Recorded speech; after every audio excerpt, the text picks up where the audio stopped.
The world's strength suddenly decreased by 100 times. Those who could easily carry bricks were now considered strong, they were called giants. Those who could carry a dog became subjects of government protection.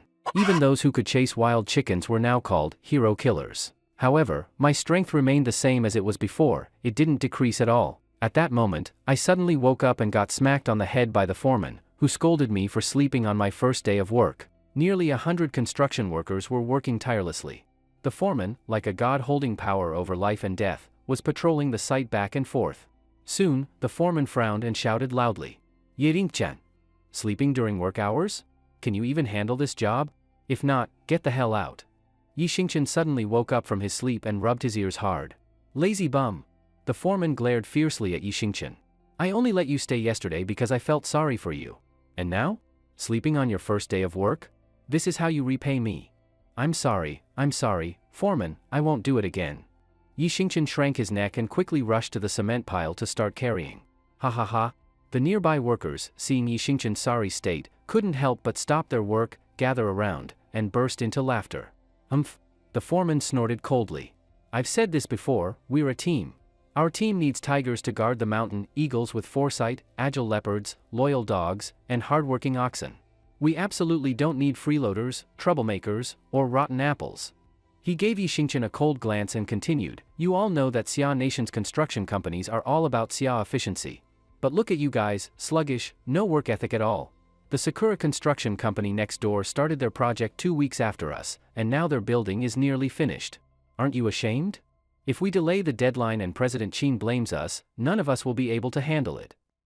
Yixingchen looked at the foreman ranting like a machine gun and felt frustrated.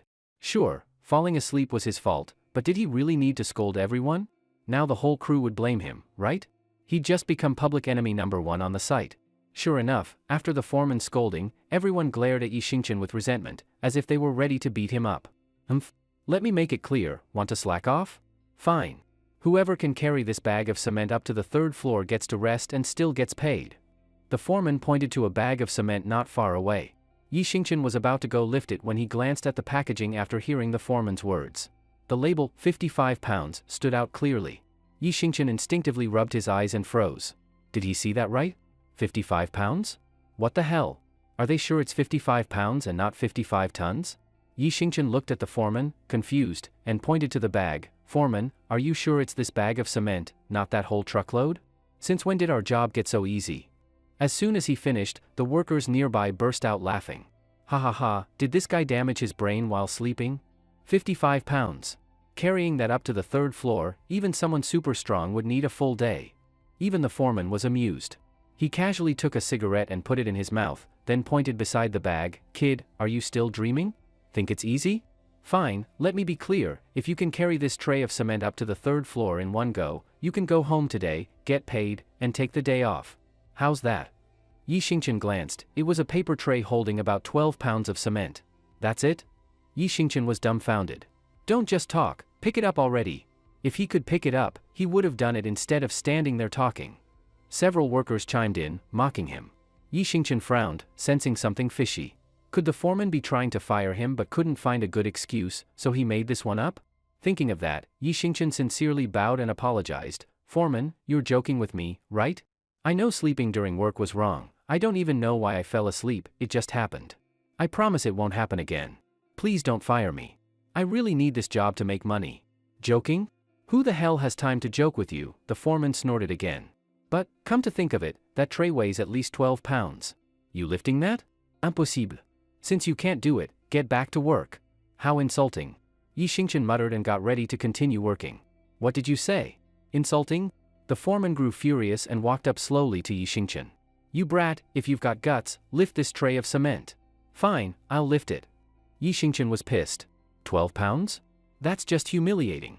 If they want to fire him, so be it. He'd find another job. If they don't want me here, someone else will. Yixingchen clenched his teeth, reached out his right hand, and held the tray of cement in his palm. All right? So are you firing me or not? Go ahead, whatever. No one replied. The whole site went silent. Everyone was stunned, even the cigarette fell from the foreman's mouth.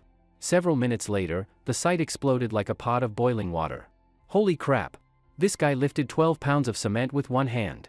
Did I see that right? 12 pounds, and he lifted it. That's more strength than a weightlifter. I'd always heard of strong men, never believed it until today. Damn, scary strong. The foreman trembled, pointing at Yi Xingchen, stuttering, I can't believe it. You really lifted 12 pounds. How is that possible? Yi Xingchen was dumbfounded too. Wait, are you all messing with me?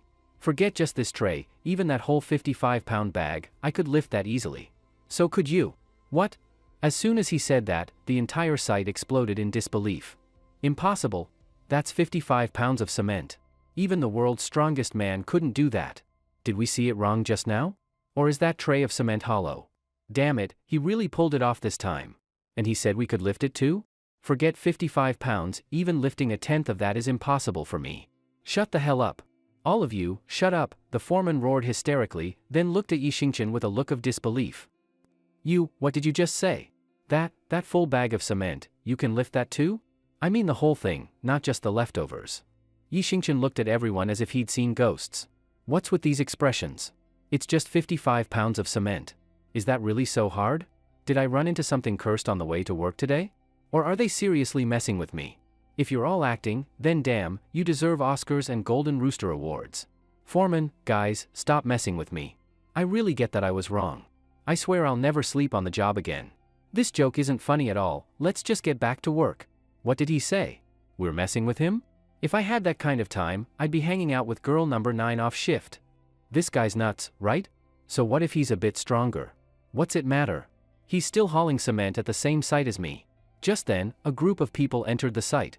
Leading them was a young woman in a professional suit, the president of Yida Construction Company, Qin Yanran. President Qin, damn, these people aren't working and are just standing around? I'll go scold them. No need, Qin Yanran shook her head. Let's see what they're doing. So, her group quietly walked over to watch. The foreman clearly hadn't recovered from the shock and didn't even notice that Qin Yanran's group had joined in. A small bead of sweat rolled down the foreman's forehead. You try lifting that full bag of cement. Fine, I'll lift it. But you better not fire me. If you can lift it, why the hell would I fire you? Hurry up. The foreman was both angry and excited, sensing he might be witnessing something miraculous. All right, I'll play along. Yi Xingchen sighed helplessly and walked up to the bag of cement on the ground. Yi Xingchen had done hard labor for years. A 55-pound bag of cement was nothing to him. And so, under the stunned, and maybe even terrified, eyes of the crowd, he picked up the bag of cement. Holy crap! He really picked it up. No way. That's a full 55-pound bag of cement. Am I dreaming? This is insane. Back in history, they said Xiangyu of Western Chu could carry a cauldron. I used to think that was a myth, but this guy's even scarier than Xiangyu. Mother of God. The foreman was dumbfounded. That's a whole bag of cement. If we had this guy lifting cement all out, he'd be worth dozens, maybe 100, of my workers. With him here, what project couldn't we finish ahead of schedule? Think of all the money we'd save, we're gonna be rich? Is this supposed to be hard? Yi Xingchen suddenly felt awkward, instinctively wrapping his right arm around the bag and scratching the back of his head with his left hand. Yi Xingchen didn't know why, but he kept feeling like these people were treating him like a fool. Holy crap. One hand. What the fuck is this? What kind of monster is this guy? I remember the world record for weightlifting in the Guinness Book is barely over 4 pounds, right? And this guy actually lifted 55 pounds with one hand. Some people are just too damn strong. I'm done. I'm out of here, goodbye. Seeing Yi Xingchen lift a full bag of cement with one hand, the whole site exploded again. Even Qin Yanran, watching nearby, was visibly shocked. She had heard there were hidden talents on construction sites, but she never expected to see someone this unreal. Lifting 55 pounds of cement by hand, without using any advanced exoskeleton tech? Who had ever heard of something so unbelievable? Only now did Yi Xingchen realize something wasn't right. Weren't there tall buildings all around before? Why were they all just short buildings now? The tallest was only 4 stories. Weren't these workers all carrying cement bags before? Why were they all now carrying tiny paper trays? Were they really that fragile? Their expressions didn't look like they were joking. They looked serious. And that guy inside a mech suit like something from Avatar, was that real? Was he moving bricks in that thing? Moving bricks had gone full high-tech now? What the hell is going on? Was the world just crazy now? Why did everything look so familiar, yet so strange? President Qin. Ah, it's President Qin.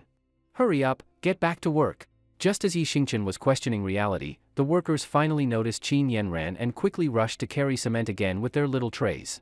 President Qin? Yi Xingchen looked blankly at her. He'd seen Qin Yanran on TV more than once. Whether it was her prestigious family, her angelic face, or her devilish figure, she was goddess level, no doubt. What's your name? Qin Yanran walked over to Yi Xingchen with interest. Breath like orchids, this phrase must have been made for someone like her, Yi Xingchen thought. My name is Yi Xingchen. Yi Xingchen, right? Qin Yanran nodded slightly. Can you do me a favor? I? Yi Xingchen stammered, unable to speak. Normally, he wouldn't hesitate to say yes. After all, Qin Yanran was the big boss. If the boss asked, and the money was right, and it wasn't illegal, he'd do anything. But right now, he still hadn't wrapped his head around what was happening. He was totally out of it. Don't rush to say no, Qin Yanran smiled again. If you help me with this, I'll give you a new job, at the headquarters of Yida Construction. And even if you can't help, I'll still give you a generous reward for your effort. How about that? Can I ask what kind of favor it is first? Yi Xingchen was cautious. If they were taking him to a lab for experiments, he was screwed. Heh. It's simple. The site next door belongs to the Sakura Construction Company from Toyo. They've been provoking us and messing with our workers' morale. I want you to help me teach them a lesson. Deal. As soon as Qin Yanran finished speaking, Yi Xingchen nodded without hesitation. Taking on outsiders? No need to think twice, anyone from Xia Nation would do it without question. Ha. You guys are all useless. Pathetic weaklings, every single one of you. From far away, Yi Xingchen, walking behind Qin Yanran, heard barking voices. He frowned slightly, sensing that something serious was about to happen. There, you heard that too, right? Just listen to how foul-mouthed they are. We need to put them in their place. Qin Yanran lifted her eyes, clearly unhappy. President Qin is here. President Qin is here. President Qin, thank goodness you came. You don't know how annoying those guys have been, shouting all the time, making it impossible for our team to work. And that one guy is ridiculously strong, none of us can beat him. It's been so frustrating. Seeing that Qin Yanran had brought people, the workers from Yida Company started complaining loudly. Don't worry, Uncle Huang, didn't I just bring someone to deal with that arrogant guy? Qin Yanran quickly reassured them and pointed behind her at Yi Xingchen. Him?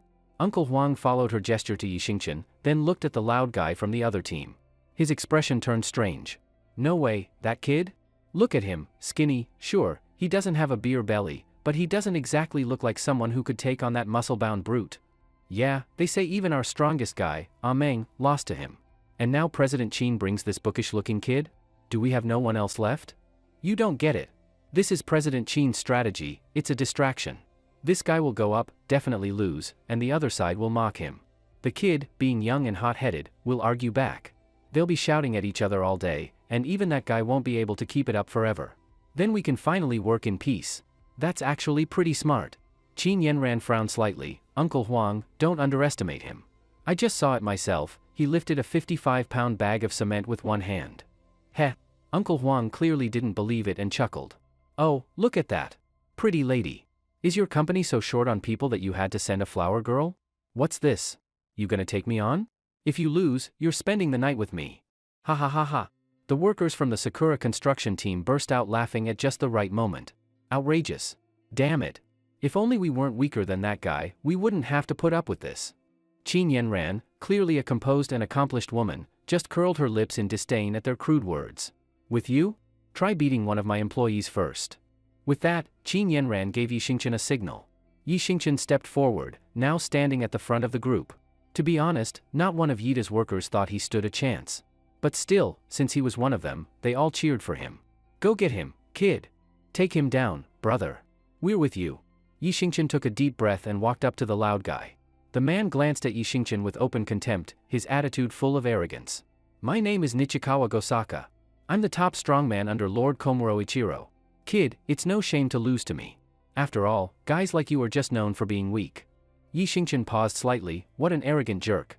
Yi Xingchen had heard of Komuro Ichiro before. Apparently, he was the boss of Sakura Construction Company. He understood the general situation, but couldn't these guys have more normal-sounding names? Why was it always something like Nichikawa, or Komuro something? Nichikawa Gosaka, of course, had no idea what Yi Xingchen was thinking. Seeing Yi Xingchen stay silent, he thought he'd intimidated him with his tough guy attitude and burst into loud laughter. Ahahaha. You people really are all cowards. After hearing Gosaka insult his team multiple times, even Yi Xingchen's good temper had its limits. If you want to fight, stop talking. Just say how we're doing this. Nichikawa Gosaka didn't catch the first part, but he understood the second sentence clearly. With a scornful glare, Gosaka said, "Humph. You clueless fool. You have no idea how strong I am. Let's settle this with raw strength, a true man's challenge. We'll see who can lift it faster." As he spoke, he pointed to a brick in front of them. What the hell? Yi Xingchen was stunned. He had thought it would be some kind of real strength challenge, but that brick might have looked a little big, but at most it weighed 4 or 5 pounds, right? A strongman challenge over who could lift a 4 or 5 pound brick the fastest? Yi Xingchen couldn't help but feel embarrassed. This was ridiculous. Humph. Gosaka seemed satisfied with Yi Xingchen's silence and confidently stood next to the brick. Watch carefully, this is what real power looks like. He crouched down, gripped the brick tightly with both hands, and then started letting out grunts like a pig being slaughtered. Ah, he-ya, HRRGH. Then, to the horrified stares of the crowd, he finally managed to lift the brick, by hand. Whoa! He actually lifted it. That brick must weigh at least 4 or 5 pounds. That's insane strength. This guy's something else. The Yida construction workers started shouting in disbelief. Yoshi! Unbelievable! The Sakura company employees started yelling too, like they were having some kind of high-energy moment. Heh! Gosaka threw the brick down and gave Yi Xingchen a proud look. Your turn. Seriously? Yi Xingchen stared at the brick and froze in place. Was today cursed or something? It's just a brick. Just a 4 or 5 pound brick. Come on, was all that straining really necessary? A grown man competing to lift a brick?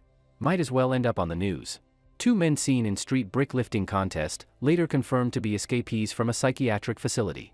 Both were returned for treatment and are now in stable condition. Yi Xingchen had already come up with the headline in his head.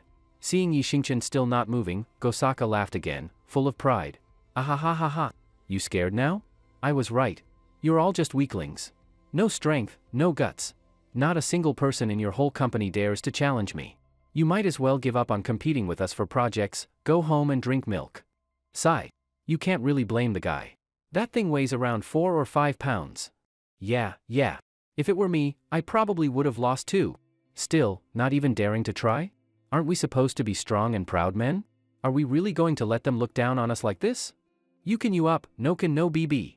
Not just Nichikawa Gosaka, even the workers from Yida Construction couldn't bear to watch anymore. They didn't believe Yi Xingchen could lift that brick. Yi Xingchen, what are you doing? Seeing him standing there like a statue, Qin Yanran became anxious. Right then, she couldn't help but wonder, was the foreman working with Yi Xingchen to fool her? Maybe what he lifted earlier wasn't a full bag of cement, but an empty sack? Was this now his true self exposed? Damn it, she should have touched that bag earlier. At least then she would have known for sure. At least she wouldn't have been fooled. At the very least? Qin Yanran seriously regretted it now. Yi Xingchen snapped out of it when Qin Yanran called his name. What do you want to say? Are you going to lift or not? If not, just admit defeat. Say you're too weak and I'll let it go. After all, as the saying goes, something about being generous. Ha ha ha. Nichikawa Gosaka stared at Yi Xingchen smugly. Yi Xingchen instantly frowned. You're the weak one. Your whole family is weak. I already lifted. Now it's your turn. Gosaka looked confused, not understanding Yi Xingchen's insult. Yi Xingchen glanced at the brick. I want to lift something else. Ha ha ha ha. So pathetic. Just like the old stereotype. As soon as Yi Xingchen said that, the Sakura construction crowd burst into laughter. Qin Yanran couldn't help but feel deeply embarrassed. He, Nichikawa Gosaka chuckled proudly. Fine. What do you want to lift? That little tray of cement? Let me remind you, it weighs more than 2 pounds. Who said I want to lift that? Yi Xingchen shot him a look. Then what do you want to lift? An empty tray? That's only a few ounces. Is that really all you're capable of? President Qin, maybe you should just call the kid back, lifting an empty tray, even I feel embarrassed for him. If he keeps this up, he's not just shaming the company, he's making all of us look bad. Yeah, President Qin, this is too much. I'm starting to think he's a plant sent by them. The employees behind Qin Yanran started urging her to stop Yi Xingchen. Qin Yanran thought for a moment, then decided to call him back. But just as she was about to speak, she noticed Yi Xingchen was staring at a large rock not far away. It wasn't huge, but not small either, looked like it weighed about 20 to 25 pounds.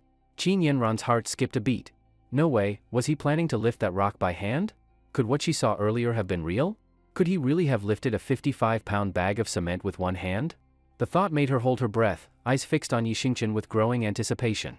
Just as she suspected, Yi Xingchen pointed with his right hand toward the big rock. A brick? That's child's play. Just talking about it is embarrassing. I'll lift that rock instead. What? Nichikawa Gosaka looked at Yi Xingchen in disbelief. This clueless guy actually said lifting a brick by hand is child's play. Ridiculous. Nichikawa Gosaka gave Yi Xingchen a scornful look. Hey, are you kidding me? Are you thinking that since you can't lift it, you'll just choose something that no one else can lift either? That way, people will only say you failed to lift a stone, not that you lost to me. You're flipping the table so no one can play. Yeving-chan snorted. Who said I'm joking? Lifting this stone is child's play for me. It's just that there's nothing better around, so I'll settle for this. Arrogant. Nichikawa Gosaka clearly didn't believe Yi Xingchen could lift a stone that looked like it weighed about 20 pounds. Are all you guys this full of talk and no ability? Oh? Yi Xingchen looked at him with amusement. And what if I lift it? If you lift it, do whatever you want. Good. If I lift it, I don't want anything else. Just shout 3 times, loud and clear, I'm a fool raised by dogs. That's all. Nichikawa Gosaka's face turned red and then pale, his features twisted. Fine. But if you can't lift it, you have to shout 3 times, I'm weak and sickly. Deal. Yi Xingchen casually walked over to the stone, smiled, and grabbed it with one hand, lifting it easily. What the? No way. One hand. Oh my god. Holy crap. That's some insane strength. Impossible. This stone must be hollow. No, it's fake. At first, the crowd was dead silent. Then came a wave of shocked exclamations. Impossible. Nichikawa Gosaka also stared at the stone in Yi Xingchen's hand in disbelief. You must have cheated. You must have swapped in a fake one. Really? Yi Xingchen casually dropped the stone to the ground. Then you try it. Fine, I'll try. Still unconvinced, Nichikawa Gosaka walked up to the stone and reached out with his right hand to lift it. Huh? He froze, it wouldn't budge. No way. He quickly added his left hand, trying to grab it with both arms. But no matter how hard he tried, the stone didn't move at all. Eventually, he was forced to face a harsh truth. The stone was real. And it weighed close to 20 pounds. 20 pounds. He couldn't even push it, let alone lift it. But, how did this guy lift it so easily just now? Was it raw strength? How? Who in the world could lift a 20-pound rock with one hand like a toy? So? Admit it? Come on, a bet's a bet. Time to own up. Urged by the workers from Yida Construction, Nichikawa Gosaka's face turned beet red. It was like he'd swallowed a cockroach. I'm a son of a bitch little bastard. Ha ha ha. I'm dying of laughter. So that's what these guys are really like? All talk, no bite. Let's see if you dare act arrogant here again. Serves you right. Strong man? Go home and shoot your cheesy romance movies instead. The employees of Yida Construction clapped and cheered, the whole scene full of celebration. Even Qin Yenran couldn't help but smile a little. Meanwhile, the Sakura team left in embarrassment, afraid to stay and get mocked further. Yi Xingchen, who had been at the center of it all, stood still with no change in expression. He had suspected these guys were putting on an act, but now it was clear, things weren't as simple as he'd thought. What had happened to this world? How could everything change so much, just because he took a nap? Was he dreaming? Or had the world actually changed? While enjoying the moment, Qin Yenran glanced at Yi Xingchen from the corner of her eye. Calm and composed, steady and reliable. Not only was he naturally strong, he also seemed dependable. And right now, since she had made enemies with the Sakura company while bidding for contracts in recent years, those guys might pull some shady tricks if they got desperate. Rumor had it the Sakura company had ties to Toyo's military. If they used that connection against her, having someone like Yi Xingchen around as protection wouldn't be a bad idea. With that thought, Qin Yenran walked up to him. President Qin. Yi Xingchen looked at her, a little nervous in front of such a stunning woman. Your current job is carrying cement on the site? Yes, President Qin. How much is your monthly salary? Yi Xingchen lowered his head awkwardly. Today was my first official day. The foreman said 300 a day. So that's less than 10,000 a month? This job's pretty rough. Would you be interested in changing jobs? Rough? Yi Xingchen looked at her strangely. If the job was just carrying 1 or 2 bags of cement a day, was there anything easier than that? Seeing his reaction, Qin Yenran was even more pleased. Hardworking and down-to-earth, an honest man. I happen to need a bodyguard. Normally, you won't need to do much, just stay around the office without disturbing other employees. When I go out, you'll accompany me and act as my driver too. 1-month trial, salary starts at 80,000. After that, if things go well, you'll get a raise. Also, I'll buy you a villa next to mine, you can live there freely as long as you're working for me. And I'll provide a car. How does that sound? Yi Xingchen was stunned. Was this real? Someone like Qin Yanran, a well-known businesswoman, probably didn't need protection from small-time criminals, right? So basically, the job was just to drive and hang around? And for that, a salary of 80,000 plus a car and a house? Give me 10 of those jobs. Pack them up. Yi Xingchen nodded rapidly like a pecking chicken. Yes. Yes. Thank you, President Qin. I'll work hard and won't let you down. Then it's settled. Be at the Yida headquarters by 8 a.m. tomorrow. I'll notify the front desk in advance, just tell them your name. Got it. Thanks, President Qin. I was just short on cash, this job came at the perfect time. In that moment, Yi Xingchen felt like tears were about to stream down his face. Short on cash? Qin Yanran lifted her brow. When I get back, I'll have someone transfer 100,000 to your account as a welcome bonus. This is the same bank card you registered at the construction site, right? Yi Xingchen couldn't even describe how he felt. This woman was on another level of rich. If only I had that kind of money, I'd do the same. Yi Xingchen quickly nodded again, thankful. Yes, yes. Thank you, President Qin. Then, see you tomorrow. Take care, President Qin. Yi Xingchen bowed slightly, looking very humble. Nowadays, money is everything. Besides, Qin Yanran had truly helped him out. Whether out of gratitude or respect, Yi Xingchen had every reason to treat her politely. Watching Qin Yanran walk away, Yi Xingchen really felt like jumping up and cheering. He had money now. Finally, he had money. He could finally pay off his dad's gambling debts. As Yi Xingchen was overwhelmed with excitement, the employees from Yida Construction gathered around him. Some congratulated him, some praised him, and others just chatted away. Wow! Kid, you really surprised us, you're strong. Yeah. That's why they say don't judge a book by its cover. You're amazing. Did you see the way those guys ran off? That was hilarious. Finally got our revenge. I doubt they'll dare mess with us again. Hey, kid, you look decent. Got a girlfriend? I have a sister, 24 years old. Whoa, stop right there. Yi Xingchen was startled. I have a girlfriend. She really loves me, and I love her too. Really? The guy who tried to set him up looked disappointed. That's a shame. I wasn't trying to push it, it's just, you seem like a great match, and my sister. My parents, man, they're brutal. This morning they told her if she doesn't find someone this year, she shouldn't bother coming home for the holidays. Sounds like your parents are pretty reasonable. Yi Xingchen gave a knowing smile. What? That's reasonable? Sure. Yi Xingchen nodded, then grinned.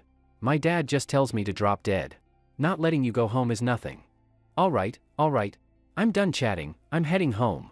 Yi Xingchen waved goodbye to the crowd, and just then his phone buzzed with a message. He took it out and looked, an SMS from the bank. Agricultural Bank of Xia, your account ending in 3838 received a deposit of 100,000.01. Hell yes? Yi Xingchen pumped his fist in excitement and skipped off the worksite. Whoa, did you guys see that? Was his phone case metal? A metal phone case? That thing's gotta weigh half a pound or more. Half a pound might not seem like much, but, carrying a phone that heavy every day, this guy really is something else, scary stuff. The guys who'd been chatting with him stared after Yi Xingchen's back, their faces showing a strange mix of awe and fear. Dad, I'm back. I have good news and bad news. Which one do you want to hear first? Yi Xingchen had just arrived at the front door and couldn't wait to share his new job news with his father, Yi Hao. But the house was strangely quiet. No one responded to him.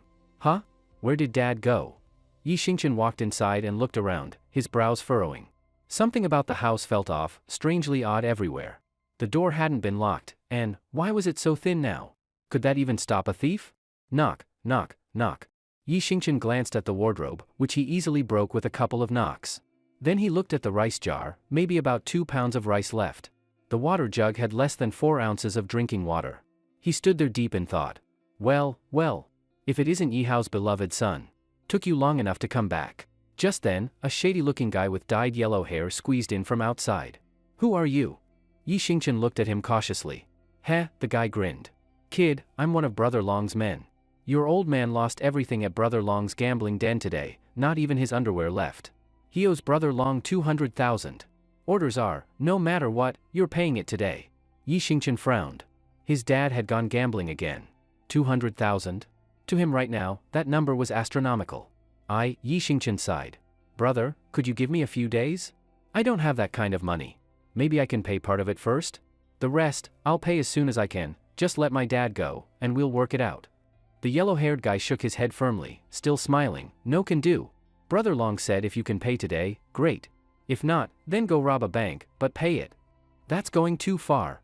Yi Xingchen was furious and raised his fist to punch him in the face. But the guy didn't even flinch. He even leaned his face into Yi Xingchen's fist. Go ahead. Hit me. Right here. Brother Long said, if you lay a finger on me, he's cutting off one of your dad's fingers. In the end, Yi Xingchen came to his senses. His raised fist hung there, powerless. Big brother, you know our situation. Where am I supposed to get that kind of money right now? Even if I wanted to rob a bank, look at me, then look at what we've got at home. I don't even have the tools, let alone the skills. The yellow-haired guy had clearly expected that. He just grinned and flashed his 2 yellow-stained front teeth. All right, Brother Long knows you don't have the money. So he said, since you can't pay, you'll work it off. Work it off? Yi Xingchen paused, feeling uneasy. That's right. The guy nodded heavily. Brother Long runs an underground fight club. 1 match in the ring gets you 100,000 off your debt. Plus, he'll give you 2 more weeks to pay the other 100,000. Underground fighting. Yi Xingchen had never done it, but he'd seen plenty of movies and shows. Life and death up to fate. Even if you got beaten to death in that ring, no one would take responsibility. All you could do was regret in the afterlife that your fists weren't strong enough. If he really went to fight in the underground ring, there was no telling if he'd even make it back alive tonight. And if something happened to him, who would take care of his dad? But if he didn't do it, how could he pay back the 200,000 gambling debt? A regular guy like him couldn't possibly take on someone like Brother Long, a legendary underground gang boss. His dad would definitely be in danger. That 200,000 was really enough to crush a hero. Thinking about it, Yi Xingchen clenched his fists tightly, torn and struggling deep inside. So? Kid, made up your mind yet? Oh, I forgot to tell you, the underground fight schedule is limited each day. If you hesitate too long, you might miss your slot. Can't pay the debt? You can guess what Brother Long will do to you and your dad, right? Yi Xingchen gritted his teeth. At this moment, he made up his mind. I'll do it. But you have to keep your word. 1 match, 100,000 off. The other 100,000 I'll repay in 2 weeks. The yellow-haired guy didn't reply, just calmly gave an okay gesture. From start to finish, he was completely confident, like a seasoned hunter watching his prey. Yi Xingchen, no matter how he struggled, was already in his net. Soon, Yi Xingchen locked up his home and followed him to the underground fight venue. But once he got into the guy's beat-up minivan, Yi Xingchen had a new question. Hey, bro, this van of yours. What about it? The yellow-haired guy focused on starting the car, not even glancing at Yi Xingchen. Isn't this van way too flimsy? Is this one of those Toyo models? It feels like paper. As Yi Xingchen spoke, he gently tapped the passenger door with his finger. Clunk. To his horror, the passenger door fell right off. What the hell? The yellow-haired guy was stunned.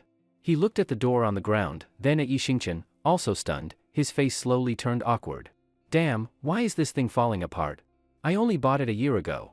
It's a domestic model too, not some cheap Toyo crap. This is weird. Whatever, let's just use it for now. I'll switch to a Wuling next time. He didn't care, blaming it on the car's poor quality, not suspecting Yi Xingchen at all. Alright. Yi Xingchen didn't overthink it, even though everything around him felt weird. The guy started the van, driving steadily toward the underground arena. Meanwhile, Yi Xingchen stared out the window with a serious look, not because of the fight ahead, but because of what he was seeing. A girl licking a tiny, thumbnail-sized ice cream cone. A guy inside a sci-fi-style robotic exoskeleton carrying a load of couches. For sanitation workers using a pencil-sized saw to cut up a fallen tree. 2 kids fencing with drinking straws, one of them even had a bruise on his arm. What the hell, is this real life, or am I dreaming? The underground fight arena. Loud, harsh cheers, neon lights in every color, all displaying the crowd's wild excitement and twisted souls. Yi Xingchen followed behind the yellow-haired guy into the venue. At that moment, 2 fighters were engaged in an intense brawl. They exchanged blows, faces and bodies covered with bruises. One man was bleeding a bit from his mouth, clearly losing. To Yi Xingchen, just an amateur, the fight seemed almost like play. Punches were so slow. I could dodge these when I was 4 years old. And why does everyone walk so slowly today? At the pace a toddler just learning to walk. These punches felt soft. Can they really bruise or make someone cough up blood? Are those bruises really from punches, or from falling down? Is this an underground boxing ring, or a low-budget movie set? Eventually, under Yi Xingchen's stunned gaze, the man who was behind took a single punch KO and collapsed, possibly dead. The referee walked slowly over, confirmed it, then nodded to the ring announcer. The announcer, holding a toothpick-sized microphone, walked out calmly. I announce the winner of this match is National Boxing Champ Max Guess. Oh, Max Guess. Max Guess. The excited crowd started chanting the name of the winner. Clearly most had bet on Mac's guess to win. The yellow-haired guy patted Yi Xingchen softly on the shoulder. "Kid, next match is you. Get ready. You guys take him to prepare. He's facing champ Park Kukchang next." Yi Xingchen blinked. Boxing champion Park Kukchang? That name alone sounded experienced and powerful. Got it. None of the yellow-haired guy's men believed Yi Xingchen could win. They looked at him with dead eyes, as though watching someone doomed. "Come on in with me." They entered the backstage area. Several gloves, looking cheaply made, were laid out before Yi Xingchen. "Pick any. Doesn't matter, same outcome either way. You're all gonna die anyway." Yi Xingchen looked at the yellow-haired guy's underling in confusion, feeling a chill run down his spine. "Want an energy drink? I can pour you 2 or 3 milliliters." 2 or 3 milliliters? Then? I'll pass. Yi Xingchen couldn't help but frown. That's barely enough to wet your tongue. This underground ring is harsh. "You're right," the underling replied with pity. "At death's door, nothing's worth it." "Ready yet? Park Kukchang's coming any moment. We can't keep him waiting." All right, I'm coming." A few big guys whispered to each other, and clueless Yi Xingchen, who didn't even understand the rules, was pushed into the ring. At that moment, the announcer introduced him. Now entering, never mind the name. Coming up, he challenges champ Park Kukchang. Let's give him a cheer. Throw him out. Who is that? Going to fight Park Kukchang in illegal boxing? Aren't they just asking to die? Park Kukchang? Dude, I've only seen a few matches here, never heard that name. Who is he? You don't know champ Park Kukchang? Haven't you heard of champ AY? What? Champ AY? The same AY who held the world title multiple times. Yes. That's him. Legend says champ AY once killed a chicken with a single punch. That level of power, just hearing about it is terrifying. But what does that have to do with Park? That's where you're clueless. Rumor has it Park fought champ AY, and AY only barely won on points. Holy crap. Then Park must be insanely strong. So what are you waiting for? Bet on Park. I'm placing a 10,000 bet. I'm in too. I'll bet 10,000. Listening to the crowd's chatter, Yi Xingchen felt like he'd entered a madhouse. Next up, challenger Park Kukchang. With cheers and support staff pressing forward, a man under 5 feet tall stepped into the ring. Yi Xingchen nearly dropped his jaw. Park was shorter than his own shoulders. Shorter height helps boxers control balance and protect vital points, that part Yi Xingchen understood. But a boxer under 5 feet tall looked almost comical. Damn, Park glanced at Yi Xingchen and snorted coldly. Kid, before you beg to surrender, I'm going to knock you out in one punch. Yi Xingchen was speechless. First, both sides do the salute. That means touching gloved right fists together. Yi Xingchen, being straightforward, extended his right fist for the salute. But what Park did next left Yi Xingchen bewildered and frozen. Park slowly extended his right fist, but then changed its path. Instead of a bump, he gently tapped the back of Yi Xingchen's glove. What was that? He just patted my hand? Why did he do that? Is he teasing me? For a moment, Yi Xingchen thought maybe Park's experience extended to relationships with men? That thought made him shrink his fist, goosebumps rising all over. Ha ha ha. Park laughed confidently, revealing blackened teeth. Wow. Park just gave him a warning tap disguised as a salute. What a power move. So terrifying. No wonder he can go toe-to-toe with champ AY. That single tap hurt him that much. That probably means the kid's done for. Good thing I bet 10,000 on Park. Wait, his odds are 1.05 to 1? That's nuts, I'll only make 500 if he wins. Well, then I'll bet 1,000 on this guy. Man, if you've got spare cash, donate it to me. Ding ding ding. As the referee tapped the bell at ringside, the intense fight between Yi Xingchen and Park Kukchang officially began. Park shifted his stance, fists one forward and one back, constantly taunting Yi Xingchen. Kid, come on. Damn, look at your weak stance, you must be a rookie. You think you have the skill to match me, Park Kukchang? Want me to hold back 3 punches for you? Yi Xingchen blinked and glanced at his own right fist. No one knew how weak he was better than himself. He was the one who used to get bullied in school, not someone who could beat ordinary people, let alone a pro boxer. Just then, Yellowhair's words echoed in his mind. If you fight one underground match, you get 100,000 off your debt. Maybe Yellowhair didn't say he had to win, just participate? Meaning, as long as he took part? What if Park threw a real punch and Yi Xingchen just raised his hands in surrender? Would Yellowhair break his promise? He couldn't be blamed. After all, Yi Xingchen was just a normal person, thrown into an underground ring. That hesitation would be natural. While Yi Xingchen thought this over, Park already impatiently launched a fierce attack. Park stepped slowly and threw a soft punch toward Yi Xingchen. Yi Xingchen stared. Was this A chance to surrender? Could Park be soft inside, seeing he was just a regular guy and giving him a way out? Wow! What a nice guy. Who says there are no good people here? In front of him, there was one. Without hesitation, Yi Xingchen turned his head and raised both hands high. I surrender. I admit defeat. I'm no match for you. What? Park was stunned. What the hell? You can surrender in underground boxing? No rules at this underground ring? This is bullshit. Refund my ticket. The bloodthirsty crowd protested, even demanding refunds. The announcer and referee looked at each other. This was the first time someone surrendered before the fight even got real. Under the audience pressure, the referee forced himself to speak into the toothpick-sized mic. Surrender invalid. In underground boxing, only real wins count. No gentleman's rules. Fight continues. With that, Park resumed his lazy, slow punch approach, moving toward Yi Xingchen. What the? Yi Xingchen was stunned. Wasn't this just going to kill him? Seeing Park's rush again, Yi Xingchen first froze, then suddenly understood. What a kind man. Punches so slow and soft, it was obvious he wanted to fake punch, let Yi Xingchen fake collapse for a KO. In an instant, Yi Xingchen's respect for Park skyrocketed. He stopped resisting, stood quietly, and waited for the fake punch. Oh man. Park's punch is so quick now. That kid must be scared stiff, standing there frozen. Dead for sure, dead for sure. That kid is definitely getting KO'd by Park Kukchang in one punch. This hot blood is intoxicating, driving me crazy. The crowd by the ring grew even more frenzied.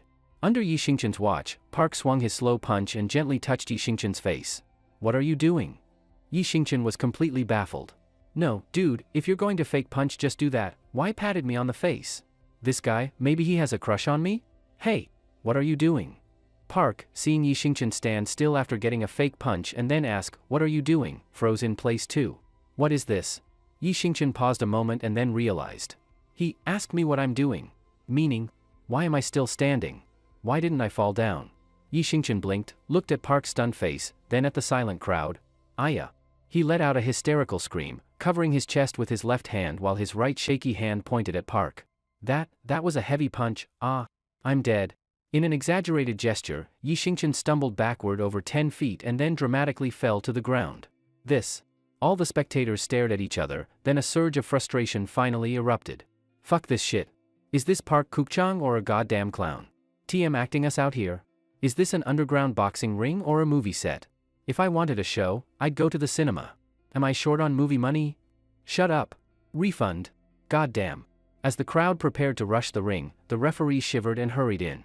Hey, kid, died yet? If not, get up and keep going. Oh, okay. Knowing his acting was terrible, Yi Xingchen reluctantly stood up again and walked over to Park. How is this possible? I just punched you hard, how are you unharmed? Park looked up in shock. The audience didn't understand, but Park knew it too. He had thrown a hard punch. Yi Xingchen didn't even flinch. Did I just hallucinate? Yi Xingchen looked wronged. Dude, your lines were convincingly dramatic, but your martial arts acting was awful. You should have thrown a punch like that. Acting? Park glared at Yi Xingchen coldly. Come on, who the hell has time to play actor for you? You weren't acting, so why did you do that to me? This is how it's done. Yi Xingchen mimicked what Park did, raised his right hand and lightly touched Park's left cheek. Maybe to contrast Park's earlier performance, Yi Xingchen used half his strength this time. Under Park's shocked gaze, Yi Xingchen's hand tapped Park's left cheek sharply. Park tried to dodge, but his reflexes were too slow. Yi Xingchen's touch landed. What a fast punch, What happened next stunned Yi Xingchen. Park, after being lightly tapped on the left cheek, didn't even finish speaking. He bled from the mouth and collapsed in the ring. Silence. A dead silence. The entire underground boxing arena fell into complete stillness. You could hear a pin drop. Yi Xingchen stared blankly at Park Kukchang lying on the ground, then looked at his own fist. Sorry, man. I misunderstood you earlier. Who said your acting was bad? You're worthy of an Oscar. I just tapped you, sure, with a bit of force, but you not only fell down, you even coughed up blood? Willing to ruin your own reputation to help me pay off my father's debt. You're a true good guy. Holy crap. That kid just KO'd the national boxing champ Park Kukchang with one punch? Did I see that right? No way. No way that's possible. That was Park Kukchang. Why not? Didn't you see how fast that punch was? Based on the formula for kinetic energy, the force behind that punch must have been terrifying. Is this guy One Punch Man? I thought Chu Yushuan was already unbeatable. But this guy is even tougher. Whose fighter is he? This is insane. Totally worth the ticket. I made a fortune. The referee walked dazedly to Park Kuk-chung, checked his condition, then stood up and nodded to the announcer. The announcer finally snapped out of it, bounced up, holding a toothpick-sized microphone. Tonight, a new champion is born. This fighter KO'd the champ Park Kuk-chung in one punch. Absolutely stunning. Truly exciting. I now announce the winner of this match is, what was his name again? Never mind, let's just call him One Punch Man. Ahem, the winner is One Punch Man. One Punch Man. One Punch Man. One Punch Man. The crowd, hyped by the announcer, started chanting Yi Xingchen's new nickname in unison.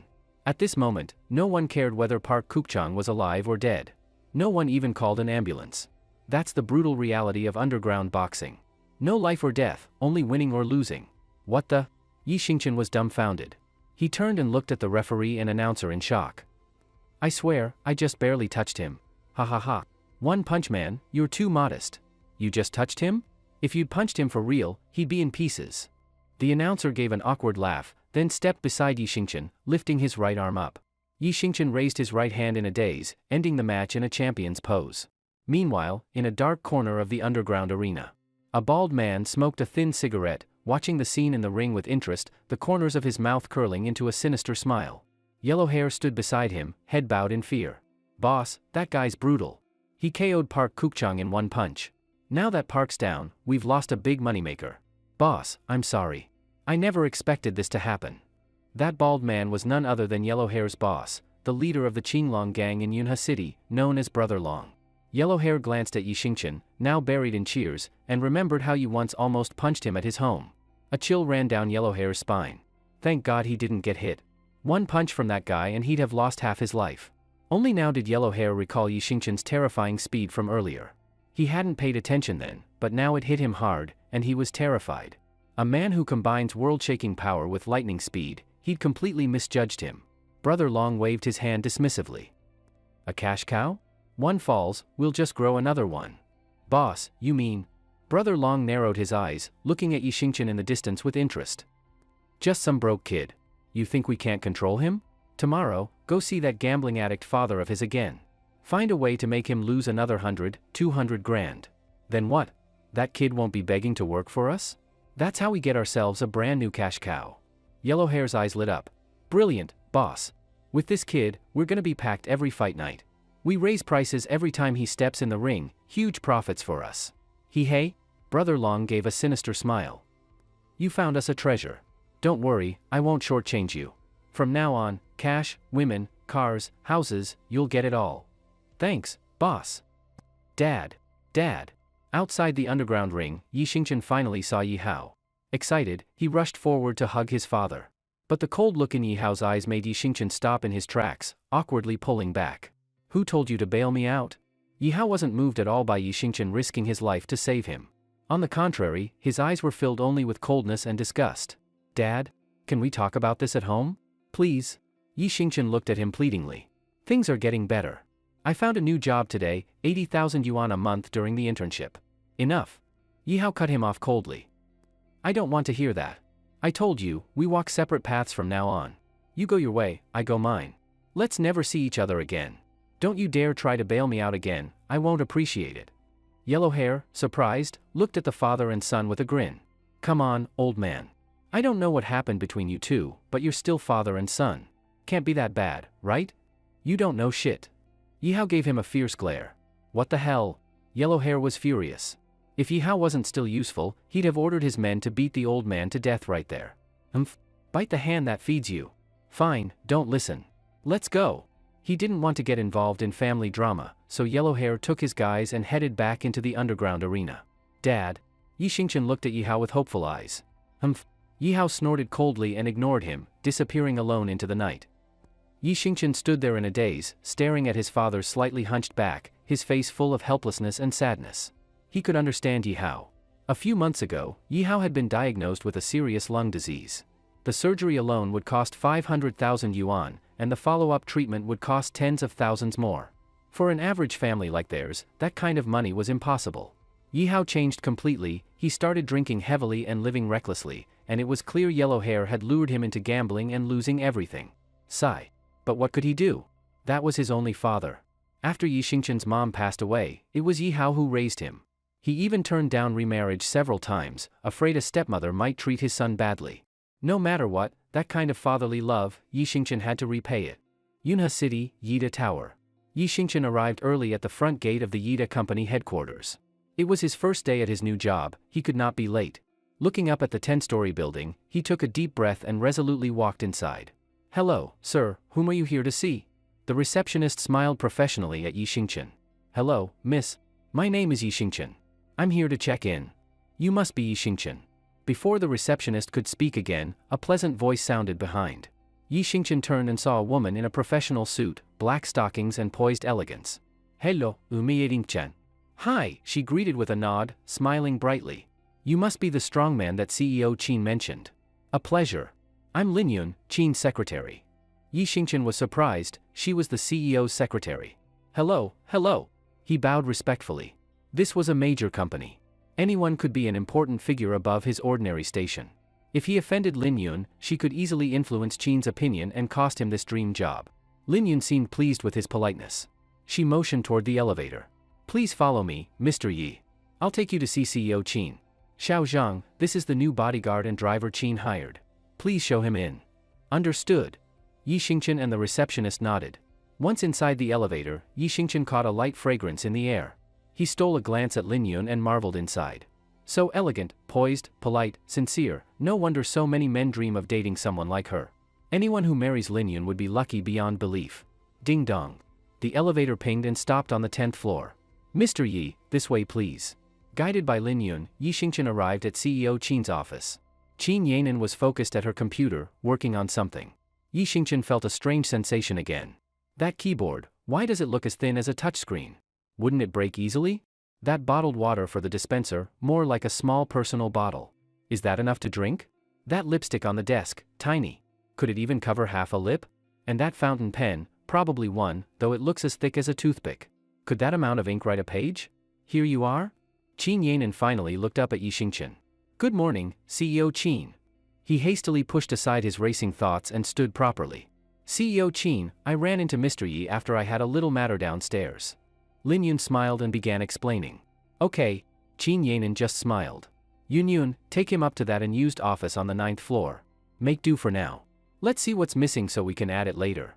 "Okay, CEO Qin." Qin Yanan then looked at Yi Xingchen. "From now on, I'll just call you Xingchen. You can hang out in the office, play on your phone or computer, even sleep if you want. Just stay with me when I go out. If there's anything, just ask Yun." "Understood." Yi Xingchen nodded and smiled at Lin Yun. "If anything is inconvenient, I hope you'll forgive me." "No need, Mr. Yi." Lin Yun laughed freely. "Follow me to your new office." She led the way, and soon they reached Yi's new office on the 9th floor. Click. Lin Yun lightly tapped the touchscreen switch, and the office lights came on instantly. Though simply furnished, the office had everything: computer, desk, chair, sofa, air conditioner, potted plant, bookshelf. One awkward detail: the bookshelf was oddly placed, and the potted plant sat centered in the middle of the room. "Oh?" Lin Yun frowned. The layout seems off. Should we call movers to reposition the plant and bookshelf?" "Movers?" Yi Xingchen was stunned. Just moving the plant and shelf? Calling movers and using machinery? That seemed exaggerated. "Oh, what am I thinking?" Lin Yun slapped her forehead, embarrassed. "I forgot you're a strong man. That plant must weigh at least 5 or 6 pounds. You should be able to push it." Lin Yun quickly shook her head. No, if you can move the plant, that's fine. But the bookshelf probably weighs 30 or 40 pounds. Even a strong man likely can't push that. Maybe I should still call the moving company? Don't bother. How about I give it a try?" Yi Xingchen wasn't sure if Lin Yun's pounds matched his mental weight scale. His confidence wavered. "You want to try?" Lin Yun's eyes widened. She was both curious and expectant about the legendary strongman Lin had heard of. "All right." Yi Xingchen nodded and approached the plant.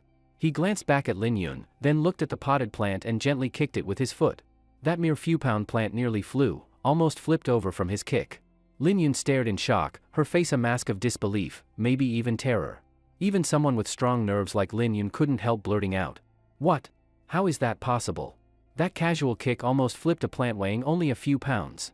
That's terrifying strength. Oh my god. If that hit a person, they'd be at the underworld instantly." "Ah?" Yi Xingchen scratched his head awkwardly, looking at Lin Yun in confusion. At that moment, he was overwhelmed. Should he move the plant now? Or leave it? It all felt kind of awkward. At that moment, Lin Yun realized she had lost her composure and significantly impacted Yi Xingchen. She stuck out her tongue slightly, then covered her mouth, signaling Yi Xingchen to continue. She wouldn't interrupt again. Seeing Lin Yun's permission, Yi Xingchen bent down and picked up the potted plant. Indeed, it was just a few pound plant. Why did everyone act like it was some ancient tree weighing tons? Was that necessary? Oh? When Lin Yun saw Yi Xingchen lift the plant with his bare hands, she gasped. So strong. Absolutely strong. A few pound plant, he just lifted it. This is what a real man is. In an instant, Lin Yun felt that all the other men she knew were weak in comparison. With a weird look, Yi Xingchen placed the plant in the corner behind his chair and then stepped to the bookshelf. Lin Yun widened her eyes, afraid to miss the moment she would remember forever. The strong man is about to show how he pushes a bookshelf. Can he push that heavy shelf weighing several dozen pounds? He can't, right? That's several dozen pounds of shelf, not an easy push, even for 10 people. What was I hoping for, one person pushing a big, heavy shelf? Only a crazy idea. I must have been influenced by that unremarkable strongman's reputation. Thinking that, Lin Yun relaxed and regained clarity. Yi Xingchen glanced at the bookshelf and nodded in satisfaction. Yes, that's a proper bookshelf, solid wood. The only flaw was the thin little doors, typical of poor quality. Ahem. Yi Xingchen cleared his throat and placed his right hand on the solid wood of the bookshelf, preparing to push. Lin Yun's heart fluttered. She watched Yi Xingchen's figure with a mix of curiosity and doubt. Here it comes, time for the demonstration. He's not only going to move the bookshelf, he's going to do it single-handed. Hey! Creak! With a light sound, Yi Xingchen easily slid the bookshelf back so it was flush with the wall, using only his right hand. Clap clap.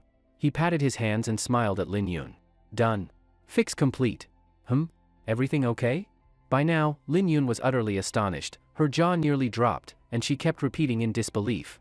You did it, you really pushed the bookshelf, and single-handed. You did it, you really. Only then did Yi Xingchen notice something odd. It seemed, after he woke up, people around him had completely lost their sense of strength. He had lifted a bag of cement and everybody on the worksite erupted, even Qin Yanan seemed highly impressed. A renowned strongman from East Asia, compared to him lifting a brick. Every piece of furniture and equipment in the entire world suddenly seemed flimsy. He just lightly touched Park Kukchang in the match, and Park spit blood and collapsed, life uncertain. Insignificant amounts of water or food. After just lightly pushing a bookshelf, Lin Yun reacted like she'd seen a ghost. If there is. I mean, is it possible that? If one person thinks there's something wrong with me, maybe that one person is wrong. If 10 people think there's something wrong with me, perhaps all 10 are wrong. But if everyone around me thinks I have a problem, maybe the problem is me? Could it be? Could it be that since I woke up, everyone's physical ability in this world has declined to a bizarre level? Body strength so weak it's frightening, fitness reduced to terrifying fragility, speed so slow it's painful. Now, in terms of physical traits, except for a slight decline in speed, every other aspect has dropped below normal. But then, how do I explain clothes? If even a few pounds are considered heavy, how about the clothes people wear? With that thought, Yi Xingchen walked over to Lin Yun, who was still visibly shaken. Driven by curiosity, he reached out and touched her suit jacket. It felt extremely light. He grabbed a bit of fabric and lifted it, surprised that the material was not an ordinary fabric. Though it looked the same, the weight was on a totally different level. That might explain why people in this world aren't bothered by the weight of their clothes. So, are the stockings the same? Yi Xingchen bent down, full of curiosity, and gently pulled on Lin Yun's stockings. Tear. A ripping sound, he tore the stockings with ease. Ah? What are you doing? Lin Yun snapped out of her shock like a frightened rabbit and jumped. Only then did Yi Xingchen realize how rude he had been, and he internally sighed, oh no. Sorry. You might not believe me. I was just conducting a study, testing a hypothesis I had in my head. After saying that, he immediately regretted it. He didn't believe it himself. Would Lin Yun believe it? He was doomed. She would definitely slap him and then report him to Qin Yanan. He'd be fired and lose this dream job. What a disaster. You're insane, right? How can I go out after this? People will think, what happened in the office? Unexpectedly, Lin Yun didn't seem angry, nor did she run outside yelling, someone harassed me. She just blushed deeply. So, what should we do? Yi Xingchen was stunned. Well, take off your jacket. I'll cover this up. Then you can change outside. All right? Yi Xingchen hurriedly removed his jacket. Whoosh! Lin Yun caught it, his jacket dropped straight to the floor. She froze in fear. Your clothes? You were wearing clothes that heavy? Only then did Yi Xingchen realize his normal jacket weighed a few hundred grams, which, to Lin Yun, really was heavy. It's okay. I'll use my jacket to cover a bit, just let me know if anything else comes up. Before Lin Yun could recover from the shock, she quickly draped Yi Xingqian's jacket over him and awkwardly fled the office. Empty now, only Yi Xingqian remained, standing there in disarray. This is insane, just insane. This world is really too crazy. Sitting alone in the office chair, Yi Xingqian looked up and sighed deeply. I only took a nap, how did the world become like this when I woke up? At that moment, his academic curiosity sparked a new question. If everyone in this world is so weak, how difficult must it be for women like Lin Yun and Qin Yanan, who have really strong bodies? Based on what he knows? A weighs about 2.5 ounces, like an orange. B about 5 ounces, like a persimmon. C about 8.5 ounces, like an apple. D about 13.5 ounces, like a grapefruit. E about 1.25 pounds, like a pear. F about 1.8 pounds, like a honeydew. In a world where people can't even lift a few pounds, how terrifying are those weights? Looking at Lin Yun and Qin Yanan, they're both at least D-level strength, right? So scary, so scary. Oops, why is a respectable person like me thinking about such a crude question? Without hesitation, Yi Xingqian raised his hand and tapped his forehead with force. Right at that moment, Lin Yun pushed open the door and entered. Seeing Yi Xingqian tap his own forehead, and with such strength, Lin Yun realized he was angry about his earlier rudeness, regretting it deeply, yet he didn't even flinch from that heavy tap. Truly extraordinary. In that instant, Lin Yun felt respect for him. Oh? Miss Lin. Realizing Lin Yun had entered, Yi Xingqian sprung up from his chair. Now Lin Yun had changed back into her suit and new stockings. She seemed no longer upset by the earlier misunderstanding, she simply nodded at Yi Xingqian and asked, How old are you? 24. Oh, Lin Yun nodded thoughtfully. I'm older than you. From now on just call me Sister Yun. Yi Xingqian instinctively glanced at an indescribable part of Lin Yun, then paused, older than me, so I call you sister? Lin Yun looked puzzled. Did you want to call me twin sister? Ah? No, what I meant is, Yi Xingqian awkwardly scratched the back of his neck. I meant calling you sister sounds more polite. Lin Yun smiled again, okay. I don't care about being older, why would you worry? Okay then, Sister Yun. That's better. Lin Yun nodded approvingly. Yi Xingqian was about to speak when she suddenly asked, By the way, little Xingqian, how are you so strong? Strong? You mean? Yi Xingqian looked at Lin Yun puzzled. She gave a skeptical look, Your strength. What else did you think I meant? Oh, he tensed and shrank a bit, that question. Sister Yun, I honestly don't know how to answer, if I'm honest, I was born this way. So it's innate talent? Lin Yun nodded thoughtfully. You could say that, Yi Xingqian smiled oddly. Work's over. Want to go have lunch together at the company cafeteria? Lin Yun kindly invited Yi Xingqian. Yi Xingqian glanced at the wall clock, it was already noon, 12 o'clock. Great. I didn't know where the cafeteria is, thanks, Sister Yun. They chatted while walking to the first floor cafeteria. But when they arrived, Yi Xingqian was stunned. He saw dozens of coworkers each holding a small paper tray, standing in line at 10 food counters. What shocked him more was how tiny the food portions were in their trays, pathetic, really. Maybe 100 grains of rice, a tiny piece of meat, a small bit of vegetables? Here, Yi Xingqian had a new question. Even though in this world people's physical strength had dropped greatly, their bodies are still the same size. Eating so little, how do they keep up enough energy for their big bodies all day? What's wrong, Brother Xingqian? Lin Yun asked, puzzled. It's nothing. I'm just surprised that everyone eats so little. Lin Yun trusted him and smiled gently, You're the strong man, so of course you eat more. It's normal. But when it was Yi Xingqian's turn to get food, Lin Yun lost her composure. Oh my god, this is way not normal, right? Yi looked shyly at the cafeteria ant and held out 2 trays. Auntie, could you give me more rice, a bit more, a little more, even more? The ant couldn't stay calm. Oh my goodness, young man, how long has it been since you ate? That's already enough for 5 people. People from other departments leaned over, laughing. When did our company start hiring refugees from Rwanda? I swear, this guy hasn't eaten in a month, right? That's 5 people's worth, starving ghost level? Yi Xingqian didn't pay attention. Awkwardly he smiled at the ant. Auntie, well, how about giving me that whole box of rice? I'll manage, maybe buy something else later. What? The ant was stunned. No, young man, that box of rice is at least 1/2 pound, 8 ounces of rice. Can you really eat that much? Although it's free employee lunch, we can't waste it, and you can't take it home either. To prove it, Yi opened his mouth and downed that 5-person portion of rice in a few bites. The ant silently gasped. Seeing how voracious he was, she obliged and served as much as he requested. Once Yi Xingqian saw his tray had enough food, he finally sat down contentedly. He deliberately avoided sitting near Lin Yun, After all, he'd become unusual. He assumed she'd find him embarrassing, so he proactively gave her space. But instead of judging him, Lin Yan chased after him and sat down beside him. Yi Xingchen looked at her gratefully and then dug into his meal while chatting. Meanwhile, those who had been laughing before now stood frozen in shock. Did you see that? Just then he held up that whole plate of rice with one hand. It must have been over 1 pound. I heard, our company recently hired a strongman, personally recruited by Director Qin. Could that be him? Wow, that's holding a pound of food with one hand. No wonder he's the boss's bodyguard. That's impressive. The boring workday passed in the blink of an eye. After work, Yi Xingchen acted as Qin Yanran's driver and drove her home. In the car, Qin Yanran remained focused on her ultra-thin tablet, and Yi Xingchen had no intention of interrupting her. The two of them spent the ride in relative silence.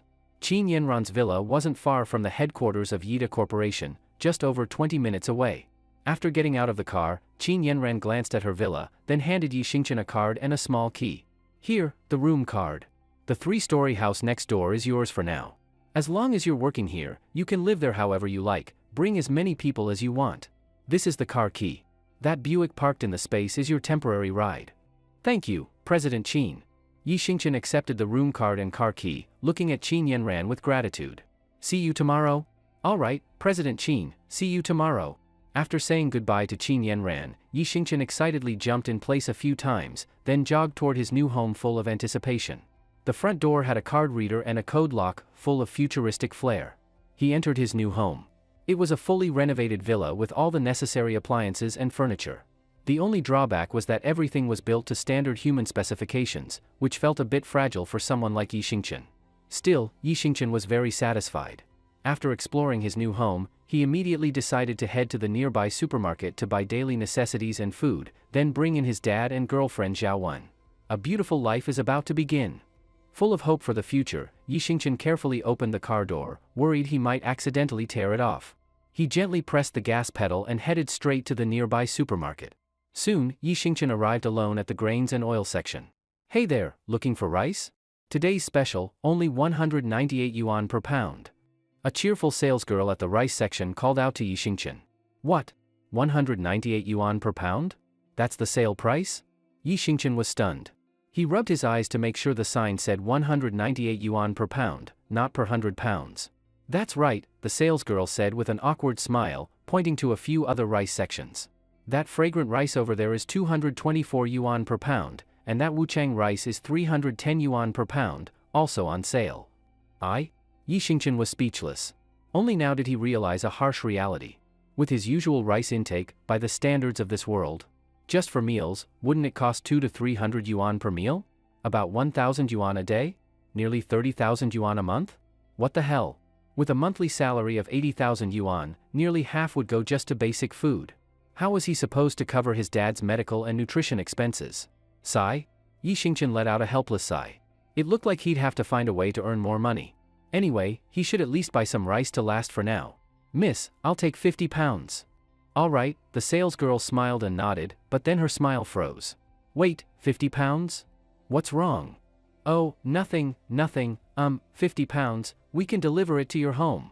Just give me your address, and someone will contact you to schedule a delivery. Yi Xingchen was about to refuse but then changed his mind. In this world, there were no normal people left except for himself.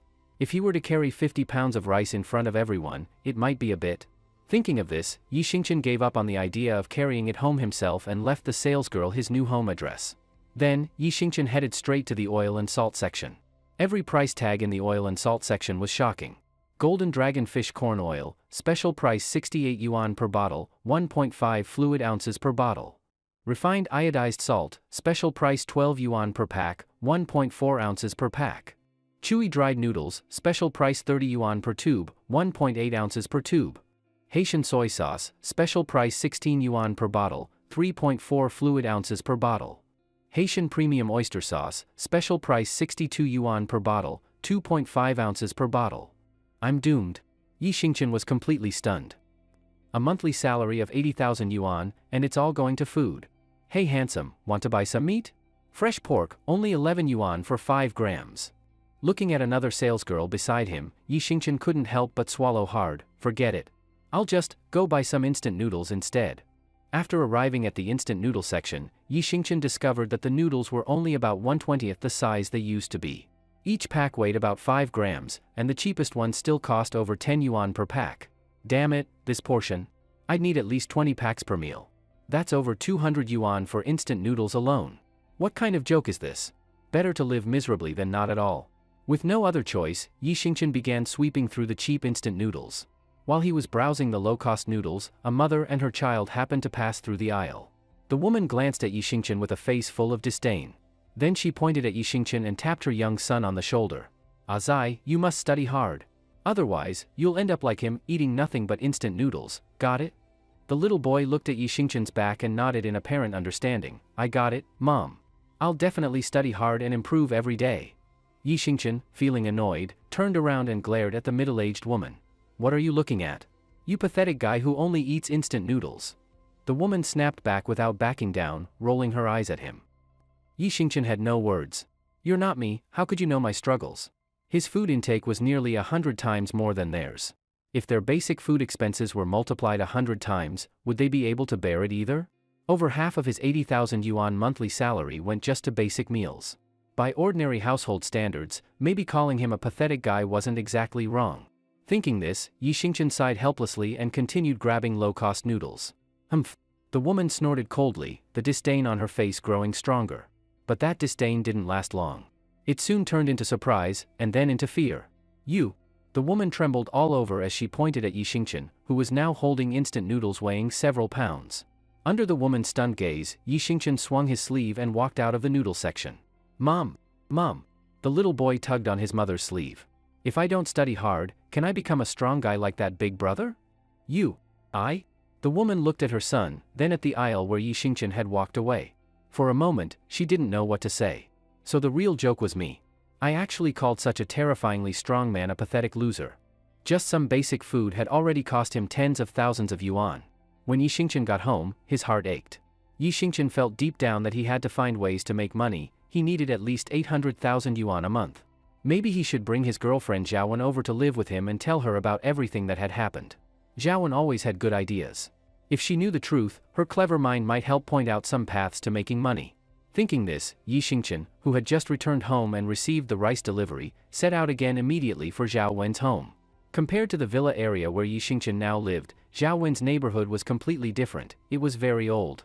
Where there used to be a few 10-story buildings, now they had all turned into 3-story ones. Good thing Wenwen lives on the second floor, otherwise I wouldn't even know where to find her. Yi Xingchen mumbled to himself and walked up to Zhao Wen's door with familiar ease.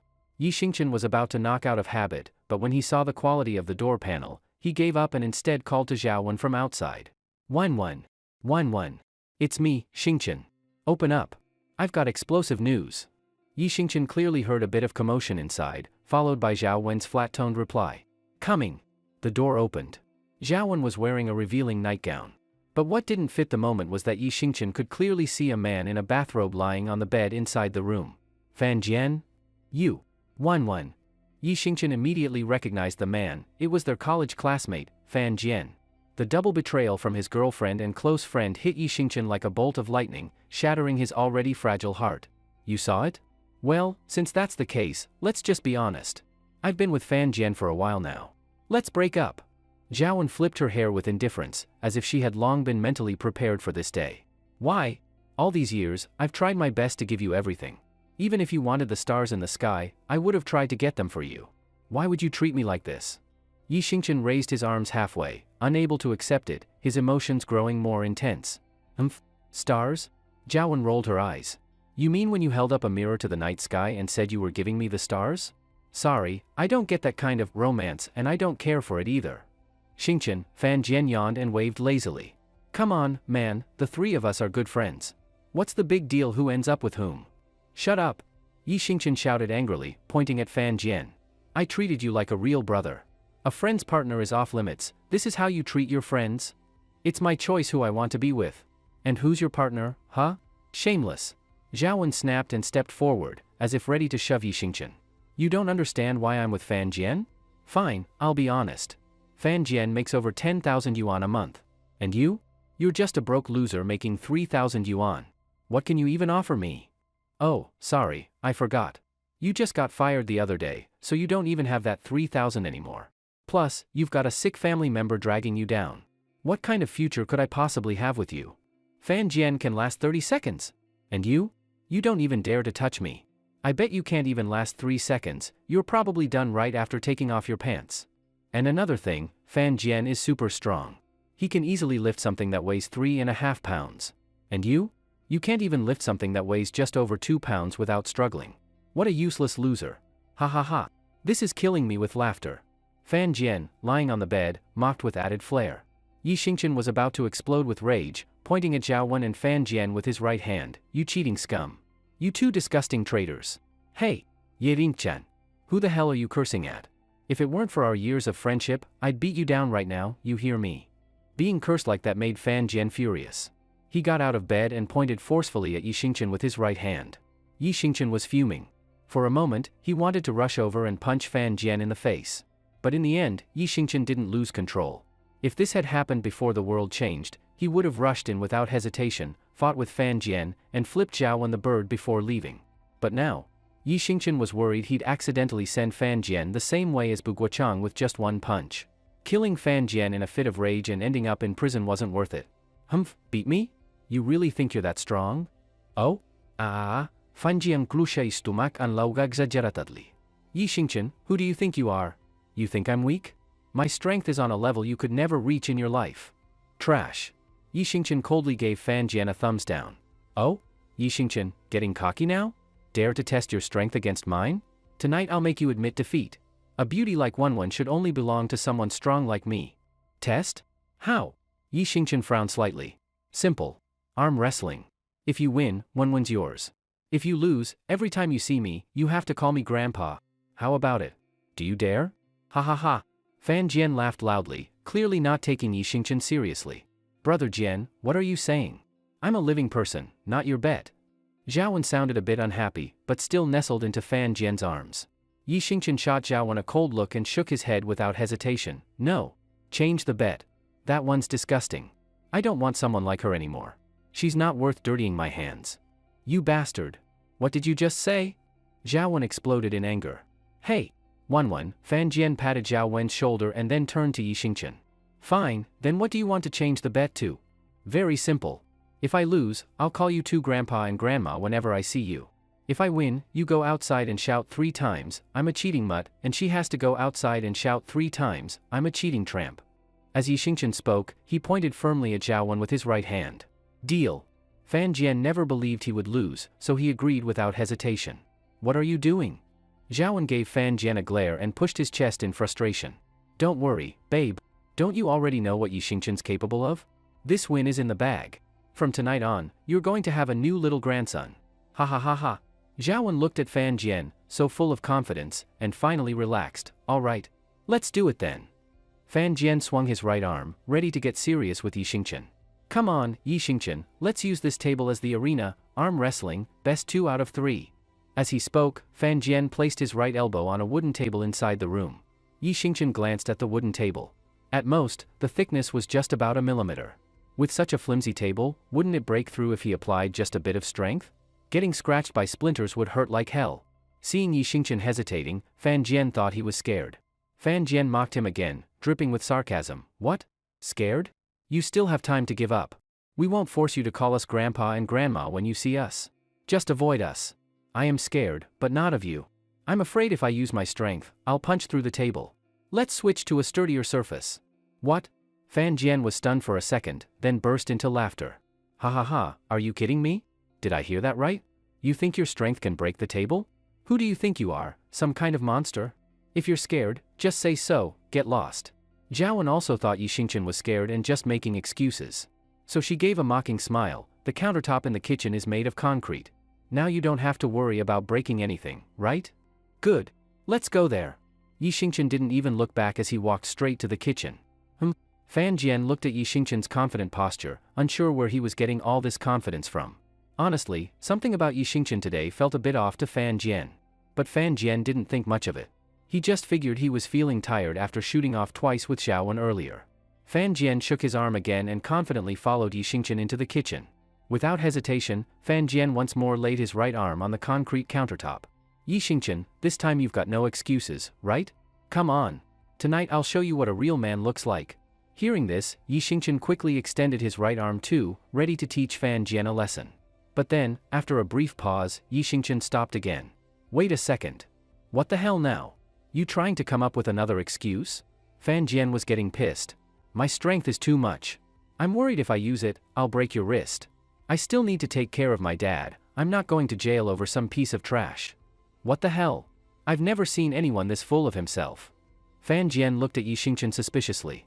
You're not just setting yourself up for an excuse when you lose, are you? Definitely. Zhao Wen nodded without hesitation, agreeing with Fan Jian.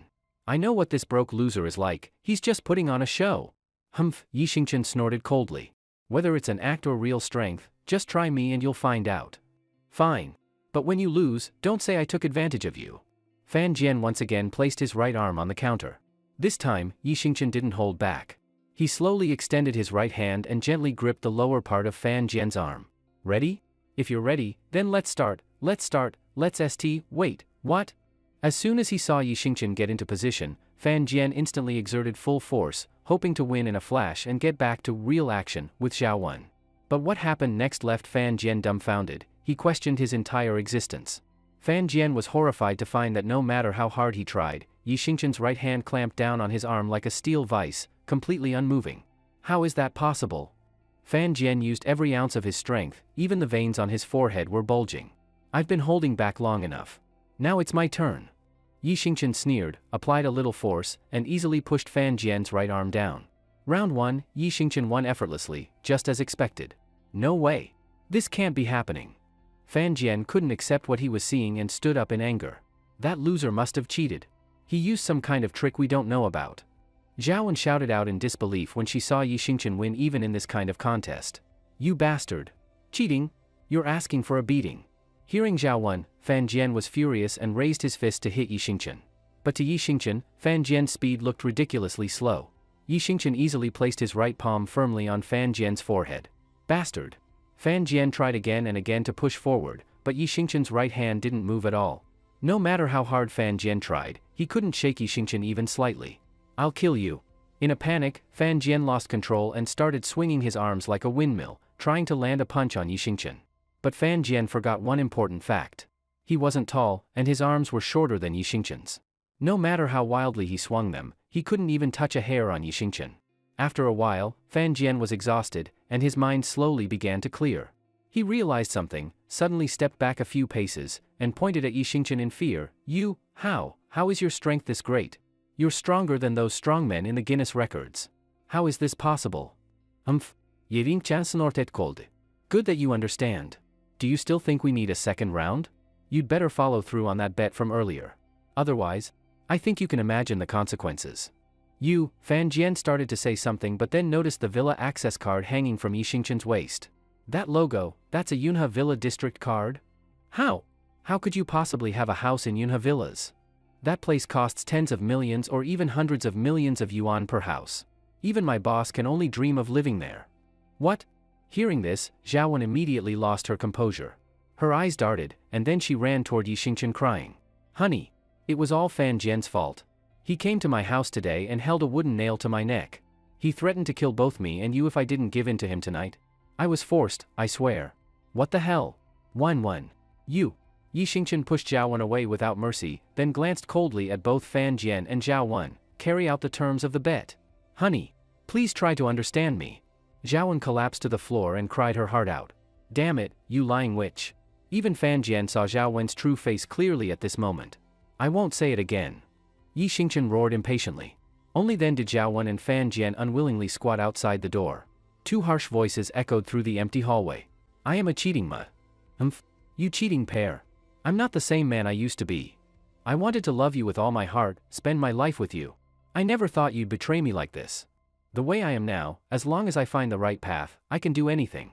Someone like you isn't even worthy to carry my shoes. Yi Xingqian angrily returned to the gate of his villa. Already fuming from what happened with Zhao Wen, he found that even his father Yi Hao was nowhere to be seen when he got home.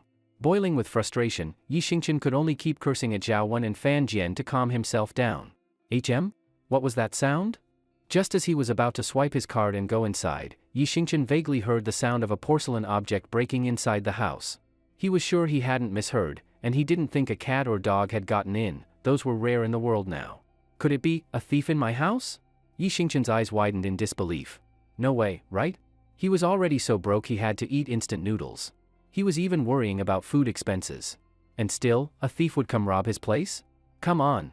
Why not rob someone rich instead? What are you gonna steal from me? My instant noodles? In broad daylight, a thief breaks into a house to steal instant noodles? If word got out, people would die laughing. Yi Xingqian glanced at the concrete wall, about 8 feet tall, and decided not to alert the thief yet, better to sneak in and see what was going on. So, holding his breath, Yi Xingqian jumped up high, grabbed the top of the wall with both hands, and used his body to easily flip over. He crept through the darkness, carefully making his way toward the villa. But then Yi Xingqian suddenly remembered something and slapped his forehead. Damn it! People in this world are so slow now. Why was I even worried he'd run away? Or that he'd turn violent? Am I stupid or what? Yi Xingqian shook his head helplessly. Looks like spending too much time around people like Fan Jian and Zhaowen had made his IQ drop too. Cough cough. Yi Xingqian gave a loud fake cough, then swaggered into the living room and flipped on the lights. Clatter. Sure enough, there was the sound of jars and bottles falling upstairs. Apparently, Yi Xingqian's sudden return had caught the thief off guard, and in a panic, he made a lot of noise. Now that he knew the thief was on the second floor, Yi Xingqian confidently walked up the stairs. He wasn't worried about the guy jumping out the window. At the current human condition, that would be suicide. He pushed open the bedroom door on the second floor and sure enough, a young man was huddled in the corner, trembling and pointing a little wooden dagger at Yi Xingqian. You, don't come any closer. Heh, Yi Xingqian couldn't help but laugh. Buddy, this is my house. You're the thief. And you're telling me not to come closer? Don't you think that's ridiculous? The thief hesitated for a moment, then started edging along the wall toward another corner. Yi Xingqian didn't think twice, he took a few large steps forward. Ha ha ha. Idiot. Let's see how you'll catch someone as charming and fast as the wind like me. The thief grinned smugly. It was clear that moving along the wall earlier was just to get Yi Xingqian to shift his position, then try to use his own speed to dash out the door and escape. If it had been anyone else, the thief might have actually pulled it off. But this was Yi Xingqian, whose speed was dozens of times faster than anyone else in this world. The thief had barely taken a few steps when Yi Xingqian's figure appeared rapidly in front of him, shocking the thief with how fast he was approaching. In just a moment, Yi Xingqian was already standing right in front of the thief. You little punk. Where do you think you're going? What the hell? That fast? No way. I used to run the 100-meter dash in just over 90 seconds, I never lost to anyone. How can you be this fast? Yi Xingqian honestly didn't know how to answer that, or rather, he had no interest in answering at all. To avoid breaking the thief's arm, Yi Xingqian grabbed his right arm using as little strength as possible. What the hell? The thief tried to break free, but was horrified to find that Yi Xingqian's hand felt like it was welded to his arm. No matter how hard he struggled, it didn't move an inch. This is hopeless, the thief muttered in despair, then dropped to his knees, crying and sniffling. Big bro. Boss. Sir. Please spare me. You probably won't believe it, but I just wanted to steal a little to donate to an orphanage. Although Yi Xingqian couldn't be sure if that was true, he saw the honesty in the thief's eyes and didn't think he was lying. Maybe this thief was one of those legendary Robin Hood types. Thinking that, Yi Xingqian softened a little. Put down whatever you stole and leave. I'll pretend I didn't see you today. Haha, the thief scratched his head awkwardly. Big bro, honestly, when I came into your place, all I saw was endless oil, rice, salt, vinegar, and a mountain of instant noodles. I didn't take anything. Yi Xingqian was slightly stunned, then also felt a little embarrassed. In other words, the thief was saying, there's nothing worth stealing in your house. If I'd known that, I wouldn't have come. Go on, go. Be thankful I'm letting you off. Yi Xingqian waved his hand to shoo the thief away. But that simple hand gesture looked like some kind of divine martial arts move in the thief's eyes. Oh my god. Big bro. How did you move, that fast? As he spoke, the thief slowly imitated Yi Xingqian's earlier hand wave. Big bro, when I wave my hand once, you already waved it a dozen times. That's insane. Yi Xingqian paused, remembering the thief's 100-meter time earlier. He started to gain a better understanding of the physical condition of people in this world. It seemed, strength had dropped by about 100 times, and speed by about 10 times. Oh. I get it now. Big bro. You're definitely one of those legendary martial artists, aren't you? You must be. Damn. I actually snuck into a martial artist's house to steal, that's gonna make all my friends insanely jealous. Why do you talk so damn much? Yi Xingchen was starting to get annoyed. You leaving or not? If not, you'll stay here forever. Clearly, the thief wasn't planning to leave just yet. His eyes darted around as he said, Big bro, I have a proposal, wanna hear it? Hearing the thief's words, Yi Xingchen was momentarily stunned. This guy. Was he trying to make Yi Xingchen become a thief like him? Although, with the difference between himself and the people of this world, if he did become a thief, no one would be able to catch him. But Yi Xingchen was someone with a strong sense of justice and integrity. He would rather starve than accept charity. How could he ever become a thief? Even making money, he had to do it the right way. Yi Xingchen rolled his eyes. Say what you want, then get lost. It's like this, the thief thought for a moment, then continued, Big bro, please allow me to introduce myself. My name is Wenbin. I grew up in an orphanage here in Yunha City. I don't have many skills, but I'm fast and nimble. I also know some shady types in the city. So? Yi Xingchen looked quietly at Wenbin. So I wanted to ask, Big bro, do you have any underlings? No. What does that have to do with you? Yi Xingchen looked at Wenbin, confused. What the hell? Big bro. Someone as impressive and powerful as you doesn't even have one follower? If word gets out, won't that hurt your image? Wenbin looked at Yi Xingchen with exaggerated shock. Because I'm just a bodyguard and a driver. Yi Xingchen shrugged helplessly. What's wrong with being a bodyguard? Or a driver? Big bro, with your skills and presence, you're destined for greatness. As the saying goes, even beasts choose the best trees to nest in. My admiration for you is like a raging river, endless and surging like the Yellow River in flood. How about letting me serve you from now on? Huh?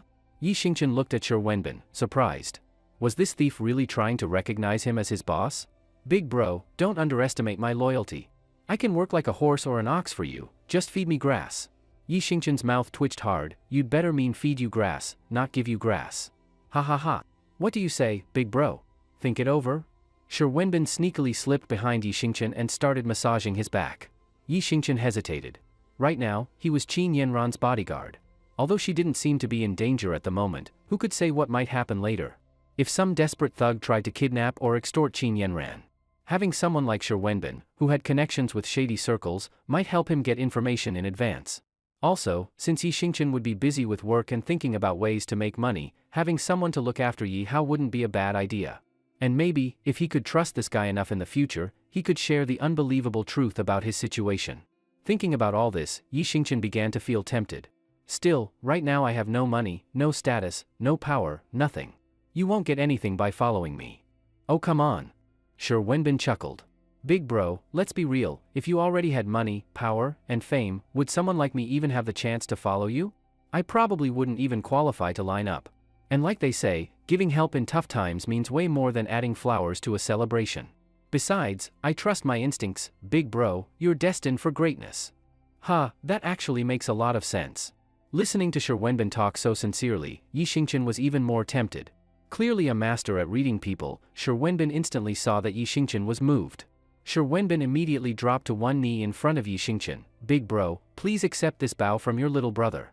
In the future, I'll go through fire and water for you, face any danger without hesitation. I only ask that when you make it big, you don't forget about me, or maybe just help out the orphanage I grew up in. Yi Xingchen nodded. This Wenbin, he actually seemed like someone who valued loyalty and emotions. Stand up. My name is Yi Xingchen. Got it, Brother Yi. Wenbin was sharp and instantly switched to calling him Brother Yi. From now on, don't steal anymore. I don't want to have to visit you in prison someday. With a boss like Brother Yi, why the hell would I keep stealing? That'd just be a disgrace to you. Wenbin even winked at Yi Xingchen after saying that. All right then. Yi Xingchen nodded, looking a bit conflicted. Overall, he was quite satisfied with Wenbin as an unexpected new underling. Clever, talkative, street-smart, loyal, and sharp-eyed. If he really made it in the future, Wenbin could definitely become a reliable right-hand man. I wonder what kind of big shot gets to have Brother Yi as their bodyguard and driver? Wenbin asked curiously. The president of Yida Corporation, President Qin. What the heck? Wenbin exclaimed. Isn't she rumored to be one of the top beauties in Yunha City? Brother Yi, be honest, do you have some personal feelings working for her? Then Wenbin even started analyzing it to himself. President Qin is a classic rich, beautiful, single woman. She wouldn't be a bad match for Brother Yi. Totally worthy.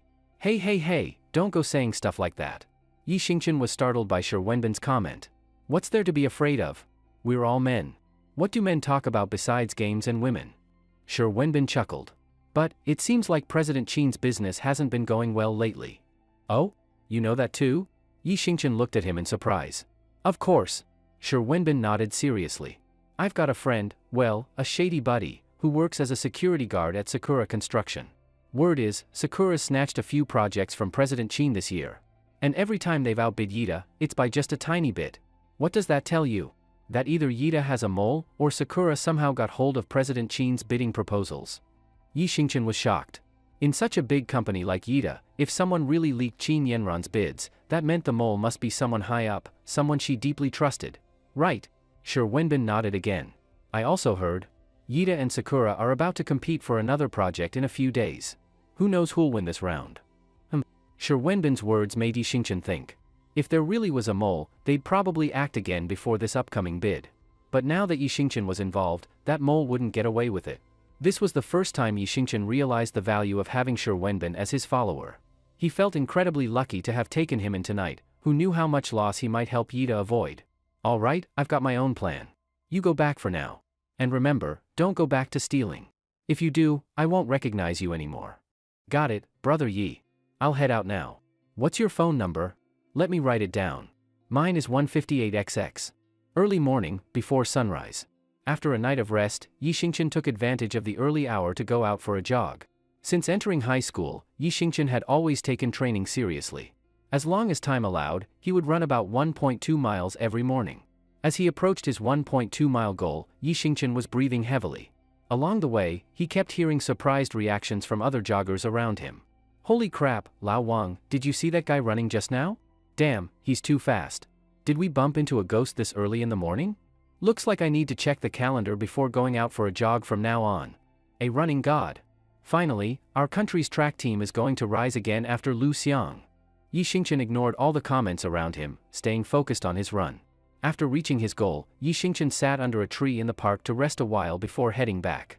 What are you doing? If you don't stop, I'm going to scream. Shoo! Don't scream. The more you scream, the more excited I get. Who knows what else I might do? Ha ha ha ha. While Yi Xingchen was resting, a disturbance broke out nearby. Curious, Yi Xingchen turned his head and saw a group of over 10 men surrounding a young woman against a wall. The woman clearly had also gone out for a morning run. She was wearing a sports tank top, which had clearly triggered the group's lewd thoughts. Wearing a tank top isn't a crime, the crime is these scumbags. In broad daylight, they were shamelessly harassing her.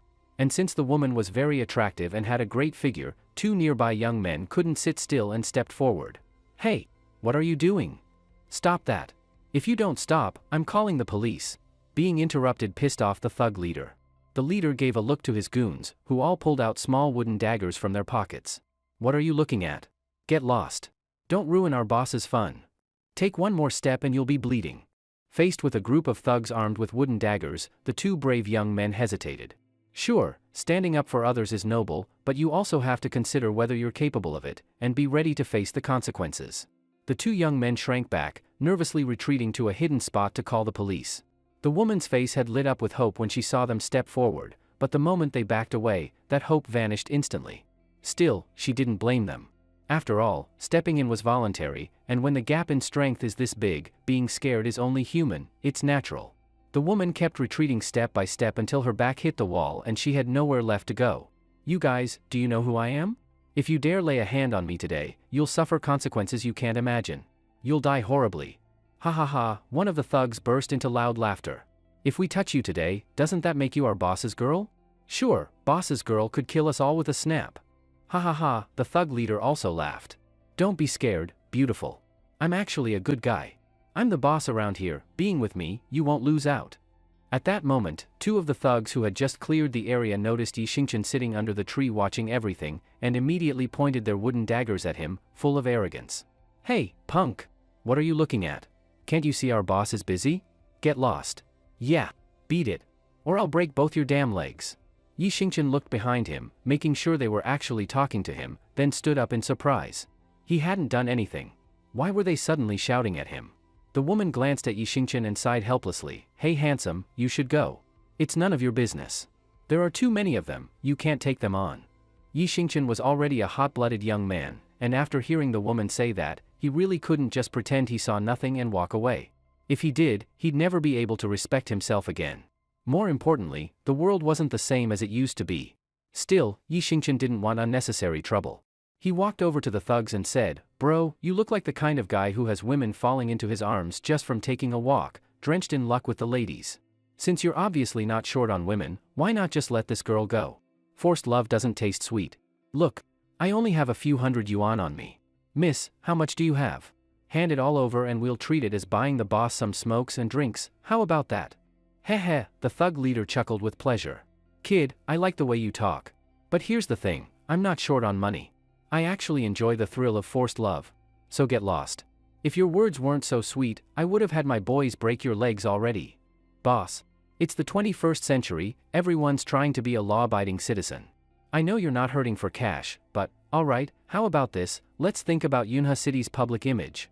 Let's help our city win the national title for Most Civilized City. Just hold back, for the greater good. Okay?" Yi Xingqian was still trying to reason with the thug leader. "You're so damn annoying. Boss, why are you wasting words on this punk? Let's just break both his legs and be done with it." Clearly, Yi Xingqian's words had worn out the thug leader's patience. The boss pointed a finger at Yi Xingqian from a distance and shouted, "You little bastard. Do you think I complimented you for fun? Do you think I'm being nice? You talk more than that monk from the legends. This is your final warning, are you leaving or not? If not, I'll have my boys smash both your legs. Boss, look at his clothes, cheap and weird. Who knows what kind of trash material that is? Definitely some broke loser. He probably wants us to break his legs so he can sue you for money." Faced with the thugs pushing him harder and harder, Yi Xingqian sighed and shook his head. "Sigh. I really didn't want to fight, why are you forcing me?" "Humph," the thug leader sneered. "Xiao Lu, go break one of his legs. I'll cover all the costs." "You got it." With the boss's command, one of the thugs gave a sinister grin and started slowly walking toward Yi Xingqian with a vicious look on his face. When the woman saw that the gang of thugs was actually about to attack Yi Xingqian, she panicked. "Hey! These guys clearly have a lot of fighting experience, you're no match for them. This has nothing to do with you. Don't get hurt for no reason. Just run. Ha ha ha. I love girls like you, so soft-hearted. And I bet the rest of you is soft too," the thug leader sneered. "Kid, you want to run now? Too late. Liuzi's the best fighter I've got, even a god couldn't save you today." With the boss's approval, Liuzi got even more excited and charged at Yi Xingqian with a loud yell. "Wait!" Yi Xingqian quickly raised his right hand to stop Liuzi. "What are you doing?" Liuzi looked at Yi Xingqian, confused. "Trying to run now, kid? Too late. I gave you a chance to walk away, but you didn't take it. Who said I'm running?" Yi Xingqian looked at them strangely, then pointed at the watch on his left wrist. "I meant, I'm about to be late for work. If I'm late, my boss will get mad and dock my pay. So instead of fighting you one by one, how about all of you come at once?" "What the hell? Arrogant much? Who do you think you are? The Kung Fu master of Yunhe? Liuzi, stop talking, just beat him up." Liuzi was furious, glaring at Yi Xingqian. "You little punk, I've never seen anyone so cocky in my life. Well, today's your lucky day. Taste my iron fist first." Liuzi shouted and slowly lunged at Yi Xingqian, fist raised in anger. Yi Xingqian stood there like he was frozen, not moving an inch, letting Liuzi's punch come straight at him. "I thought he was some kind of master, but turns out he's just a kid scared stiff. Punk." Liuzi grinned and threw his punch at Yi Xingqian's chest. In that moment, he imagined Yi Xingqian crumpling to the ground from the blow, and a smug smile spread across his face. Smack! Liuzi's punch landed softly on Yi Xingqian's chest. Not only did Yi Xingqian not fall, he didn't even budge. What the hell?" Liuzi was stunned. "What's wrong? Didn't eat breakfast today?" Yi Xingqian glanced at Liuzi's limp punch. "What the?" Liuzi almost coughed up blood in frustration. "Hey Liuzi, what are you doing? Punch him already. What the hell are you doing grabbing his chest? No wonder old Zhang said you're into guys, but now's not the time for that." Another thug behind Liuzi stared at the bizarre scene in confusion. "Screw you!" Liuzi shouted. "Boss, there's something off about this guy. Usually, one punch from me will send people flying, or at least make them stumble. But he didn't even flinch. Damn," the thug leader also realized something was wrong. But he was too lost in his lust and had no intention of thinking it through. With a wave of his hand, the leader shouted, "Everyone, get him. Crush that punk, let's go." All the thugs pulled out weapons and charged at Yi Xingqian. Then came a scene that would shock both the woman and the thug leader for the rest of their lives. Yi Xingqian moved like a butterfly among flowers, gracefully weaving through the crowd. Wherever he passed, cries of pain followed. "Ah! My hand! Ah! My foot!" In moments, more than 10 thugs were all lying on the ground in agony. Gurgle. The thug leader swallowed hard. Seeing Yi Xingchen stepping closer, he quickly backed down. Big bro. Real tough guy. We can talk it out. Weren't you just preaching about being a law-abiding citizen? Fighting is wrong. And preserving Yunha City's image, you said all that. Look, so many of my men got knocked down. How about, you pretend you didn't see me today and just let me go? Hemepe, yering chan snorted cold. Too late. Your choice. Now you face the consequences. No, it's a misunderstanding. It hurts, it hurts. While the thug spoke, Yi Xingchen had already walked over and grabbed his left hand with his right. I haven't even used force yet and you're crying already? Weren't you acting tough a moment ago? Yi Xingchen teased, looking at the thug. The thug gave a flattering smile. Brother Yi, first time's always painful. You're a man, you understand. I understand nothing. Yeving Chan glared. Tell me, which hand were you trying to feel the girl with? This hand. The thug cooperated obediently and extended his right hand, then immediately retracted it, uncertain. No, it's the left. No, right, left, left. So both hands then? No, left hand, ow, Crack. With a chilling crack, Yi Xingchen broke the thug leader's left hand with bare force. Shoo! Don't talk. The more you talk, the more excited I get. I might do more outrageous stuff. Yi Xingchen placed a finger to his lips and silently mimicked the thug's earlier words, sending them right back at him. The woman was startled, immediately realizing Yi Xingchen had avenged her in words. Though his method was harsh, she didn't see fault, and she looked at him with gratitude. Seeing the thug leader had no more to say, Yi Xingchen let go of his injured hand. All right, now get lost. Thank you, big bro. The thug leader looked pale and led his men out of the park in shame. Handsome man, thank you so much. If it weren't for you, I really can't imagine what might have happened. The woman bowed gratefully, then curiously looked Yi Xingchen over. You're so fast. Yi Xingchen was speechless. Why does everyone like to say he's fast? Do I even look like someone fast? Can people compliment a different way next time? The woman smiled brightly and held out her right hand. Ansuma, im longqingxuan. Yering-chan. Yi Xingchen glanced at her hand, but worried he might crush it, he simply touched it lightly with his own right hand, then smiled and waved goodbye. Long Qingxian first looked surprised, then quietly laughed. You really are an interesting person? Yering-chan? With moves so terrifying, you've successfully caught my attention. She quickly pulled out an ultra-thin phone and dialed. Bro, I almost got hurt in Yunha City, some thugs. I never want to see them again. And look up info on one guy, Yi Xingchen. He lives near Yunha Villas, got it. A quiet morning. Damn it, Boss Lu's launched his final move and is clearing the field. The Han dynasty is weak, the court in chaos. Damn. Lu Yan is so strong, how exactly did the Han ever decline? Yi Xingchen was happily playing the mobile game 3 Kingdoms Kill in his office. Knock, knock, knock. The office door tapped gently. Please come in. Yi Xingchen quickly stashed his phone and exited the now-decided game. In walked Lin Yun. Today, Lin Yun wore an office outfit, short skirt, black pantyhose, and a small tie, making her appear very mature and poised. Spotting her black pantyhose, Yi Xingchen whispered in admiration. No wonder girls love black pantyhose, look at those legs, black makes them look slimmer. Maybe that's why t-shirts are rarely sold in black. Miss Yun, do you need something? Lin Yun hesitated a moment, then smiled sweetly. Actually, I do have something to ask you. Not missing a beat, Yi Xingchen patted his chest and replied, Miss Yun, whatever you need, just name it. I'll get it done in minutes. That's great. Lin Yun smiled lightly and handed him a document. Here's the company memo. The day after tomorrow morning, we'll have a friendly basketball game with Sakura Construction Company. Huh? Yi Xingchen looked surprised. Friendly game with Sakura Construction? Lin Yun smiled and said, officially, yes. We can't call it a death match. The thing is, the company needs 10 players. 9 have signed up, so we're down by 1. You want me to join too? If not you, who else? You have incredible strength and surprising speed, won't you lead our team to beat Sakura Construction? I see, Yi Xingchen thought a bit, then smiled. If I join, will there be a reward? Of course. Lin Yun nodded firmly. President Qin said just participating gives 5,000 yuan. If we beat Sakura Construction, the prize increases to 50,000. 50,000, Yeving-chan murmured. That's barely enough for a month's meals. What did you say? Lin Yun didn't catch him. Nothing. I meant, Yi Xingchen smiled while looking at her. I meant, if I join, Miss Yun, could there be a personal reward for me? Lin Yun paused. What personal reward did you have in mind? Any kind of reward? Yi Xingqian teased with a mischievous smile, trying to scare her a bit with a small joke. Lin Yun quickly realized and rolled her eyes. Really? Now you're bold enough to flirt with Miss Yun, huh? Aren't you afraid your girlfriend will find out and kick you out of the house? Girlfriend? Yi Xingqian's mood instantly dropped. Sigh. I planned to bring her over to where I'm living last night, but I walked in on her with one of my buddies in the same bed. Oh? Lin Yun looked at Yi Xingqian in shock, unable to comprehend. Why would someone as strong as Yi Xingqian be cheated on? Was she turned off by his lack of money? If Yi Xingqian competed in something like the Olympics and used media to build a persona, endorsements would roll in. Or was it his appearance? He wasn't flashy handsome, but he was quite attractive and had a masculine presence.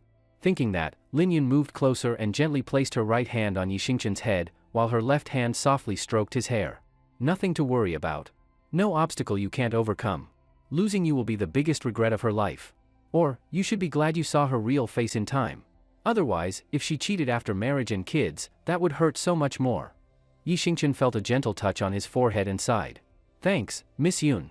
You're the best. Miss Yun, do you have a boyfriend? Whoever marries you must be destined for great luck. What? Do you still have feelings for me? Lin Yun smiled.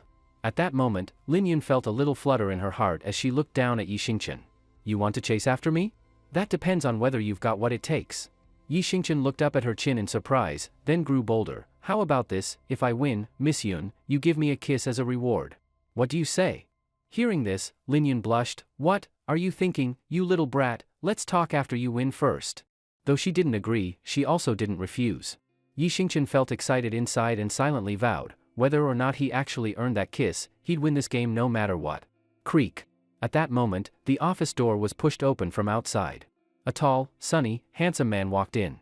When he saw the scene, his face first flashed with shock, then flooded with anger. What are you two doing? It's work time. The man was named Shen Jingbing, head of security at Yida Company, Lin Yun's most loyal pursuer and Yi Xingqian's direct supervisor. Seeing his love interest holding another man's head like that, Shen Jingbing felt his blood pressure spike. He nearly rushed forward to punch Yi Xingqian.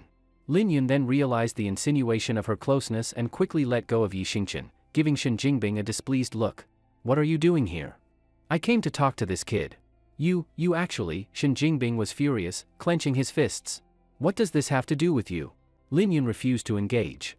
I invited Yi Xingqian to join the company's friendly basketball game against Sakura Construction. I'm busy, so I'll go now. She deliberately turned to smile at Yi Xingqian, even blew him a kiss, then walked out of the office gracefully. Yi Xingqian's heart sank. He'd been used by Lin Yun. Sure enough, Shen Jingbing surged forward angrily, pointing at Yi Xingqian. You punk! You dare make a move on my woman? Are you asking to die? My woman? Yi Xingqian frowned. Who gave up ownership? Maybe you're the only one who thinks she belongs to you. Fine. Kid, you're bold. Don't think you can act big just because President Qin hired you personally. You wait, I'll make you regret this. Really? I'm so scared. Yi Xingqian feigned trembling mockingly. Now you say you're scared? Too late. Just wait. Shen Jingbing snorted and stormed away from the office. Yi Xingqian was left utterly baffled. What the heck? What does no fear mean? Can he tell I'm mocking him? Is he really clueless or just pretending? No wonder Lin Yun wasn't interested in someone like him. What a lunatic. Thinking of Lin Yun, Yi Xingqian smirked mischievously. You use me like a pawn? One day I'll make sure you use my pawn. Bastard. Wretched woman. Pretty boy. Adulterers. You two, immoral couple. Shen Jingbing cursed angrily as he returned to his office. What's wrong, brother Shen? Who made you so angry? A security guard asked, puzzled. It's that bitch Lin Yun. Damn, I've been chasing her for almost 2 years, and she always ignored me. Then that new pretty boy, the chauffeur President Qin recently hired, has only been here a couple of days, and she threw herself at him. Completely blind, what a waste of time. Shen Jingbing hissed. The guard patted his shoulder. Brother Shen, you know how people talk. Lin Yun may look classy, but behind closed doors she's slutty. Heaven knows how many men she's been with. Wasting so much time on someone like that, just not worth it. He continued, no matter how beautiful she is, no matter how fiery her temper, she still ends up begging men. That little, well, someday I'll make her kneel in bed and lick from me. And once I'm done with her, I'll kick her as far away as I can. Brother Shen, that's the spirit, the guard growled in approval. Tonight at the usual spot? I'll get those girls to cheer you up and blow off steam. Humph, Shen Jingbing snorted. At hearing those girls, his expression softened slightly. That pretty boy, he joined the company basketball team and thinks he can play? Not a chance. If he gets even a minute on the court, I'll call it a loss. The guard grinned wickedly. Brother Shen, don't worry. That guy looked frail when I saw him. Joining the team is perfect for us. After work, there's practice. Shen, if you pretend to supervise practice and toy with him, slam him a few times in front of colleagues, he'll leave looking humiliated, and who'll dare compete with you for Lin Yun then? Yeah, makes sense. Shen Jingbing nodded. Once that guy leaves the company embarrassed, who'd compete for Lin Yun? She'll be mine. Great. Great. He clapped with excitement. Bro, you just gave me a brilliant idea. The night's expenses are on me. Thanks, Brother Shen. The guard nearly drooled in excitement. Later, at the end of the workday, Yi Xingchen checked his watch. He planned to ask Lin Yun what time President Qin would finish today. If there was no overtime, he'd drive her home. But as Yi Xingchen stood, Qin Yanran and Lin Yun appeared together in the doorway of his office. Shen Jingbing hurried along behind them. President Qin. Miss Yun. Yi Xingchen greeted them politely. You can clock out now, go drive. Qin Yanran nodded to Yi Xingchen. Okay. Yi Xingchen grabbed his keys and happily headed off to start the car. As for Shen Jingbing, Yi Xingchen decided he didn't even want to deal with that pathetic figure. Given his situation, wasting time scheming with such a clown would only distract him from making money. Shen Jingbing clearly anticipated the moment. Seeing Yi Xingchen's own President Qin home made him furious. If Yi Xingchen just walked away now, all the plans I've spent the entire afternoon making would go down the drain, wouldn't they? President Qin, wait a moment. Shen Jingbing hurriedly reached out to stop Yi Xingchen from leaving. What's the matter? Qin Yanran asked, puzzled. And what are you trying to do? Lin Yun glared at Shen Jingbing without friendliness. Shen Jingbing internally cursed Lin Yun again, then forced a harmless smile. Well, here's the thing. Xingchen joined the company basketball team, and the rest of the team is meeting after work to train on the company court for 30 minutes. I thought, let him come along since we're all colleagues, and everyone can learn from each other and improve together. When Yi Xingchen heard Shen Jingbing's words, he mentally sent Shen's entire family some friendly regards. Shen Jingbing couldn't possibly be that kind. Even with his feet, Yi Xingchen could guess his true motive. Qin Yanran didn't hesitate and gently nodded. All right. Go ahead, you two go. I don't have anything else, I'll just watch your training. It's okay, Yi Xingchen. Miss Yun, would you come with me to watch too? Lin Yun glanced at Shen Jingbing with a flicker of disgust on her face. But she remembered Yi Xingchen's impressive physical ability, it would be fun to watch him demonstrate. So Lin Yun promptly nodded as well. Yes, President Qin. Before Yi Xingchen could say anything, Shen Jingbing enthusiastically approached him and firmly grasped his right hand, as if fearing he might refuse. Excellent. Thanks, President Qin, for understanding. Come on, Xingchen, let's go. President Qin has agreed. Shen Jingbing's plan was falling into place perfectly, and he felt as though his heart would burst with excitement. That pretty boy. I only meant to embarrass him in front of passing colleagues, make him back off. I never expected President Qin and Miss Yun to watch. If I humiliated him in front of President Qin and Miss Yun, it would be far more humiliating than in front of colleagues, by orders of magnitude. Maybe President Qin would see how weak he is and decide to fire him immediately. That would be so satisfying. Thinking that, Shen Jingbing grew more excited and subtly applied pressure to Yi Xingchen's right hand. If this pretty boy cried out in pain, President Qin would surely think him frail, maybe even expect me to humiliate him during training. But Shen Jingbing was puzzled. No matter how he squeezed, Yi Xingchen's right hand didn't budge at all. It seemed he felt nothing. Huh? Shen Jingbing frowned in confusion. What's going on? Even strong men can't stay silent under this grip, but this pretty boy shows no reaction whatsoever? All right, don't waste any more time. Let's go now. Oh, all right, President Qin. Shen Jingbing couldn't think much more. He told himself that maybe he simply didn't use full strength earlier. When training starts, he'd show no mercy. He was determined to embarrass this pretty boy and make him leave Yida Company in disgrace. The four of them quickly arrived at the company's basketball court. By then, there were 8 men already training on the court. When Yi Xingchen appeared in their line of sight, they all looked at him with ill intent. Yi Xingchen immediately understood Shen Jingbing's hidden motive. He was probably planning to humiliate him during the training. Indeed, Yi Xingchen's basketball skills weren't outstanding, but times had changed. Now, Yi Xingchen had a body far beyond ordinary people's. Those guys aiming to shame him via basketball training were bound to fail. Thinking of basketball, Yi Xingchen glanced around the court. After his enhanced physique, the court now looked pitifully small. It was more like a badminton court than a basketball court.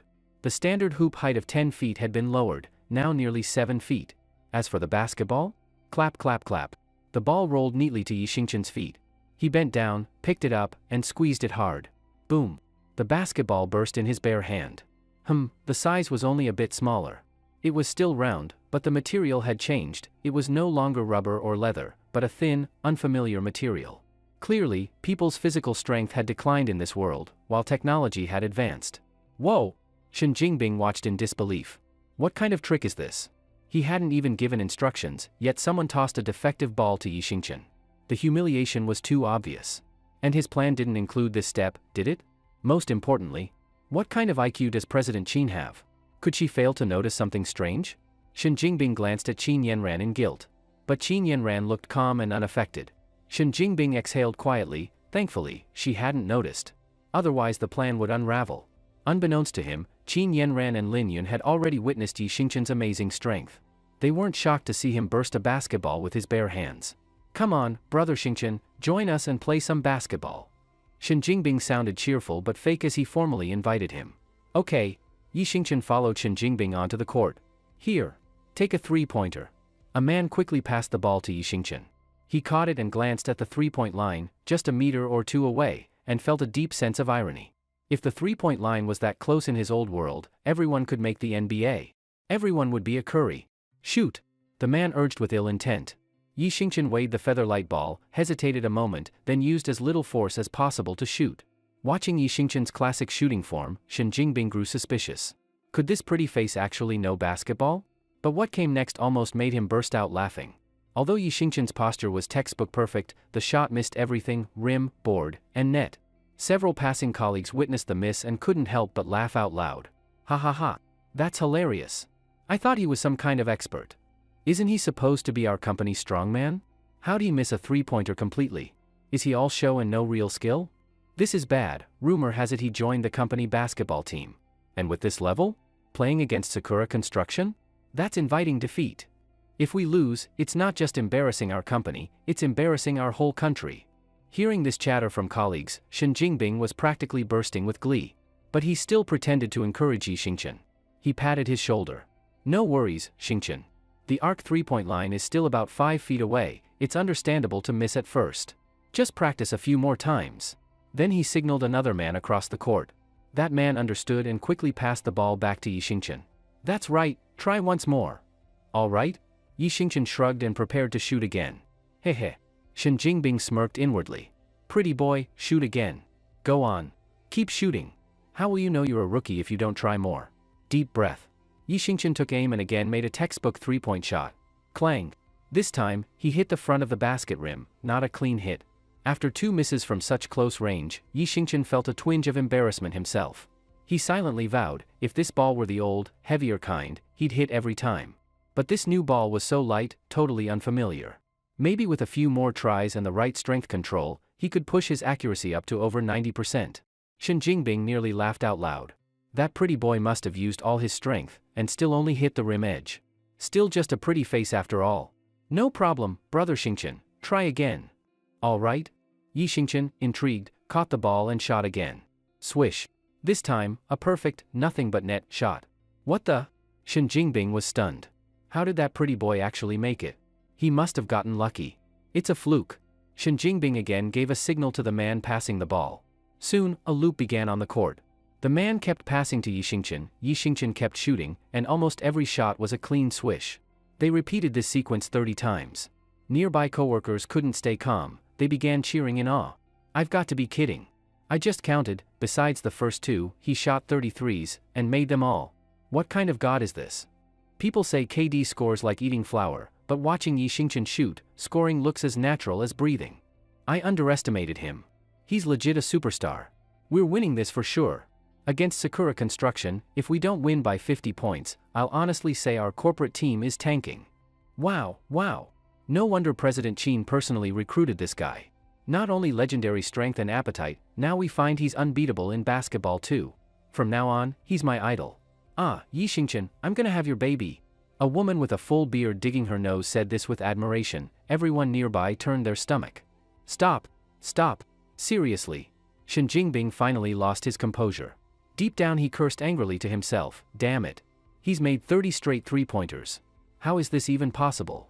He had planned to expose this pretty boy's poor shooting skills in front of everyone, yet things had backfired, elevating him instead. Is this pretty boy really that good at shooting, or is his luck just unstoppable? Looks like I'll have to move to plan B. With that thought, Shen Jingbing hopped over to Yi Xingchen and held out his hand to stop him from shooting again. Brother Xingchen, your shooting is too strong, I'm impressed. But luck can't last forever. Shooting depends on both feel and practice. Basketball is all about fundamentals. Yi Xingchen nodded in agreement, I feel the same. In that case, Shen Jingbing grinned. Defense is one of the most important fundamentals. In the NBA, many players may lack fancy skills, but strong defense makes them valuable. So let's test your defense now. Here's the deal, I'll hold the ball and attack, and you defend me, okay? Okay. Yi Xingchen made an okay gesture. Shen Jingbing caught the pass from a teammate, a smile creeping across his face. Pretty boy, you dared to go after my woman. Today, I'm going to cross over you so hard you'll slither like a worm on the ground. Ready, brother Xingchen? I'm going to attack now. Out of respect for his opponent, Yi Xingchen symbolically raised his arms. I'm ready, go ahead. Heh, Shen Jingbing smirked. After a few flashy fake steps, he launched into a crossover move. Pretty boy, watch closely. This is how you break through, up. Oh crap? His confident smile froze quickly.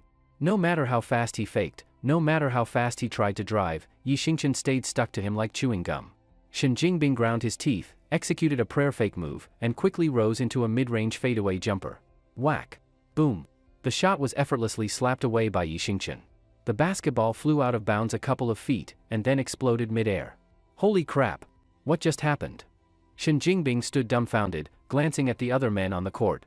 They all just shook their heads at him. I don't know. Brother Shen, it was too fast. I couldn't see what happened, then suddenly the ball flew out and exploded mid-air. Is that so? Shen Jingbing looked at Yi Xingchen, expression blank, then at the burst basketball. In his heart, he tried to replay what had happened. Could the ball just have exploded, and then flew away by itself? What trash-quality basketballs are these?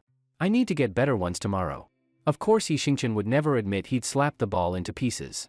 Let's be honest, if word got around that someone burst the ball with a punch, people might demand compensation.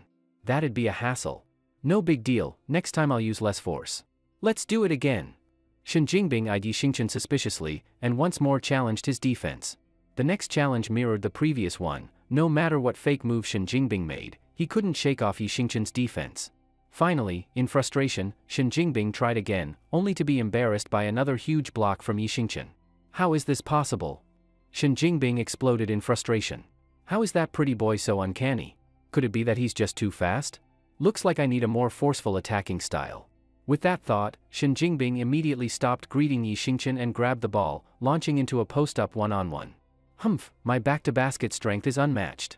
No one in this company who plays basketball can stop it. I'll reverse the humiliation today and regain my dignity. Shen Jingbing turned his head to glare at Yi Xingchen, then summoned all his strength and barreled into him. Huh? What? Fear overtook Shen Jingbing as the unexpected happened. Despite Shen's full-force shoulder bump, Yi Xingchen stood unmoved. Instead, Shen himself was thrown backward by the rebound. Shen Jingbing fell face-first to the ground in humiliation. Oh. Brother Shen, are you okay? Genuine concern crossed Yi Xingchen's face. He rushed forward to check Shen Jingbing's condition. Get lost. Scram. Shen Jingbing scrambled up angrily. Really? Pretty boy, you sure you've been hiding that ability? Oh no, Brother Shen, you're flattering me. Yi Xingchen grinned. At Yi Xingchen's words, Shen Jingbing's face turned purple with anger. He angrily threw the ball at Yi Xingchen. You brat. Now it's your turn to attack, I'll defend you. I refuse to accept that you're this unbeatable. Brother Shen, maybe we should just stop for today. Yeah, something feels off. A few of Shen Jingbing's teammates, sensing how bizarre Yi Xingchen was, tried to persuade Shen to quit. Shut up. Scram. You brat, come on. Now completely enraged and irrational, Shen Jingbing wouldn't listen to reason. Yi Xingchen held the ball and calmly looked at him. Okay, Brother Shen. Are you ready? Ready. Since you're ready, here I come. Bring it on. Heh. Yi Xingchen smiled and, holding the ball, took 3 large steps before dunking easily. By the time Shen Jingbing looked back, Yi Xingchen had already finished the dunk. He didn't even get a chance to turn around and see Yi Xingchen's approach. No, I wasn't ready yet. Again. The same scene replayed. Shen Jingbing still hadn't turned in time, and Yi Xingchen had already dunked again. Shen Jingbing shouted in disbelief, no. Impossible. Onlooking coworkers couldn't help but laugh and comment. Look at him, just a training session, and he can't handle losing. Just training, and he's acting like this. If anyone plays him in a real game, he'll flip out and start hitting people. Shen Jingbing always looks refined and polite, but seeing this, I guess I judged him wrong. Better stay away from guys like that. Hearing the mocking and seeing Yi Xingchen remain calm and innocent looking, Shen Jingbing couldn't accept reality anymore. He collapsed and knelt on the court, screaming hysterically. No! No! At dusk, after safely sending Qin Yanran home, Yi Xingchen drove straight to Yi Hao's place. Yi Xingchen was determined. He had to bring Yi Hao to his new residence.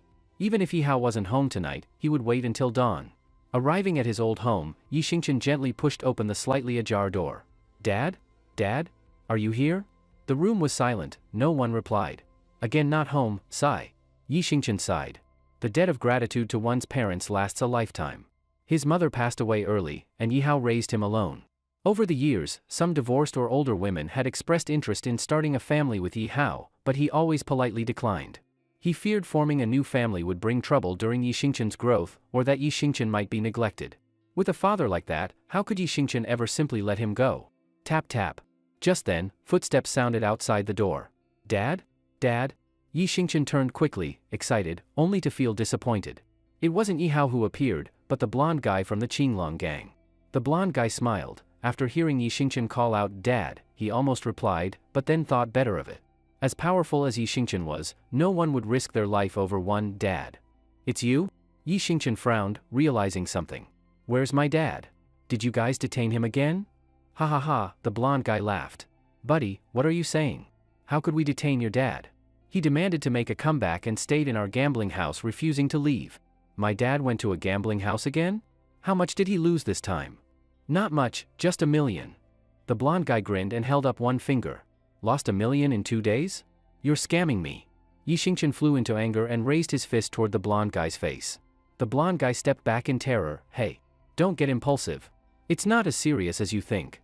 Brother Long says since we're close, he won't cheat you. If you agree to fight 2 matches in a new underground boxing ring, Brother Long will treat your dad as entertainment for 2 days. No debt, no million. A new underground boxing ring?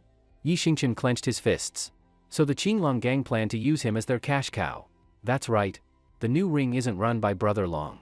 He just needs you to fight 2 matches, nothing else. Once they're done, your dad will appear safe and sound by your side. Yi Xingchen took a few deep breaths to calm down, then reluctantly nodded.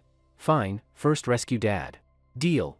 The blonde guy smiled and reached for a high five, but hesitated and withdrew. The new underground boxing ring. Still noisy, with cheering crowds and glaring neon lights. Led by the blonde guy, Yi Xingchen entered backstage quickly. After Yi Xingchen entered, the underground boxing arena soon saw 2 groups arrive. The first group was led by Brother Long, and surprisingly, the second group was led by Long Qingxian, the same person Yi Xingchen had saved earlier that morning. Long Qingxian, with 4 men who seemed like bodyguards, found a less crowded spot and sat. Brother Long headed straight to the VIP seats. Oh? Brother Long, you're here. Waiting in the VIP seats was this arena's owner, Brother Yun. Hey hey. Brother Yun, my people are fighting here tonight. Of course I'd come, Brother Long replied. Without shaking Yun's offered hand, he just sat down. What's wrong? Brother Long, you seem upset. Who dared cross us? Brother Yun looked concerned. The people who took Bao, gone missing for a day, were found tied to a rock by the river. Each had their carotid artery cut with a sharp tool. You seriously think you had nothing to do with it? What the hell? Brother Yun looked upset. I've always said, if I do it, I take responsibility. If I didn't, don't pin it on me. Yun never starts fights, only answers them. Bao's territory in Yunk Villa is prosperous, and we've never overlapped. Everybody in Yunk City knows Bao is your good brother. If I had him killed, wouldn't that be messing with you? Brother Long was watching Yun's reaction carefully. He didn't sense deceit. If it wasn't you, who then? Could a new power be emerging in Yunk City? Bao and I were close. I'll investigate. If truly someone new came and killed him, I won't stand aside. Brother Yun declared. Hearing that, Brother Long frowned, fell silent, and thought deeply. Miss, what brings you to a place like this to watch boxing? Long Qingshuan's bodyguard, Long Wu, asked curiously. Heh. Long Qingxian smiled slightly and locked her phone, which displayed Yi Xingchen's photo on the lock screen. Because someone very interesting is about to make a grand entrance here, she said. Someone interesting? Long Wu looked surprised. I've lived in Yunk City so many years and haven't met someone this interesting for a long time, Long Qingxian replied. Ah? Long Wu looked astonished at her. He understood exactly what a single woman means when she says someone is interesting. So, this interesting person, if they fight my brother, who do you think would win? She asked. Without hesitation, Long Wu answered, that's obvious, big young master wins. In skill, I haven't seen anyone who could match him. Not necessarily. Long Qingxian said thoughtfully. There's always someone stronger, somewhere else. Haha. The big young master is the standard. Who could be stronger than the standard? Long Qingxian just smiled softly, didn't argue further, and glanced again at Yi Xingqian's photo on her phone. After 5 consecutive boxing matches, the host finally announced the next bout. Ladies and gentlemen, please quiet down. The host held the microphone track stand tight to calm the noisy crowd. Tonight's matches have been thrilling, enjoyed them? Haha. Not satisfied yet? Don't worry.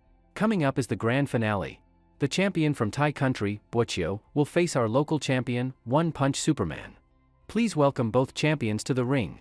Soon, Yi Xingqian and Buqiu entered the ring from opposite entrances. Buqiu, champion of Thai country. He has won 35 underground fight matches across our summer nation, truly an impressive record.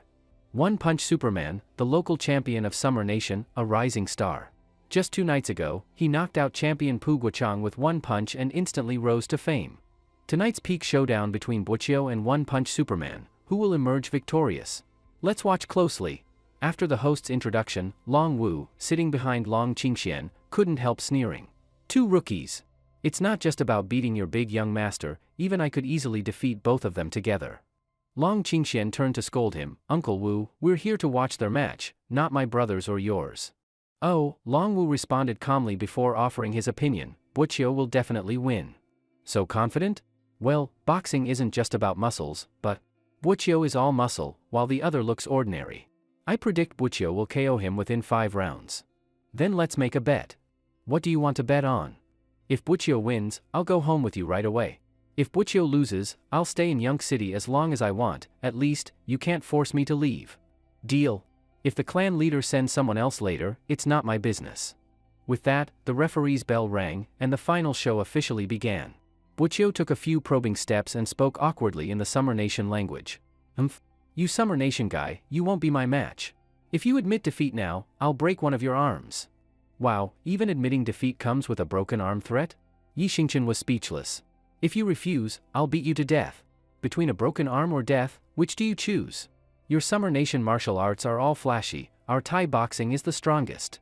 I'll correct you, it's flashy hands and embroidered legs, not flashy hands and embroidered feet. Yi Xingqian clarified courteously. Buqiu blinked blankly, spat on the ground, and said, Pft. Who has time to teach you Summer Nation phrases? Your language is trash too. That crossed the line, Yi Xingqian snapped back, you can insult and mock me, fine, but disrespect our martial arts and language? Better be ready to be knocked down. If there's any doubt who will win, it's me. Buqiu snorted and charged at Yi Xingqian. This time, Buqiu's speed and power exceeded what Yi Xingqian had faced against Pu Guochang 2 nights ago. Clearly, this opponent had leveled up several tiers. Even so, Yi Xingqian didn't fear him, Buqiu was still too slow. Such punches, what's the difference from kids just playing around? Wait. Just as Buqiu was about to throw a right hook at Yi Xingqian raised his right hand to stop him. What do you want? Buqiu asked in confusion. Just trading punches is boring. Let's add a wager. Buqiu narrowed his eyes. What kind of wager? It's simple. If I lose, you can deal with me however you want. But if you lose, you have to kneel in the ring and shout 3 times, Kung Fu is amazing, Thai boxing is trash. Deal? Buqiu almost laughed. In his eyes, Yi Xingqian looked like a complete rookie who didn't even know basic defense, clearly trying to bluff. So he nodded without hesitation. Fine. But if you lose, you kneel and shout, Thai boxing is amazing, Kung Fu is trash, 3 times. How about that? Deal. On the sidelines, Long Wu heard the wager and narrowed his eyes coldly. They're wagering something that big in a back alley match? I might have to step in and help that kid win. You don't believe in him, someone asked. Look at him. Does he look like someone worth believing in? Just watch. Don't jump in. Let's enjoy the show. Ha! Buqiu yelled and charged toward Yi Xingqian. As an experienced fighter, Buqiu quickly spotted the weak point in Yi Xingqian's stance. Seeing Yi Xingqian completely still, he grinned and launched a fierce right hook at Yi Xingqian's left ribs. This guy isn't even reacting, just standing there like a log. It's over. Long Wu shook his head, clearly disappointed. Smack. Buqiu's punch landed hard on Yi Xingqian's ribs. Yeah. The crowd erupted, eager for the brutal impact. But this time, Yi Xingqian actually felt something, not numb like before. It felt like a soft slap. That was all. Buqiu stared at Yi Xingqian's face, then at his ribs in confusion. After a moment of silence, he couldn't hold back. Hey, you seriously didn't feel anything? Of course I did, Yi Xingqian nodded. Felt like someone lightly slapped me. What? Buqiu nearly burst from frustration. He'd used all his strength, yet Yi Xingqian said it felt like a gentle slap? Enraged, Buqiu went all in, left hook, right hook, one after another, pounding Yi Xingqian's ribs. And yet, the scene became bizarre, one man punching with everything he had, the other standing still, completely unbothered, almost enjoying it. The spectators on the sidelines were stunned by this bizarre scene. No one knew what Yi Xingqian and Buqiu were actually doing. Wah, what are those two doing? Flirting while fighting? Damn. We asked them to fight, not flirt. I think they're mocking us. Damn it, I want a refund. Refund? Refund. This guy actually has some real skill. Compared to the other wild spectators, Longwu remained calm. He just frowned slightly and offered his commentary. Some skill? That's all? Otherwise? Longwu smiled faintly. Some people are masters of defense. This is a boxing match. If I fought him, I'd casually slit his artery with a wooden dagger. Ha ha ha. Long Qingxian was amused by Longwu's typical competitive talk. Don't worry, Uncle Wu. The real show is yet to come. Longwu was slightly surprised at Long Qingxuan's words. Yi Xingqian had already impressed him, who'd have thought he had even more hidden abilities. In an instant, Longwu couldn't take his eyes off this man who had continually surprised him. I keep punching, punching. Buqiu had completely lost track of how many punches he'd thrown, or how long he'd been attacking. Only two things mattered now, his arms burned with pain, and Yi Xingqian remained unhurt, calmly standing there as if enjoying it. And then a terrifying thought crossed Buqiu's mind, is this guy treating my attacks as a massage? Jesus, what kind of pervert is this?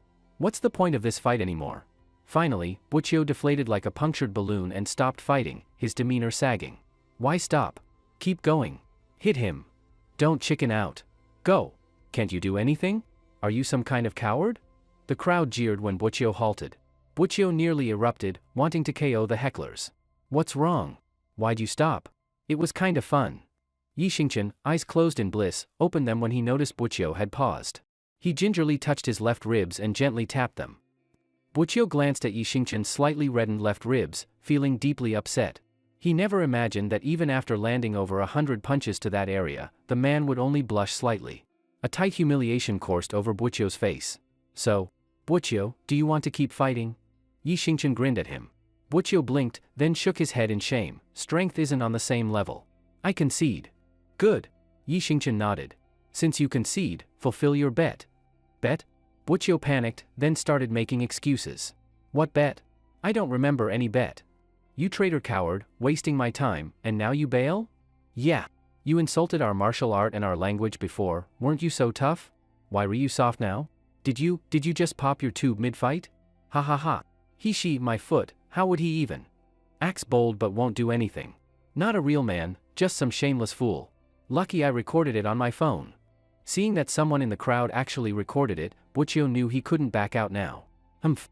Buqiu squared his shoulders, crossed his arms, and wore an expression like a pig that's no longer scared of boiling water, ready to act shamelessly to the end. Damn, you're clearly trying to back out. Yi Xingqian was getting angry. This guy had been trash-talking their martial art and language before, and now he backed off when it didn't suit him? Buqiu sneered. Your saying was, real men should die rather than be shamed, right? Go to hell. But you're not a real man, you're just a bluffer. Yi Xingqian didn't get the chance to respond before the crowd started cursing again. What did you say? Come face us then. You people sure talk tough, you're never standing up to fight. Humph, you are all cowards. Dare to speak but not act. You faker, fooling no one. Yi Xingqian grew enraged. Buqiu may have jeered at the crowd, but he didn't dare provoke Yi Xingqian directly. Now that Yi Xingqian glared at him, Buqiu grew nervous. You say a man shouldn't be shamed? Well, go and die then, you coward. Yi Xingqian flew into a rage and threw a full-force punch at Buqiu's face. Buqiu had no chance to react. His eyes widened as Yi Xingqian's fist crashed into his face. Crunch. A horrific bone-breaking sound echoed. Buqiu, the supposedly undefeated champion, didn't even scream. Like a kite snapped from its string, he flew out of the ring and crashed outside. Ah? The crowd gasped, some exultant, others fearful or reverent, as they saw Buqiu lying dead in a pool of blood. What? Impossible. That kid. Longwu, who'd been watching calmly, finally snapped and sprang to his feet. Long Qingxian frowned slightly. Uncle Wu, you saw that trick too, right? That kid, such speed, such strength. And no aura of spiritual power. He's just a regular human. How can a normal person be that fast, that strong? Long Wu stared hauntingly at Yi Xingqian, utterly baffled. That's why I called him interesting. But he's even stronger than I expected. Uncle, do you still think he can't handle my brother? Long Wu slumped back into his seat, completely shocked. At this point, even my brother isn't his match. And worse, if this guy ever learns spiritual energy, who in the world could possibly beat him? Long Qingxian said nothing, clearly agreeing with Long Wu. One Punch Man. One Punch Man. The entire underground arena drowned in the roaring cheers of the crowd. Sleepless all night. The next morning, after dropping off Qin Yanran at her company, Yi Xingqian started heading to his own office. He had been worried about Yi Hao's safety the entire night and hadn't slept well at all. Yi Xingqian planned to catch up on some sleep in his office. Huh, is that him? Looks like it is. Never thought he was that kind of guy. President Qin probably won't keep him around after seeing this. On the way to his office, Yi Xingqian suddenly heard a few coworkers behind him whispering. Their tone was full of contempt and disgust. Yi Xingqian was confused. Were they talking about him? Someone was even pointing at him. Yeah, no doubt they meant him. But why were they saying that? Had he done something terrible? You can question my looks, but don't question my character. When it came to morals, Yi Xingqian believed he had nothing to be ashamed of. To find out the truth, Yi Xingqian forced a smile and waved at the coworkers behind him. Images of Yi Xingqian's terrifying strength flashed through their minds, and the coworkers scattered in panic. That left Yi Xingqian even more confused. He really wanted to know what had happened, but since everyone ran away, he had no one to ask. Maybe, he could ask Lin Yun later. Thinking of that, Yi Xingqian stopped worrying and went straight back to his office. Just as he was about to pull out his phone and add Lin Yun on the company WeChat group, someone knocked on the office door. Come in. It was Lin Yun who walked in. Yunjie, you came at the perfect time. I was just about to. Xingqian, you're in big trouble. You've gone viral. Your name's been dragged through the mud. Lin Yun cut him off and anxiously sat on the couch in his office. What's going on, Yunjie? Yi Xingqian was completely in the dark. Here, take a look yourself. You're trending all over the internet. Lin Yun sighed and handed her phone to Yi Xingqian. Yi Xingqian took the phone in confusion. The Douyin app was playing a video. The person in the video had their face covered with a watermelon, only their eyes and mouth were visible. The voice was clearly generated by AI. So cringe, so cringe. Who gets it, folks? We went through thick and thin together for years, and now that my boyfriend's made it big, he just dumps me. Are all men like this? Get rich and turn rotten. I really can't stand this kind of loser. Girls, are men only good for the hard times but never when things are going well? I'm speechless. I'm done. For all these years I worked hard, took care of his seriously ill father, worked during the day, cooked and cleaned for him at night, gave him everything I had, and now he throws me away without a second thought. I'm done, thanks. Now I'm going to reveal this guy's info. Girls, beware. XXX, Yi Xingqian's personal info. What the heck? Yi Xingqian was dumbfounded when he saw the video. Even though he couldn't see who the person was, and the voice was AI generated, he could tell with his eyes closed that it was Zhao Wen. This woman was ruthless. It wasn't enough that she cheated on him, she had to turn around and bite him back. That's your ex-girlfriend, right? Lin Yun sighed helplessly. Pretty sure it is. Yi Xingqian was speechless. He scrolled down to check the comments section. The comment section was full of people supporting Zhao Wen, and more than 80% of them were copying the phrase GHG. Yunjie, what does GHG mean? Yi Xingqian stared blankly at the phone. It means girl help girl, a slogan often used by certain groups, Lin Yun explained, then quickly rolled her eyes at him. Come on, kid, is this really the time to worry about that? You've got to fix this fast. If this reaches President Qin, who knows whether she'll believe you or not? And if she doesn't believe you, you're gonna be out of a job. Only then did Yi Xingqian realize how serious this was. Big companies like Yida definitely value their employees' character. If Qin Yanran really believed he was the kind of guy who ditches women after getting rich, she might actually fire him. If he lost this job? Yi Xingqian thought about how he spends tens of thousands a month just on food. He'd probably starve to death on the street. Yunjie, Yunjie. Yi Xingqian quickly stood up and gently grabbed Lin Yun's right hand. You have to believe me, I'm definitely not that kind of guy. Are you dumb? Of course I believe you. But you've got to handle this properly. Understand? I got it. Yi Xingqian nodded fast. I'll confront her face to face. As for President Qin, Yunjie, keep an eye out for me. If anything happens, call me right away. Lin Yun frowned. She wanted to say that confronting Zhao Wen wouldn't help, but then realized Yi Xingchen really didn't have a better option right now. This was his only shot. She had no choice but to nod reluctantly. Alright, go quickly. If anything happens, I'll cover for you, even if it's something from President Qin. I'll hold it off as long as I can, and if I can't anymore, I'll call you. Now go. Take my car, it's in parking spot A102. Got it. Thanks, Yunjie. Yi Xingchen was deeply moved. He took the car keys from Lin Yun and rushed to Zhao Wen's place. Zhao Wen was lying on her bed at home, smugly scrolling through Douyin. Seeing the constant stream of new comments, she laughed out loud with satisfaction. While replying to comments in a fake pitiful tone, she muttered to herself. Ha ha ha. Yi Xingchen, let's see how you survive this. This video has blown up in less than 2 days. I'd love to see what kind of woman would be dumb enough to fall for you now. I don't believe you won't come crawling and begging me to let you off the hook. As she spoke, Zhao Wen pictured Yi Xingchen kneeling in front of her, pleading for mercy. Her face was full of triumphant glee. Knock knock. Bitk. Zhao Wen. Are you home? At that moment, Yi Xingchen's urgent voice came from outside. Hearing him, Zhao Wen smiled even more smugly. Sucker came crawling on his own. Just as Yi Xingchen was about to smash the wooden door in front of him with one punch, it was finally opened from the inside. Staring at Zhao Wen's face, Yi Xingchen was overwhelmed with emotions. He used to love this woman so much. Although his family wasn't rich, he always wanted to give her the best. Back in college, when Zhao Wen wanted a designer handbag, he even worked part-time for half a year to buy it for her. But times change, and people change. The face he once loved the most now looked so disgusting and revolting to him. What the hell are you doing? What do you mean I abandoned our relationship? You were the one who was unfaithful to our love. Enough. Zhao Wen interrupted him impatiently. I don't want to hear this right now. What woman hasn't made a few mistakes? Why can't you forgive me for just this one? Are you not man enough to be a little generous? Yi Xingchen was so angry he almost spat blood. He had reflected countless times in his mind. If I've done something wrong, then lock me up, but don't punish me with such a horrible ex-girlfriend. How did he never see who Zhao Wen really was before? He must have been blind. Zhao Wen glanced at Yi Xingchen and continued, after all, what we had was true love. I didn't want it to get to this point either. I also want to solve things peacefully. So let's each take a step back. I'll delete that video, and tomorrow you and I go to the Civil Affairs Bureau to get a marriage certificate. After we're married, I'll quit my job, you'll give me 100,000 yuan per month as spending money, and you'll handle all the housework. How about that? What? Yi Xingchen almost laughed in anger. Why? How the fuck can you be so shameless?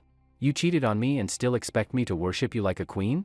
Yeah, I used to love you more than my own life, but ever since you betrayed our love, there's no going back. Even if you were the last woman on earth, it would still be impossible. Humph, Zhao Wen snorted.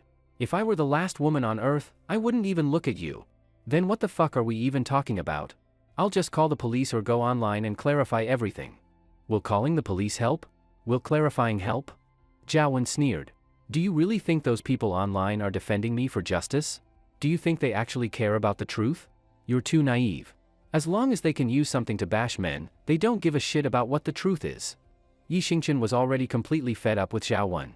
If it weren't for the fact that Yi Hao still needed someone to take care of him, Yi Xingchen would have really wanted to punch Zhao Wen to death and die with her if needed. So what the fuck do you want then? Getting back together is never gonna happen. Well, Zhao Wen rolled her eyes. It's not impossible to not get back together, but you'll have to agree to some other conditions. What conditions? Say it. First, transfer me 5 million yuan. Right now. What? Are you fucking kidding me? Yi Xingchen was stunned again. Why the hell did Zhao Wen think he could just pull out 5 million yuan? If he had 5 million yuan, would he still be running around trying to find ways to treat Yi Hao? Zhao Wen ignored Yi Xingchen and continued listing her demands. Second, the villa in Yunhe Villas, you have to transfer it to my name. From now on, it'll be mine. Third, because you broke up with me that day, it affected my mood and I was late to work the next day and got fired. Until I find a new job, you must pay me 100,000 yuan per month as living expenses. Just as Yi Xingchen was about to smash the wooden door with a punch, the door was finally opened from the inside. Looking at Zhao Wen's face, Yi Xingchen felt a flood of mixed emotions. He used to love this woman so much. Even though his family wasn't rich, he always wanted to give her the best. Back in college, when Zhao Wen liked a designer handbag, he worked part-time for half a year to buy it for her. But times change, and people change. The face he once loved most now looked so disgusting and repulsive. What the hell are you doing? What do you mean I abandoned our relationship? You were the one who was unfaithful. Humph, still trying to hide things from me? It's all exposed now. Zhao Wen snorted and pointed at the house key card hanging from Yi Xingqian's waist. Only at that moment did Yi Xingqian understand why Zhao Wen had such audacity in her demands. She thought he owned a villa in Yunhe Villas, and that was why she wanted to get back together. Seeing Zhao Wen's true face more clearly, Yi Xingqian shook his head in deep disappointment. You got one thing wrong, that villa isn't mine. It was assigned to me by my company. I can live there only while employed. If I lose the job, I lose the villa. I'm just an ordinary junior staff member, I can't afford that kind of money. Yeah right. You still expect to fool me? What job gives someone a villa worth tens of millions? You think I'm stupid? I'll say this, either you follow the terms of us getting back together, or follow the terms of us not getting back together. Choose one, or just wait to die. Faced with Zhao Wen's unreasonable arrogance, Yi Xingqian felt helpless. He really wanted to slap Zhao Wen and walk away. But remembering Lin Yun's words, what if Qin Yanran believes Zhao Wen? He couldn't handle that consequence. For now, he had to negotiate as best he could. That villa really isn't mine. Believe it or not. You can check anytime and see I'm not lying. Zhao Wen looked at Yi Xingqian with skepticism. Then she realized that whether the villa belonged to him was less important than the fact she might move into a top villa and have bragging rights in front of others. Thinking this through, she nodded. Fine. I'll move in first. You go find a place outside to live. I'll lower my demands, I don't want the 5 million yuan anymore. Just give me 100,000 yuan per month. What the, me, did I promise you anything? What kind of daydream are you having? Why? Because you're ugly? Or because you're cheap? Don't agree? Then wait to die, you dog man. Seeing that Zhao Wen didn't care at all whether he lives or dies, Yi Xingqian was truly furious. He clenched his fists, furrowed his brows, gritted his teeth, and took a few steps toward Zhao Wen, countless times wanting to pin her to the ground and beat her. Looks like you want us to go down together? Seeing Yi Xingqian angry and remembering his frightening strength that night, Zhao Wen didn't doubt he could easily strangle her. She instinctively took a few steps back, her shouts fierce but inwardly trembling, pointing at Yi Xingqian. You, Yi, don't mess with me. There's surveillance in my room. If you hit me, I guarantee you'll spend the night in a cell. Yi Xingqian took a deep breath and finally gave up on violence. Whatever. I'm calling the police. See you at the station. Slurp slurp. Just then, 5 men in police uniform entered the hallway. Zhao Wen glared fiercely at Yi Xingqian. Want to see me at the station? Tonight I'll send you there. After speaking, Zhao Wen spat into her palm, smeared it across her eye corner, then let out a pig-like screech and crawled toward the police. Comrade! Help! Comrade, he's abusing me! Help! What happened, miss? What's going on? The 5 police officers quickly helped Zhao Wen up. If anything happened, just tell us. Any illegal violence will be punished severely, no exceptions. No, comrades, let me explain. Yi Xingqian was stunned. He stood there in a daze for a moment before rushing over to try to explain. Comrades, it's him. He's my ex-boyfriend. We already broke up, and this pathetic man keeps bothering me, trying to get back together. When I refused, he tried to hit me. Thank God you came, otherwise I might have been beaten to death by him. Zhao Wen didn't give Yi Xingqian a chance to explain. She cut him off and started crying and acting pitiful on purpose. Sure enough, after Zhao Wen's performance, the police immediately shielded her behind them, staring at Yi Xingqian with alert expressions. Sir, please calm down and step away from this lady. Show us your ID and cooperate with our investigation, or we will use necessary force. Seeing how tense the officers were, Yi Xingqian could only sigh helplessly and obediently handed them his ID. As he handed it over, he glared at Zhao Wen with frustration. After everything we had, do you really have to be this heartless? I only came today to talk. You didn't have to be so cruel. Comrades, please help me. I was with this pathetic man for years, treated him like royalty every day, but he went out drinking, gambling, and doing who knows what. Every time he got drunk, he'd beat me. This kind of man should be locked up forever, better yet, sentenced to death. You might not know this, but I was pregnant with his child. But one night he beat me so badly that I had a miscarriage. Wah. Zhao Wen glanced at Yi Xingqian with a smug smile but kept playing the victim in front of the police. The lead officer took Yi Xingqian's ID with his left hand and gently patted Zhao Wen's shoulder with his right. Don't worry, miss. We'll take care of this. Domestic violence might not carry the death penalty like you hoped, but we'll definitely punish him by law. Good, good. Even if it's not the death penalty, life imprisonment would be fine. Zhao Wen, feeling victorious, kept fake crying to the officers while glaring at Yi Xingqian like a winner, as if saying, "You're finished." You. Seeing Zhao Wen's smug face, Yi Xingqian was furious and stepped forward. Ah? Zhao Wen suddenly jumped up exaggeratedly from the ground. See? Comrades, look. He's about to hit me again. The lead officer looked at Yi Xingqian. You're Yi Xingqian, right? Yes. Yi Xingqian nodded, feeling completely wronged. Then the officer turned to Zhao Wen. So, you're Zhao Wen, correct? Yes, I'm Zhao Wen. Zhao Wen was confused about how the officer knew her name, but still nodded with a fake pitiful look. All right then. Cuff her. The officer waved his hand, and the others immediately stepped forward and cuffed Zhao Wen with what looked like plastic handcuffs. Huh? Yi Xingqian was stunned. Zhao Wen was dumbfounded too. Wait, comrades, why are you cuffing me? Did you make a mistake? Aren't you supposed to cuff that pathetic man? The officer glanced at Zhao Wen. You're Zhao Wen, right? Yeah, that's right. Zhao Wen nodded, looking confused. Since your name is Zhao Wen, then there's no mistake. We're here today to arrest you. Arrest me? Zhao Wen was stunned. Wait, I'm the victim. He abused me, why are you arresting me? Heh. The lead officer let out a cold laugh, then pulled a document from his pocket and showed it to Zhao Wen. Miss Zhao Wen, hello. According to Article 246 of the Constitution of Xia Country, anyone who publicly insults others using violence or other means, or fabricates facts to slander others, and if the circumstances are serious, will be sentenced to up to 3 years of fixed-term imprisonment, detention, control, or deprivation of political rights. The video you posted on Douyin has caused a huge reaction in society. Based on the investigation and evidence collected by the Yunhe City Public Security Bureau, the content of your video is completely false. You are suspected of malicious online defamation and spreading rumors. Following an order from the Yunhe City Public Security Bureau, you are being taken into criminal custody immediately. The Bureau has already contacted cyber police to delete your series of defamation videos on Douyin. At the same time, the Bureau will publish a video online to clear up the facts for Mr. Yi Xingqian. This is the arrest warrant. Please take a look. What? This can't be real. Zhao Wen was nearly scared speechless by the officer's words. She never imagined that the Yunhe City Police would act so quickly against her. The lead officer walked over to Yi Xingqian, handed back his ID, and saluted him. Mr. Yi Xingqian, please rest assured. We will restore your reputation. Our Yunhe City Police will never let anyone who harms others or society go unpunished. Thank you. Yi Xingqian took his ID in a daze, clearly still trying to process what just happened. Logically, even if the police had noticed Zhao Wen's videos, shouldn't they have taken longer to react? This really was strange. It's a misunderstanding. A misunderstanding, officer. Listen to me. This is all a misunderstanding. Zhao Wen couldn't accept what was happening and quickly dropped to her knees, begging the police. It's like this, he's my boyfriend. I was just joking around with him. It was our couple's little fun, wasn't it, Xingqian? No, honey, say something. Honey. Explain to them. It's just a misunderstanding. Zhao Wen got more emotional as she spoke, even begging Yi Xingqian. But now that Yi Xingqian had seen her true face, he wasn't about to soften up. He just smiled and waved his hand at Zhao Wen with a little bye-bye gesture. No. Yi Xingqian. You heartless pathetic man. You bastard. In the end, Zhao Wen was dragged away in hysterics by the police. After the group had left, Yi Xingqian's phone suddenly rang.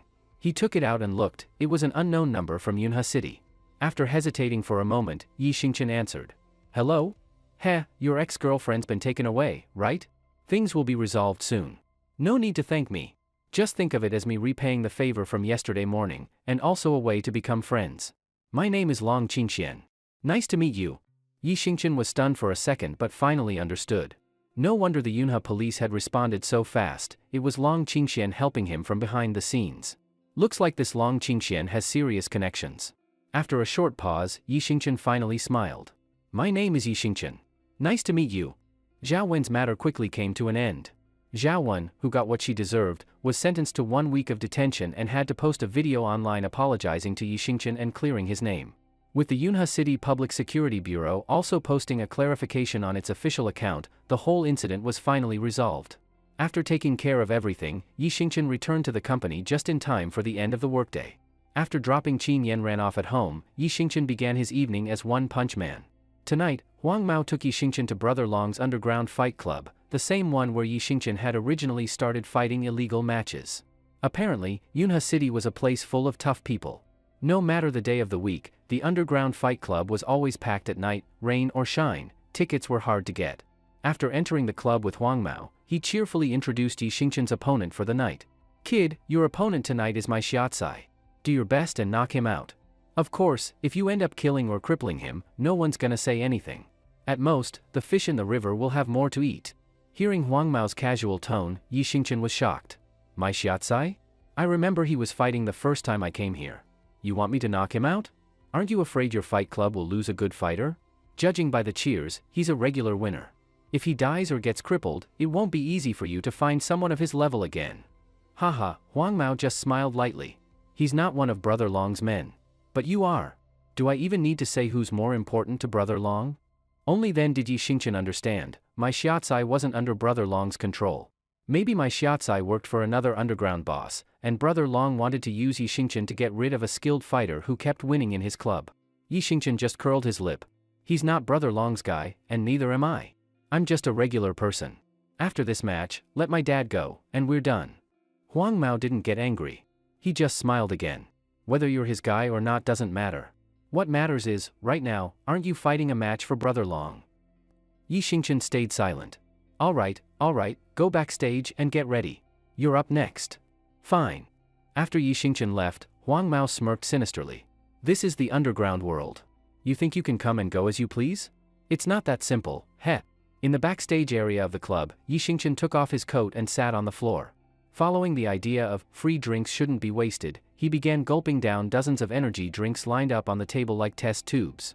You're One Punch Man? Just as Yi Xingchen was chugging the drinks, a cold voice suddenly came from behind. Yi Xingchen turned around and glanced over. Even though they had only met once 2 nights ago, Yi Xingchen immediately recognized him. The speaker was none other than the Thai boxing champion My Shiatsai. My Shiatsai stood with his arms crossed, looking down at Yi Xingchen on the floor with an arrogant stance.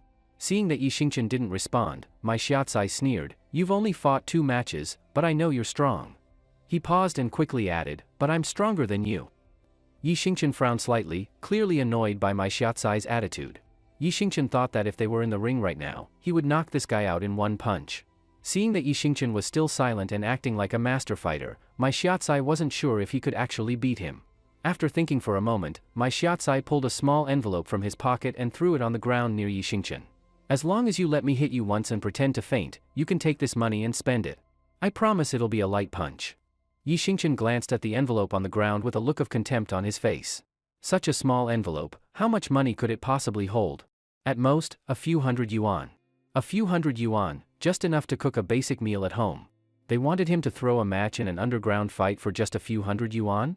Thinking of this, Yi Xingchen picked up the envelope and, without hesitation, tossed it into a nearby stove, as a righteous aura radiated from his whole body. "You want to bribe me? Even though this is an underground match, taking money to throw a fight, never mind whether my morals allow it, would it be fair to the audience?" My Shiatsai froze for a second, then sighed lightly. "You really have principles. Even a check for 500,000 yuan couldn't buy you. Looks like we'll have to settle this in the ring." "What? 500,000? Shit." The moment Yi Xingchen realized the envelope had a check for 500,000 yuan, he lost his calm. Who wouldn't want 500,000? Especially when money was exactly what he needed right now. With that money, Yi Hao could finally get treatment. Yi Xingchen leapt toward the stove and tried to grab the envelope with tongs. Unfortunately, the envelope was already reduced to ashes. "Hey," Yi Xingchen looked at My Shiatsai with a weak expression. "How about, you try bribing me again?" To his disappointment, My Shiatsai didn't seem to hear him. He just let out a deep sigh and muttered something in Thai that Yi Xingchen couldn't understand, then left the room. Hey, don't go. Brother Mai. Bribe me again, please. I promise I'll take it this time. Hey, don't go, damn it. One Punch Man. One Punch Man. Amid the cheers of the crowd, Yi Xingchen stepped into the ring once again. The host finally remembered who he was. Holding a toothpick-thin mic, he jumped and bounced around Yi Xingchen in circles. Now entering the ring is our star fighter, One Punch Man. In the past 2 days, our One Punch Man has taken down 2 champions. And earlier today, he even defeated a female fighter. Truly unmatched and unstoppable. The audience below burst into noise at the host's words. What? He even beat the female fighter? That's insane. I heard that the female fighter's punch was so strong even the legendary emperor couldn't take it. And she lost to One Punch Man? That's terrifying. I've made up my mind. I'm betting on One Punch Man tonight. I'm putting down 10,000. The host was pleased with the crowd's reaction and then waved his hand dramatically. Now, let's welcome tonight's challenger. A boxing champion from Thailand, with a perfect record of 15 wins in our ring. He's a force to be reckoned with. Let's welcome the Thai boxing king, My Shiatsai. Amid the host's introduction and the cheers of the crowd, My Shiatsai walked into the ring with a red towel draped over his shoulders, followed by his team. My shiatsai! My shiatsai! My shiatsai! Clearly, many in the audience were already his fans. Seeing him step into the ring now, they were overjoyed. The host walked over with a smile and stood between Yi Xingchen and my shiatsai. Ha ha ha, come on, both of you, shake hands and strike a pose. Yi Xingchen and my shiatsai shook hands like gentlemen, then posed with fists raised.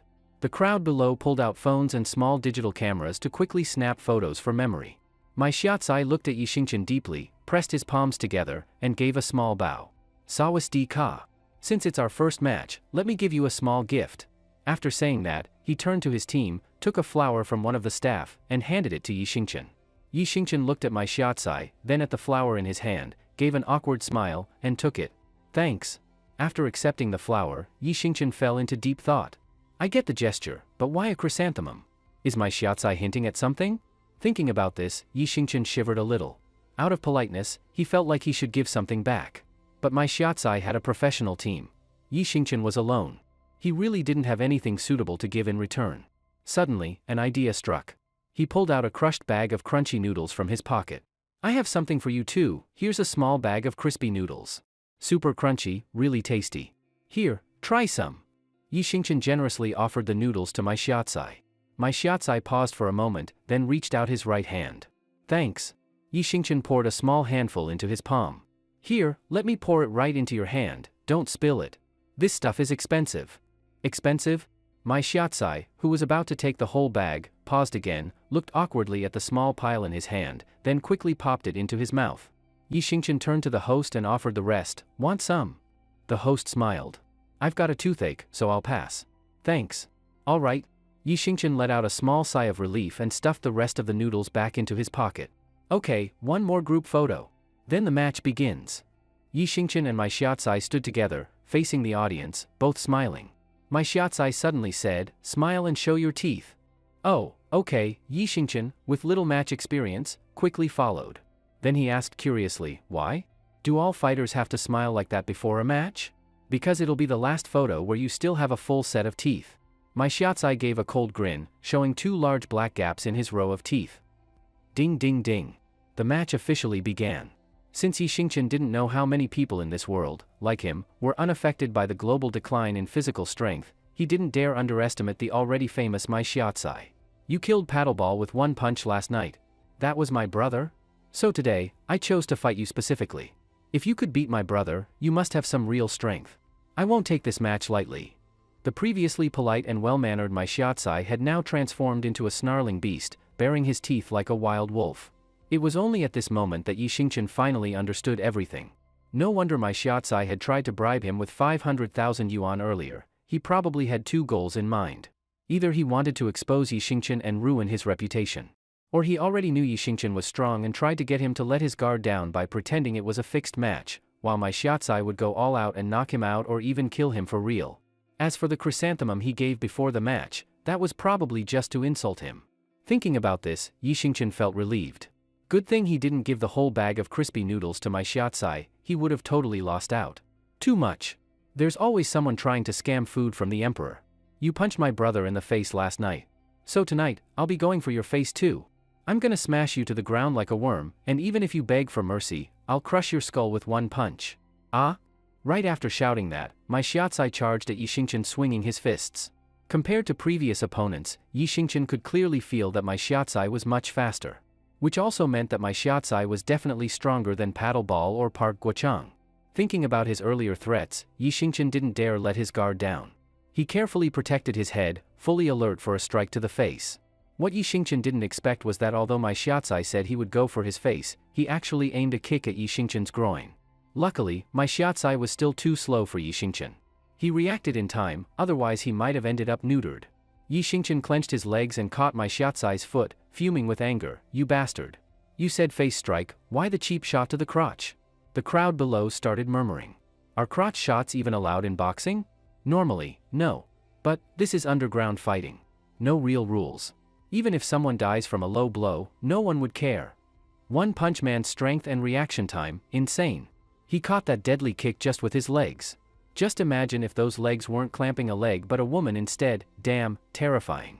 Now here's the question, what exact position would One Punch Man need to be in to clamp? Not a woman, but, Hey bro, let's break it down together. You better be talking about legs and not clamping with anything else. The crowd kept getting more and more ridiculous, while Yi Xingchen grew angrier and angrier. My Xiaocai, seeing Yi Xingchen's face darken and realizing he couldn't pull his leg free no matter how hard he tried, started to panic. Sensing things were off, my Xiaocai quickly raised his hand. Wait! I surrender. Humph, Yi Xingchen's eyes flashed coldly. Weren't you here for revenge for your brother? My Xiaocai tried to stay calm. From now on, I cut ties with him. That whole revenge thing has nothing to do with me anymore. Are you fucking serious? Yi Xingchen was stunned, but still didn't plan to let him go. He slowly bent his right arm, and under my Xiaocai's terrified gaze, swung a punch straight into his face. My Xiaocai couldn't fight back at all and was easily KO'd by Yi Xingchen in one punch. One Punch Man! One Punch Man! The crowd jumped to their feet, screaming and cheering wildly at the brutal scene they had just witnessed. The next morning, Yi Xingchen didn't take Qin Yanran to the Yida headquarters. Instead, he drove with her to the downtown sports stadium. Because this morning was the basketball-friendly match between Yida Company and Sakura Company. President Qin. Over here, over here. As soon as they entered the stadium, Lin Yun, who had been waiting for a while, waved repeatedly at Qin Yanran and Yi Xingchen. So, is everyone here? Qin Yanran glanced at the Sakura Company players already warming up on the court. Xingchen is here, so everyone's here. Good. Qin Yanran nodded with satisfaction. We have this friendly basketball match with Sakura Company every year. We've lost the last 3 years in a row. Today, I hope everyone gives it their all and wins this game. We will win. The Yida Company players all raised their right hands and shouted to cheer themselves on. Xingchen, good luck. Lin Yun winked at Yi Xingchen and gently clenched her little fist. Yeah. Yi Xingchen nodded heavily. He had made up his mind to lead Yida Company to win today's game. That way, he could claim the big prize money and have the confidence to tell Yi how at the underground fight club tonight, I can get you treated. After both teams finished warming up, team captain Shen Jingbing began arranging positions. I'll play shooting guard, your point guard, your small forward, your power forward, your center. Everyone else is on the bench, wait for my instructions. We must win this match today. To Yi Xingchen's surprise, Shen Jingbing actually used this moment to settle personal grudges and put him on the bench. In just a split second, Yi Xingchen figured out what Shen Jingbing was planning. Putting him on the bench basically meant, if the match goes smoothly, he won't have a chance to play, then the win has nothing to do with him. If the match goes badly and there's no hope of winning, that's when he'll be sent in, so if they lose, he'll be the scapegoat. Sure enough, Lin Yun instantly saw through Shen Jingbing's scheme and immediately stepped forward to question him. Hey, Shen Jingbing, are you nuts? Yi Xingchen super strong and fast, why put him on the bench? Fast? Shen Jingbing was stunned at first, then suddenly seemed to realize something. His emotions became very intense. After a moment, he calmed down, glared at Lin Yun, and said sternly, I have my own strategy. Who understands basketball better, you or me? During training, we all saw it, Yi Xingchen might have strength, but his basketball skills are terrible. You. Lin Yun wanted to argue, but Yi Xingchen walked over and held her back. Forget it, Yunjie. I'll just stay on the bench. As long as the company wins, I don't mind being a substitute. See that? Now look at yourself. Humph. Let's go watch how they do. Lin Yun shot Shen Jingbing a furious glare and dragged Yi Xingchen over to the sidelines. Warm-up time quickly ended. After speeches from Qin Yanran and Koizumi Ichiro, the match officially began. Just then, two men with middle-part hairstyles, wearing overalls, slowly walked into the court. Then they took off the overalls, revealing Sakura Company jerseys underneath. Oh my god. It's them. Why are they on the Sakura Company team? We're doomed, looks like we're losing again this year. Seeing this, several employees on Yida's sideline gasped out loud. Yi Xingchen glanced at the two men. He didn't recognize them, but judging by his coworkers' exaggerated reactions, they were clearly skilled basketball players. Just as Yi Xingchen was about to ask who they were, another curious coworker beat him to it. Huh? Old Ma, who are those two little guys? Sigh. Old Ma let out a heavy sigh.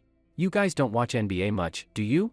Those two, one is named Jinatamai, the other is Xiao Haizi, they both used to play in the NBA. What? They used to play in the NBA? Damn, isn't that cheating from Sakura Company? Isn't that the same as hiring foreign ringers? Not far away, a Sakura Company employee smirked proudly. What foreign ringers? You people don't know? Jinatamai and Xiao Haizi are employees of Sakura Company now. They joined 3 months ago. Ignorant Xia country people. What the hell? Old Ma cried out in shock again. Jinatamai? Xiao Haizi? Yi Xingchen glanced at the two and frowned slightly. Since Sakura Company dared to let them on the court, it meant they really were employees now. Looks like Sakura Company had started preparing for today's basketball match months ago. For Yida Company to win today, hard wouldn't even begin to describe it. As the match officially began, Xiao Haizi, playing center, jumped for the ball on behalf of Sakura Company. As a former NBA player, Xiao Haizi had both height and jumping ability far beyond Yida's regular staff. Unsurprisingly, Sakura Company got first possession and launched the opening attack. Jinatamai, playing point guard, received the ball, made a slick crossover, and easily drove to the basket for a layup. 0:2. Sakura Company scored the first 2 points. Shin Jingbing clearly didn't follow the NBA, or if he did, he couldn't recognize what Jinatamai and Xiao Haizi looked like back then. Clapping lightly to encourage his teammates, Shin Jingbing said, "Guys, these two aren't bad. Stay sharp and keep an eye on them." He got the ball as point guard and tried to shoot a three-pointer using a screen. But Xiao Haizi reacted fast, quickly rotated over, and blocked Shin Jingbing's shot hard. Then Jinatamai grabbed the rebound from the crowd, led a fast break, and scored another easy layup. 0:4. 0:6. 0:12. The score kept changing, except Yida's points stayed at 0. At first, Qin Yenran stayed calm, but once it hit 0:17, she couldn't stay calm anymore and signaled for a timeout. Hearing the whistle, Shin Jingbing glared at Jinatamai and led his teammates off the court. By now, Qin Yenran had already heard from employees on the sidelines all the background info about Jinatamai and Xiao Haizi. Seeing her team's morale nearly collapse, she sighed helplessly. It's okay if we can't win this match, after all, they've got 2 former NBA pros. But even if we lose, we can't lose too badly. We can't end the whole match with 0 points. If we can keep the loss within 20 points, that'll count as mission accomplished. Got it. Okay. Shin Jingbing and the others gave a glance toward Jinatamai from afar. Their voices didn't sound too confident. President Qin. Lin Yun stepped forward anxiously, clearly wanting to say something. Yi Xingqian, standing nearby, of course knew what she wanted to say, most likely to suggest sending him, the substitute, onto the court. Yi Xingqian subtly tugged at Lin Yun, signaling her not to speak. What is it? Getting Yi Xingqian's signal, Lin Yun sighed helplessly. Nothing. I just wanted to say, let's all do our best. The timeout ended, and the game continued. Maybe Qin Yenran's speech helped lift some mental pressure from Yida Company's players. This attack finally succeeded, scoring 2 points. Yeah. Shin Jingbing pumped his right arm excitedly, glared at Yi Xingqian defiantly, as if saying, with or without you the substitute, the team isn't affected much. But Shin Jingbing hadn't finished celebrating when Jinatamai launched a fast break and nailed a three-pointer immediately. Yida Company's effort proved to be self-inflicted damage, making incredible effort to only lose more. Yi Xingqian shook his head in helplessness. Is this guy insane? He scores a basket but provokes me, not Jinatamai or Xiao Haizi. That's messed up. Having already figured out Shin Jingbing's motives, Yi Xingqian stopped paying attention to the match and happily pulled out his phone to play his Three Kingdoms Kill game. He thought if Qin Yenran hadn't been there, he'd probably find a place to lie down and nap. As the crowd continued cheering, mainly Sakura Company fans, the first half officially ended. The score stood at 10:54. Shin Jingbing looked dejected like a beaten rooster, sitting at the sideline drinking water. But when he saw Yi Xingqian calmly eating crispy noodles and playing a mobile game, he flew into a rage. Hey! We're fighting our asses off on the court, and you sit down there playing phone games? That's just too much. He who invades the land of the Wu shall be crushed. Yi Xingqian shouted triumphantly as he won his game, then glanced at Shin Jingbing. Relax, wasn't it halftime? I was cheering and got tired too, took a break, didn't I? You! Shin Jingbing stood up. I saw you, you kept playing on your phone and didn't cheer us at all. It's all your fault we're losing big. Yi Xingqian was stunned. He never expected that to be Shin Jingbing's excuse for falling behind by a wide margin. He glanced at Qin Yenran, fiddling with a tablet, clearly she'd already given up on winning this match. But she was using a device too, why yell at me and not at her? Targeting the weak. Still, Yi Xingqian didn't want to make a scene with Shin Jingbing. After all, Qin Yenran was there. They're colleagues, and some things weren't worth saying so harshly. Okay, shut up. What difference does he make? You're the one playing poorly, how many moves got blocked by the opponent, that's on you, not him. Lin Yun wouldn't tolerate Shin Jingbing's nonsense and spoke sharply. You! Shin Jingbing got angry again but couldn't say more. He bottled it up and took it out on Yi Xingqian. I'm going to the bathroom. Yi Xingqian used that as an excuse to escape before Shin Jingbing could vent more anger on him. He whistled softly while walking toward the bathroom, mentally sending more friendly greetings to Shin Jingbing than usual. As he reached the bathroom corridor, a man walked toward him. It was none other than Jinatamai, who had been dominating the court. What a coincidence. Yi Xingchen paused briefly, didn't make eye contact, and, following his countryman's etiquette, moved closer to the wall to give Jinatamai some space. Jinatamai didn't respond kindly. He sneered and deliberately stepped to the left, blocking Yi Xingchen's path. Yi Xingchen looked up at him. He was almost 6 feet 3 inches, and realized this guy was doing it on purpose. But Yi Xingchen didn't understand what he wanted. Excuse me. Jinatamai grinned and tried to push Yi Xingchen aside with his right hand. Yi Xingchen frowned, stepped back twice to dodge him, and glanced at him again. What's wrong with this guy? I already gave him space, why block my way and try to push me? Yi Xingchen's quick reaction surprised Jinatamai a little. Then he sneered again, you're blocking my way. My way? Yi Xingchen's face fell. This is my country. This is our road, not yours. Okay? Yi Xingchen's firm tone made Jinatamai unhappy. He looked down at Yi Xingchen and said coldly, aren't people here supposed to be polite? Is this how you treat visitors? Yi Xingchen was stunned. Politeness only works when both sides act with respect. But Yi Xingchen didn't want to argue. He thought, what's the point of arguing with someone who clearly wants a fight? Seeing Yi Xingchen silent and obviously unimpressed, Jinatamai grew angry and stepped forward to provoke him. What are you doing? A loud voice rang out from nearby. A middle-aged man with hands behind his back walked over quickly. Yi Xingchen recognized him from what Lin Yun had said earlier. It was Gue Binquan, the owner of the sports arena. Mr. Gue, is this how your people treat guests? I'm really disappointed. Jinatamai spoke first, flipping the blame onto Yi Xingchen. Yi Xingchen was about to explain, but Gue Binquan had already snapped. What are you doing? This is Mr. Jinatamai, our distinguished guest. Apologize right now. What? I should apologize? Yi Xingchen looked at Jinatamai's smug face, then at Gue Binquan glaring at him like he owed him something. He was stunned. You offended Mr. Jinatamai. Apologize immediately. Or I'll have security remove you, blacklist you from the arena, and even report your behavior to the media. Apologize, right now. You're not even going to ask what actually happened? Just force me to apologize? Yi Xingchen's brows furrowed as he stared at Gue Binquan. There's no need to ask. Why would someone like Mr. Jinatamai target someone like you for no reason? Take a look in the mirror. You think you're worth that kind of attention? I'll count to 3. Apologize. Yi Xingchen took a deep breath to calm himself. Gue Binquan, huh? What a perfect name, for someone who blindly flatters outsiders at the expense of his own. Faced with Gue Binquan's aggressive attitude, Yi Xingchen found himself in a dilemma. If he didn't apologize to Jinatamai, Gue Binquan would really kick him out. If that guy smeared him in front of reporters, he could become the excuse Sakura Company needed to accuse Yida Company of disrespecting foreign guests. But if he really did apologize to Jinatamai, wouldn't that be too humiliating? Wouldn't Jinatamai get all smug and act like he'd won? Heh. Jinatamai gave a sinister smile and shook his head in fake disappointment.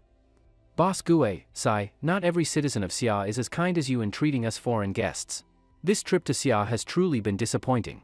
If you don't properly punish this rude and arrogant guy, I don't think I'll consider coming back to Xia again.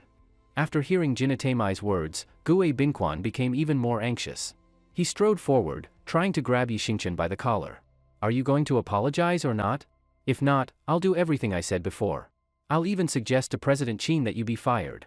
Yi Xingchen took a deep breath and tried to reason with him. This guy, I was just walking along when I saw him coming, so I stepped aside. But he blocked my path and demanded I move aside for him. Now you show up and, without even asking what happened, you demand I apologize? How is that fair? Yes, our country values etiquette, but that's how we treat international guests. You shut up? Gue Binquan rudely cut him off. Obviously Mr. Jinatamai made room for you, and you repaid him by blocking his way. Wouldn't any man be angry in that situation? Not only do you not admit your fault, you even turn it around and falsely accuse Mr. Jinatamai. I'm ashamed to have someone like you as a fellow citizen. Hehe. Jinatamai fanned the flames. Boss Gue, I think they're just panicking because we're winning the game by a big margin, so now they're trying to play tricks.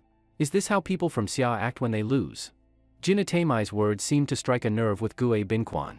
He exploded in anger. It's just a friendly match, winning and losing is normal. If you dared to compete, why can't you accept defeat? Are you even a man? Is this how Yida Company people behave? You can insult me, but you can't insult my company. Yi Xingchen was also furious. What annoyed him the most was being insulted along with the place he belonged to. Back when he fought underground matches, he killed Bo Chio with one punch because Bo Chio had verbally attacked all Xia people. Now, Gue Binquan insulted him while dragging Yida Company into it too. Yi Xingchen was naturally enraged. What, you're denying it? I see now what kind of people Yida Company has. The kind of people Yida Company has is none of your business, Boss Gue. Yi Xingchen snapped back. Just as Yi Xingchen was about to punch Gue Binquan, a loud female voice came from the hallway entrance. At some point, Qin Yanran and Lin Yun had arrived in the corridor. Seeing Qin Yanran, Gue Binquan immediately panicked. He quickly changed his attitude and smiled awkwardly at her. President Qin. Your company's reputation was almost ruined by this guy. I was just teaching him a lesson for you. Qin Yanran slowly walked up to Gue Binquan with Lin Yun by her side. Her tone was icy. He's my employee. No matter what happened, it's not your place to discipline him. This. Gue Binquan clearly realized that whether it came to money or connections, he was no match for Qin Yanran. Hearing such a blunt statement from her, Gue Binquan still wanted to explain something. Qin Yanran didn't give Gue Binquan a chance to explain. I stood by the hallway entrance and listened for a while. I already have a good understanding of what happened. Boss Gue, I have one question for you. You didn't even bother to find out what actually happened. You just came over and ordered my employee to apologize. Do you have a problem with Yida, or perhaps with me personally? No, not at all. I wouldn't dare. Sweat started to form on Gue Binquan's forehead, and he quickly waved his hands. President Qin. Jinatemai pretended to look innocent and stepped forward, trying to say something. Qin Yanran raised her beautiful eyes and bluntly cut him off without giving him any face. Two company bosses are having a conversation. What right does a regular employee of Sakura Company have to interrupt? Who do you think you are? This is Xia. It's already the year 2XXX. Do you still think it's 1840? Jinatemai realized Qin Yanran wasn't someone to mess with, so he shrank back, sulking, and quickly walked away without saying another word to either of them. After walking a few steps, he turned his head angrily and glared at Qin Yanran. Originally, I planned to go easy on Yida in the second half of the game so you wouldn't lose too badly. But now, it seems there's no need for mercy. Get ready to set a record of humiliation. We have an old saying in Xia, the winner is yet to be decided. Let's wait and see. Qin Yanran's eyes turned cold. Jinatemai gave another cold snort and walked off without looking back. President Qin, about that. Seeing Jinatemai leave, Gue Binquan also started having second thoughts. Qin Yanran held up one finger toward Gue Binquan. Gue Binquan looked confused. President Qin, what does that mean? 1 million. 1 million what? I'll pay 1 million to buy this gym from you. What? Gue Binquan was so shocked his jaw nearly dropped. President Qin, I never said I wanted to sell this gym. Plus, it cost me over 10 million to build. You're 1 million. Qin Yanran gave a cold snort. 1 million. I'm only offering once. If you don't sell, let's wait and see whose backing is stronger, yours or mine. I guarantee your gym won't be able to stay open. I also guarantee your company will go bankrupt within a month. Gue Binquan nearly burst into tears. He had no doubt Qin Yanran meant every word. A company at that level, with such backing, fighting her was basically suicide. It was clear that if he didn't sell to Qin Yanran, the gym really wouldn't survive. And the company he relied on to live would truly go bankrupt. Thinking of this, Gue Binquan wished he could slap himself. Why did I do this? Why did I have to provoke this crazy woman? After a moment of thought, Gue Binquan nodded helplessly. Fine. I'll sell. Qin Yanran let out a cold laugh, turned to Lin Yun, and said, Yun, after we buy this place, tear it down and build the biggest public restroom in Yunha City. Lin Yun almost burst out laughing. Yes, President Qin. Gue Binquan, already on the verge of a breakdown, nearly coughed up blood upon hearing her decision. You. Gue Binquan pointed at Qin Yanran with his right hand, then his eyes rolled back and he fainted from anger. Qin Yanran looked at Gue Binquan with disdain, then smiled at Yi Xingchen. What are you standing there for? Hurry up and call 911 for him. After the minor incident passed, Yi Xingchen returned to the side of the basketball court after using the restroom. By then, the second half of the game had already started. After being humiliated by Yi Xingchen, Jinatemai played like a god descended from the heavens, and the score gap widened even further. By the end of the third quarter, the score was already 20-80. Many Yida Company employees couldn't bear to watch such a brutal scene and began leaving early. Shen Jingbing sat on the floor gasping for breath. Facing such a crushing score difference, he had completely lost hope. Even narrowing the gap now seemed like an impossible fantasy. When he saw Yi Xingchen lazily standing behind him, he got even angrier. But soon, Shen Jingbing's eyes rolled as he came up with a plan. He walked over to Yi Xingchen, who was chatting with Lin Yun, and began blaming him in an accusatory tone. As a substitute, where did you go just now? Why weren't you on standby at the sideline? Yi Xingchen looked at Shen Jingbing with an innocent face and helplessly spread his hands. Dude, I just went to the bathroom. Is that not allowed? Besides, what's the point of being on standby? Even if the whole game finishes, you still wouldn't let me play. What did you say? You're saying I wouldn't let you play? Shen Jingbing gave a sneaky grin. You know nothing. Do you even understand tactical planning? My plan was to have our starters exhaust their starters' energy. By the third quarter, their starters were already running on empty. That's when I planned to put you in, the fresh substitute, to turn the game around. But you were gone. Even without thinking hard, Yi Xingchen knew Shen Jingbing was just trying to pin the blame on him. No matter what he did, he would be the scapegoat. Yi Xingchen simply curled his lip. If their starters were so worn out, how come you didn't close the score gap? Shen Jingbing pretended not to hear that and just waved his hand. Enough. You're playing the last quarter. We've already tired them out. Now it's your turn. If you can't reduce the score gap, then you've let everyone down after all our hard work. I swear to. Yi Xingchen was about to lose it. If there hadn't been so many coworkers around, he might have snapped and cursed out loud. Xingchen. Lin Yan gently tugged Yi Xingchen's hand. Just go play. Prove to this lunatic who the real loser is. And about the reward you mentioned earlier, I agree to it. In fact, we can revise the deal. You don't have to win, just cut the score gap down to under 20 points. Yi Xingchen was briefly surprised, then started laughing. Well, if you say so, I won't play dead anymore. Seeing Yi Xingchen and Lin Yan fall into his trap, Shen Jingbing smugly smiled. Great, then you're going in next. Let's see what you've got. Don't let everyone down. Beep beep beep. With the referee's whistle, the final quarter officially began. Already changed into his jersey, Yi Xingchen bounced around on the sideline to warm up a little, then stepped onto the court with his teammates. Huh? Who's that? Why is he replacing Shen Jingbing? We're screwed. Shen Jingbing is our company's best player. Replacing him with this guy basically means surrendering. Damn it. Surrender to anyone, but not to those guys. What are they thinking? Sigh. That's it, it's over. We can't win this, no one could save us now, not even God himself. What Yi Xingchen didn't expect was that just as he entered the game, several colleagues started expressing doubts about him. Even more coworkers, already few in number, left the court in disappointment. Heh, kid from Xiagua, turns out you're just a substitute on your company's basketball team. I was just looking for a chance to teach you a lesson. You walked right into this yourself, so don't blame us when we crush you to tears. Seeing Yi Xingchen step onto the court, Jinatemai was overjoyed. He immediately walked over and mocked him to his face. Yi Xingchen decided to let his skills do the talking. He didn't want to waste time arguing and chose to ignore Jinatemai's taunts. Once Yi Xingchen was on the court and saw his teammate getting ready to inbound the ball, he sprinted up court, trying to catch the defense off guard and score 2 quick points on a fast break. But after a few steps, something felt off. He had assumed the Sakura team wasn't hustling back on defense because they were leading by a huge margin and were exhausted. But when he turned his head, he saw that none of the Sakura players were moving back. What the hell? What the hell? What are you doing? Why are you running to our backcourt? Finally, the inbounding teammate couldn't hold it anymore and shouted at Yi Xingchen, then passed the ball to someone else. Huh? Only then did Yi Xingchen realize why the Sakura team hadn't retreated on defense. It was a front-court inbounds play.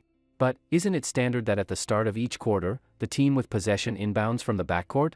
Why was it the front court this time? Though still a bit confused, Yi Xingchen forced a smile and quickly ran back toward the front court. Ha ha ha ha. Doesn't this guy from Xiagua know how to play basketball? Why did Yida put someone who clearly doesn't know what he's doing on the court? I'm dying laughing. You don't get it. This is just Yida's way of setting up an excuse. They can say they lost because they sent in a guy who doesn't know how to play. They're already preparing to cover their loss. After all, people from Xiagua never admit their lack of skill. They always blame something else. That's just typical. Look at that confused face. Jinatemai could probably drop 30 points in 1 quarter on that guy's head. Ha ha ha. While laughter echoed from the Sakura company side, the Yida company side was all groans and sighs. Ugh. It's hopeless, just hopeless. If I'd known it'd be this bad, I would have signed up for the team myself. Isn't that Yi Xingchen? The new bodyguard personally hired by President Qin? A bodyguard should at least not be this clueless. Has he never played basketball before? How can someone like that be a bodyguard? No wonder we're losing so badly. Any random guy can just walk on the court. Damn it. What's the point in watching anymore? What are you all hoping for? That Jinatemai and Yi Xingchen fall in love mid-game and go easy on us out of respect? Forget it, let's go. Let's all head home. Total waste of my emotions. Almost everyone from Yida was pessimistic about Yi Xingchen. Their faces were filled with hopelessness. But Qin Yanran and Lin Yun were different. Qin Yanran looked at Yi Xingchen with eyes full of anticipation, as if expecting a surprise performance.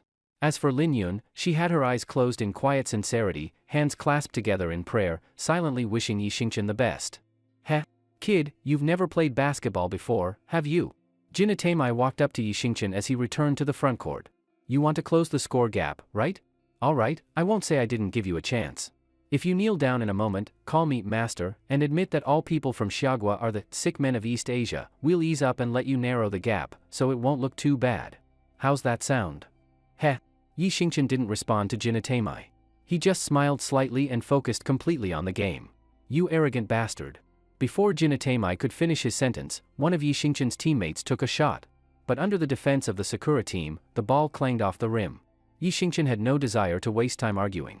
He quickly accelerated, shook off Jinatemai, leapt into the air, grabbed the rebound out of Xiaoblack's hands, and dunked it with ease. This guy, Jinatemai stared blankly at Yi Xingchen's back, surprised.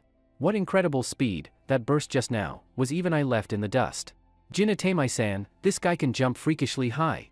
He's only about 5 feet 9 inches, but he grabbed that rebound from me, and I'm over 6 feet 10 inches. Xiaoblack was also shocked as he looked at Yi Xingchen running back on defense. No way. Jinatemai frowned and shook his head repeatedly. How could an average person have such insane vertical? Maybe you didn't grip the ball properly and it slipped between your hands into his? Xiaoblack hesitated. Everything just happened so fast? I wasn't paying attention. I don't remember. Jinatemai glared fiercely at Yi Xingchen. No matter. I'll take him one-on-one in the next play and see what he's really got. Okay. Jinatemai received the ball in the backcourt and quickly advanced. He signaled his teammates to spread out. He wanted to go one-on-one with Yi Xingchen. Kid, that rebound earlier? Just dumb luck. But you won't be lucky the whole game. With a fierce expression, Jinatemai began backing Yi Xingchen down with the ball. I'll show you what real strength looks like. But soon, Jinatemai's face changed. He was stunned. No matter how hard he tried to push, Yi Xingchen behind him didn't budge. It was like he was anchored to the floor. What the? Jinatemai started to wonder if he was backing into a brick wall. He turned his head to look. Just then, Yi Xingchen seized the moment. Without hesitation, he stripped the ball from Jinatemai and, before anyone could react, fast break down the court and scored an easy uncontested layup. Xiaoblack looked from Yi Xingchen, who just scored again, to the dumbfounded Jinatemai still standing frozen in place, and angrily stomped the ground. What are you doing? Ow! Jinatemai just helplessly spread his hands. This guy from Xiagua is a freak. I just realized I couldn't even back him down. No way. Xiaoblack didn't believe it. You're over 6 feet 2 inches, Jinatemai. That guy from Xiagua is what, maybe 5 feet 9 inches? How could you not move him? Jinatemai didn't know how to explain it either. Nice. Great play. Great steal. Nice. A burst of cheers erupted from the Yida Company employee section. TCH. What are you so proud of? So what if you got 2 points? Pathetic Xiagua guys. You're still going to lose in the end. Nearby Sakura Company employees stayed calm, even looking down on them with disdain. Shut the hell up, you punks. Who are you barking at? Idiot. Screw you. Idiot. Screw you. While the players on the court were locked in a fierce battle, the employees on both sides were hurling insults across the stands. However, as Yi Xingchen kept catching up with the score, Yida Company's employees grew more confident with every insult they hurled. Idiot. Seeing Yi Xingchen score 8 consecutive points, Jinatemai roared, "Get your heads in the game." Mr. Koizumi already said, "We have to win this game by more than 50 points. If we let them bring it back to within 50, how will we even face Mr. Koizumi?" Yes. They launched another attack, and finally, Xiaoblack got a one-on-one mismatch against Yi Xingchen. Xiaoblack clutched the ball tightly, baring his teeth at Yi Xingchen. "Xiagua boy, let me show you what real basketball looks like. I used to play in the NBA. Your arrogance ends here." With a serious look, Xiaoblack dribbled quickly, trying to charge in for a powerful dunk. He crossed over Yi Xingchen with ease, and smiled smugly. Holding the ball in his right hand, Xiaoblack went up for a one-handed slam. To an average person, this crossover and dunk might look fierce and fast, but to Yi Xingchen, it was painfully slow, like watching a kindergartner try to play. Yi Xingchen stepped aside slightly, waiting for Xiaoblack to fully extend his arm, then, like a ghost, snatched the ball mid-air. What the? Before Xiaoblack even landed, Yi Xingchen had already bolted for a fast break. Swish. Another clean three-pointer. What the hell are you doing? Ow! Jinatemai was furious. He stomped the floor hard, clearly annoyed at Xiaoblack. With Yi Xingchen's incredible performance, Yida Company miraculously turned the game around. The final score was 92-90. Yeah, we won. No one was more excited than Qin Yanran. She kept pumping her fists in the air, releasing all her frustration and exhilaration. The entire gym was split in two extremes. Sakura Company's employees were crying and shouting in despair, while Yida Company's side was celebrating in pure joy. Of course, not everyone at Yida was happy. Shen Jingbing looked especially pissed. Watching Yi Xingchen steal the spotlight, he looked like he wanted to chop him in half. Xingchen, we won. We actually won. Lin Yun excitedly ran over to Yi Xingchen. Maybe it was the adrenaline, or maybe she was just keeping her promise, but Lin Yun bounced up and suddenly hugged Yi Xingchen's neck, planting a soft kiss on his cheek. Sister Yun. Yi Xingchen stared at Lin Yun, dumbfounded. Her cheeks flushed red, and she quickly let go of him, lowering her head with a soft laugh. Consider that your reward. Hee hee. Yi Xingchen scratched his head and grinned like a fool. Damn it. In the headquarters building of Sakura Company, Koizumi Ichiro furiously slammed the tablet on his desk to the ground. Boss, please calm down. Jinatemai and Xiao Black trembled, afraid that Koizumi Ichiro would take his anger out on them. Useless. All of you are useless. You can't win in weightlifting, and now you can't even win a basketball game. A bunch of failures. Do you know how long I've been preparing for today's basketball game? Months. That's the whole reason I recruited you. Koizumi Ichiro pointed at Jinatemai and Xiao Black and unleashed a storm of curses. Even though both Jinatemai and Xiao Black felt humiliated, they knew Koizumi Ichiro had a terrifying background, so they swallowed their frustration and didn't dare say a word. Mr. Koizumi, calm down, calm down. A middle-aged man behind him smiled as he stepped forward. His name was Daishomaru, a top special agent from their country. Daisho, these worthless subordinates are embarrassing me in front of you, Koizumi Ichiro sighed helplessly. No worries. Daishomaru waved it off with a smile. It's just a basketball game, it doesn't really matter. What's important is the bidding event in a few days. We need to get someone from Yida to steal a copy of their bid proposal. Winning the bid is the real victory. You mentioned someone kept messing up your plans? Yes. Koizumi Ichiro nodded, still feeling frustrated. I found out it's a guy named Yi Xingchen from Xiagua. I don't even know where he came from, but he's ruined my plans several times already. Haha, Daishomaru smiled confidently. Just some random Xiagua guy? If he's getting in your way, I'll take care of him for you. Koizumi Ichiro was surprised and delighted. That would be great. But Daisho, this guy is really strong and quick. He's no ordinary person. No worries at all. Daishomaru waved confidently again. This is the 21st century, no one fights with brute force anymore. I've got a secret weapon. As he spoke, Daishomaru proudly pulled a small black box from his pocket. It had a button on the side and a thin wire attached to it. If Yi Xingchen had been there, he would have instantly recognized it as a taser disguised as a lighter. The only difference was that unlike normal tasers that need to be pressed at the top, this one activated with a button on the side. What's that? Koizumi Ichiro looked curiously at the device in Daishomaru's hand. Hee hee. Don't let its size fool you, Koizumi. This thing puts out a powerful electric shock. I've already taken out countless skilled fighters with it. I call it Big Shock, meaning powerful electric strike. Excellent. Koizumi Ichiro clapped excitedly. With you and your Big Shock on the job, that Xiagua guy is as good as dead. Ha ha ha ha. Ha ha ha ha. Daishomaru laughed loudly, as if already seeing Yi Xingchen electrocuted. Ha ha ha ha. Jinatemai and Xiao Black exchanged glances and gave forced laughs too. That night, Yi Xingchen drove his car and soon arrived at the entrance of the underground fighting arena. He planned to pick up Yi Hao and tell him the good news, that he had just won a 50,000 yuan prize today. As soon as Yi Xingchen got out of the car, he spotted Huang Mao and quickly waved his hand. Bro. Oh? Huang Mao glanced at Yi Xingchen and smirked. So it's our one-punch man. What are you doing here tonight? Your match is tomorrow. Huh? Yi Xingchen was slightly confused. No. Bro, did you forget? Last time we agreed, if I fought 2 underground matches for you, you'd let my dad go. I came tonight just to pick up my dad. Is that so? I don't remember that, Huang Mao grinned. Yi Xingchen, maybe you got it wrong. What we said was, after you fight 20 underground matches, then we'll release your old man. What? Yi Xingchen's eyes widened in disbelief. Go home, go home. Huang Mao waved him off. Just don't forget to show up tomorrow night on time. You bastard. You think you can mess with me? Yi Xingchen exploded in anger and rushed forward, grabbing Huang Mao by the collar. With full force, Yi Xingchen tore Huang Mao's collar clean off. He, instead of getting mad, Huang Mao laughed. Yi kid, calm down. You need to remember, your old man is still in our hands. You hurt me, I don't care, I'm a dead man anyway. But your father? If Brother Long gets mad, he might just kill him. Then you won't even get to say goodbye. Yi Xingchen gritted his teeth in frustration but could do nothing. With his father in their hands, Yi Xingchen knew he had no choice but to let them use him. He let out a long sigh and reluctantly released Huang Mao's collar. Seeing Yi Xingchen calm down, Huang Mao grew bolder. He patted Yi Xingchen's left cheek with his right hand, wearing a smug look. Kid, you think a few matches will pay off millions in gambling debt? You're too naive. To Brother Long, you're a money-making machine. Why would he let a gold mine like you go? If you know what's good for you, just listen to Brother Long. Do what he tells you. Don't try to play games. Or else, you might not even get to see your dad again. Damn it. Yi Xingchen clenched his teeth hard, but he couldn't do anything to the man in front of him. Since we're being honest, I might as well tell you, I'm the one who tricked your dad into the casino. I just told him, your son doesn't have to repay your debts, and he believed it. Naive. You think life's that easy?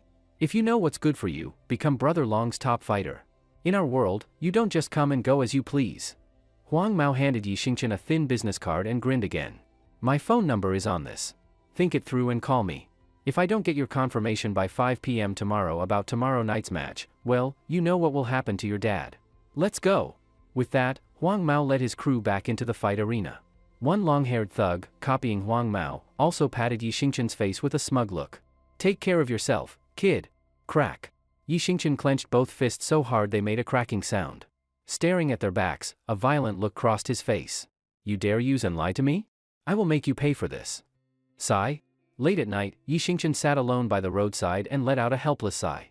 For a moment, he felt life was incredibly hard. He had thought that with the global decline in physical strength, he'd finally have his chance to shine. But he never expected to be schemed against at every turn. He had just secured a decent-paying job, only to realize that his monthly food expenses nearly equaled his salary. Facing the situation ahead, Yi Xingchen felt lost. What should he do next? Should he obey Brother Long's commands? Should he keep working at Yida Company? What if he didn't follow Brother Long? And if he quit Yida, how would he make a living? How would he pay for Yi Hao's sky-high medical bills? All these questions tangled in his mind like a nightmare. Just as Yi Xingchen was feeling troubled, a sneaky-looking man at the street corner glanced at him and cautiously approached. That man was none other than De Xiangwan, a top agent from the Eastern nation. Seeing Yi Xingchen sitting there daydreaming, De Xiangwan almost burst out laughing. This kid had zero awareness, just a rookie. All he had to do was sneak over and zap him with the big shock on his back, and Yi Xingchen would surely drop dead. The thought made De Xiangwan even more excited. Since it was normal for people to walk down the street, Yi Xingchen didn't pay attention to the footsteps behind him and just assumed it was a passerby. So, De Xiangwan easily made his way behind Yi Xingchen. After checking his surroundings and confirming no one was around, he quietly pulled out the lighter-shaped stun device and crept up behind Yi Xingchen. De Xiangwan could hardly contain his glee and almost cheered out loud. All right, you're dead now. Without hesitation, De Xiangwan pressed the button. A spark of electricity shot out and hit Yi Xingchen square in the back.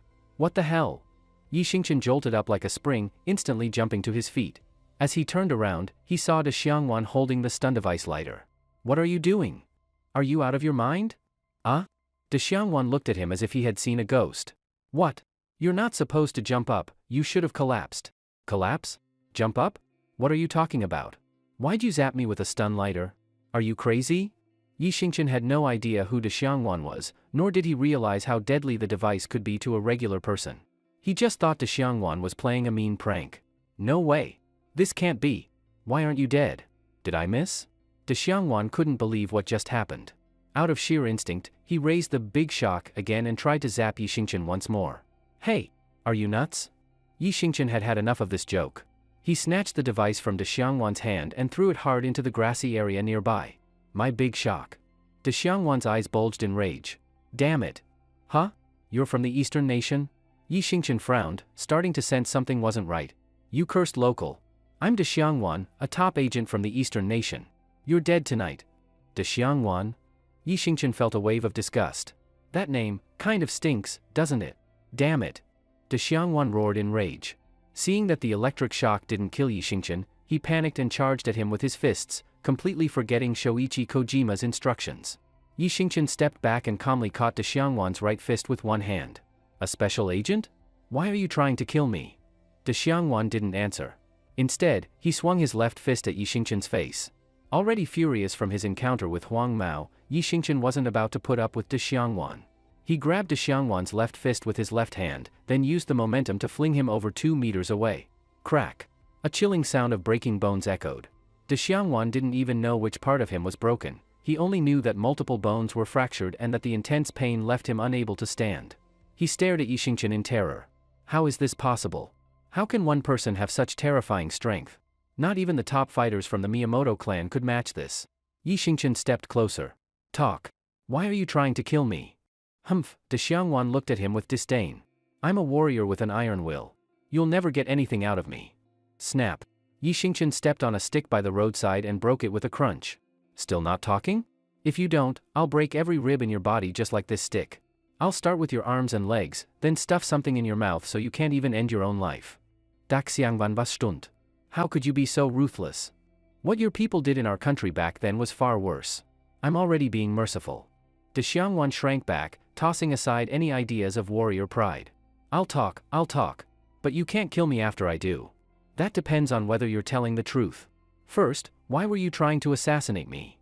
Seeing the killing intent in Yi Xingchen's eyes, De Xiangwan shivered and quickly confessed, because you ruined Shoichi Kojima's plans several times. He has ties to the military, and as a special agent, it's my job to help him with problems. So, you and Shoichi are pretty close then? Well, sort of. At that moment, De Xiangwan was cursing Shoichi Kojima in his heart. Of all the people to mess with, he had to target Yi Xingchen, someone who could survive an electric shock like it was nothing.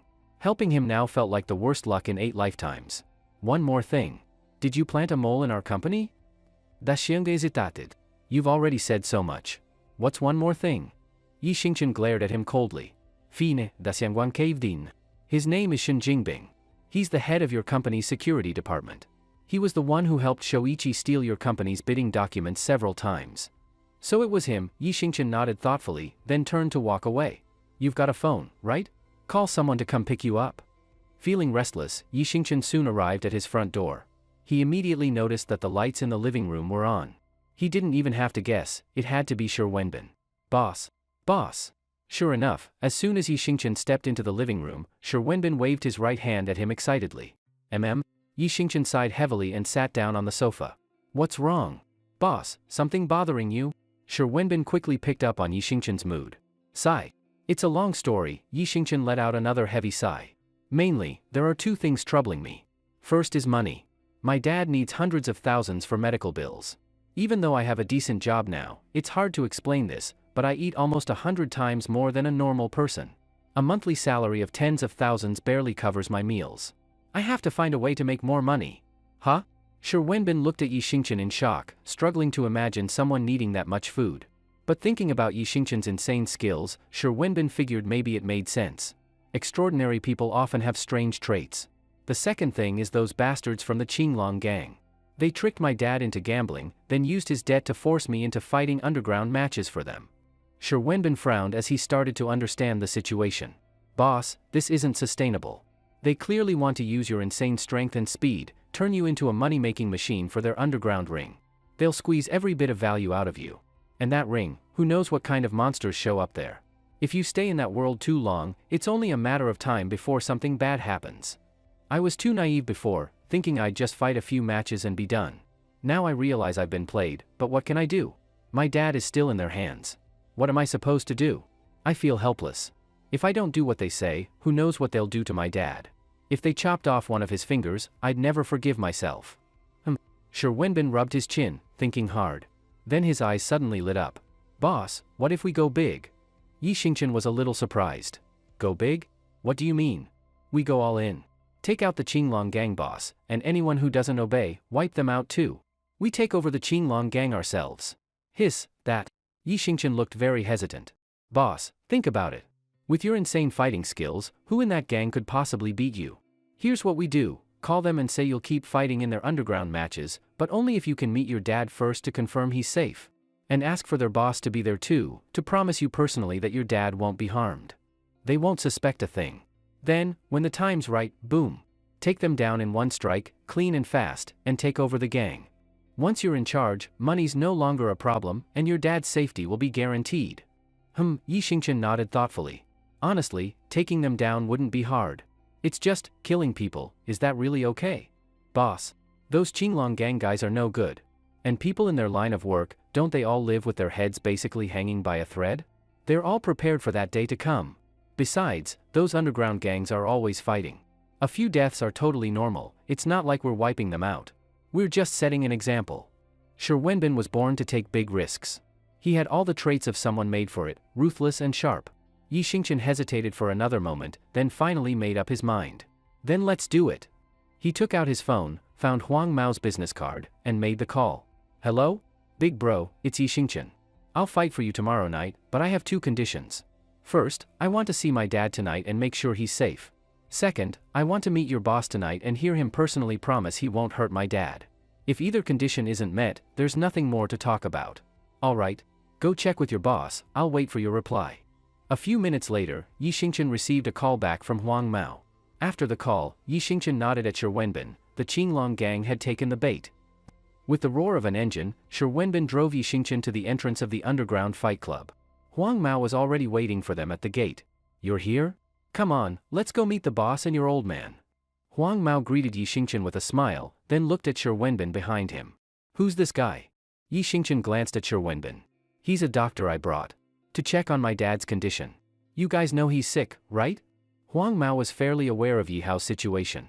So he didn't think much of it and nodded. Alright. Gotta say, you really are a devoted son. Your dad is lucky to have a kid like you. Heh. Yi Xingqian smiled faintly without responding. Once they entered the basement level of the underground arena, Yi Xingqian immediately saw Yi Hao locked inside a glass room. Dad. Yi Xingqian rushed toward Yi Hao anxiously. Ha ha ha. Huang Mao laughed smugly. Kid, that's special glass. I know you're strong, but don't even think about breaking in. You can't get through. Yi Xingqian instantly calmed down and nodded at Shi Wenbin behind him. Shi Wenbin got the message and walked up pretending to examine Yi Hao's condition. What are you doing here? I told you not to get involved anymore. Don't you understand what I said? Seeing Yi Xingqian there, Yi Hao instantly realized something was up. He started punching the glass wall in rage. Dad. Don't worry. I found a way to cure you. I'll get you out of here soon. I promise I won't let you suffer any longer. Yi Xingqian saw that Yi Hao had lost a lot of weight. His determination only grew stronger. After hearing Yi Xingqian's words, Yi Hao stared at him in shock. No one knows a son better than his father. Yi Hao had a hunch, Yi Xingqian was about to do something big tonight. Huang Mao, seeing the emotional father-son moment, didn't think much of it. He just smiled and waved at Yi Xingqian. Kid, see? I wasn't lying, right? Your old man's getting good food and drink here. The only downside is, well, he doesn't have much freedom. Hey doctor, from what you see, he looks pretty healthy, right?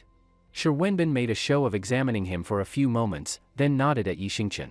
That nod meant 2 things, Yi Hao didn't appear to be in bad shape, and also, it was time to act when ready. Yi Xingqian took a deep breath and walked over to Huang Mao alone. Shi Wenbin knew his own limits.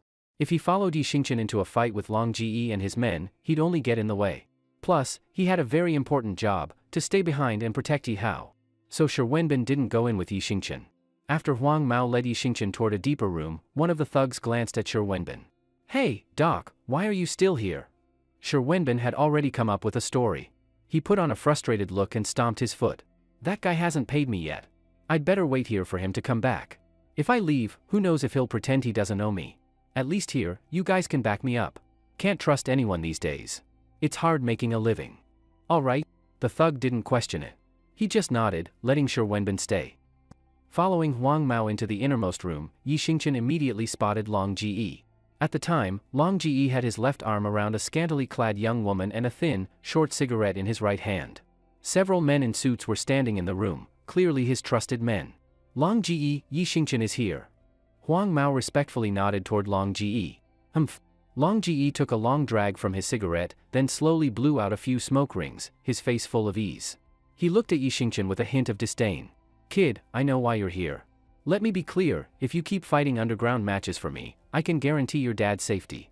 I'll even pay you. How about 500 yuan per match? Satisfied now? Yi Xingqian frowned slightly, he immediately caught the implied threat. If he agreed to fight, his dad would be safe. If not, who knew what would happen to him? These underground guys wouldn't think twice about killing someone. As for that 500 yuan payment, Yi Xingqian almost cursed it out loud. 500? What, does he think I'm a beggar? Even a ruthless capitalist would shed tears seeing how hard Long Ji was trying to exploit him. Although Yi Xingqian had come prepared to take out Long Ji, it wasn't as simple as killing one man. Doing so would spark a bloody war with the entire Qinglong gang. He wasn't sure if he could really bring himself to take down all of Long Ji's loyal men in one go. Yi Xingqian still held out a bit of hope, hoping this could end peacefully, with a solution that worked for both sides. Boss Long, I'm really just an ordinary guy. I just want to live a normal, simple life. You can say I lack ambition or drive, whatever you like. I really don't want to get involved in your underground world. I hope you can show some mercy and let me and my father go. Whether you say I'm negotiating with you or begging you, either way is fine. I just hope you'll spare the two of us. Ha ha ha. Boss Long laughed as if he had heard the biggest joke in the world, nearly doubling over. He squeezed a part of the young woman next to him hard, his face filled with scorn. Kid, are you trying to teach me how to do things? Hearing this, a few of Boss Long's men immediately started threatening Yi Xingqian. Kid, Boss Long asking you to fight in our underground matches means he thinks highly of you. Don't be ungrateful. So many people kneel and beg for this opportunity, and Boss Long doesn't even look at them. Yeah. Don't refuse a toast only to be forced to drink. Don't forget your dad is still in our hands. If you piss off Boss Long, do you want us to chop off one of your dad's fingers and mail it to your house? Yi Xingqian clenched his fists tightly, still holding out a sliver of hope for a peaceful resolution. Boss Long, you're a big man with great power and connections. You've got countless loyal men under you. Why make things hard for an ordinary person like me?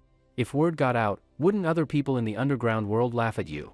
Boss Long saw Yi Xingqian gripping his fists and sneered coldly. Who would give up a money tree?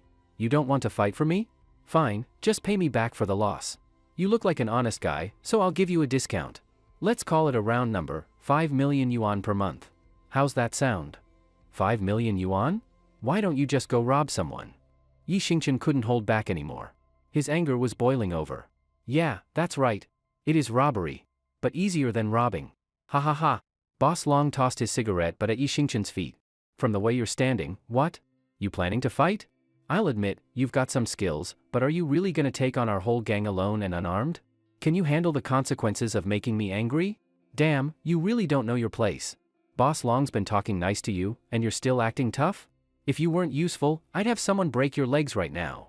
Boss Long, losers like this from poor places don't know manners. Don't stoop to his level, it's not worth getting mad. Huang Mao grinned at Boss Long, then glared viciously at Yi Xingqian. If a beast won't work, just beat it. Kid, don't blame me tonight, just think of it as a little lesson for not knowing your place.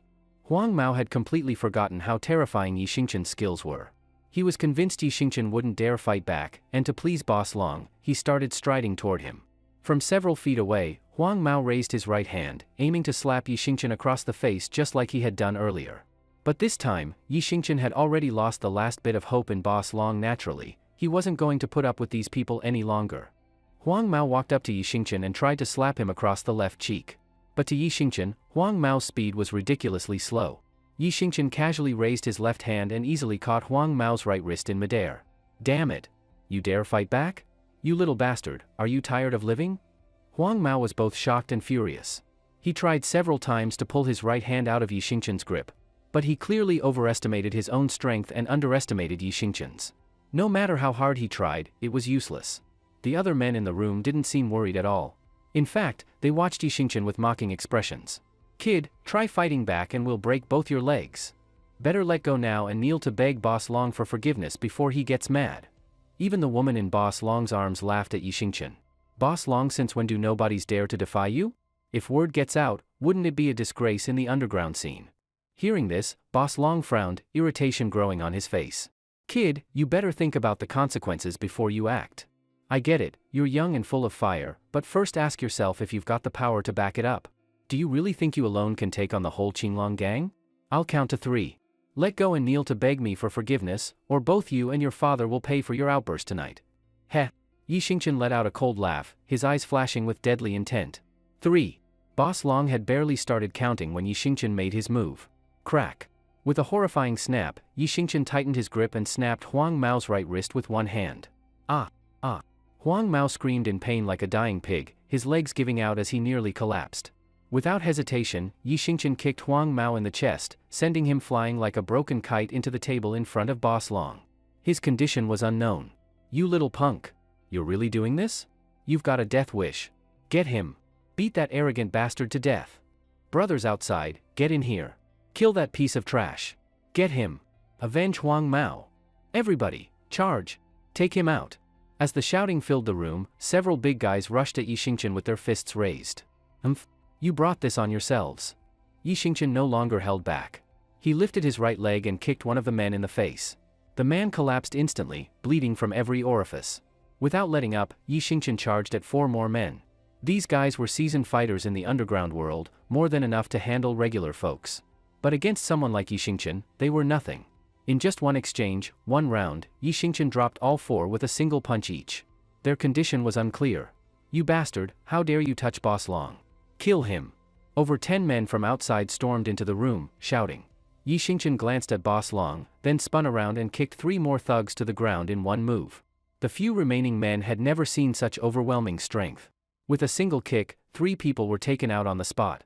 As the rest hesitated, Boss Long, visibly terrified, pointed a trembling finger at Yi Xingchen. Get him! Whoever kills that bastard gets 5 million yuan. Big rewards bring brave men. The few remaining thugs, driven by money, charged at Yi Xingchen again. All about the money, huh? 5 million yuan? You need to live long enough to spend it. With a few quick kicks, Yi Xingchen took down all the greedy thugs with ease. After dealing with Boss Long's men, Yi Xingchen stared him down, stepping closer with every stride. Boss Long was nearly scared out of his mind. He dropped to his knees, begging for his life. Big bro. It's all a misunderstanding. I didn't know who you were and acted stupid. Honestly, you might not believe me, but I swear I never meant to squeeze you from the start. It was those bastards who misled me. If anyone's to blame, it's them, and now they're dead, better that way. As he spoke, Boss Long nervously pulled out a bank card and raised it above his head. Big bro. This is all my savings. There's 10 million yuan on it. I can get more too. Just let me live, and it's all yours. Take it as compensation, please. Too late. Yi Xingchen roared, his voice filled with fury. Way too late. Before, you didn't need to pay anything. You just had to stop messing with me and my dad, and nothing would have happened. Why? Why did you have to push me into this? You think I wanted to kill someone? Now it's gone too far. Even if I let you go tonight, would you let us go? We're not kids. Don't think I'm that naive. Yi Xingchen's words shattered the last bit of hope in Boss Long's heart, just as Boss Long had crushed Yi Xingchen's last hope earlier. Seeing that begging didn't work, Boss Long's eyes turned cold. He pulled a wooden dagger from his pocket and charged at Yi Xingchen, screaming. You little bastard. You want me dead? I'll take you with me. You? Take on me, Yi Xingchen? You don't have what it takes. Yi Xingchen effortlessly snatched the wooden dagger from Boss Long's hand. Then, right in front of Boss Long's terrified eyes, he broke it in half with his bare hands. Only then did Boss Long realize. He had messed with the one person he never should have crossed. In the face of overwhelming strength, all resistance was useless. Boss Long stood there in a daze, giving up all thoughts of fighting back. Meanwhile, outside, a young man, hearing shouting and cries for help in the distance, quickly led over a dozen men toward Boss Long's room. As they passed by the glass room where Yi Hao was held, the young man gave an order to 2 of his men. You 2, grab that guy and bring him to Boss Long's room. And take your blades. The rest of you, follow me. Yes. After the group left, the 2 thugs pulled out wooden daggers from their pockets and approached the glass room looking fierce. Hey, doctor, we've got some personal business here. You better leave. We don't care if you've been paid or not, get out now. If you stay, we won't be so polite. Okay. Shi Wenbin nodded repeatedly and began walking toward them. Just as the 2 thugs were about to open the door, one suddenly remembered something. Hey, doctor, the exit's not that way. Before he could finish, Shi Wenbin smiled, pulled a wooden dagger from his coat, and stabbed one of them in the back. The other thug didn't even have time to react before Shi Wenbin brought him down too. With that, Yi Hao's safety was finally secured. Boss. Very quickly, the young man led his men into Boss Long's room. Dang Hao. Save me. Seeing reinforcements arrive, Boss Long was overjoyed and didn't think at all about how Yi Xingchen had just taken out everyone else in the room by himself. Dang Hao clearly wasn't a fool. With one glance, he saw the bodies and blood all over the floor. Looking at the people lying there, most of whom he recognized, Dang Hao realized that Yi Xingchen had done all this alone. With a surprised look, Dang Hao raised his head and stared at Yi Xingchen. You did all this? Yi Xingchen, like a machine with no emotion, coldly stared back. So what if I did? If you've got the guts, all of you come at me. Boss Long shouted, Dang Hao, what are you standing there for? Get him. Kill that little bastard. Dang Hao gave Yi Xingchen a long, deep look, then held back the men behind him who were ready to rush forward. He wasn't stupid. One guy took out over a dozen people in just minutes.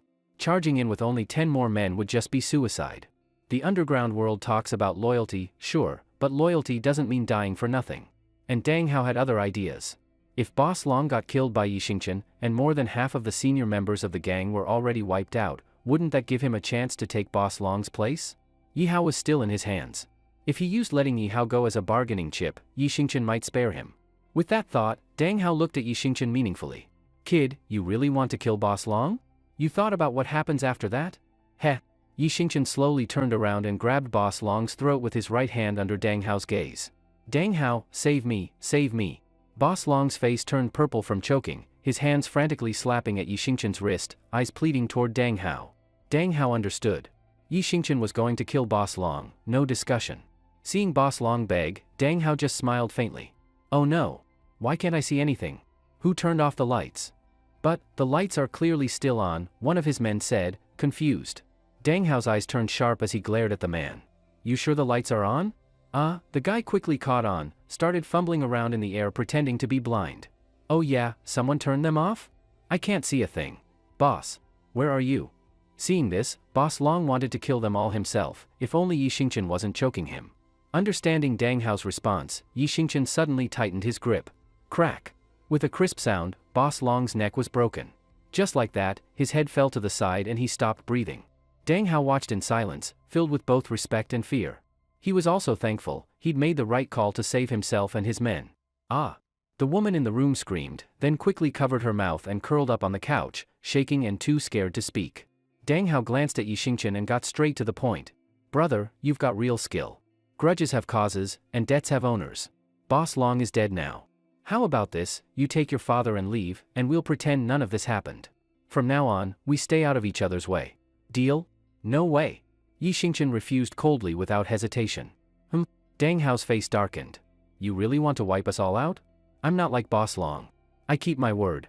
I guarantee you and your father can leave right now, and we won't stop you. Leave some room for each other, we may meet again. Why go all the way? And besides, you've killed so many people. Someone needs to clean up after this, or if the police get on your trail, you're done for.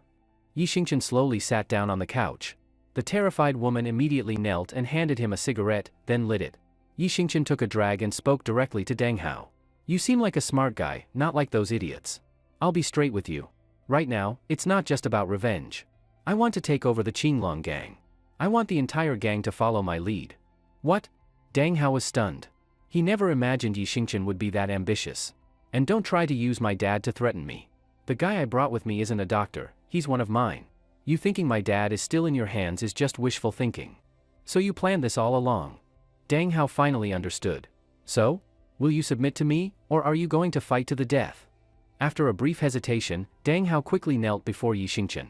The men behind Dang Hao followed and knelt down too. Looking up seriously at Yi Xingchen, Dang Hao made his decision. With your terrifying skills, no one in Yunhe City's underworld can beat you. It's clear you'll soon control everything here. A wise man adapts. Following someone like you is way better than going solo. All I ask is that you don't push me out. Of course, Yi Xingchen nodded. The friend I brought, his name is Shi Wenbin. From now on, he's the new leader of the Qinglong gang, and you'll be second in command. You two handle things together. If you can't agree, come to me. Or if there's something tough you can't deal with, come to me, I'll take care of it. Okay. Dang Hao nodded with satisfaction and stood up with his men. Boss? I? The woman trembled, trying to speak. Go, Yi Xingchen waved her off. He had no interest in dealing with a petty gangster girl. Thank you, boss. She let out a breath and shakily walked out of the room. Dang Hao nodded at one of his men. The man understood right away, pulled out a wooden dagger, and followed her out. Dang Hao smiled and explained to Yi Xingchen, Boss, that woman saw too much. We can't let her live. Yi Xingchen paused. Dang Hao was clearly ruthless. Then again, how could anyone survive in the cruel underworld without being ruthless? But Yi Xingchen shook his head. Forget it. She's just a petty thug, she can't stir up trouble. All right, Dang Hao sighed, then signaled another man to call the one who'd followed her to come back. Boss, how should we address you? My name is Yi Xingchen. Got it, Brother Yi. Dang Hao responded respectfully.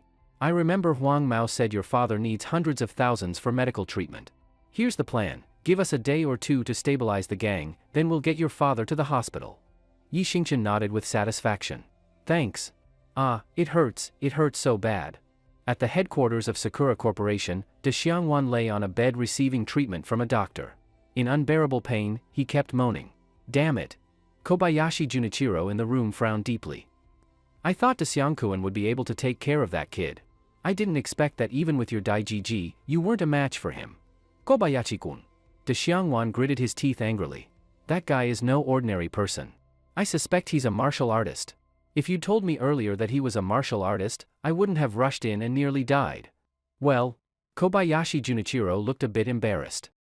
De Xiangkuan, I didn't mean to hide it. I just didn't know either. I thought he was just a bit stronger and faster than normal, never expected him to be a real martial artist. Since I left home years ago, I've never taken a beating like this. I will get my revenge. Ah, damn it, easy. It hurts.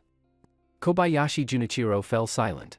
Even De Xiangwan, his strongest fighter, had lost to Yi Xingqian. Who else could defeat Yi Xingqian? Kobayashi let out a long sigh. Is there really no one who can deal with that guy? Don't lose hope, Kobayashi-kun, I've got a way, to handle him. Though De Xiangwan had been depressed about being helpless against Yi Xingqian, he suddenly remembered something and a glimmer of hope lit up his face. Oh? Hearing this, Kobayashi's eyes lit up. Tell me, what's the plan? In 2 days, a martial arts family we're connected with will be sending Miss Tomomi to the city. The military told me that if I ran into something I couldn't handle, I could ask her for help. She's a martial artist too. Once, she gets involved, that punk is dead meat. Perfect. Kobayashi laughed excitedly. If she gets involved, that guy won't even have a grave left. Hehe. De Xiangwan's face turned vicious. That punk not only beat me like this, but he even threw away my Daijiji. Now I can't find it. I will get my revenge. I swear I'll break a few of his ribs and make soup with them. Heh. Kobayashi laughed darkly. I'm going to cut off his junk and soak it in liquor. De Xiangwan froze slightly. He hadn't expected Kobayashi Junichiro to be that extreme. Kobayashi laughed and explained, you don't get it, De Xiangkuan. That part's a great tonic, it boosts virility. I've been living rough for too long. Gotta nourish myself. Ha ha ha ha. De Xiangwan forgot his pain for a moment and laughed heartily. Ha ha ha. Kobayashi also laughed wildly, imagining the scene in his head. The headquarters of Sakura Corporation echoed with an eerie, bone-chilling laughter. V-room. After parking the car, Yi Xingqian got out, followed by Yi Hao. Dad. Yi Xingqian quickly got out of the car. Are you really not going to move in and live with me? Hee. After everything that had happened, Yi Hao clearly had let a lot go. Yi Hao just smiled, gently patted Yi Xingqian on the head, and said, Son, I'll never gamble again. I thought if I made you hate me, you'd stay away, but instead, I put you in danger. I'm sorry. Dad. Yi Xingqian stared at Yi Hao in a daze. My illness, let fate decide. The gang agreed to pay for my treatment, but I'm sure they asked you for a lot in return, didn't they? No. The gang said they'd pay your medical expenses as compensation. Worried that Yi Hao might object to him joining the gang, Yi Xingqian didn't tell the truth. He explained that his underground matches had made a lot of money for them, and that he decided to act as a protector in name only stepping in if someone particularly strong caused trouble at the fight club. After one fight, everything would be settled. Also, the gang agreed to pay Yi Hao's medical bills until he fully recovered. It was a white lie from Yi Xingqian. Yi Hao just smiled and shook his head. All right, since you've already made a deal, there's no turning back. You're an adult now, you need to take responsibility for the choices you make. So, you're really not going to move in with me? I could take care of you. No need, Yi Hao smiled and shook his head again. When you earn enough to buy your own place, I'll move in with you then. Right now, you're living in a company-provided apartment. If I move in and your boss doesn't like it, it might hurt your career. Yeving Champosit. He didn't think Qin Yanran would mind. In fact, she'd clearly said he could bring in whoever he wanted while working there. But considering he might not stay at Yida Company long-term, he didn't insist. What if he decided to leave in a few days and strike out on his own? After all, his monthly pay of tens of thousands of yuan barely covered basic needs. If he quit, Yi Hao would have to move again, not worth troubling his dad like that. Alright, go on back. Work hard. Yida is one of the top construction and real estate companies in our country. As long as your boss values you, your future will be bright. Focus on your career. I can still take care of myself, I can earn and live on my own. You don't need to send me money every month. Save it for your future, either to get married or to start your own business. Yi Xingqian's lips moved slightly, as if he wanted to say something, but held it in. Okay, I'm heading back. You go, too. Drive safe. Yeah. Yi Xingqian looked at Yi Hao's slightly hunched back and nodded firmly. Dad. Don't worry. This world isn't the same as it used to be. In this new world, I will build a real future. I will give you a good life. Good morning, Director Qin. Early in the morning, Yi Xingchen was already waiting in his car outside Qin Yanran's house. Good morning. Qin Yanran was slightly surprised when she saw Yi Xingchen.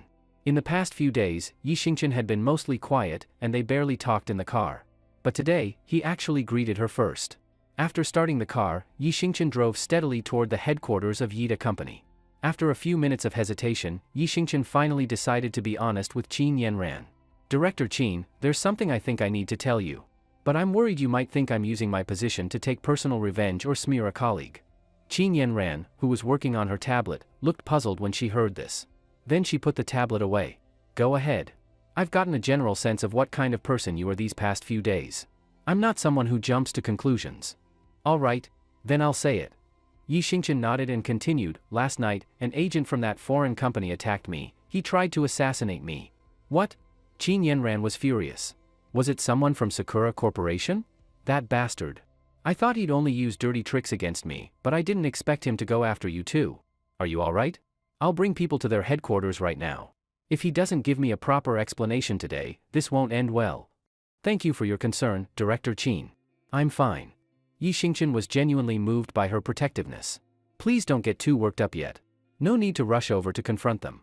After I took the guy down, I questioned him and learned something shocking. What was it? Qin Yanran looked at Yi Xingchen in confusion. Our company has lost to Sakura in several bids recently, right? Yeah, that's true. Qin Yanran seemed to guess what Yi Xingchen was getting at and didn't hide it. Their prices have always been just slightly lower than ours. I've suspected an insider, but we haven't been able to identify anyone. The insider is the head of the security department, Shen Jingbing. What? Him? Qin Yanran looked at Yi Xingchen in disbelief. Are you sure? He's always been a bit hard to get along with, but he's been a trusted right-hand man for many years. I'm not completely sure either. That's just what the agent told me. Of course, it's possible he was lying. Still, it's something we should watch out for, right? That's why I wanted to give you a heads up before saying anything more. Qin Yanran nodded thoughtfully. If he really did sell us out, it's probably for money. All I need to do is have someone check his finances, and we'll know.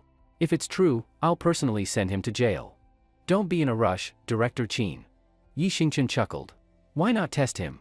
If it really is him, we might even be able to use him to strike back at Sakura. You mean? Chief Shen. Director Qin said the light in her office isn't working. She asked you to send someone to fix it. Just before lunchtime, a Yida employee gently knocked on the door of Shen Jingbing's office. Shen Jingbing was slightly taken aback at first, then a smile he couldn't hide slowly spread across his face. All right, I'll take care of it right away. Hurry up. Okay. Shen Jingbing made a hand gesture to his colleague. Chief Shen, how about we let Xiao Chang take a look?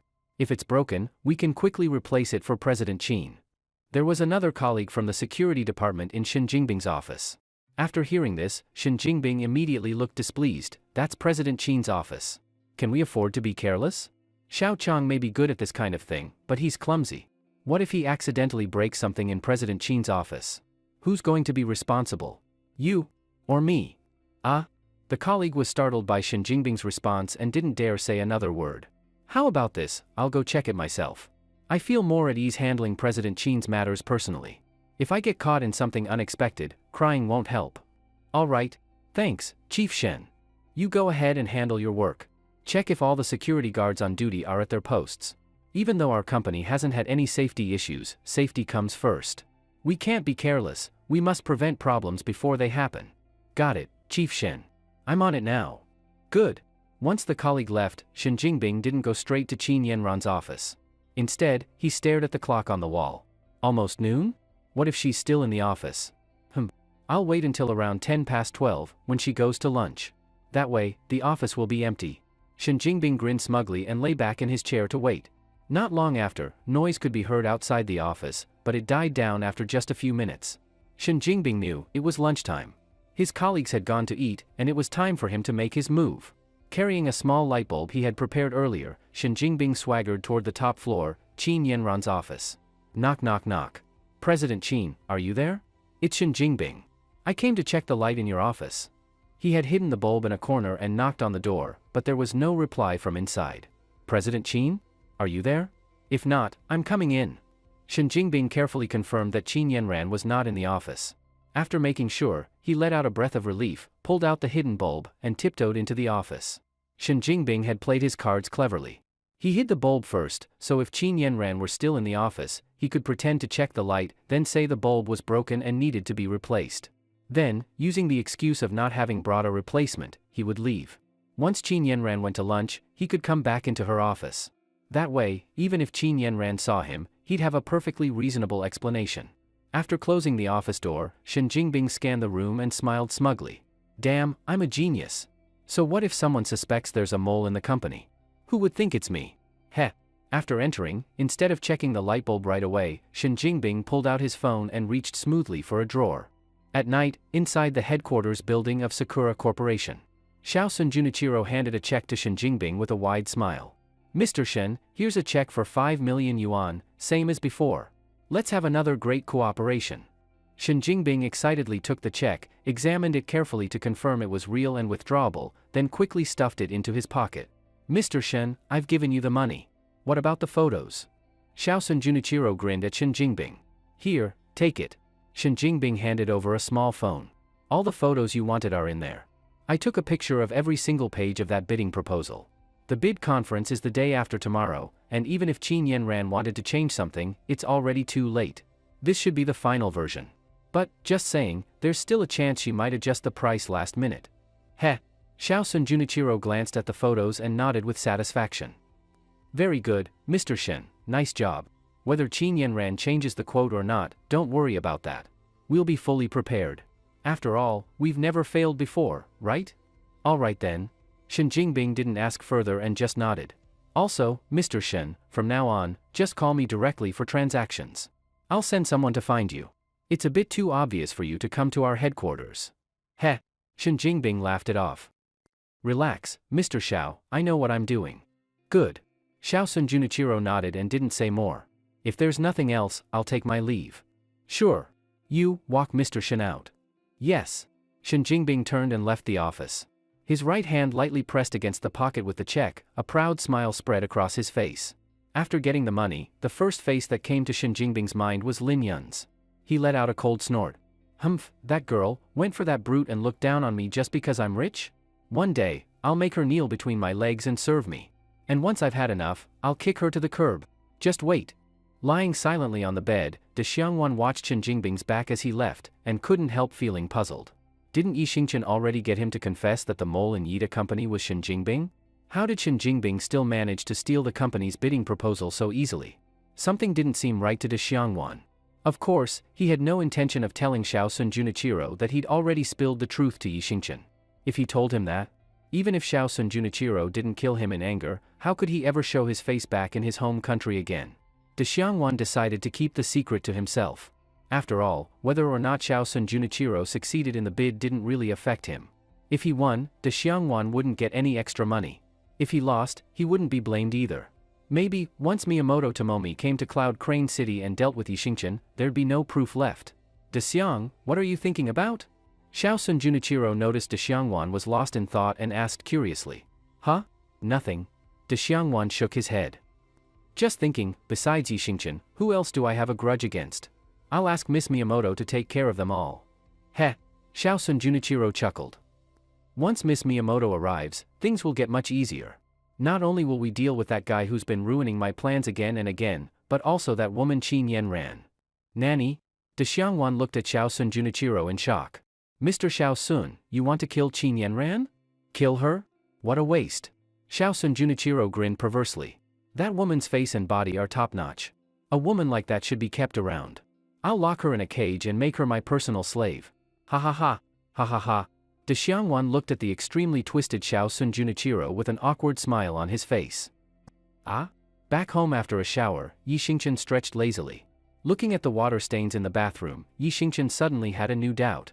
Since the people in this world have weaker bodies now, how do they take showers? Could someone get killed just from water pressure while bathing? Seems like. I should study how people take showers here when I get the chance. Thinking of this, Yi Xingchen smacked his own forehead. Damn, why am I having such pervy thoughts? Others say lust is emptiness, but I'm like, got time? Let's get lustful. Outrageous. Totally off the rails. Just as Yi Xingqian was about to go to bed, his phone suddenly rang. This late? Who would be calling me? Yi Xingqian looked puzzled, then picked up the phone. It was Deng Hao. Hello? Hao, what's going on? Bro ye. We've got a big problem. That girl from before, who knows what crazy idea got into her head, she actually went to the police and reported that a bunch of people were murdered at the Green Dragon gang. What? Yi Xingqian's heart sank, full of regret. If I'd known she'd screw things up like this, I never should have let her go. Looks like I can't be soft-hearted when dealing with serious matters again. Wenbin, who's now the official leader of the Green Dragon gang, has already been taken in for questioning. Bro Yi, I swear, this has nothing to do with me. I'm not stupid enough to send that dumb woman to do something like this. If the Green Dragon gang gets taken down, I'm done for too. I've asked a lot of people for help already, but no one can get Wenbin out. I had no choice but to call you this late. Yi Xingqian felt a headache coming on. I'm just a small employee, I don't have the kind of connections needed to get sure Wenbin out. But soon, a face flashed in his mind. Long Qingxian. Long Qingxian probably comes from a powerful background. If I ask her for help, this might get resolved. Got it, how? I'll handle this. Okay. Thanks, Bro Yi. After hanging up, Yi Xingqian immediately dialed Long Qingxian. Hello? Handsome Yi, what's the matter calling me this late? Long Qingxuan's pleasant voice came through the phone. Miss Long, I need a favor. Sure Wenbin, the current leader of the Green Dragon gang, has been taken in for questioning. I'd like your help to get him out. Long Qingxian didn't hesitate at all. Sure. Let's meet tomorrow. Okay. When are you free? Although Yi Xingqian expected that Long Qingxian had the ability, her quick response still surprised him a bit. Tomorrow morning at 10. Table 25 at Ruixing Cafe near the Yida Company headquarters. Is that okay? Okay. Alright, see you tomorrow. See you tomorrow. The next day, after getting to work, Yi Xingqian started waiting for the time to meet with Long Qingxian. At 9 a.m., Yi Xingqian got a call from Yi Hao. Hello? Dad, what's up? Son, last night you said you broke up with Wenwen. I've been thinking about it, and honestly, that's Wenwen's loss. Huh? So? Yi Xingqian had a bad feeling. Yi Hao wouldn't call just to talk about something so trivial for no reason. Sure enough, Yi Hao continued, so, I talked to your Aunt Wu. Her daughter happens to still be single too, around your age. Even better, she works at a company near your Yida headquarters. We agreed you two should meet today. Time and place are already set, at a cafe called Ruixing near your office, 9:30 a.m., table 24. Don't be late. What? A blind date? Yi Xingqian was dumbfounded. No way. Dad, even if I agreed to go on a blind date, I'm working right now. How can I suddenly just go? Cut it out. You said yourself last night that your job is flexible and you can leave any time, as long as you drive your boss around. Yi Xingqian let out a bitter laugh and wanted to slap himself. Why couldn't I just shut up? Just answer me this, are you going or not? If you're not going, then forget about me getting treatment for my illness. Fine. I'll go, alright? Yi Xingqian surrendered instantly. That's more like it. Remember, 9:30, Ruixing Cafe, table 24. Got it. Yi Xingqian hung up the phone helplessly, then suddenly realized something. Wait a minute. Ruixing Cafe? Damn. Isn't that the same place I'm meeting Long Qingxian? Not only is it the same location, but the table number is right next to hers. The only difference is the time. Hopefully, Long Qingxian won't show up too early. If she sees me on a blind date, that would be so awkward. Yi Xingqian made up his mind, he'd wrap things up quickly before Long Qingxian arrived. With that thought, he quickly messaged Lin Yun on WeChat, then rushed to Ruixing Cafe. By the time Yi Xingqian arrived, it was already 9:20. He glanced inside the cafe and saw a woman around his age already sitting at table 24. She was most likely the so-called blind date. Yi Xingqian took a deep breath and walked over with a friendly expression. Hi there, are you Aunt Wu's? The woman looked up and nodded lightly. Yes. You must be Uncle Ye's disappointing son, right? Yi Xingqian was stunned. This woman was something else, her emotional intelligence was bottom of the barrel. First thing out of her mouth was an insult. She seemed to realize she'd been rude and gave a slight smile. Sorry, I tend to speak my mind. It's fine, being straightforward is good. Yi Xingqian gave an awkward laugh and sat across from her. I ordered you a latte. Thanks. Yi Xingqian glanced at the latte in front of him. Calling it a cup was generous, it was barely the size of a bottle cap. Your name is Yi Xingqian, right? I'm Shi Zhenxiang. Yi Xingqian had just been about to take a sip of coffee, but after hearing her name, he instantly lost his appetite. Shi Zhenxiang? That name had a certain smell to it. But at that moment, something even more appetite-killing happened. A young and beautiful woman walked into the cafe and sat directly at table 25. Obviously, the woman was Long Qingxian. Yi Xingqian was dumbfounded. Why was Long Qingxian here so early, only 20-something minutes past 9? This was exactly what he'd been worried about. Yi Xingqian tried to lean slightly to the side to avoid being seen, but the moment Long Qingxian walked in, she spotted him. His effort to hide was pointless. What made Yi Xingqian feel a bit relieved was that Long Qingxian gave him a slight smile but didn't say hello. She quietly sat at table 25 and ordered a coffee. Everyone's time is limited, so I'll just ask directly, said Shi Zhenxiang, not noticing the awkward tension between Yi Xingqian and Long Qingxian as she casually sipped her coffee. Sure. That way it won't waste your time. My first question, what's your view on the housing market? What? Sex life? Yi Xingqian froze. Was this girl really that aggressive? Asking something like that in public? Wasn't she embarrassed? Huh? Shi Zhenxiang looked at Yi Xingqian, confused. Seeing that she didn't seem to be joking, Yi Xingqian hesitated for a moment and then answered weakly. I haven't actually tried, but I think I know the basic positions? Of course, the difficult ones, that's a different story. Shi Zhenxiang looked completely puzzled at first, then her expression changed. Who asked about your sex life? I said housing market. Real estate. Oh. Yi Xingqian was beyond embarrassed. Forget it, what are you even thinking? Let's skip that question. Next. Do you have any brothers? Yi Xingqian was slightly stunned. Yes. A big one. And do you have a biological younger brother? Well, Yi Xingqian awkwardly looked down at a certain unmentionable part of his body. That might be a little tough. I can't really do that right now. What? Shi Zhenxiang looked confused again, then suddenly understood. Her face turned red with anger. Hey, Yi Ringqian. I was sincerely asking a few questions to get to know you better. What's your problem? Are you messing with me on purpose? Can this blind date even continue? If not, just get lost already. Seriously, what kind of person are you? It was only at that moment that Yi Xingqian realized he had completely misunderstood Shi Zhenxiang's intentions. He thought her two questions were a sneaky way of testing his abilities in certain areas. But what she really wanted was to gauge his financial background through the housing market question and assess any family burdens or inheritance-sharing siblings with the brother question. Pfft. Sitting nearby, Long Qingxian couldn't hold back and spat out the sip of coffee in her mouth right onto the table. If it weren't for the people around, Long Qingxian probably would have already been laughing out loud while holding her stomach. Yi Xingqian didn't want Shi Zhenxiang to go back and tell Aunt Wu that his head was full of dirty thoughts. If that got to Yi Hao, he definitely wouldn't let him off. Yi Xingqian had no choice but to quickly apologize to Shi Zhenxiang. Sorry. Miss Shi, I was just joking with you a little. If you didn't like it, then just pretend I didn't say anything. I promise nothing like that will come up again in our conversation. Seeing that Yi Xingqian sincerely apologized, Shi Zhenxiang's expression softened slightly. She calmed herself down and shot a dissatisfied glance at Yi Xingqian. I didn't mean anything else. I just wanted us to understand each other better. Since you couldn't catch the deeper meaning in my questions, I'll just ask directly. Okay. First question, you work at Yida Company, right? How much is your monthly salary? I'm still in the internship period.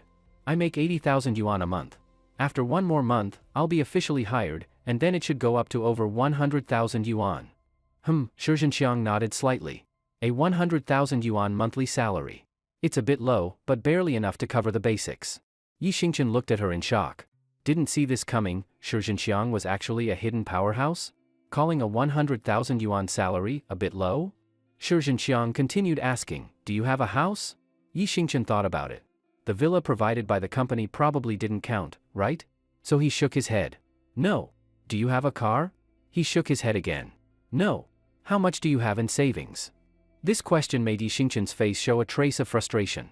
He originally had 100,000 yuan saved up, but due to the drastic changes in this world, just buying rice, oil, meat, and noodles last time already cost tens of thousands.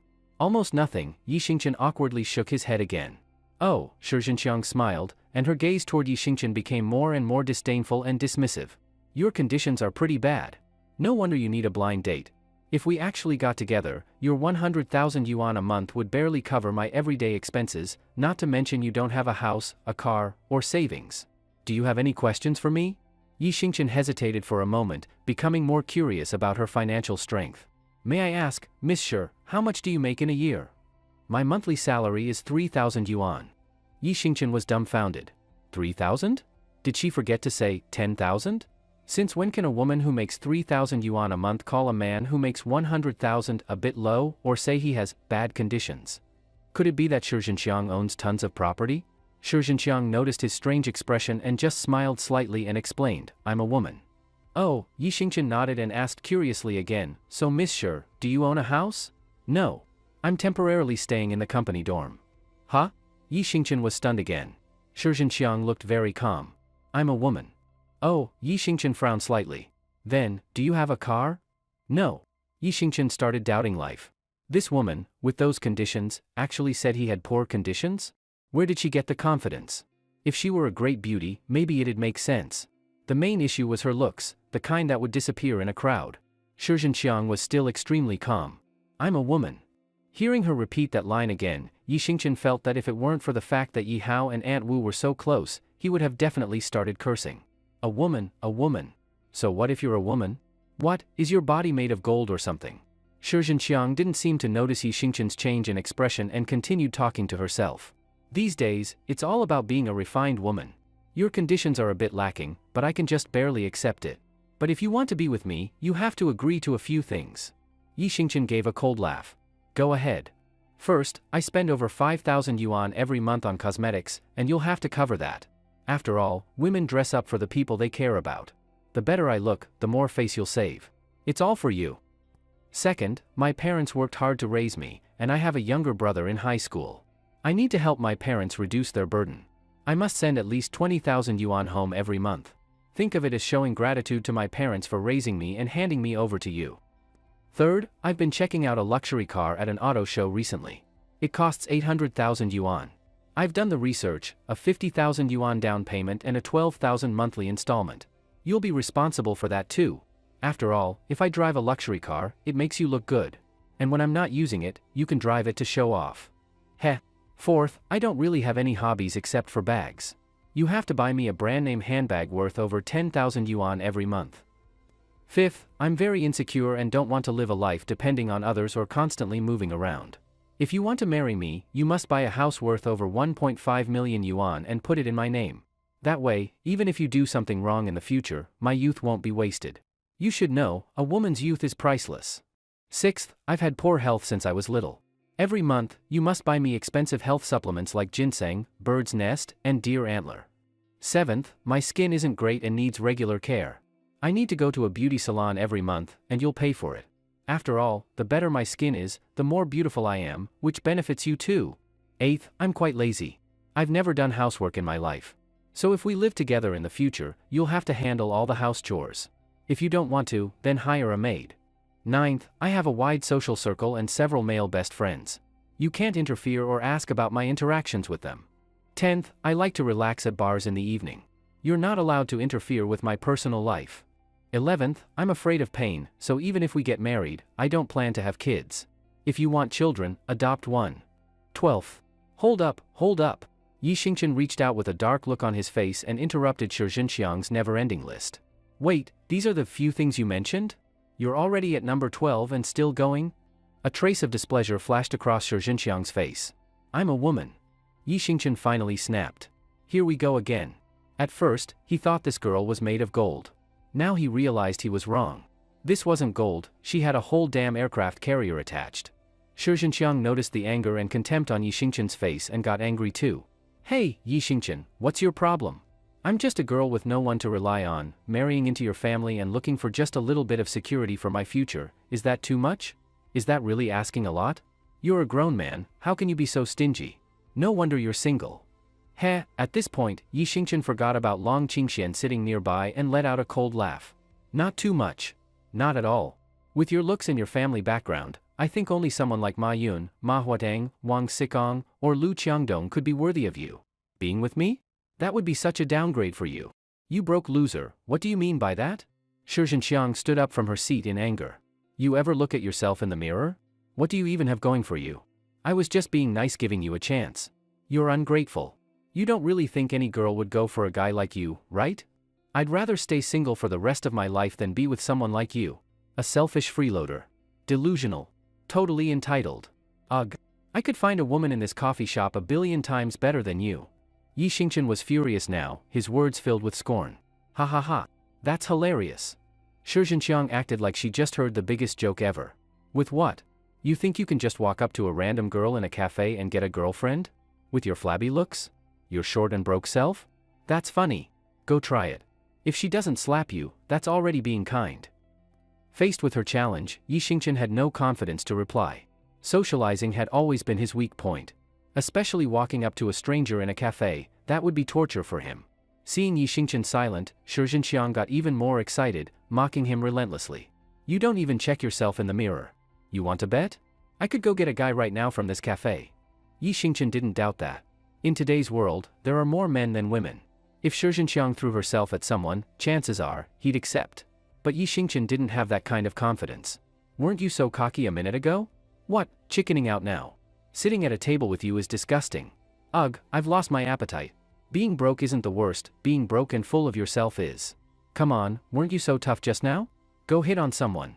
I, Shi Zhenxiang, swear, if you manage to find a girlfriend here, I'll roll out of this cafe. Yi Xingqian shook his head, not wanting to argue anymore. He stood up to leave. And just then, Long Qingxian suddenly stood up and walked over. She gently wrapped her right hand around Yi Xingqian's left arm and leaned slightly against his chest. Hey handsome, you're pretty good looking. I don't have a boyfriend right now. How about starting today, you be my boyfriend, sound good? Ah? Yi Xingqian stared blankly at Long Qingxian, his body stiff and frozen. Shi Zhenxiang frowned in confusion. Who are you? Long Qingxian gave her a quick glance, then smirked. What's it to you? I'm this handsome guy's new girlfriend. Who are you to ask? Just get lost. Shi Zhenxiang's face burned with embarrassment. But she quickly realized, Long Qingxian must have overheard her argument with Yi Xingqian from the next table and stepped in. Or maybe Yi Xingqian secretly talked to her and offered her something, and now they were putting on a show together. Of course, Shi Zhenxiang preferred to believe it was the latter. She gave a cold smile. You broke loser, you're really something. Chatting with me while hiring a stand-in? You said you're his girlfriend now? I don't believe it, unless you kiss him. Isn't it normal for a girlfriend to kiss her boyfriend? Kiss him, let me see. Yi Xingqian felt a chill in his heart. It's over. This woman really is sharp, she figured out Long Qingxian is helping him. He was about to be exposed. Just as Yi Xingqian was desperately trying to think of a reasonable excuse, Long Qingxian didn't seem to care. She just smiled and actually leaned in and kissed Yi Xingqian on the cheek. Yi Xingqian was completely stunned. Long Qingxian, this mysterious and powerful woman, actually kissed him? Huh? Shi Zhenxiang was also taken aback, unable to believe it. But she quickly realized, if Long Qingxian was willing to go this far for Yi Xingqian, there was no point in staying. She'd just be humiliating herself and giving that couple the last laugh. Shi Zhenxiang snorted, adjusted her coat, and got ready to leave. Not gonna waste my time on you too. Hey, wait a sec. Long Qingxian suddenly called out, her face carrying a playful smirk. What do you want? Shi Zhenxiang turned back to look at her. What did you say just now? If he got a girlfriend today, you'd what? Roll out of the cafe? Damn it, Shi Zhenxiang was nearly fuming. You think I won't? I said it, so what? I don't have to do it. What are you gonna do about it? Heh. Long Qingxian smiled again, a dimple appearing on her cheek. Whose Lamborghini is parked out front? Can someone move it? It's blocking another customer's car. Thanks. Just then, a nervous cafe staff member walked in. Long Qingxian took a small card from her pocket and tossed it to the staffer. Move it yourself. Thanks for your understanding, ma'am. The staff member didn't expect her to be so easygoing. He happily took the card and walked out. A Lamborghini? It's yours? Shi Zhenxiang was dumbstruck. She had already noticed the Lamborghini parked outside through the cafe's glass wall. And she knew a thing or two about cars. That Lamborghini was easily worth close to 10 million yuan. She never imagined that the owner was Long Qingxian herself. Long Qingxian gave her a disdainful look. You average woman, looks like you know a bit about cars. So you understand what driving this kind of car means, right? Are you sure you're not gonna roll out of here like you said? Better think twice. Even if you beg me later for the chance to roll out, it'll be too late. Faced with Long Qingxuan's taunt and contempt, Shi Zhenxiang swallowed hard. She wanted to argue or just leave, but she didn't dare. In the end, after a few minutes of silence, her face flushed with shame, Shi Zhenxiang got on the floor and rolled herself out of the cafe. Ha ha ha ha ha! The cafe erupted in laughter, and many people pulled out their phones to record videos and post them online. After driving Shi Zhenxiang away, Yi Xingqian sat at table 25 and immediately felt uneasy. He had already known that Long Qingxian had an extraordinary background, but now, after seeing her car, he understood her even better. Yi Xingchen knew very well, there's no such thing as a free lunch. A mysterious and powerful woman like her was willing to help him get Shi Wenbin out of custody. And to help him humiliate Shi Zhenxiang, she even kissed him in public. What exactly did Long Qingxian want from him? And for a woman who could casually kiss a man she barely knew, how deep and calculating must her mind be? Long Qingxian must be someone who would stop at nothing to get what she wanted. He had to keep a safe distance from her and stay extremely alert at all times. Heh, are you scared of me? Long Qingxian seemed to read his thoughts and smiled. No. I'm just really grateful that you helped me just now. Otherwise, my dad wouldn't be able to face his old friends anymore. Yi Xingchen lowered his head, answering nervously. Ha ha ha. Yi Xingchen had no idea which part of what he said triggered Long Qingxuan's laughter, but she suddenly burst out laughing. Miss Long, what I mentioned to you last night, can you really help get my buddy out? Of course. Long Qingxian nodded confidently. It's a small thing. I can solve it with one phone call. Ah? Yi Xingchen stared at her in shock. This woman's background really was terrifying. Just one phone call and it's done? But he couldn't help feeling suspicious too. If it really only took one call, why did she ask to meet in person? Why not just settle it and bring up any conditions over the phone? Even though I can handle it with a single call, I can't just help someone for free, right? Sure, you saved me once, but I already helped you deal with your ex. That makes us even. Long Qingxian rested her chin on both hands, then picked up the coffee cup with her right hand and took a sip. Of course. Yi Xingchen nodded honestly. I wasn't expecting you to help for free either. I'm just confused. With your background, is there anything you need from me? I mean, is there even anything I could help you with? I'm just a regular guy. Regular? Long Qingxian gave a meaningful smile. Yi Xingchen sensed the hidden message in her tone. It was as if Long Qingxian had realized he wasn't like everyone else in this world. Actually, the request is simple. Long Qingxian lightly tapped her slender fingers on the table. Just kiss me. What? Yi Xingchen was completely stunned. What kind of bizarre, unbelievable request was that? With Long Qingxuan's looks and figure, out of all the women he had seen, only Qin Yanran could even compare. And with her terrifying background, she clearly wasn't lacking male admirers. Yet she wanted a kiss from him? Did he hear her wrong, or did she say it wrong? Was he just too conservative, or was she just too bold? This world was drifting further and further from what he understood, it was going crazy. What? You're still not willing? Forget about calling it a reward, just take it as paying me back for that kiss I gave you earlier. That's not too much to ask, is it? Not too much? It was way too much. It totally shattered Yi Xingchen's view of life, the world, and everything he thought he knew. If you won't agree, then I'm leaving. Long Qingxian looked at Yi Xingchen playfully. It's not that, just, why? Yi Xingchen raised his hands in disbelief. Simple. Because I want you to be my boyfriend. Pft, cough, cough, cough. Yi Xingchen nearly choked to death on the spot. Don't think I'm joking. I'm serious, Long Qingxian said solemnly, clearly not joking at all. Why? At first, I wanted to just come out and ask you to be my boyfriend. But then I thought about it, I don't really know you that well yet, and you don't really know me either. Or rather, it's not time for you to fully understand me yet, Long Qingxian said seriously, looking directly at Yi Xingchen. Hard to understand? Then let me put it more bluntly, there are things I'll need your help with in the future. She paused a moment and continued. These things are a bit tricky. If we were just regular friends, you wouldn't help me. You wouldn't have to, and I'd feel awkward asking. But if we're in a relationship, that's different. You'd have an obligation to help, and I wouldn't feel bad asking. Don't worry. If we really do become a couple, I'll fully take on all the duties of a wife. Yi Xingchen went quiet hearing this. Even a woman like Long Qingxian, with her terrifying background, had troubles she couldn't solve. What made him think he could help her? Don't worry. These things may be tough for me, but not necessarily for you. I can promise that. Really? Yi Xingchen looked at her half doubtfully. So, even though it's not time to be a real couple yet, I figured I'd start getting used to it early. That's not a problem, right? No problem. Yi Xingchen gave an awkward smile. So, Long Qingxian smiled again and pointed at her cheek with her index finger. This. Yi Xingchen glanced around. It really was a little embarrassing. Ha ha ha. Long Qingxian laughed when she saw how shy he was. Don't tell me you're still a... Who said that? Yi Xingchen jumped up like a cat with its tail stepped on. In that moment, he had made up his mind. Right now, if he wanted to get Shi Wenbin out, Long Qingxian was his only option. So he might as well agree. If she asked him for help later, he'd figure it out then. As for kissing her?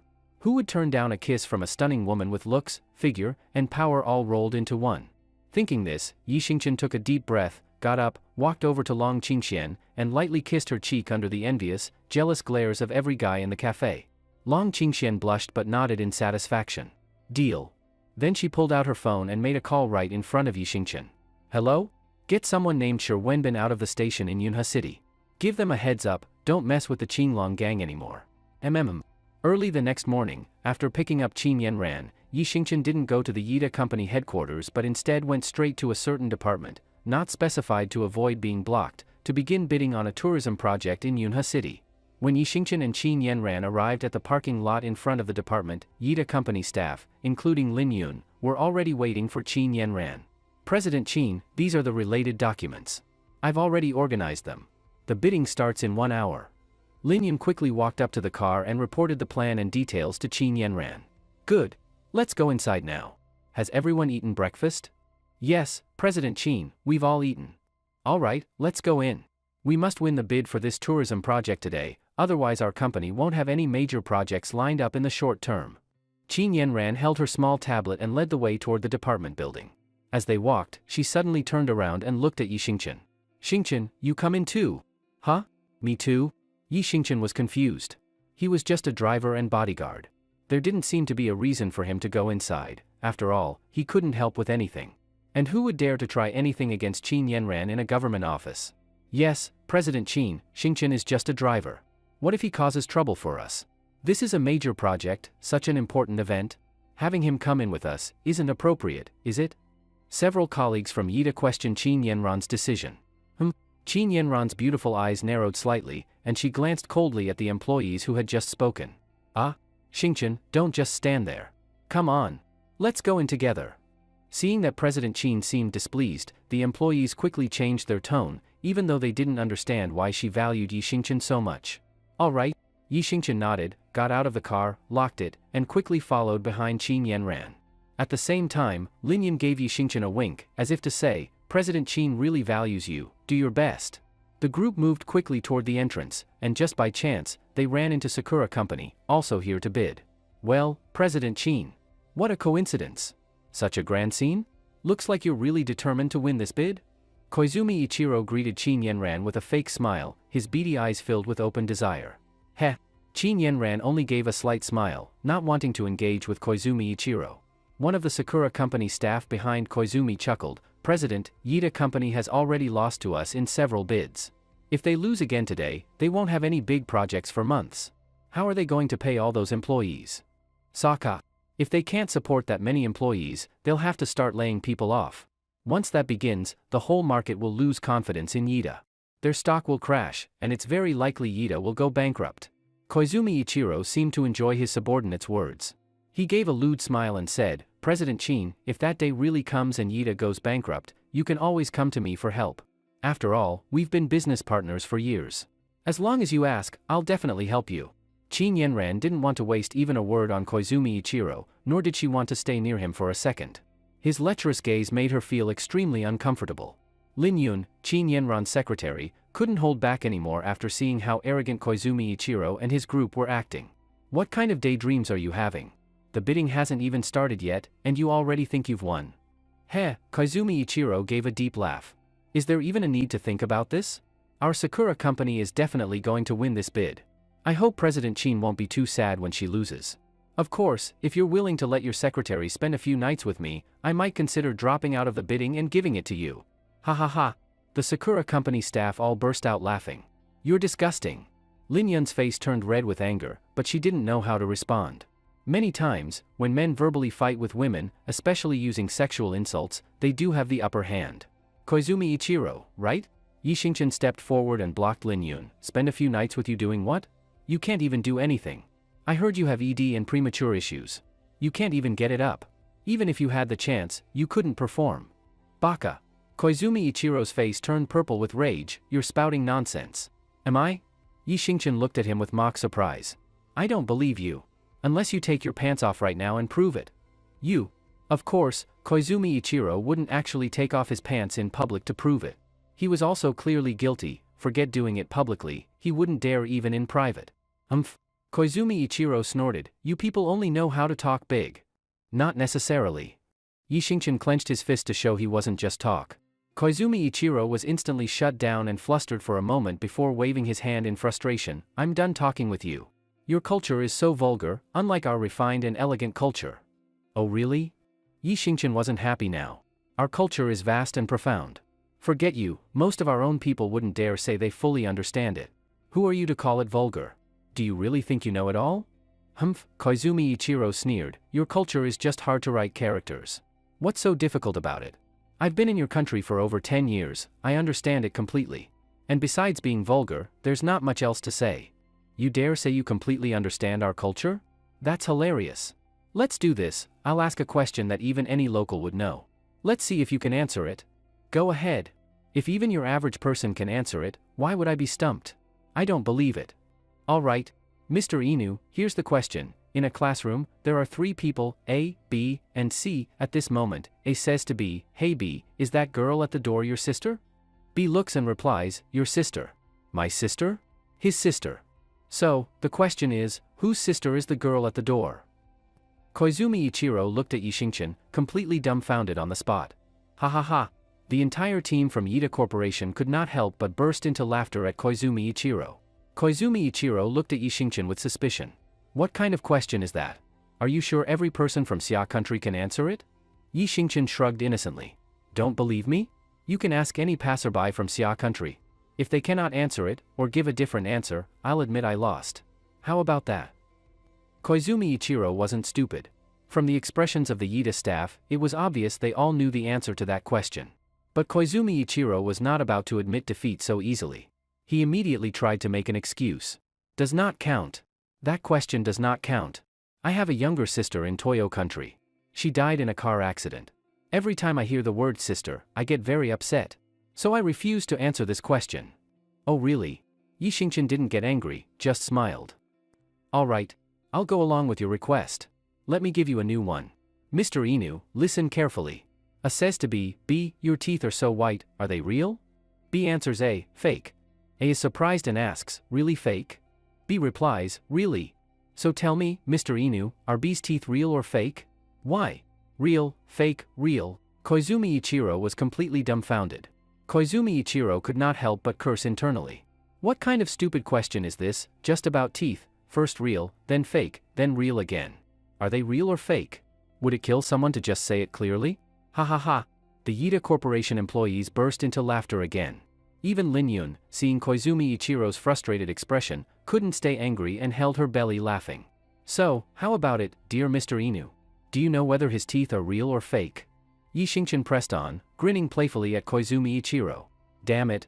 Koizumi Ichiro clenched his teeth. If he were not sure he would lose in a fight against Yi Xingqian, he would have rushed up and beat him right then and there. The most frustrating thing in life is when you cannot win an argument and also cannot win a fight. Mr. Inu, with your level of understanding of Xia country culture, you haven't even scratched the surface, and yet you still dare to shamelessly claim you fully understand it. Are all Toyo people this arrogant and ignorant?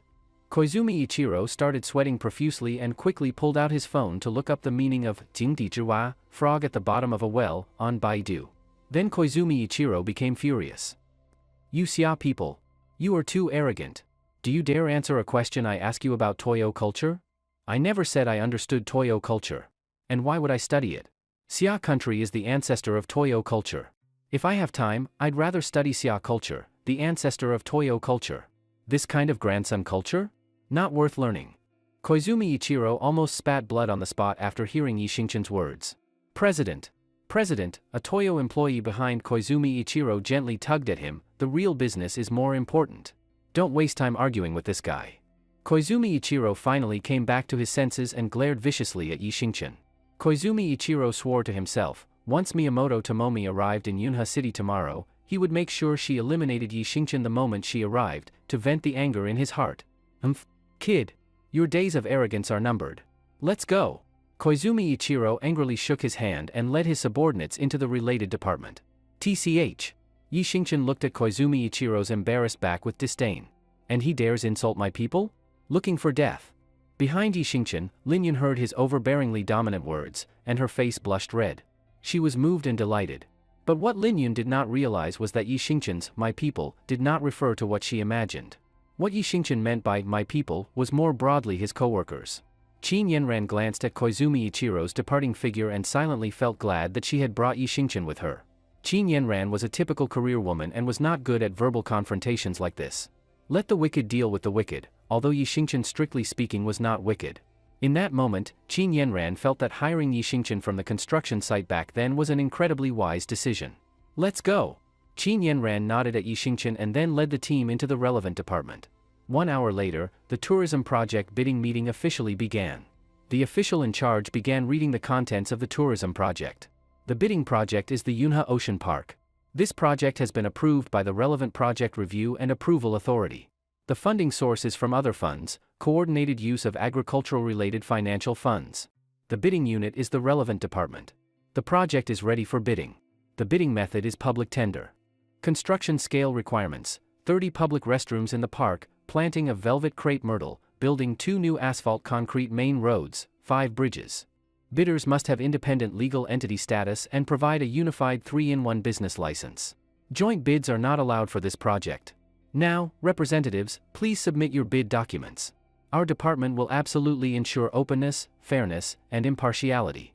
The company with the lowest bid price will win. Once the bid is submitted, it cannot be modified. As the official finished reading the long list of documents, the bidding process officially began. Koizumi Ichiro looked at Qin Yanran from afar, a smug grin on his face. His assistant chuckled softly. "President, that woman probably never imagined we already knew her low bid." Hehe. Koizumi Ichiro laughed smugly. "And I have even prepared for the possibility that she might lower it further. This time, Yida Corporation is definitely going to lose. As long as Yida loses this bid, they'll be in danger. At that time, President, you can take the opportunity to buy up the dumped Yida shares. Once you become the largest shareholder, won't that woman have to kneel at your feet and lick your shoes, begging you not to remove her from her CEO position?" Ha ha ha. Koizumi Ichiro seemed to see the scene described by his assistant and burst out laughing, then glared at Yi Xingchen darkly. "I've changed my mind. I do not want to kill him immediately. I want him to watch as Qin Yanran and her secretary kneel at my feet, and then I'll get rid of him. Whoever dares oppose me, Koizumi Ichiro, will never meet a good end." On Yida Corporation's side, Lin Yun naturally knew how important this bid was for the company. Yida had not secured any large projects in a long time. For the past few months, they had only managed to survive on small, scattered contracts. If they failed this bid again, the consequences Koizumi Ichiro mentioned might really come true. Holding the bid document in her hands, Lin Yun's hands began to tremble slightly. "President Qin, is this really the final price?" "Yes."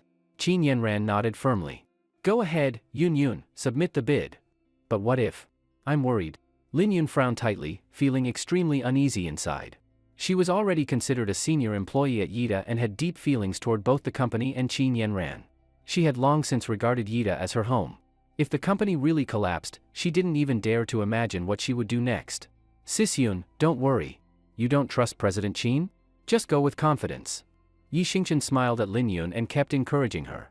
With his support, Lin Yun finally felt a little more assured. After all, ever since Yi Xingchen appeared in her life, there hadn't been a problem he could not solve. Anything he was confident in, always succeeded. Maybe Yi Xingchen was Yida's lucky star? Maybe this time the company would win the bid too? With this thought, Lin Yun took a deep breath and confidently handed the bid document to the department official. Soon, the department had collected all the bid documents from the participating companies. The official began reading each bid aloud in front of everyone present. "Now, under the witness of all companies and media present, I will begin reading the bid prices submitted by each company. Melee Construction, 512 million summer country currency. Xiadia Group, 497 million. 91 Group, 489 million. After reading out several bids, next came Sakura Company. Sakura Construction, 448 million. What? As the bid was read aloud, a wave of shock spread across Yida. Lin Yun even shouted in a low voice, "What the hell? 448 million? Why is it always just barely lower than ours? Can it really be that much of a coincidence? We're doomed, our bid was 453 million, they undercut us again. Why does this keep happening? It's really over this time." After preparing so much, Sakura still intercepted it. Even the heavens won't bless Yida? Hehe. Yi Xingchen and Qin Yanran exchanged a glance, neither of them showing much emotion. Instead, both had faint smiles on their faces. As soon as Yi Xingchen heard Sakura's bid, he knew Yida had won this round. "Ha ha ha! We win!" In stark contrast to Yida's gloom, The Sakura team was cheering with excitement, some even hugging to celebrate. Koizumi Ichiro raised the corners of his mouth and glanced at Yita's area like a victor. Coincidentally, Qin Yenran was also looking toward the Sakura team. Their eyes met. Though both wore calm expressions, the hostility between them was obvious. Hehe, Koizumi Ichiro smirked proudly at Qin Yenran. This woman has already lost. Is she looking for a way out now? Thinking about how to crawl back to me on her knees? Ha ha ha, anything I set my eyes on can never escape my grasp. Something's wrong. Suddenly, Koizumi Ichiro felt like he saw something in Qin Yenran's smile, contempt, mockery, maybe even calm confidence.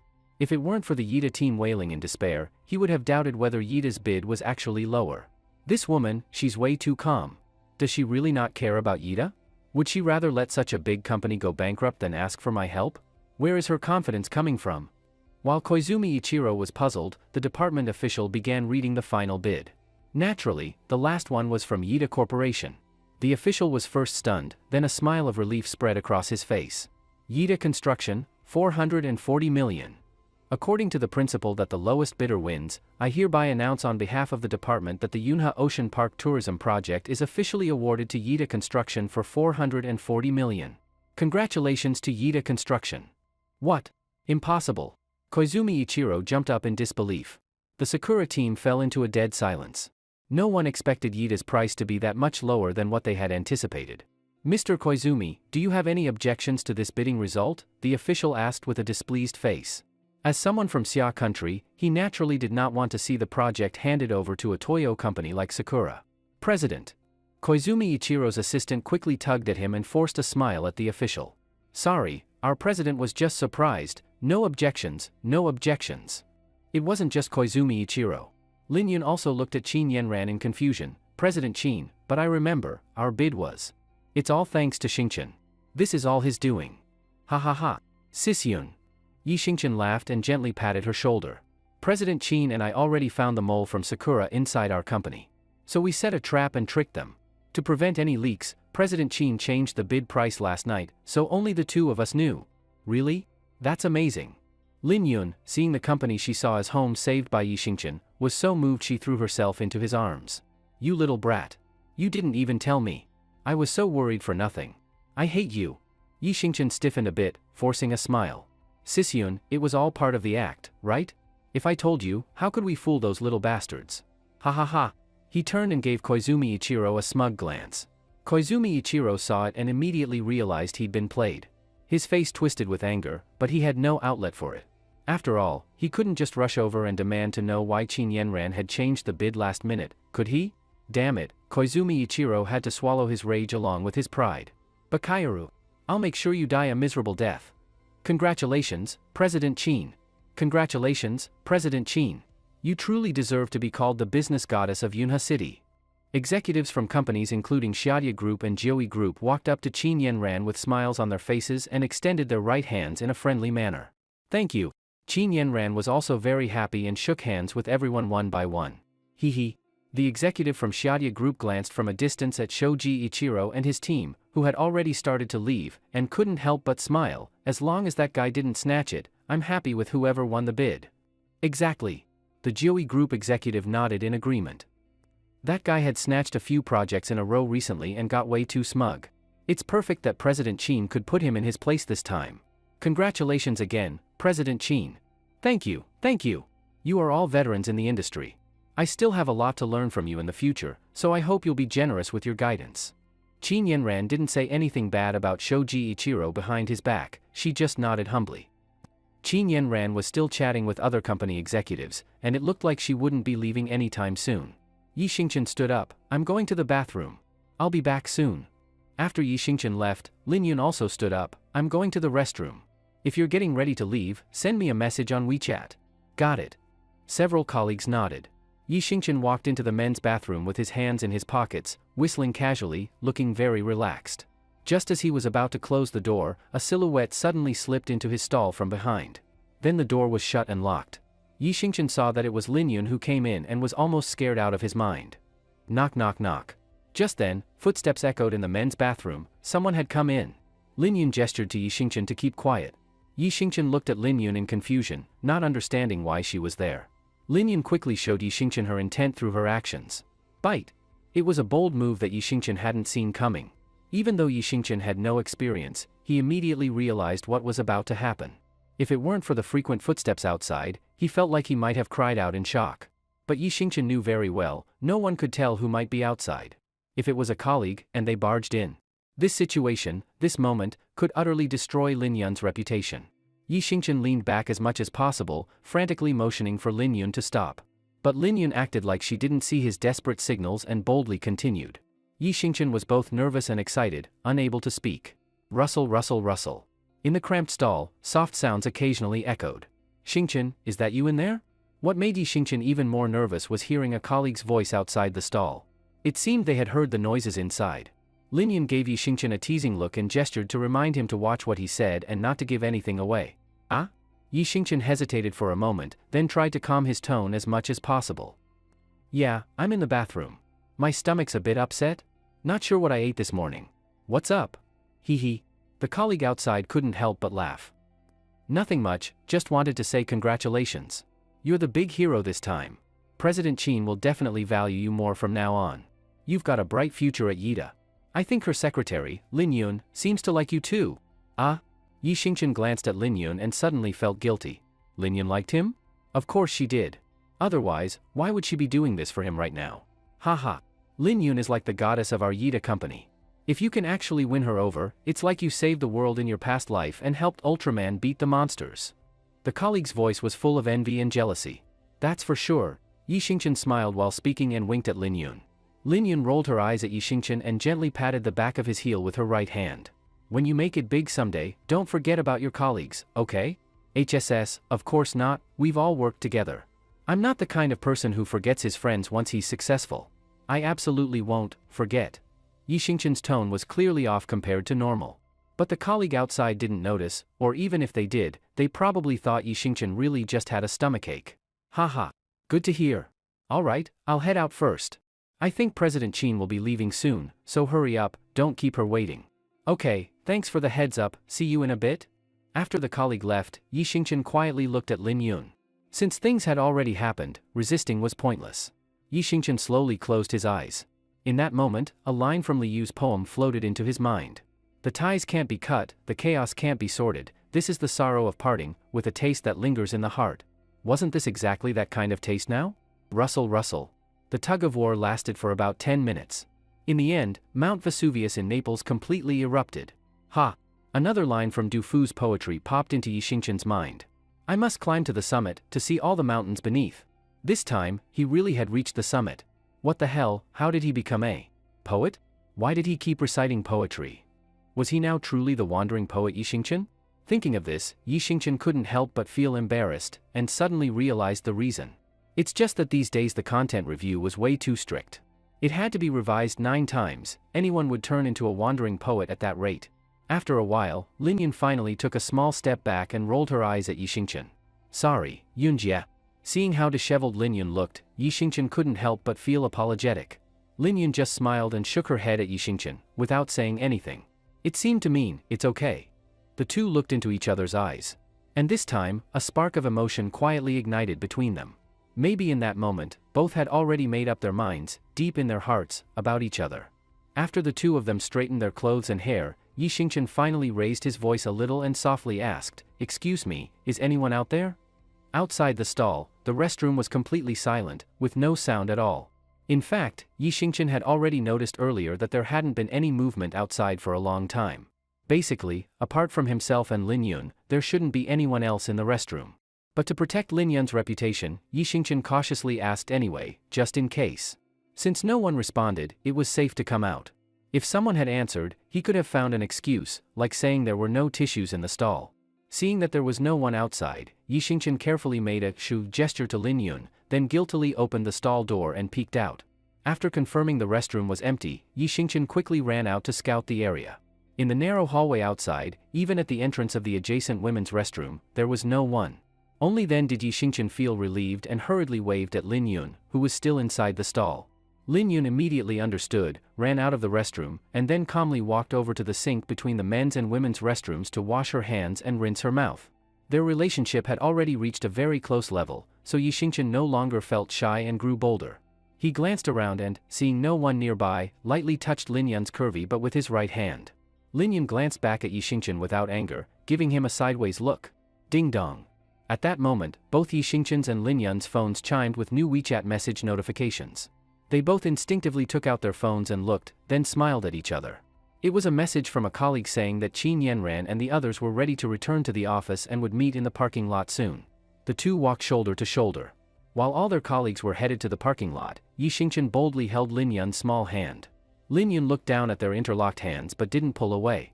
After a brief hesitation, she looked up at Yi Xingchen. Xingchen, actually? I'm not that kind of woman. I'm still a virgin. Yi Xingchen quickly reached out and gently covered Lin Yun's mouth. Yunjie, don't say that. I don't mind. Then, do you like me? Lin Yun looked at Yi Xingchen nervously. Yi Xingchen smiled warmly and carefully pulled Lin Yun into his arms, answering her with his actions. Lin Yun was beautiful, had a great figure, a good personality, and liked wearing black stockings. Who could say no to such an outstanding girl? Who could resist the allure of black stockings? Hearing Yi Xingchen's reassuring response, Lin Yun finally relaxed. That's good. I was worried. Hee. From now on, don't call me little brother anymore. Just call me Xingchen, and I'll call you Yun Yun. Okay. Lin Yun nodded firmly. The two of them held hands and continued walking toward the parking lot.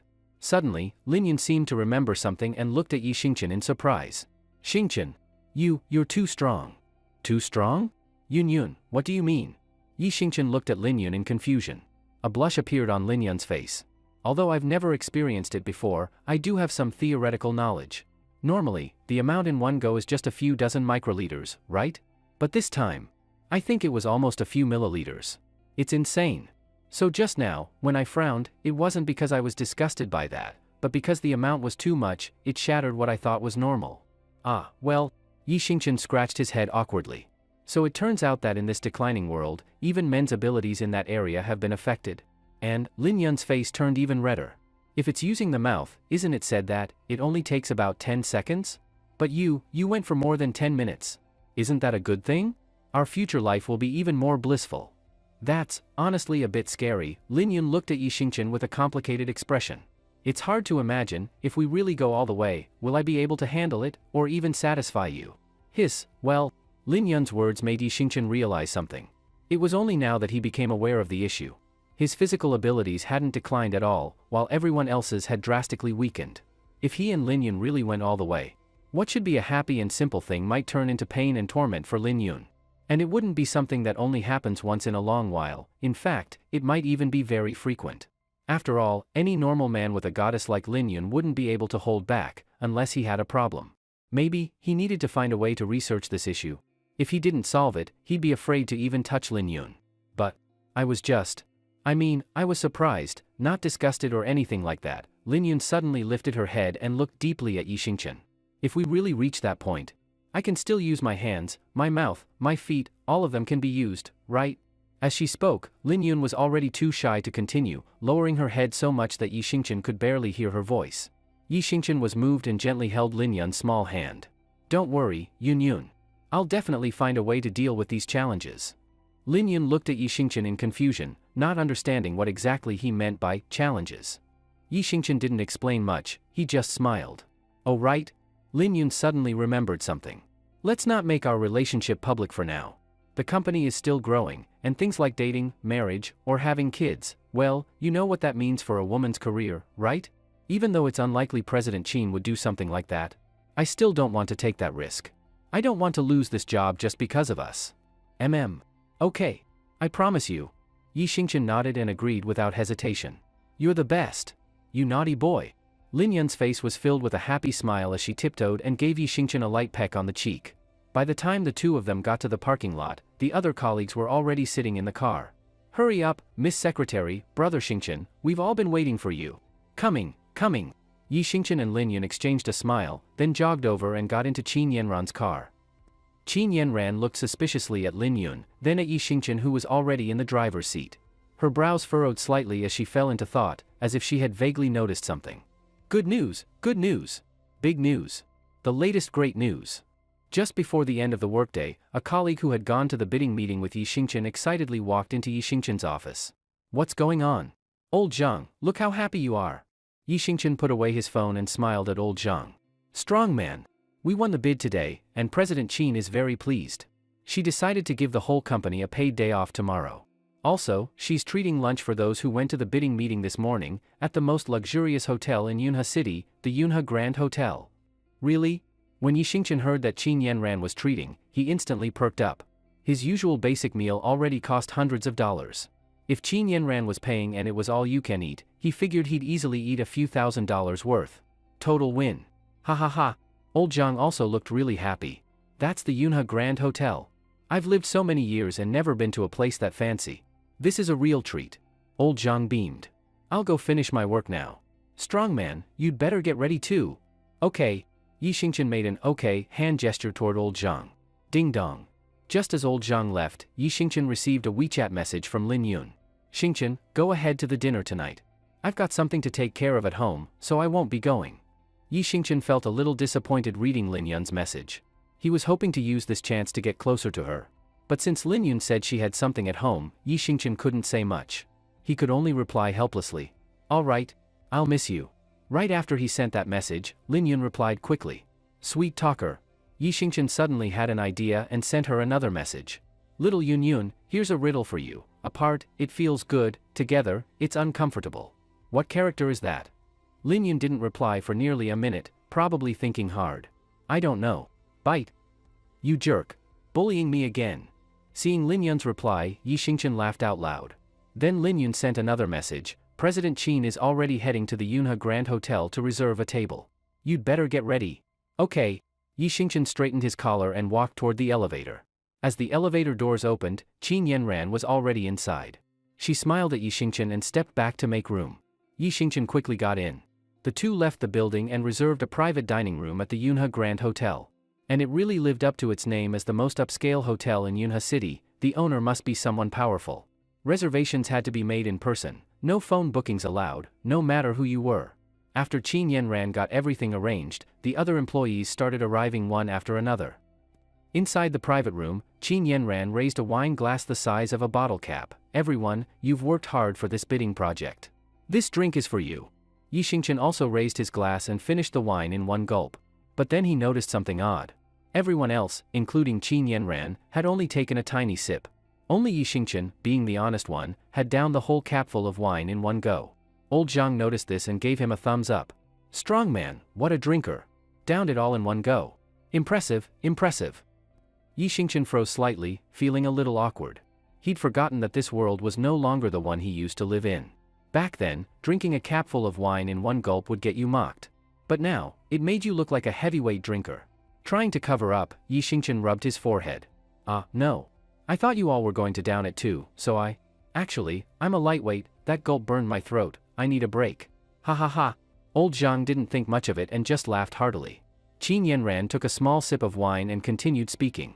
Next, I want to announce a personnel change. Starting now, Shen Jingbing is removed from his position as Security Department Chief. His role will be taken over by former Deputy Chief Wang Xian. Yi Xingchen will take Wang Xian's place as the new Deputy Chief. What? This? Congrats, strong man. You've only been with the company for a short time and already got promoted. Deputy Chief of Security, awesome. The colleagues around the table expressed surprise and congratulations. Qin Yanran glanced at Yi Xingchen and explained, the reason for this change is because I discovered that Shen Jingbing had been colluding with Xiao Quanjun from Sakura Corporation. He repeatedly leaked company secrets.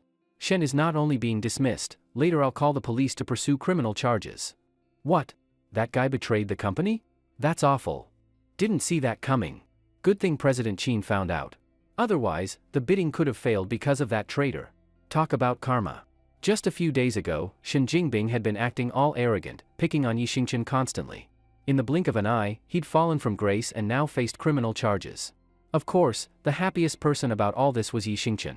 He got a promotion, a raise, and got rid of a rival in one shot. I hope everyone keeps working hard to build something great with the company. Let's do it. Qin Yanran was pleased with everyone's response and waved her hand. Lin Yun had something at home, so she won't be here tonight. Now that everyone else is here, let's eat. As Qin Yanran used her toothpick-sized chopsticks to pick up a few grains of rice, the others followed and began eating. The whole room was filled with a warm, joyful atmosphere. But this joy was short-lived. It was soon interrupted by the sound of an argument outside. "Sir, this room is already occupied. We're fully booked tonight, there are no empty rooms. If you can wait a bit, we'll assign you one as soon as it's available." "Bullshit. Get lost. This room has always been mine. Who the hell is bold enough to not give me face in Yunha City? I want to see who's inside, I'll make sure they lose their appetite." Just as the arguing voices faded, a young man in a suit suddenly pushed open the flimsy door and walked in. "You?" When Qin Yanran saw who it was, she was first surprised, then frowned, her face full of wariness and disgust. "Oh?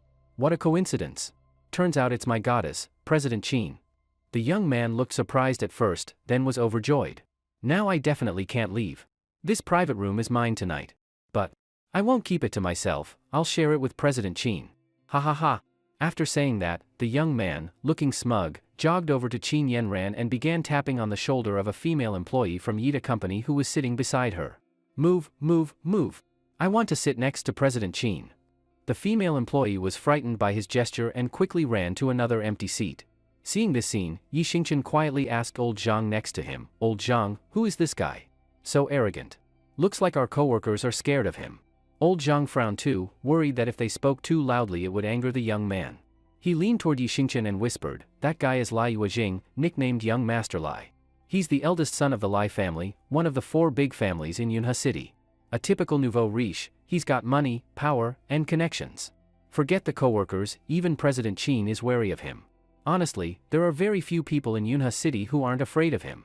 "Such strong backing?" Yi Xingchen looked at Lai Yuejing in surprise, muttering in his heart.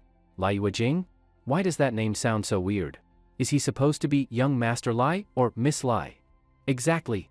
This guy is a hardcore admirer of President Qin. He was out of town on business for a while, so he hasn't bothered her recently. Now that he's back in Yunha, it'll be hard on her again." While Yi Xingchen and Old Zhang were talking, Lai Yuejing had already started pestering Qin Yanran. "President Qin, I just got back to Yunha City and happened to run into you here. Isn't this fate? Shouldn't we toast to our fate? Come on, President Qin, don't be so cold to me. I really like you. If you become my girlfriend, your Yida Company won't have any problems in Yunha ever again. With us joining forces, we won't just dominate Yunha, we'll rule the entire southern real estate and construction market. Hey? Why are you all just standing there? So clueless. Go get me a flower. I'm giving it to the most destined person, President Qin." Perhaps because of Lai Yuejing's power and influence, Qin Yanran didn't dare reject him too harshly. She only smiled bitterly. "Young Master Lai, I'm just a plain woman, how could I be worthy of you? There are enough high-class ladies chasing you to line up from Yunha all the way to the capital. Why waste your time?" As Qin Yanran spoke, she glanced around, clearly looking for a good excuse to get rid of him. "That's exactly why it proves my love is true. What's that saying, among 3,000 who drown, I only scoop one ladle." Qin Yanran realized with frustration that Lai Yuejing was unbearably clingy, like a piece of gum stuck to her shoe. No matter what she said, he always had a smooth reply, just stubbornly hanging on. Just when Qin Yanran felt helpless, she spotted Yi Xingchen and her eyes lit up. She kept signaling him with pleading looks, clearly asking for help. Yi Xingchen's mouth twitched slightly. President Qin wanted him to save her? But how? He was just a regular, unknown employee. Lai Yuejing was a big shot. And what excuse could he use? If it were Lin Yun, he could say she was his girlfriend and tell the guy to back off. But he had no relationship with Qin Yanran. Seeing Yi Xingchen remain still, Qin Yanran subtly waved a small fist at him. Yi Xingchen instantly understood, she was threatening him. Suddenly, he remembered something. How could he say he had no connection with Qin Yanran? She was his boss. If he pissed off the boss, he'd be packing up and leaving.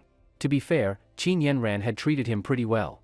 Yi Xingchen didn't want to lose this job, so even if he didn't want to stir up trouble, he had to act.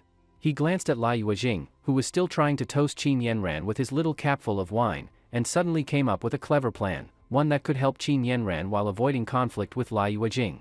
Yi Xingchen cheerfully swapped seats with a colleague beside Lai Yuejing and gently tapped his right arm. "Young Master Lai. Young Master Lai." Lai Yuejing, annoyed by the interruption, turned and glared at Yi Xingchen. "Kid, what are you doing? I'm trying to have a drink with your boss, what's it to you? If you know what's good for you, get lost."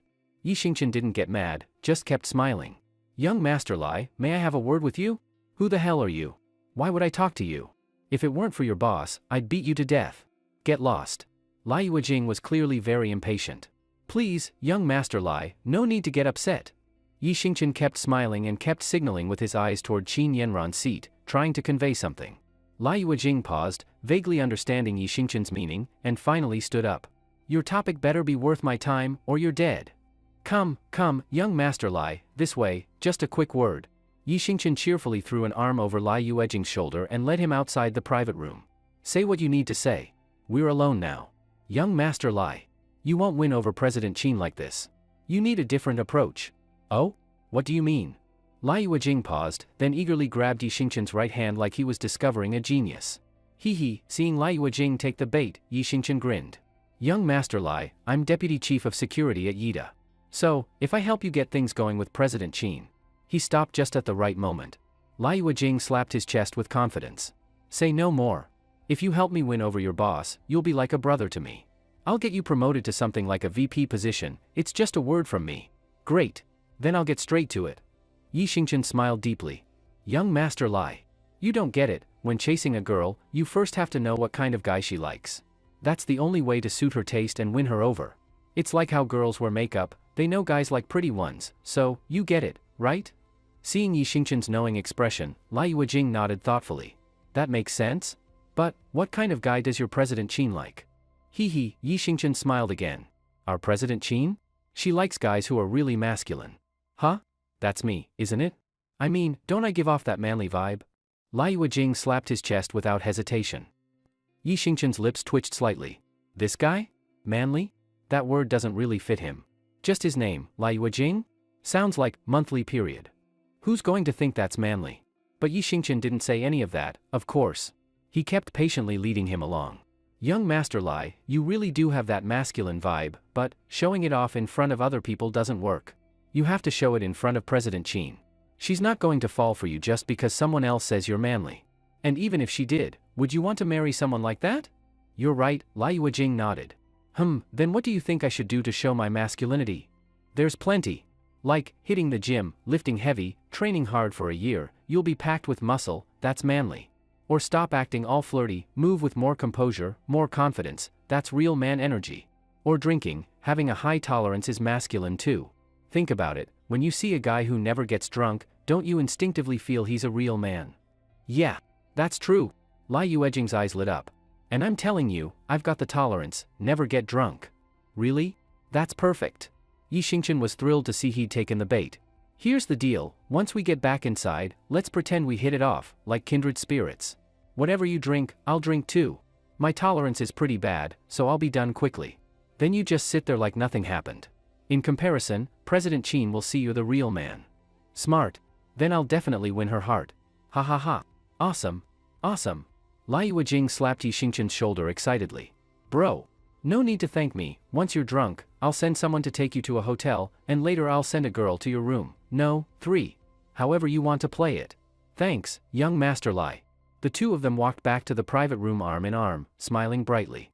Seeing the confused look on his little brother's face, Lai Yuejing happily pointed at Yi Xingchen. This bro and I clicked instantly, had a good chat. As he spoke, he thumped his chest again, trying to show his masculine spirit.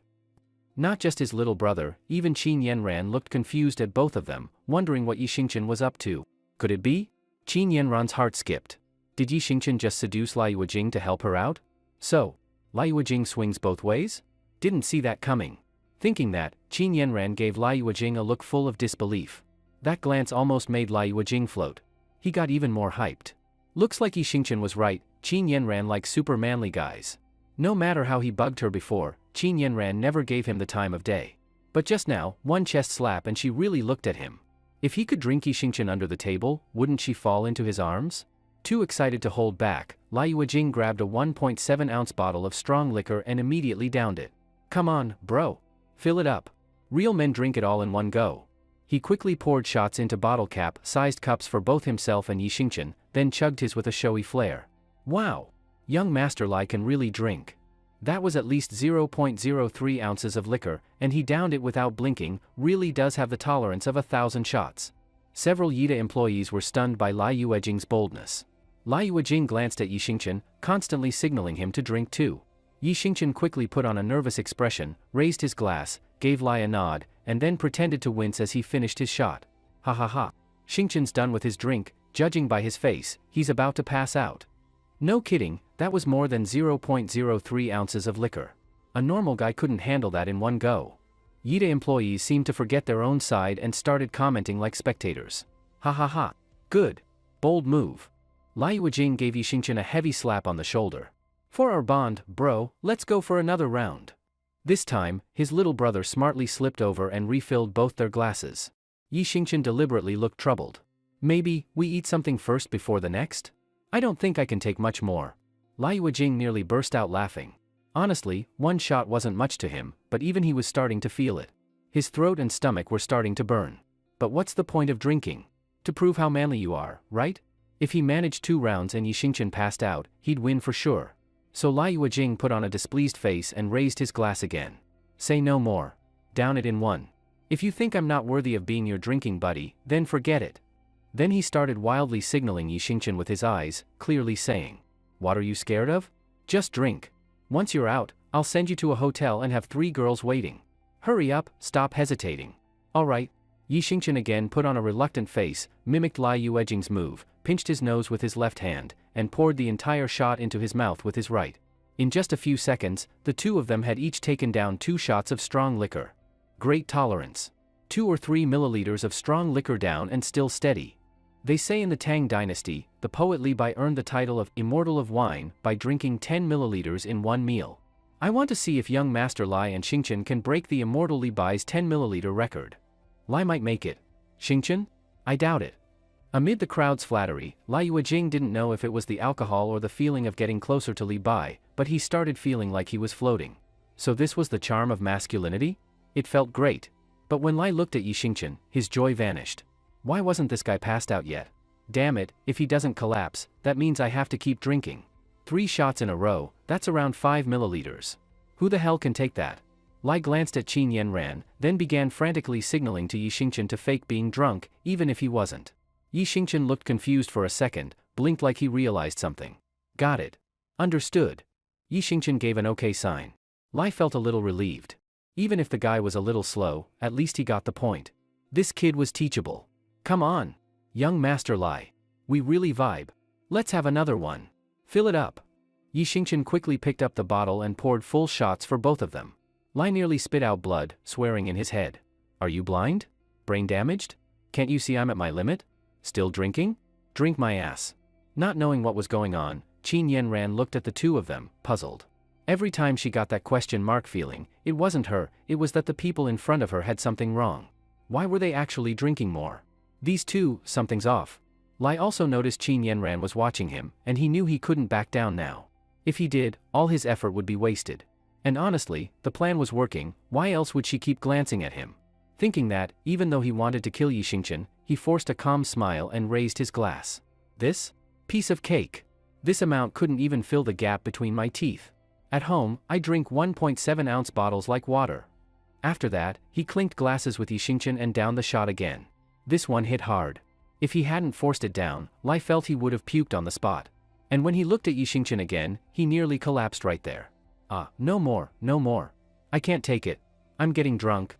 Xingqian was holding his head, swaying like he was going to fall. Was this guy pretending not to understand? Why wasn't he faking being drunk yet? He was making Lai look ridiculous. Damn it, if you can't take it, just lie down and fake it. You think I'm drinking because I want to hang out with you? Think again. Lai kept wildly signaling with his eyes and eyebrows. Xingqian blinked, straightened up again with effort. Young Master Lai, are you still drinking? I really can't. One more and I'll definitely be out. Alright, just one more. Lai nearly exploded. If Qin Yanran weren't there, he would have cracked that bottle over Xingqian's head. But remembering that Xingqian said, just one more and I'll be out, Lai gritted his teeth and forced himself to act tough. Hey, bro, a man can say anything, but never say he can't. Last one, just one more. Lai's little brother rushed over and refilled both of their shots. Okay, last one, then. After Xingqian said that, Lai frowned, holding back the rising nausea and finished his shot again. What a drinker. I think tonight we're witnessing a new wine immortal. Legendary, badass, 666. Cheers echoed around the room, and Lai finally felt a brief moment of satisfaction. But then he looked at Xingqian, still standing tall, and that feeling vanished. He really wanted to grab Xingqian by the collar and yell. Damn it, You said you'd collapse after this shot, didn't you? What happened to trust between people? Aren't we from the same country? Weren't we supposed to have each other's back? Can't you understand plain words? Can you? Young Master Lai, your drinking skills are amazing. I really admire that. Yi Xingqian gave him a thumbs up. Another wave of rage burned in Lai's chest. Both the alcohol and Xingqian's words added fuel to the fire. Admire my drinking? Why the hell would I want you to admire that? I'm trying to get the girl, not impress you. Still, Lai reminded himself, manly man above all. Even while furious, he forced himself to smile and patted Xingqian on the shoulder. Bro, your tolerance is good too. But compared to mine, you're still a bit behind. This amount doesn't even count. At home, I drink this stuff like water. Really? Yi Xingqian looked surprised. Then, one more. Lai was stunned. I think that's enough, these two already drank so much. I doubt they can take any more. Same here. Most people would be full just from that much water, let alone strong liquor. Not everyone can be a wine immortal like Li Bai. With both alcohol and gossip pressing in, Lai started losing it. He slammed the table. Drink. Let's drink. Who's afraid of who? Bold. Yi Xingqian praised, then filled both glasses again. I'll go first. Yi Xingqian downed his shot in one gulp. Lai's mouth twitched hard. He looked at Xingqian, still steady, and then at his own shot. After hesitating for several seconds, he finally said screw it and poured the drink down his throat. But with no breaks, this was too much. His body gave out. Lai hadn't even finished the shot. His stomach turned, and he spat it all out. Are you the real wine immortal? He trembled, pointed at Yi Xingqian, then dropped his head onto the table. Hee, Yi Xingqian chuckled and pointed at Lai's little crew. What are you waiting for? Take young Master Lai back to his room to rest. Oh, okay. The group rushed over and helped carry him out of the private room. Only then did Qin Yanran finally understand Yi Xingqian's thoughts and plan. When she looked at him again, her eyes showed a new sense of appreciation and admiration. The next morning, while Yi Xingqian was taking a short rest in his office, he suddenly got a call from his underling Shi Wenbin. Hello? Wenbin, you're out now, right? Isn't the air outside much fresher? Yi Xingqian joked with a smile. Brother Yi, something happened to the old man. What? Yi Xingqian was shocked. What happened to my dad? The old man just accidentally fell. Looks like he injured the cartilage in his heel. Hurry to Yunhe City Hospital. We're taking him there now. Okay. Yi Xingqian quickly stood up, grabbed his car keys, and rushed out of the office. Judging by the distance, I should arrive first. I'll register him at the hospital. You guys hurry over. Got it. After hanging up, Yi Xingqian immediately sent a leave request via WeChat to Qin Yanran, then headed straight to Yunhe City Hospital. When he arrived, he noticed the hospital was crowded. All 10 windows were packed with people. Yi Xingqian sighed and had no choice but to wait in line. Luckily, even though the windows handled registration, payments, and forms, the process moved fairly quickly. In less than 10 minutes, there were only 5 people ahead of him. Just then, he glanced at his phone and saw a message from Shi Wenbin. They would still need over 10 more minutes to get to the hospital. Please, kind people, I'm begging you, can I cut in line? My mom got hurt. She's in a lot of pain. Just look at her face, she's really suffering. Can someone please let me go first? Thank you. While Yi Xingqian was looking at his phone, a middle-aged woman walked to the front of the line crying, pleading with those ahead, including Yi Xingqian. Hearing her plea, the 5 people ahead quickly turned their heads and pretended not to hear her. Yi Xingqian frowned. This hospital really lacks compassion. Rules are dead, people are alive. An elderly person is in pain, can't they get priority? Or better yet, skip registration and go straight to treatment? Thinking this, Yi Xingqian looked back at the people behind him. Ma'am, why don't you take my spot? Folks, it's just one person. Let her go ahead, it'll be quick. He didn't expect much objection, but as soon as he said it, people started voicing their disagreement. Why? Why do you get to be the good guy? She's not just cutting in front of you, she's cutting in front of all of us. Why should you take all the credit? Exactly. Her mom's injured, sure, but my kid has a high fever. Why can't I cut too? How do we know she's not making it up? If you let her cut, what if someone else wants to? Then what? One after another. The middle-aged woman nearly dropped to her knees. No, you're all good people. I swear I'm telling the truth. If I'm lying, may I be struck by lightning. I'm begging you all. People still didn't buy it. Though her oath made them uncomfortable, no one spoke further. Ma'am, over here, come up. Yi Xingqian smiled and waved her forward. Hey, what are you doing? Who said you could cut? Did I agree? A young man who had been pretending to look at his phone suddenly stood up and glared at her. Sir, What, I? Do I know you? The young man cut her off, then turned to Yi Xingqian. Who are you? Who gave you the authority? You think you're so great? Yi Xingchen frowned slightly and tried to explain, brother, this lady. Don't call me brother. Don't you know how to line up? If she wants your spot, you leave the line and give it to her. Got it? You're in your 20s and still don't understand rules? How do you even function out there? Yeah. Stop pretending to be a good guy. If you really mean it, give her your place. Fake kindness. Don't act noble if you're not willing to sacrifice. The crowd, which had quieted, now began to murmur again. Yi Xingchen started to get annoyed. He had just calmed everyone down, but now the young man stirred them up again. What are you staring at? Huh? Want to hit me? Go ahead. Touch a hair on me, and I'll make sure you don't leave this hospital. The young man looked hostile, provoking him. Yi Xingchen really wanted to slap him. But with the woman's mother suffering, and Yi Hao rushing to the hospital, now wasn't the time for a fight. Also, the guy had a point. Letting someone cut was kindness, but refusing wasn't wrong either. He couldn't morally force others. So Yi Xingchen said, fine, I'll go to the back.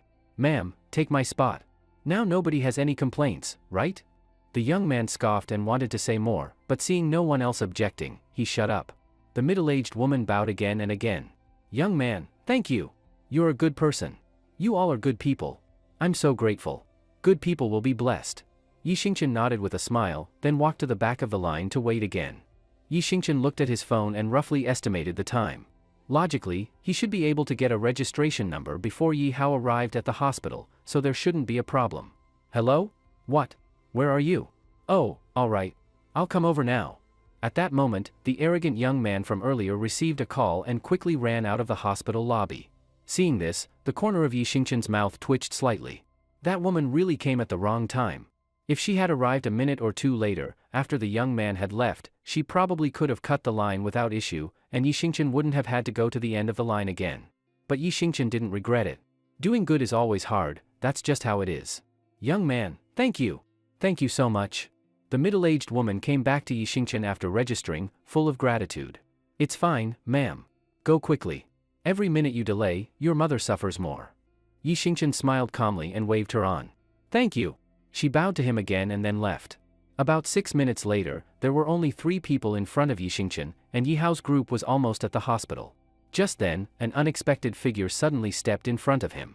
Yi Xingchen was stunned. Was this guy really cutting the line? So blatantly? Not even bothering with a fake excuse? Hey, man, what are you doing? Cutting in line? Yi Xingchen gently tapped the guy's shoulder, signaling him not to cut. What are you doing? The man turned around with a displeased look, and Yi Xingchen realized it was the same young man who had left earlier after getting the call. Yi Xingchen couldn't help but laugh. Looks like karma really comes around. Yi Xingchen glared at the young man. What am I doing? You're cutting in line. I'm telling you not to cut. The young man frowned, clearly annoyed. Cutting? Are you blind? I was already in front of you. I just stepped out to take a call. Get lost. Seeing the guy's impatient attitude, Yi Xingchen found it funny.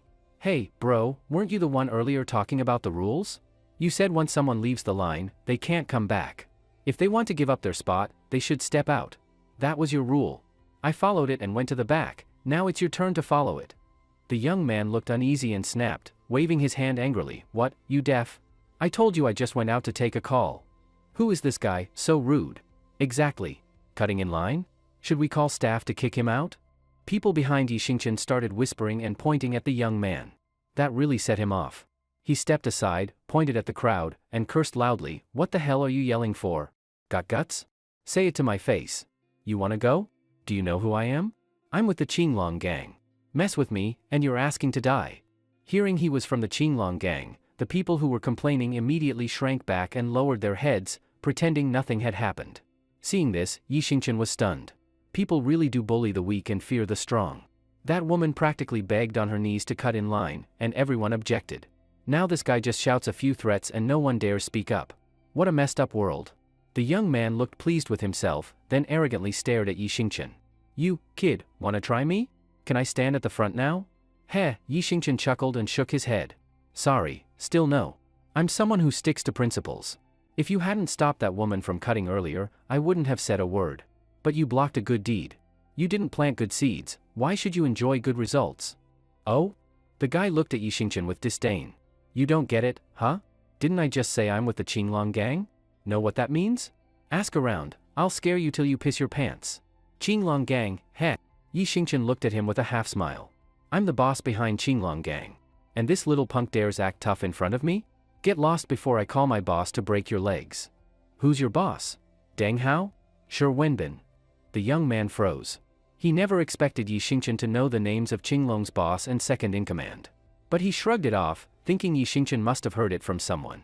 He patted his chest proudly. My boss is Shi Wenbin. Scared now? If so, get, Before he could finish, Yi Xingchen grabbed his collar with his right hand. How could someone like this be part of Qinglong Gang? He's ruining their name. Yi Xingchen figured he'd have to talk to Shi Wenbin later. His people needed to be disciplined. They couldn't go around acting like bullies. Let go. I said let go. The guy kept slapping at Yi Xingchen's arm, trying to break free. Yi Xingchen let go of his collar, but then clamped his right hand like a steel vice on the guy's shoulder. Ah, it hurts, bro, please. The young man never expected Yi Xingchen to be this strong, just one hand and he was completely restrained. Swallowing his pride, he gave in. Still wanna cut in line? No, no more cutting. I was wrong. Get lost. Yi Xingchen gave him a light shove, and the guy finally broke free. He clutched his shoulder in pain and stepped toward the exit. Once he was far enough, he turned and glared at Yi Xingchen. You bastard. You'll regret this. Just wait. Anytime. Yi Xingchen just smiled. Come find me if you dare, I'm not afraid of you. With that, the guy shouted one last threat and ran out of the hospital in embarrassment. Hello, sir, what department are you registering for? Soon, it was Yi Xingchen's turn. The nurse seemed quite pleased with his earlier kindness and assertiveness and greeted him with a smile. Oh, it's like this, my dad fell and probably injured a bone, his heel area. His heel. The nurse blinked, then smiled. Got it. That'll be 40 yuan. Thank you.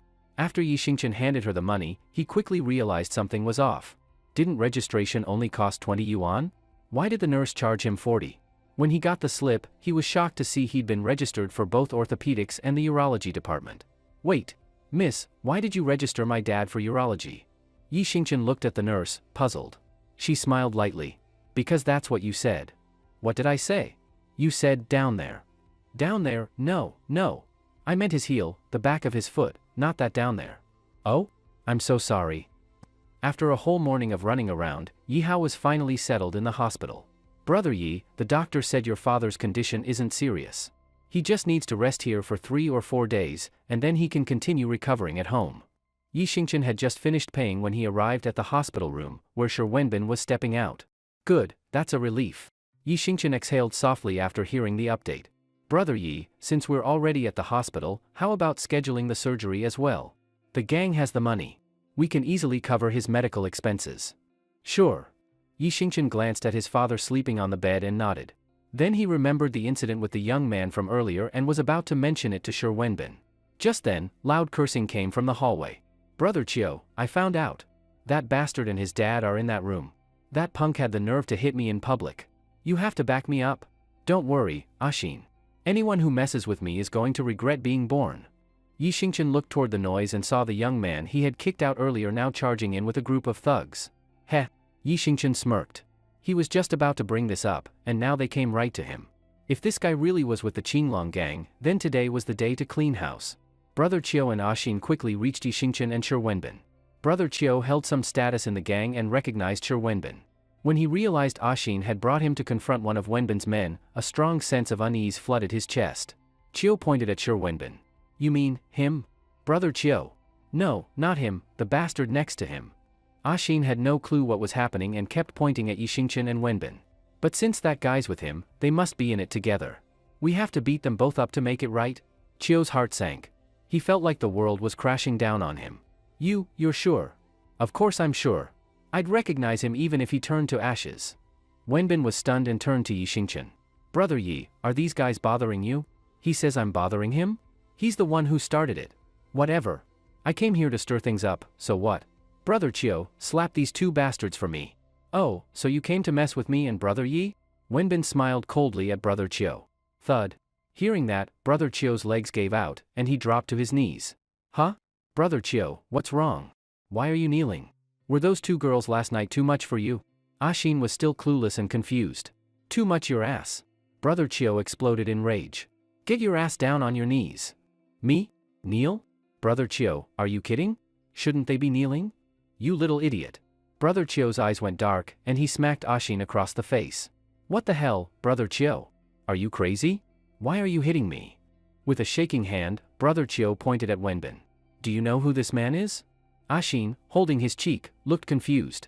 Who? He's my boss. Your boss. The boss of the Qinglong gang. You fool. Get on your knees. What? Ashin was so shocked he could barely speak. Wenbin gave a cold smile and pointed at Yi Xingchen. And do you know who he is? No. Both Chio and Ashin shook their heads. He's my boss. Your boss's boss. What? Ashin almost pissed himself in fear. He had just tried to lead a gang to beat up the boss's boss's boss. Brother Yi, I'm sorry. I failed to manage my people properly. I promise it won't happen again. Please punish me. Wenbin quickly apologized to Yi Xingchen, lowering his head in shame. Forget it, Yi Xingchen saw how hard Wenbin had been working to take care of Yi Hao and didn't want to blame him. He waved it off. Let it go this time, just don't let anything like this happen again. Don't worry, Brother Yi. I swear it won't happen again. Wenbin secretly sighed in relief. After seeing Yi Xingchen fight like a war god that night, he didn't even want to imagine what would happen if Yi Xingchen got mad. He turned to glare at Brother Chio. I'm giving you a chance to make this right. You know what to do. Yes, boss. I'll take care of it. Chio was sweating bullets and nodding like a guilty child. In his heart, he cursed every ancestor of Ashin. Get the hell out. I'll deal with you later. Yes.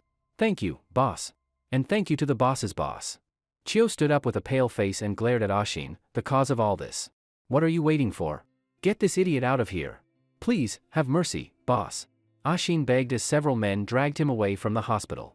The warm afternoon sun bathed the entire city of Yunhe. V-room. As a plane landed, a tall young woman with light blonde hair, dressed in casual clothes and possessing a stunning figure, stepped elegantly out of the airport. Outside the airport, 6 black cars were already lined up, waiting. Leading them was Koizumi Haruhikairo, the president of Sakura Corporation. The moment he saw the young woman at the airport entrance, Koizumi Haruhikairo and his group quickly bowed in greeting. Miss Miyamoto, welcome to Yunhe City. The young woman was none other than Miyamoto Yumi, a rising talent from the Miyamoto family, sent by Daisuke Maru as reinforcements. Miyamoto Yumi glanced at Koizumi with a cold, expressionless face. Her voice was just as distant. Did you bring my stuff? Yes, Miss Miyamoto, it's here. Koizumi quickly nodded and gestured to his men. 2 of them stepped forward, carrying a small box. Miyamoto Yumi reached out and gently opened the box. Inside was a pure steel short dagger of Eastern make. A rare trace of warmth appeared on her face. She slowly caressed the blade, then gripped the dagger and elegantly twirled it through the air. Koizumi Haruhikairo's heart skipped a beat watching this. That dagger weighs a solid 2 pounds. Lifting 2 pounds is no big deal, but doing it with one hand, with such ease, and spinning it through the air? Terrifying. This woman is terrifying. No wonder she's a rising star of the Miyamoto family. Their power is truly formidable.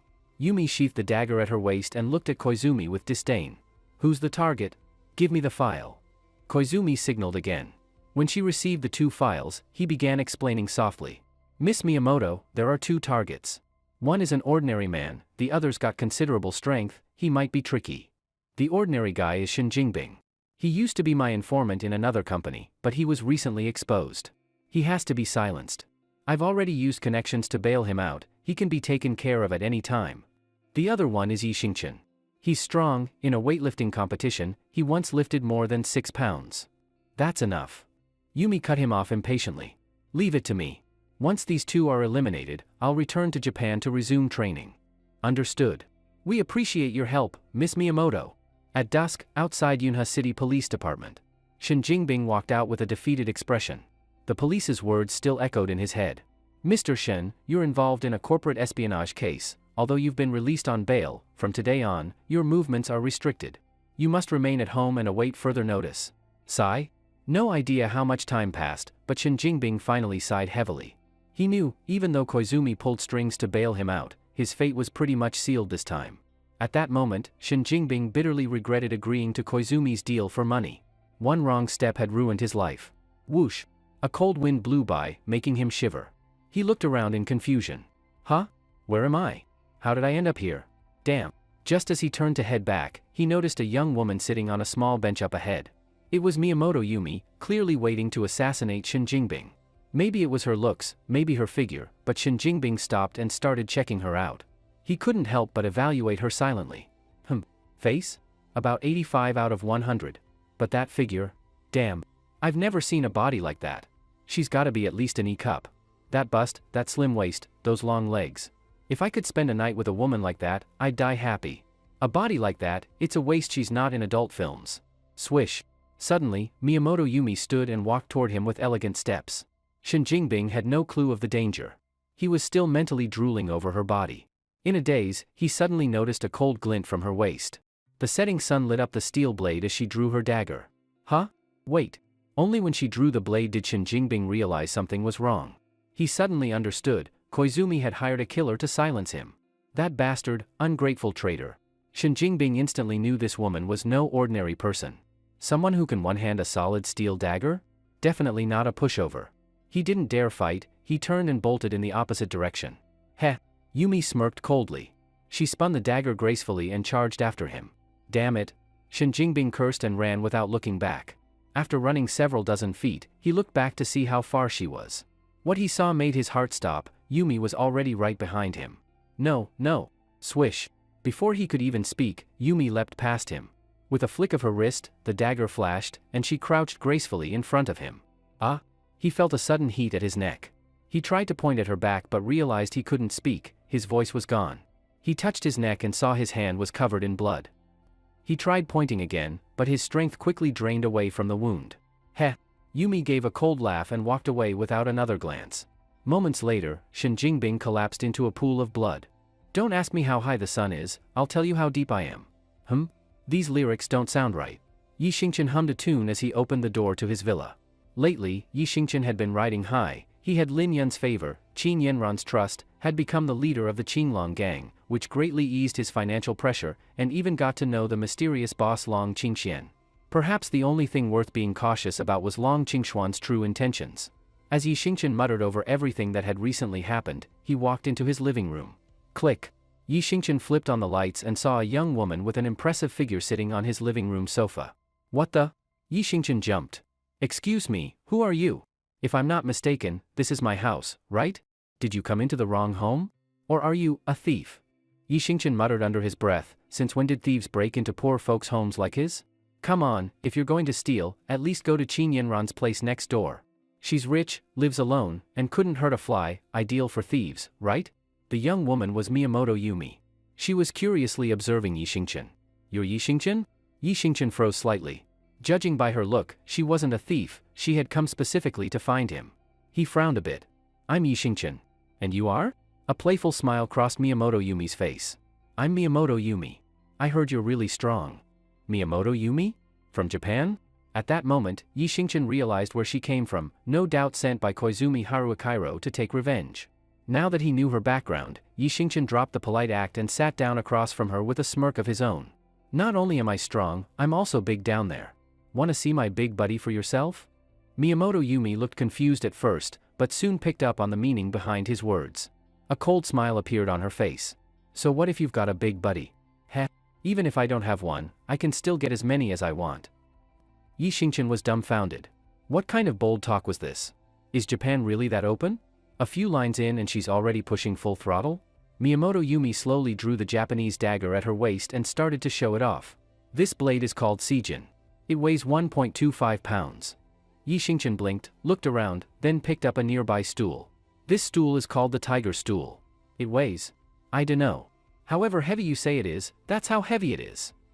Miyamoto Yumi was genuinely surprised. That stool must be at least 3 or 4 pounds, and you just picked it up with one hand? Of course. If you're smart, you'll leave my house, no, leave China altogether. I'll pretend none of this ever happened. Yi Xingqian carefully held the stool. He didn't want to fight Miyamoto Yumi directly, he didn't know if she had any hidden tricks. And he didn't want to accidentally kill her. After all, she was Japanese. Dying in his home could cause diplomatic trouble. Okay, fine. The real reason he didn't want to hurt her was because she was a pretty girl with a great figure. What guy would want to hurt a bombshell like her? Heh, Miyamoto Yumi wasn't scared at all. She smiled. You don't win battles with strength alone, speed and skill matter too. You interest me, but it's time to die. Her eyes turned sharp. The dagger spun in her hand as she leapt into the air, aiming straight for Yi Xingqian's head. To most people, her speed would look lightning fast. But to Yi Xingqian, it was slow, barely faster than a toddler. He tossed the stool aside and dodged easily. Hey, I've been holding back because you're a girl. Don't think I can't fight back. If you keep this up, I will. No way. Miyamoto Yumi ignored him, shocked. How are you so fast? Even my master isn't half as fast. And you're just a regular guy. Yi Xingqian shrugged. Exactly, because he was a regular guy, she thought his speed and strength were maxed out. Damn. Unwilling to give up, Miyamoto Yumi struck again. Alright, you asked for it. Seeing his warning fail, Yi Xingqian had no choice but to fight back. Facing her steel blade, he didn't take chances. He dodged again, grabbed her wrist with precision, and cleanly disarmed her. Then he gave her a light shove on the back. A powerful force knocked her off balance, and she stumbled to the floor. This is the last time I'm holding back. Keep this up and I won't be so nice next time. He took 2 steps back and glanced at the stool. He'd already made up his mind, if she attacked again, he'd knock her out with that stool. Miyamoto Yumi crouched on the ground, stunned. Her face filled with disbelief. Even my master couldn't handle you this easily.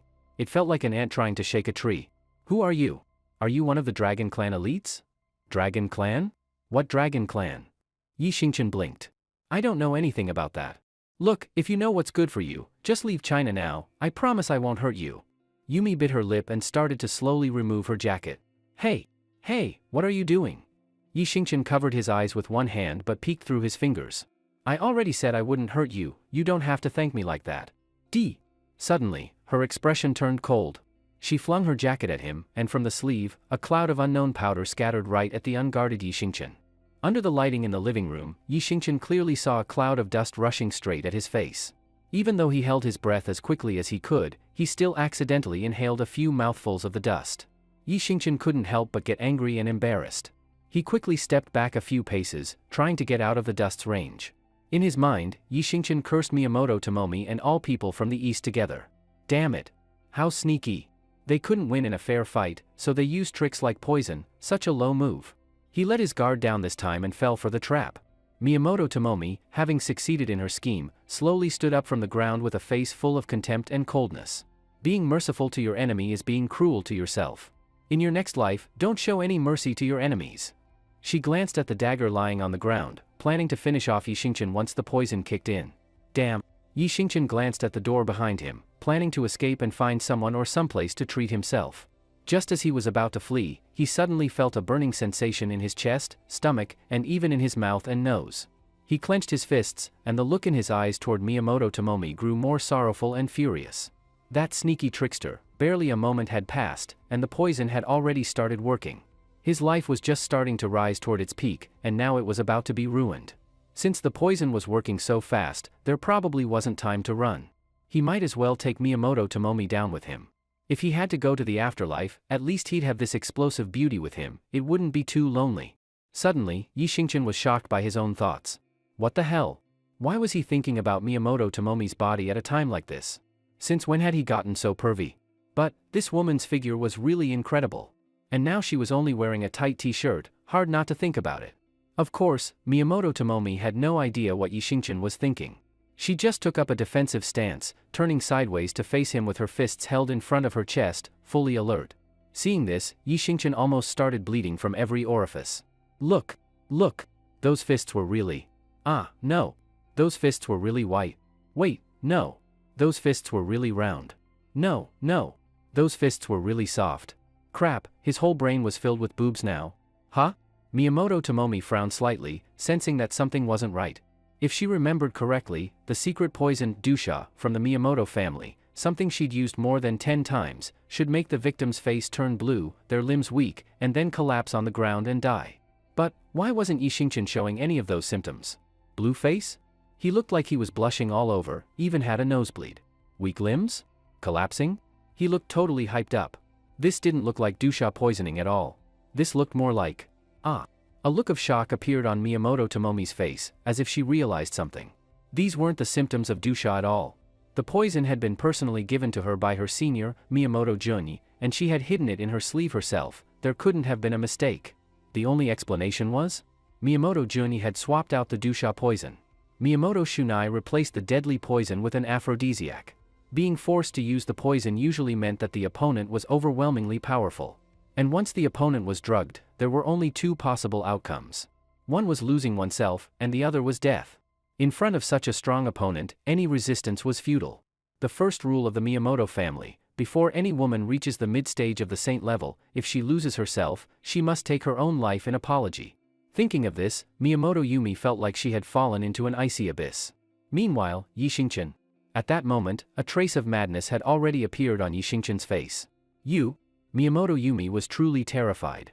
Even when she had faced death before, she had never been this scared. She started slowly backing away. Calm down. Yixingchen. Didn't you just say that as long as I left Xia country, you'd let me go? People from Xia country are known to keep their word, you can't go back on it. Yixingchen let out a hysterical roar and charged toward Miyamoto Yumi. Damn it. Seeing that things were spiraling out of control, Miyamoto Yumi didn't hesitate to turn and run. Miyamoto Yumi was not the type to stick around and fight for honor. She knew she couldn't win, staying would be suicide. But she overlooked one cruel fact. No matter how fast she was, how could she outrun Yixingchen? In the blink of an eye, Yixingchen appeared beside Miyamoto Yumi. Yixingchen's right hand, like an iron clamp, tightly seized Yumi's right arm. Yixingchen. You bastard. Yixingchen responded only with a cold sneer. Holding her tightly, a twisted look appeared on his face. The fight quickly moved from the living room to the adjacent bedroom. Divider. Early morning. Weak and exhausted, Miyamoto Yumi struggled to get out of bed. She frowned and instinctively rubbed her sore areas. Soon, upon seeing Yixingchen still asleep, her anger exploded. This man beside her had actually done that 5 times in one night. Unbelievable. What kind of freakish physical endurance was that? If she weren't a cultivator with an unusually strong body, she might have died right there in bed. Thinking of this, Yumi felt both ashamed and furious. She reached out with both hands, trying to strangle Yixingchen in his sleep. But to her horror, no matter how hard she tried, she couldn't even make a dent in the skin on his neck. What terrifying defense! A man without any spiritual power, yet possessing such monstrous strength, speed, and defense. If Yumi hadn't seen it with her own eyes, she wouldn't have believed it. Is the great sun goddess really going to torment me like this? Miyamoto Yumi let go of her hands in despair and collapsed powerlessly on the bed. To be humiliated like this, and I can't even kill the person who did it. Fine. If I can't kill you, then I'll kill myself, and atone with my death. With a deep sigh of despair, Miyamoto Yumi began crawling off the bed toward the living room where last night's struggle had taken place. Seeing the dagger on the floor, tears streamed down her face. Zhang zhang. The dagger in her hand gave off a soft hum under the breeze. Yumi slowly closed her eyes, placed the blade to her neck, having let go of any attachments to the world. Hiss. Just as Miyamoto Yumi was about to take her own life in atonement, a surge of deep unwillingness and grievance welled up in her heart. Miyamoto Yumi wasn't stupid, she knew very well that every injustice has its perpetrator. Although Yixingchen committed the act last night, the real culprit was her so-called good senior brother, Miyamoto Shunai. Recalling her good senior brother, Miyamoto Shunai filled her with boundless hatred. Both Miyamoto Yumi and Miyamoto Shunai were disciples of elder Miyamoto Meiju of the Miyamoto family. One of them was destined to inherit the elder's position. Clearly, in order to fight for that inheritance, Miyamoto Shunai had set her up. No matter whether she lived or died now, she could never return to the Miyamoto family. Even though she had been framed, Miyamoto Yumi would have no chance to explain herself. And the cold-blooded Miyamoto family, even if they knew what Miyamoto Shunai did, wouldn't stand up for her, because now that she was no longer pure, they would not uphold justice. Instead, they would confirm Miyamoto Shunai as the heir and execute her according to family rules. Why should I be the one to die? Why not kill him first and then take my own life?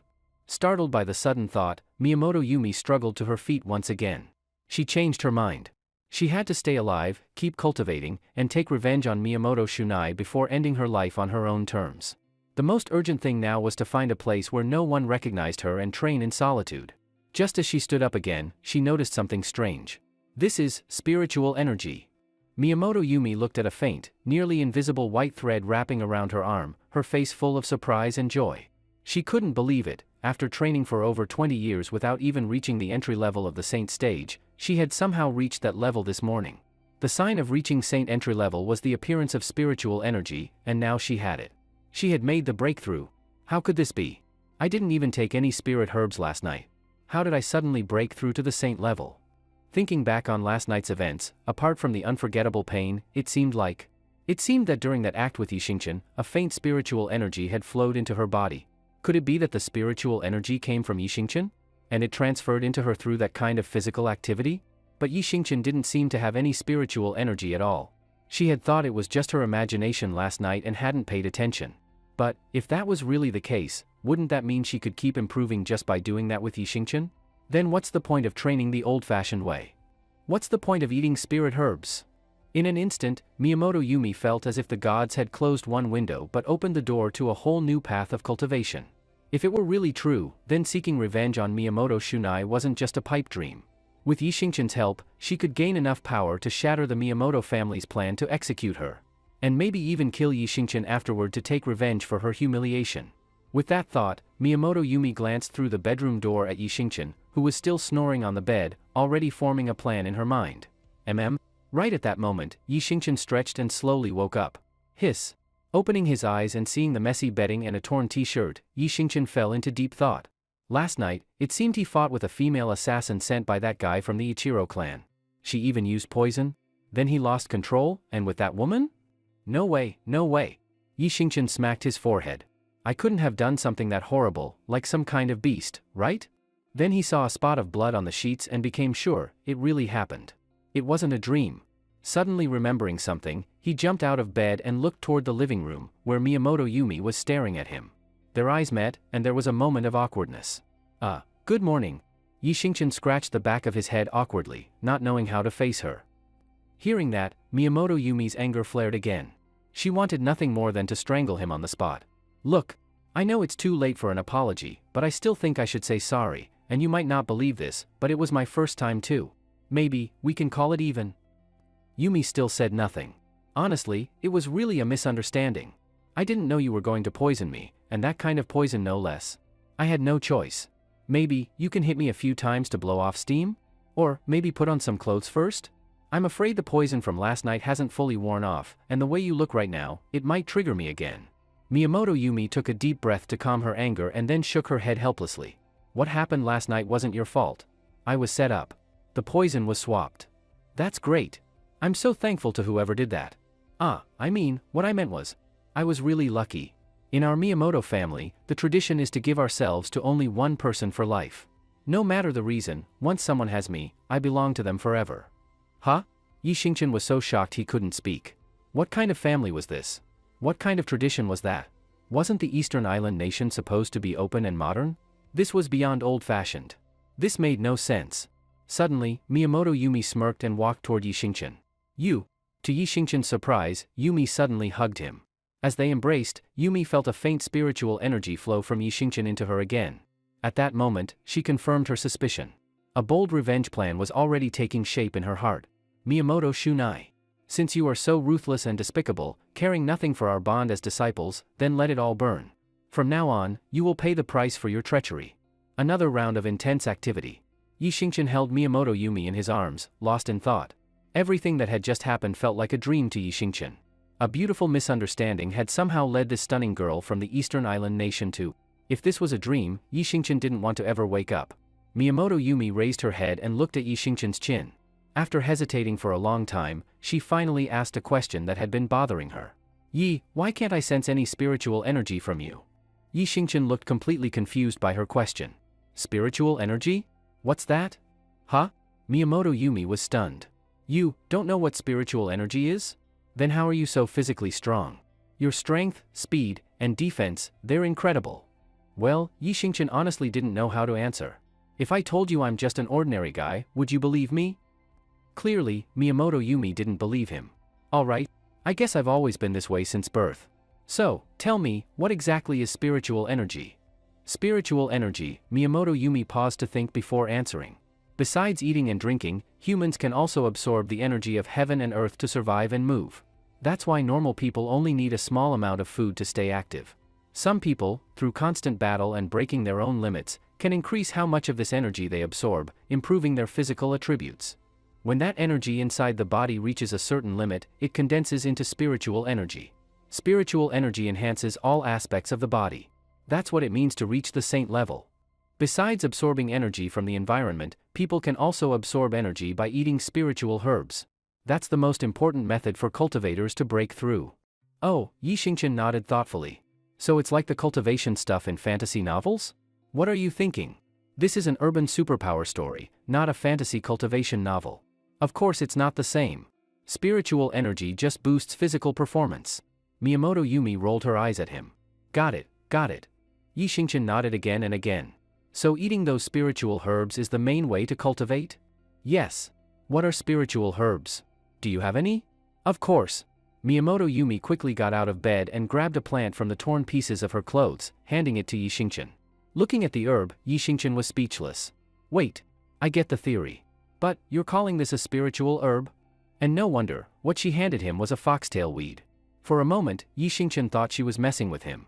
Foxtail grass, something you'd see growing anywhere along the road, was being called a spiritual herb? Yes. This is spiritual herb.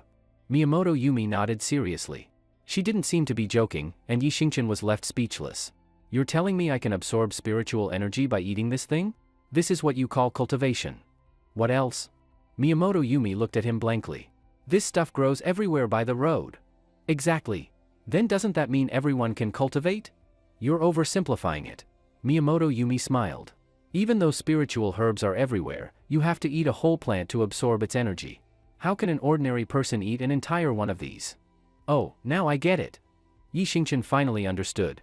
Eating one foxtail plant now is like eating 100 of them in the past. Who could ever eat 100 of those in one sitting?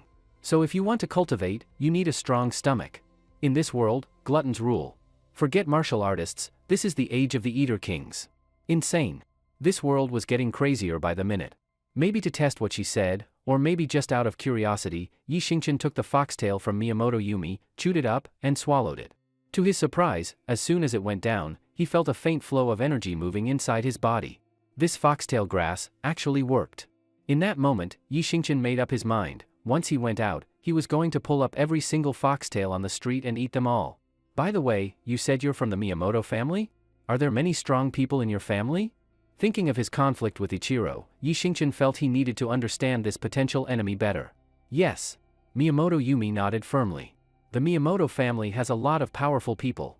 But, Yi, with your physical abilities, even without considering battle techniques or experience, you'd rank in the top 10. What? That strong? Yi Xingqian was shocked.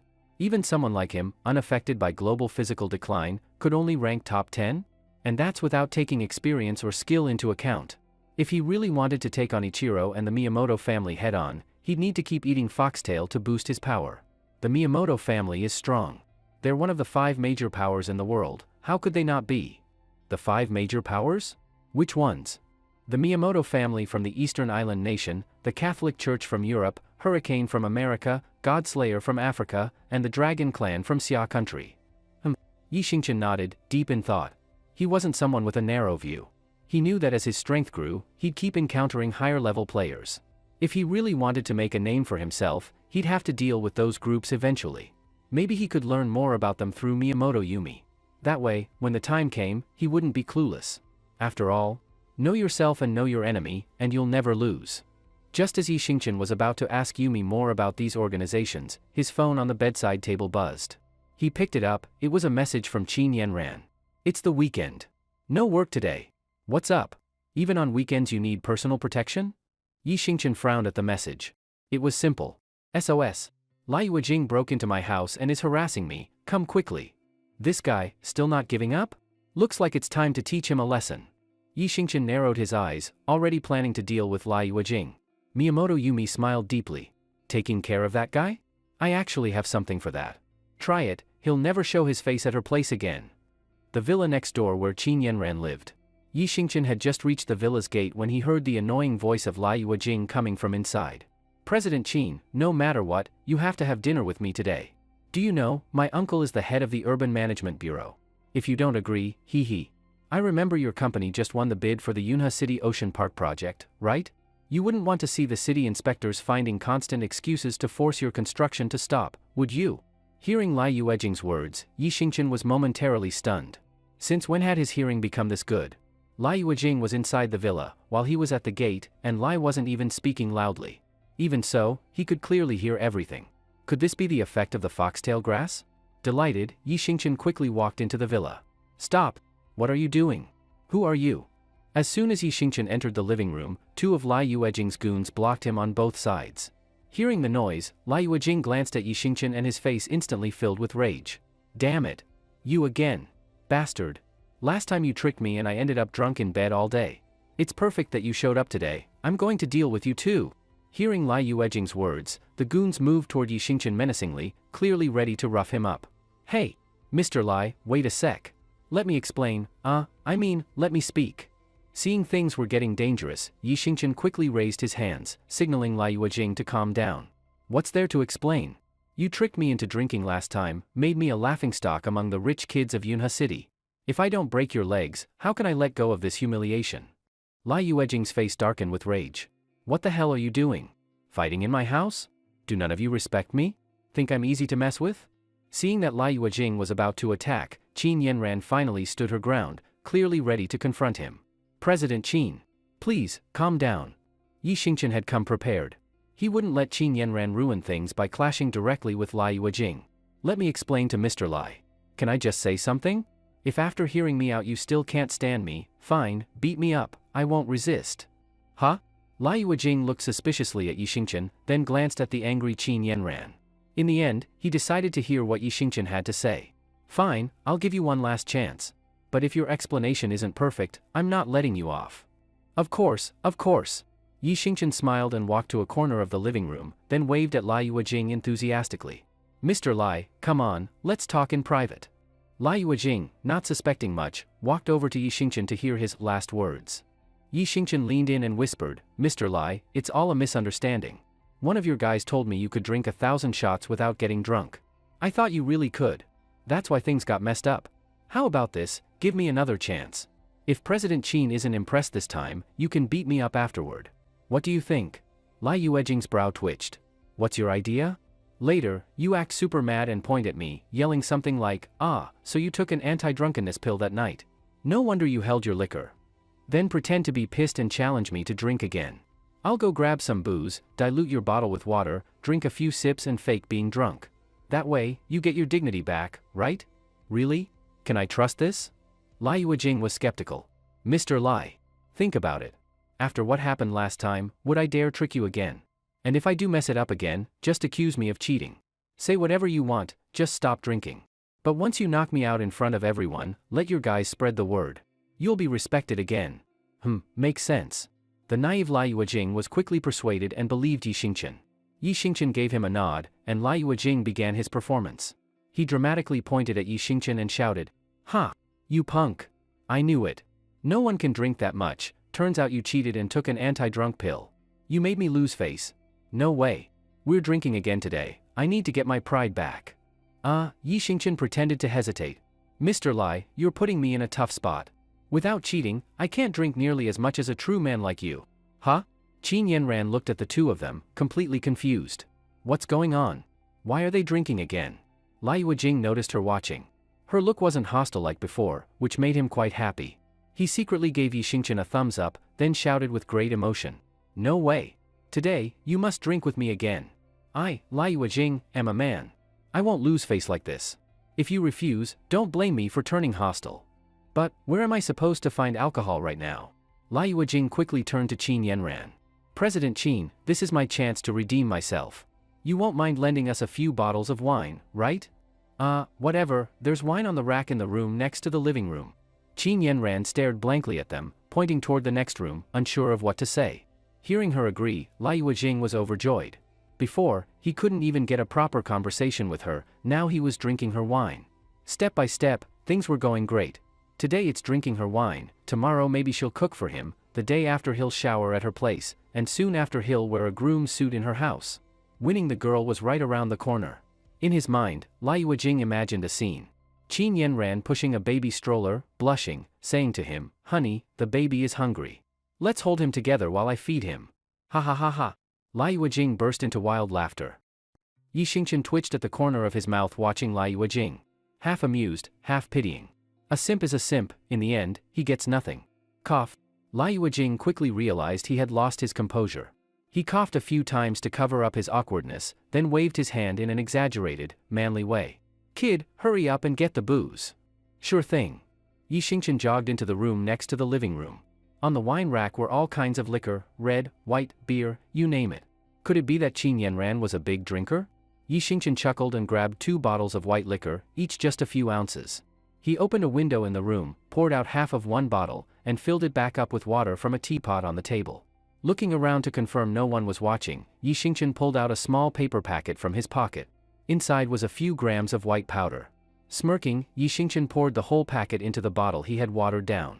He shook it evenly, made sure there were no signs of tampering, then sealed it back up with the cap. "What's taking you so long, kid? Scared to drink with me or what?" Lai Yuejing's impatient voice came from the living room. "Coming." Yi Xingchen cheerfully walked back into the room holding the 2 bottles. He subtly nodded to Lai Yuejing and handed him the spiked bottle. Lai Yuejing opened the bottle and discreetly sniffed it. Being an experienced drinker, he easily noticed something was off. The alcohol smell was weak. It was obviously diluted. That made Lai Yuejing quite pleased. He smiled and grabbed 2 small glasses from the table, handing one to Yi Xingchen. "Come, let's see who the real man is today. All right, no cheating this time, let's do this fair and square." Yi Xingchen sounded as if he was fired up by Lai Yuejing's bold spirit. "Fill it up." Lai filled his glass to the brim, and after Yi Xingchen did the same, they both raised their drinks high. "Strong feelings, bottoms up. Cheers." They both downed the white liquor in one gulp. After the first shot, Lai Yuejing felt nothing unusual and was sure the alcohol had been watered down. Happy, he slapped Yi Xingchen's shoulder while Yi Xingchen pretended to be in pain. "Ah, so strong. I shouldn't have picked that bottle. Damn, Mr. Lai, you downed that whole glass and didn't even blush? Ha ha ha." Hearing the flattery, Lai Yuejing started to feel smug again. "That's nothing. As long as there's no cheating, not many people can outdrink me. You're amazing, Mr. Lai. Just like Qiao Feng in Jin Yong's Demigods and Semi-Devils. A true hero. They say the record in those novels is 4 ounces, looks like you're going to break that. I bet this guy will be passed out after his 3rd drink." Lai Yuejing's flunkies joined in with flattery. "Ha ha ha." Soaking in the praise, Lai Yuejing glanced at Qin Yanran sitting on the couch, and felt even more pumped. "Come on. Another one. Fill it up. Cheers." After the 2nd drink, Lai Yuejing's expression started to change. It wasn't that he was drunk, it was that his stomach suddenly started to hurt for no reason. Awkwardly, he clutched his belly with his right hand, confused. Did he eat something bad this morning? Or was the liquor fake? Why did it hurt more and more? He glanced at Qin Yanran, who looked totally innocent. With her background, there was no way she had fake liquor on her shelf. Only explanation, he ate something spoiled this morning. He silently vowed to punish his chefs later. To ease the pressure on his stomach, he casually stood up. As soon as he stood, he let out a quiet fart. It wasn't loud, and the others were still praising him, so no one noticed. But it scared the hell out of him. For a moment, he thought maybe he had crapped his pants. A few drops of sweat formed on his forehead. If he had really done that in front of Qin Yanran, he'd never show his face again. "No. From now on, I can't trust any fart." Right as he made that decision, he let another one slip. That was it, he couldn't hold it in anymore. He smiled awkwardly at Yi Xingchen. Bro. I gotta hit the bathroom. Be right back." "President Qin, mind if I borrow your bathroom?" Qin Yanran looked confused. She didn't know what trick Lai Yuejing was playing now, but still pointed to the nearby bathroom. "Thanks." Clenching his stomach, Lai Yuejing rushed to the toilet. Relief. Sitting on the toilet, he finally let out a sigh. Looking around, he even got a little excited. This was Qin Yanran's bathroom. He was actually sitting in her bathroom. For a moment, he thought maybe the stomachache wasn't so bad after all. Following the same logic, today he made it to her bathroom. Tomorrow, her shower. Day after, her bedroom. Soon, her bed. But that fantasy quickly got crushed by reality. Because the diarrhea wouldn't stop. Lai Yuejing knew if he stayed in there too long, Qin Yanran might start wondering what he was doing, maybe even suspect something shady. That wouldn't do. He had just started to rebuild his manly image, he couldn't let diarrhea ruin that. So he took a deep breath and forced himself to stop. After a while, he pulled up his pants and returned to the living room. Lai Yuejing clutched his stomach awkwardly and gently sat back down in his chair. Sorry, my stomach was feeling a bit off earlier. Come, let's continue." As he spoke, he gave Yi Xingchen a look, signaling that his stomach was really upset and that just a couple more drinks should be enough. He hoped Yi Xingchen would pretend to pass out after one more. Yi Xingchen couldn't help but smile. He had finally managed to set up Lai Yuejing again. Today, he was going to completely humiliate him, so he would never dare show up in front of Qin Yanran again. No way he'd let him off that easily. Yi Xingchen subtly raised 2 fingers, indicating that he'd pretend to be drunk after 2 more glasses. Lai Yuejing frowned. 1 or 2 more glasses would usually be fine, but in his current state, even that was pushing it. Still, since Qin Yanran was watching him closely, he couldn't say no. He nodded in agreement. "Cool me. Fill it up. 1 more glass. Bottoms up." They each drank again. As the alcohol went down, Lai Yuejing felt like his stomach had turned into a stormy sea, with waves crashing violently. For a moment, he almost lost control and had an accident right there. Pft, pft. He couldn't hold it and let out a rapid burst of farts. This time, because his lackeys hadn't chimed in with any loud flattery, the entire room clearly heard the fart. Lai Yuejing's lackeys froze. No one knew what to do. Yi Xingchen burst out laughing and then quickly held his stomach. Ow, sorry. Mr. Lai, maybe I ate something bad this morning. My stomach's a bit upset. That was rude, my bad. Lai Yuejing was almost moved to tears. He discreetly gave Yi Xingchen a thumbs up behind Qin Yanran's back to show his gratitude. For a moment, Lai Yuejing felt Yi Xingchen might be a blessing from the heavens, a divine wingman sent to help him get together with Qin Yanran. Compared to Yi Xingchen's quick thinking, his own lackeys were absolutely useless. Lai Yuejing swore to himself, if he ever got together with Qin Yanran, he'd invest big and open a company just for Yi Xingchen to play with. Hiss. I can't take it anymore. I need the bathroom. Yi Xingchen ran toward the bathroom, holding his stomach. Lai Yuejing had to maintain his image in front of Qin Yanran, Yi Xingchen didn't. He acted without restraint. What a bro. Lai Yuejing was deeply touched again. But the moment didn't last long, he suddenly realized a new problem. Whether Yi Xingchen was faking it or not, the end result was the same, the bathroom was occupied. What about him? What was he supposed to do? Gurgle. His stomach churned violently again. He barely held it in. President Qin, do you have another bathroom in your house? Just then, Qin Yanran's phone buzzed with a message. She glanced at it, it was from Yi Xingchen. Don't let him use any other bathroom. Smart as she was, Qin Yanran instantly understood. She frowned and coldly rejected Lai Yuejing. There's one in the master bedroom, but I won't allow it. Lai Yuejing was annoyed but understood. After all, a goddess's private bathroom wasn't something anyone could casually use. Now he could only grit his teeth and wait for Yi Xingchen to come out. Minutes passed. Just when Lai Yuejing was about to curse out loud, Yi Xingchen finally emerged from the bathroom, leaning on the doorframe. Lai Yuejing lit up and jumped up to rush over, but Yi Xingchen quickly turned and darted back in. Nope, can't hold it, gotta go again. Lai Yuejing nearly exploded. This bastard. Can he see I'm suffering too? How inconsiderate. His eyes landed on the 2 liquor bottles on the table. He frowned. Could it be? Were those 2 bottles fake? Or maybe expired? Why were both he and Yi Xingchen having stomach trouble? Hiss. Clutching his stomach in pain, Lai Yuejing's right hand began to tremble. He couldn't hold it anymore. Another loud fart ripped through the living room. It was so loud, it probably echoed outside the villa. The worst part, he crapped his pants. The whole living room reeked. His lackeys wrinkled their noses and held their breath, pretending nothing happened. But Qin Yanran wasn't going to pretend. She immediately pinched her nose, ran to the window, opened it, and stuck her head out to get fresh air. That action completely shattered Lai Yuejing's fragile self-esteem. He felt like he couldn't stay there another second. Forget facing Qin Yanran, he wouldn't even be able to face anyone again. Well, President Qin, sorry, this morning can't take it. I'll just head out first.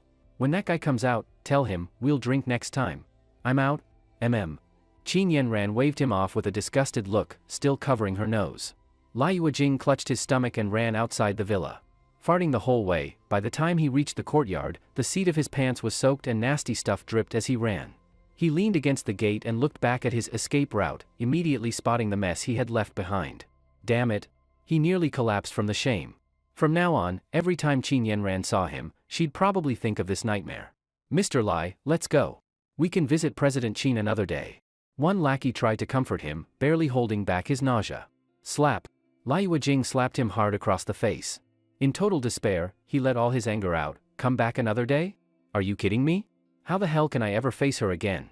I swear, if any of you tell anyone about today, I'll cut your tongue out. Yes. Nothing happened today. Exactly, nothing happened. You drank that guy under the table and got your revenge. He let out another loud one, and a big splatter hit the ground. Shit. What are you waiting for? Let's get the hell out of here. Alright, they're gone. You can come out now. After Lai Yuejing and his group left, Qin Yanran gently tapped on the bathroom's glass door, a faint smile on her lips. He left already? I thought he could hold out a bit longer. Hearing her voice, Yi Xingchen finally walked out of the bathroom. Hee, what did you do to him? How did he suddenly, just? Qin Yanran tilted her head curiously at Yi Xingchen. Ha. Yi Xingchen couldn't help but laugh. Nothing much, just added a bit of laxative to his liquor. Brilliant. Qin Yanran gave him a thumbs up, full of admiration. Yi Xingchen glanced at the mess outside the door, frowned, and quickly took out his phone. President Qin, how'd I do? Pretty slick, right? I swear, even if his face is as thick as a wall, he won't dare show up around you again. I'll look up a cleaning service nearby and have them come clean up. You'd better stay in, don't want you getting nauseous. Qin Yanran nodded. I'll just head upstairs. I've got some work to handle anyway, so I'll just work from upstairs. No need to go out today. Okay. Found one, this cleaning company should do. Yi Xingchen quickly called the company he found online. Watching his busy back, Qin Yanran couldn't help but smile slightly. Yi Xingchen, this guy 2 years younger than her, really did bring her a lot of surprises. Lai Yuejing, who had been such a headache for her, was so easily taken care of by Yi Xingchen. And most importantly, she didn't have to tear things up with Lai Yuejing or worry about future retaliation. Maybe, having a capable man at home isn't such a bad thing after all. Alright, President Qin, the cleaners will be here in 30 minutes. You can go rest upstairs. If nothing else comes up, I'll head out. Just text me if anything happens, I'm always ready. Qin Yanran was increasingly satisfied with Yi Xingchen. Oh right, one more thing. Go to the construction bank and withdraw some money for me. Here's my bank card. The PIN is 608608. I'll call ahead. Just ask for the lobby manager when you get there. Withdraw 100,000 yuan. That much cash? Yi Xingchen was a bit stunned. We don't have much cash at home, just keeping some on hand. No need to go right now, just later today is fine. Okay. Although Yi Xingchen wasn't too thrilled about running errands, Qin Yanran was his big boss, and a big boss's orders had to be followed. And well, she really was a big boss. Also, after watching your work these past few days, I think you're more than qualified. So, you're officially hired. You're now the deputy head of the company's security department, and your monthly salary will be adjusted to 120,000 yuan. If you stay on for 5 years, the villa you live in now and the car you drive will be yours, as a senior employee benefit. Really? That's awesome. Thank you, President Qin. I'll work hard and repay your trust in me. Yi Xingchen was so excited, he almost jumped in place. All complaints about errands instantly vanished. All right, go on, then. Qin Yanran smiled again and went upstairs. Grateful, Yi Xingchen decided to run the errand right away rather than wait until later. On his way out, Yi Xingchen carefully avoided the mess on the floor. Once he got into his car, which would soon be his, he felt truly happy. He stepped on the gas and headed straight to the nearby construction bank. Parked, turned off the engine, and walked into the bank, everything smooth. But the moment Yi Xingchen stepped inside, he immediately noticed a luxury sports car parked outside the bank. Is that a 10 million yuan Lamborghini? Does that mean she's here too? No way, it can't be that much of a coincidence. Yi Xingchen muttered to himself, and Dragon Qingshuan's beautiful image popped into his mind. He had mixed feelings about her. On one hand, he wanted to maintain a good relationship, her mysterious background might help him deal with tricky situations. On the other hand, he was wary of her motives. With a background like hers, it was hard to believe she didn't have some hidden agenda. She might just be using him. Forget it. No point overthinking, just watch and wait. With that, Yi Xingchen decided that even if he saw her, he'd act like he didn't and avoid her as much as possible. But what he didn't expect was, just as he walked into the bank, Dragon Qingxian happened to be walking out. Seeing they were about to cross paths, Yi Xingchen quickly sat down in the bank's waiting area and pretended to be an ordinary customer waiting for his number. Dragon Qingxian didn't notice him and walked elegantly toward the exit.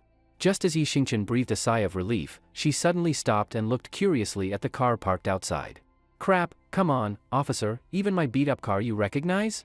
Yi Xingchen felt something was off and instantly regretted not coming to the bank later, at least in the afternoon.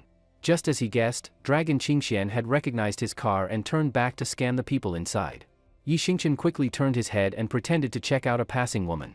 Yeah, technically speaking, it was cold today. But that didn't stop some trendy girls from wearing black stockings and short skirts. Rustle rustle. With a soft sound beside him, Dragon Qingxian, having precisely spotted him in the crowd, sat down next to Yi Xingchen with a smile. Hey, it's broad daylight, and you're hiding in the bank checking out girls in black stockings. Aren't you afraid of being arrested as a pervert? Ha ha ha. Realizing he'd been found out, Yi Xingchen gave an awkward laugh and deliberately changed the topic. See? That's fashion, that's trend. What man can resist the temptation of black stockings? Even in cold weather, all you see are black stockings. Look at those legs, so long and slender. Hee hee. Dragon Qingxian smiled meaningfully but didn't respond. Whoa! Look there! Yi Xingchen suddenly pointed toward the bank's entrance. Damn, the world's going downhill. Even men wear black stockings now? But hey, it's different, women wear them on their legs, and this guy wore them on his head. Nobody move. This is a robbery. A loud male voice echoed through the entire bank. Bang! As a group of robbers stormed in, the people in the bank quickly descended into chaos. Countless individuals scattered, trying to find a safe place to hide. But the commotion quickly quieted down after one of the robbers fired a shot and shattered a vase in the lobby. Everyone settled down, crouching on the ground with their hands on their heads. Yi Xingqian and Long Qingxian exchanged a glance and also crouched down with their hands over their heads like everyone else. As he crouched, Yi Xingqian noticed that the robbers were all holding identical compact pistols. Not only were they small, but their material also seemed different from those used in his previous world. Boss, we've jammed the network here. We've got 10 minutes. Good. Number 3, you and Number 4 search the people and collect their jewelry and cash. Number 2, hack into the local surveillance system and monitor police movement. Number 5 and Number 6, clean out the counter cash. Number 7 and Number 8, grab the carts and sweep the gold and cash in the vault. The rest of you, control the people in the lobby. Got it. Hearing the robbers' plan, Yi Xingqian frowned. These guys were really bold, 10 people robbing a bank. Typically, 3 to 6 is the ideal number for robbing a bank. That way, they can all escape in one vehicle, stay low profile, and still manage to control the situation inside. Also, Yi Xingqian suspected there might be a planted accomplice among the hostages. Aren't you going to act? Long Qingxian showed no fear, instead, she looked at Yi Xingqian with anticipation. Yi Xingqian didn't answer, only shook his head slightly. First, sticking your head out gets you shot. He wasn't about to risk his life, especially with the robbers armed with hot weapons. Second, he didn't want to expose his full abilities in public. If a government agency took interest and dissected him for research, he'd be screwed. Lastly, he couldn't be sure there wasn't an 11th robber hidden among the hostages. Any rash move might provoke the gang and get innocent people hurt. Long Qingxian looked disappointed but said nothing more. She obediently crouched next to him. Hurry up. Hand over your valuables and cash. 2 robbers continued looting people's belongings in an orderly fashion. Soon, one of them reached Yi Xingqian and Long Qingxian. What are you looking at, punk? Yeah, I'm talking to you. Hurry up and hand over your jewelry and money. Yi Xingqian glanced at the masked robber and, with no other choice, handed over the 2.50 yuan in his pocket. The robber looked confused at the 3 bills. What the? Are you messing with me? 2.50 yuan? I'm a robber, not a beggar. Damn it. 2.50? Go give that to a street beggar, see if they even bother to look at you. Yi Xingqian felt a bit awkward. Bro, I'm broke. If I were rich, I'd toss you 250,000 right into your bag. Damn it. What kind of broke loser only carries 2.50? I don't believe it, let me check. Number 4, what are you doing? Hurry up. I know, Number 3. I bet this guy's hiding something valuable. No way he only has 2.50 on him, the robber glared fiercely. You, stand up. I'm searching you. Alright, go ahead. If you find even 1 more cent, I lose.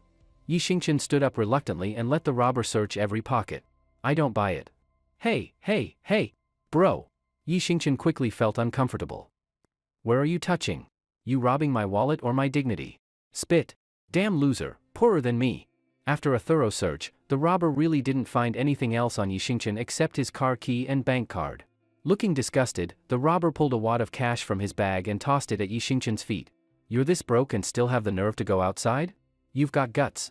People like you should hang a bell over their bed on Christmas and see what jingles louder, your bell or your poverty. Here, this is charity from me. Don't come to banks anymore, you're lowering our efficiency. Go spend it. Yi Xingqian stared at the pile of money at his feet, momentarily feeling insulted. He looked aggrieved. Bro, you can insult my finances, but don't insult my dignity. I may be poor, but I'm a man with principles, with a bottom line, with pride. I've always believed I should earn my wealth with my own hands. The robber was stunned by Yi Xingqian's righteous tone, standing frozen and speechless. Just asking, okay? No other meaning. If I take this money, is it considered a crime? Would I be seen as your accomplice? Would I be forced to return it later? The robber twitched hard. Damn it, you really are a man of principle. Ha ha ha. Yi Xingqian gave an awkward laugh again. Quit yapping. Sit your ass down. The robber lost interest in Yi Xingqian and shoved him down to the ground again. The robber soon reached Long Qingxian. But when he saw her pretty face, he nearly drooled. Forget it. I think you're hiding something valuable. I'm searching you. Get up. Number 4, what are you doing? You can't walk when you see a pretty face? Stay focused. With enough money, what kind of woman can't we get? You didn't see her, number 3. This babe is seriously smoking hot. One night with her, I'd die happy. Just a quick search. Fine, hurry. If the boss finds out, he'll kill you. I know. You, stand up. Clearly just an ordinary woman. After all, she was blocked by thugs before. Long Qingxian looked at Yi Xingchen with pleading eyes and stood up slowly. Yi Xingchen frowned. Things were spiraling out of control. If he didn't act soon, Long Qingxian was going to be harassed, or worse, taken away. No matter what, she had helped him get Shi Wenbin out. He couldn't just sit back and do nothing. These bastards were really forcing his hand. Yi Xingchen slowly clenched his fists, ready to make his move. He yelled at the next guy, number 4, are you out of your mind? Don't go crazy now and drag the brothers down. Don't blame me for not showing mercy. Just as Yi Xingchen was about to act, the gang leader noticed the disturbance and quickly shouted to stop it. Even though number 4 was clearly reluctant, in the end, he had to give up his bold plan. Humph, you little bitch, consider yourself lucky today. Maybe because he was afraid of losing control if he stayed near Long Qingxian, he simply skipped robbing her and moved on to the next person. Hey, why didn't you step in just now? After squatting back down, Long Qingxian glanced sideways at Yi Xingchen with a glare. Yi Xingchen was momentarily speechless, not knowing how to answer. After a while, he pouted and said, I'm no longer that hot-blooded, impulsive young man I once was. I think about a lot more things now. Time has smoothed my edges and blurred my shape. So, you've gone from being passionate to just being a perv? Shut up, all of you. We're robbing a bank here. Can you show some respect for our profession? The gang leader, seeing Yi Xingchen and Long Qingxian whispering, was furious. Sorry. Yi Xingchen quickly bowed his head and stopped talking. Boss, bad news. Looks like one of the bank staff secretly pressed the alarm. The police have been dispatched and are heading our way. The one monitoring the police via tablet warned the gang leader. Damn it, how much time do we have? At most a minute and a half if we want to get out safely. Shit.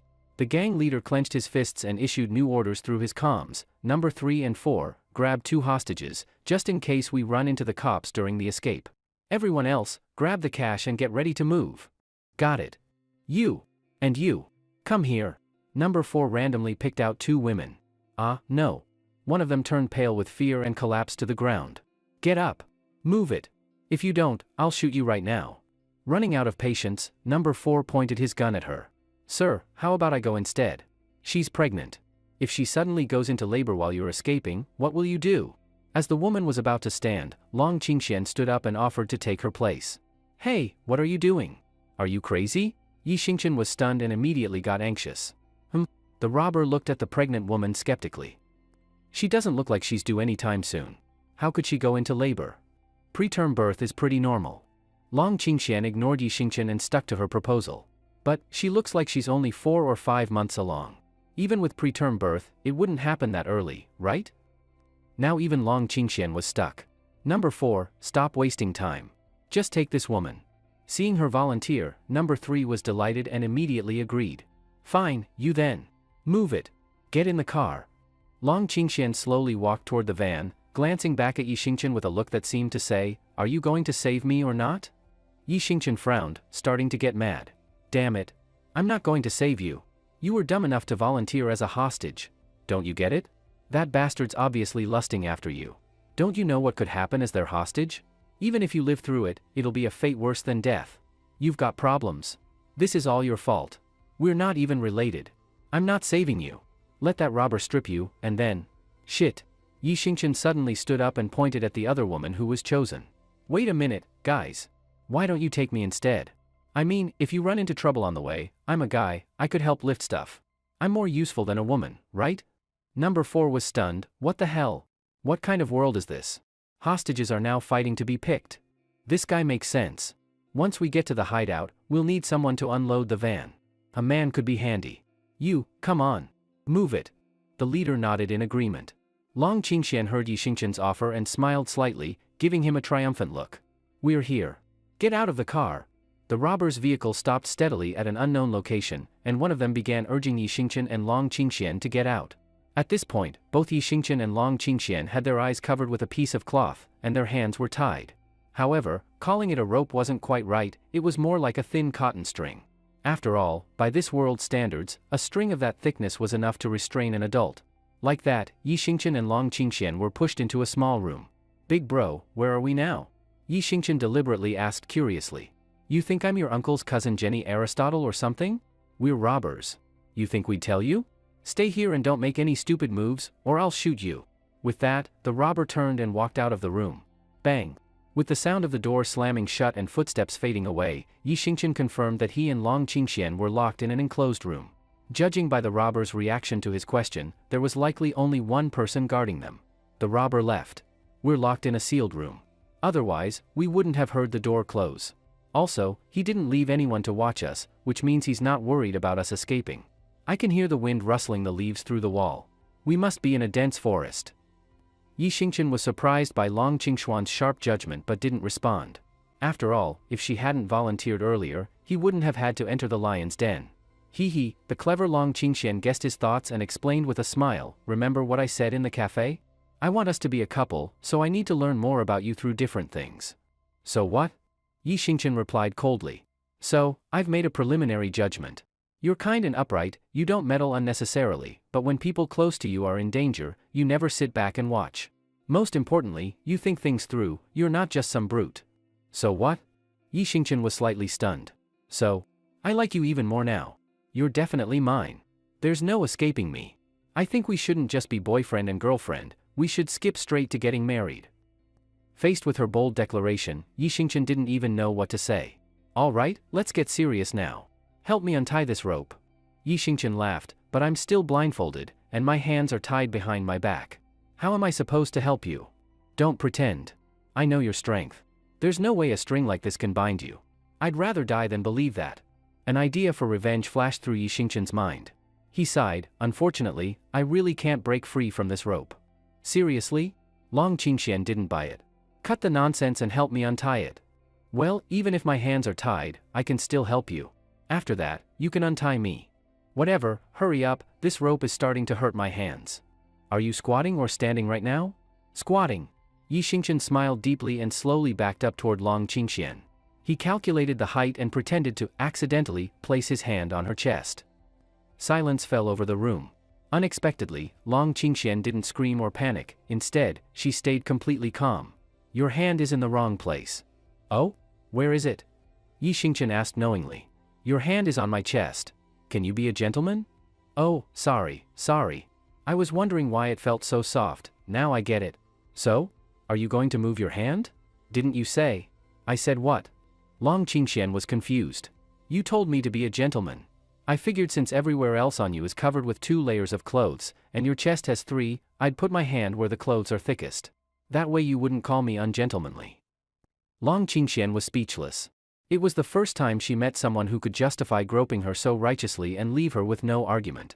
She realized Yi Xingqian was clearly getting back at her and taking advantage. But she didn't scold him, after all, it was her own fault, and she genuinely wanted to build a relationship with him. Still, Yi Xingqian was startled by how calmly she handled it. This woman. Even after all that, she wasn't angry. Clearly, she's smart and calculating. Yi Xingqian didn't believe she liked him for his looks or heroics. She'd made it clear, she wanted a partner who could help her in the future. Whether that future meant eventually or in bed, Yi Xingqian couldn't be sure. Thinking this, he moved his hand away and asked, mind telling me who you really are? Ha ha ha. Long Qingxian laughed. Wanna know? Get a marriage certificate with me and promise to fulfill your husband duties, and I'll tell you. You, Yi Xingqian twitched at the corner of his mouth. Forget I asked. Oh, by the way, I already have someone I like. And I've even, with another girl. You get what I mean? Doesn't matter. Long Qingxian shook her head indifferently. I'm not after your body, I'm not after your power. I just want you. You're really straightforward. Shut the hell up. I leave for a little while and come back to find you whispering like that? Just then, the robber's angry voice came from the door as he burst back in. Sorry, this beautiful lady said her chest was a bit itchy, so I helped her scratch it. Because his eyes were covered, Yi Xingqian couldn't be sure if the robber had a gun pointed at him and Long Qingxian, so he didn't dare act recklessly. What? That's a thing now? The robber laughed when he heard that kind of request from Long Qingxian and quickly walked over to her. Long Qingxian wasn't scared, she sat upright in her squat. She knew that if Yi Xingqian dared to make up such an excuse, he must have had a plan. Thud, thud. Yi Xingqian listened to the footsteps and locked onto the robber's position. Where does it itch? Let me see. Down there? Is that itchy too? The robber chuckled as he walked up to Long Qingxian, getting ready to lean over and take advantage. Rip! Yi Xingchen seized the moment, his arms suddenly tensing as he broke the rope around his wrists. With his left hand, he pulled off the blindfold, and with his right hand, he struck toward where he estimated the robber to be. The instant he removed the blindfold, Yi Xingchen quickly pinpointed the robber and slammed his right hand over the robber's mouth, while his left hand pressed hard against the back of the robber's head. Crack! With a chilling sound of bone breaking, Yi Xingchen crushed the robber's jaw with his bare hands. The poor guy didn't even have time to react or scream before dying on the spot. After swiftly finishing off the robber, Yi Xingchen calmly untied Long Qingxuan's ropes and removed her blindfold. Once freed, Long Qingxian glanced at the robber's corpse, then at the faint mark on Yi Xingchen's arm, and rolled her eyes at him. "Didn't you say you couldn't break the rope?" Yi Xingchen already had a reply ready and answered with a smile, "Didn't you know? Human potential is limitless. In critical moments, people can unleash incredible strength." Hee. Already used to Yi Xingchen's shameless confidence, Long Qingxian didn't argue, she just smiled it off. "Follow me. Now that there are no innocent bystanders, I don't have to hold back. The hunt begins now." Long Qingxian couldn't hide her excitement. She had volunteered for this mission just to witness this moment. Not wanting to miss a thing, she widened her eyes and stared at Yi Xingchen's back. Yi Xingchen peeked through the door crack and spotted an armed robber standing guard in the hallway. Worried that sudden movement might cause the guard to fire an alarm, Yi Xingchen opted for a clever approach. He gripped the doorknob and began pushing and pulling it gently. The strange noise from the door quickly drew the robber's attention. "Number 6, what's going on?" The robber called out from a distance. After getting no reply, he cautiously walked toward the door with his gun. "Number 6? Number 6? He kept calling as he carefully approached. Using the shadow under the door, Yi Xingchen judged the distance. The moment the robber got close, Yi Xingchen moved, left hand yanking the door open, right hand punching. Crack! With one punch, Yi Xingchen shattered both the robber's arm and nose. This robber, too, died before he could scream. It was Long Qingxuan's first time seeing Yi Xingchen go all out. She had already found him terrifying during the underground fights, but now she realized, he wasn't just terrifying, he was monstrous. In all her life, apart from her father and a few others, she had never seen such brutal strength in a single punch. That punch first hit the robber's arm, absorbing some impact, then hit his nose, yet still crushed both and likely caused brain trauma from the internal bleeding. Such strength and speed were beyond belief. Despite the fear, Long Qingxian felt overwhelming joy. She didn't fear Yi Xingchen being too strong, she feared he'd be too weak. With such power, Yi Xingchen was perfect for her plans. She took a deep breath and asked, "How can your strength and speed be so terrifying?" Yi Xingchen smiled, "Simple. I work out." "Work out? What kind of training gets you like this?" Long Qingxian was stunned. "Easy. My routine, hand workouts, keyboard battles online. Leg workouts, squatting to check online posts. Head workouts, laughing my head off. Core, laughing till I get abs. Lungs, ha ha ha ha ha ha. Ah!" Long Qingxuan's face darkened. "Let's go." Yi Xingchen smiled again, gently pulled Long Qingxuan's hand, and continued down the hallway. As for the fallen robber's gun, Yi Xingchen ignored it. He'd never handled a real gun, and without knowing how to use it, his fists were more reliable. Creak. Just then, a door in the hallway opened. A robber with a submachine gun instantly saw Yi Xingchen holding Long Qingxuan's hand. Their eyes met, brief awkwardness. The robber froze for a second, then quickly raised his gun and fired. His goal was to alert the others, Yi Xingchen was trying to escape. But to Yi Xingchen, the robber's reaction was way too slow. Just as the gun barrel shifted a few inches, Yi Xingchen grabbed it. Crack! Without hesitation, he punched the weapon, breaking it apart along with the robber's chest cavity. The robber spit out a mouthful of blood and fell. Long Qingxuan's eyes widened in shock. He even broke a gun with a punch? That's insane. He's escaping. Everyone, get over here. Emergency. Quick, number 3, number 8, go around the side. The rest follow me. Kill him. Because the robber's shot had shattered the window glass above the doorframe, it served as an alarm. The leader downstairs responded quickly, splitting the team in two. Armed, they began moving in on Yi Xingchen's position from both sides. What do we do? The robbers downstairs are already closing in. Though Long Qingxuan's voice was a bit anxious, she remained incredibly calm. As she spoke, she picked up the submachine gun on the floor and checked the number of bullets like she'd done it 100 times. Yi Xingchen gave her a look. Wasn't this whole mess thanks to her? But when he saw her handling the gun, he was surprised, even twitching his eyebrows. Judging by how skilled she was, she must have had plenty of experience with guns. Damn. Who exactly is this woman? Could she be military? What shocked Yi Xingchen even more, the bullets in the magazine. They were made of rubber. But he quickly figured it out. In this world, people's physical strength had declined badly. Whether the bullets were lead, copper, or the steel type used in Xia country, a full magazine would be too heavy for regular people to lift. How would they even fire it? Rubber bullets were already destructive enough for such fragile bodies. They didn't have to pierce flesh, breaking bones and joints was enough. With that thought, Yi Xingqian came up with a plan. Long Qingxian noticed his expression and smiled. Looks like you have an idea? Of course. Yi Xingqian walked back into the room, flipped over a metal table, and crouched behind it. A metal table should be enough to block rubber bullets, right? Long Qingxian was stunned. Who would have believed someone could lift a heavy metal table and use it as a shield? There he is. He's in the room, get him out of there. Voices came from the hallway. The robbers had split into two groups and were coming from both ends. Hide in the restroom and don't come out until I'm done with them. Got it. Yi Xingqian pointed at the bathroom stall. Okay. Not wanting to take any chances, Long Qingxian obeyed and waited to see what Yi Xingqian would do. Brothers, kill him. The robber leader saw the bodies near the door and exploded with rage. Bang! Bang! Bang! A wave of gunfire hit the table, but the sturdy metal shield held firm. Damn, he's hiding behind the table. How the hell did he even flip it? Boss, what do we do now? The robbers hesitated.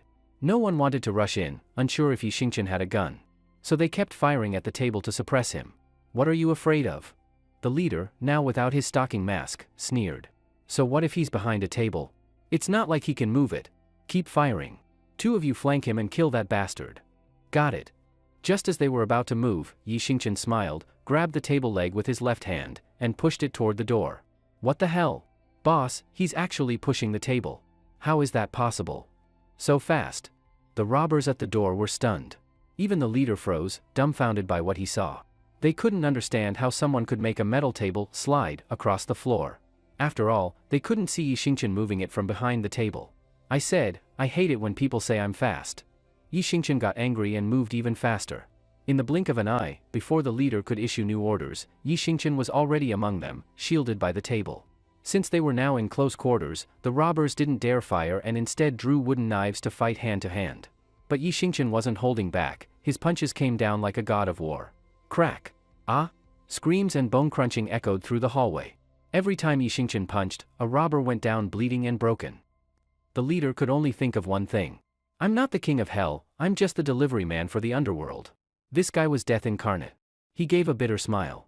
This wasn't a hostage, they'd brought home a monster. Don't be afraid. All together, kill him.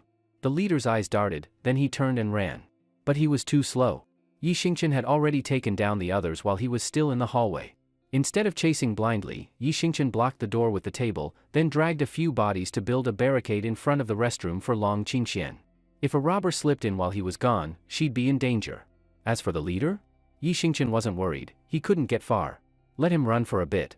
Yi Xingqian calmly picked up 4 or 5 submachine guns, tapping them lightly. They were made of a material he'd never seen before.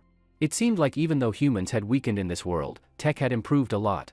Maybe that's why, it filled the gap left by declining physical strength. Yi Xingqian didn't think about it too long and followed the escape route. Ah! Don't come any closer. The leader soon realized Yi Xingqian was right behind him and nearly lost his mind. Hee hee. Yi Xingqian smirked, gripping one of the guns tightly. He was going to throw it and kill him with it. You, what the hell are you? Are you some kind of transformer or something? Facing the Grim Reaper, the leader completely lost the will to fight. Yi Xingqian's mouth twitched slightly. Then he tossed the gun. Clang! The leader dropped to the ground. Woo woo! Outside the old, rundown house, more than a dozen police cars blared their deafening sirens. After armed police rushed into the building and saw the bloody scene in the second-floor hallway, many of the officers with weaker stomachs began vomiting. This wasn't a hallway, this was hell on earth. Many police officers even suspected this old house would become one of the most notorious haunted sites in Xia country. All these people, you handled them alone? The police captain looked at Yi Xingqian, sitting calmly on a chair smoking a cigarette, with a shocked expression. Who? Yi Xingqian had already taken a pack of cigarettes off a robber. Now he was enjoying one. Yes. Back at the bank, I wanted to act, but I was worried the robbers would panic and randomly shoot at the crowd. That's why I held back, pretended to be a hostage, and waited until we got here to act. Captain, a young officer leaned in and whispered, we've finished counting, 10 robbers, all dead. As for the cash, jewelry, and gold, it's all accounted for. Yi Xingqian overheard and felt relieved. Turns out there really was a robber hiding in the crowd at the bank. Good thing he didn't act impulsively, otherwise, it could have been a disaster. The police captain looked even more shocked. Sir, may I ask, could you explain in detail how you did all this? He gestured at the corpses. Sorry, I can't say. That's classified. Just as Yi Xingqian was about to make an excuse, Long Qingxian stepped forward. Yi Xingqian immediately went quiet. He nearly forgot, this woman could pull someone out of prison with a single phone call. Of course she could handle a simple police inquiry. And you are? The captain noticed Long Qingxuan's confident demeanor and couldn't quite guess who she was. Just wait a minute. I'll make a call. Soon, your chief will call you, and then you'll understand. Hiss. The captain froze for a moment and nodded stiffly. Normally, he would have scolded someone for saying that. But everything happening right now felt far from normal. Maybe, these two really were something special? Hello? Uncle Wu, yes, can you help me with something? Long Qingxian turned and made a call. A few minutes later, the captain received instructions from higher up. Hello? Chief? Yes. Understood. I got it. After hanging up, the captain saluted Yi Xingqian and Long Qingxian. My apologies for the delay. We'll arrange police cars to escort you both back to the city. Yi Xingqian grew even more curious. Who exactly was Long Qingxian? One phone call, and even the police chief gives her a pass? Hey, brother, who is she really? Yi Xingqian glanced at Long Qingxian and lowered his voice. Ha ha ha. The captain burst out laughing. Sir, don't worry. We'd never reveal such top-secret info to outsiders. At the press conference later, we'll say it was the police who shot the robbers.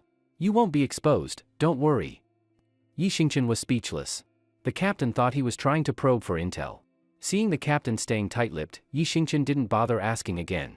As Long Qingxian waved goodbye, she and Yi Xingqian rode off in separate police cars in opposite directions out of the forest.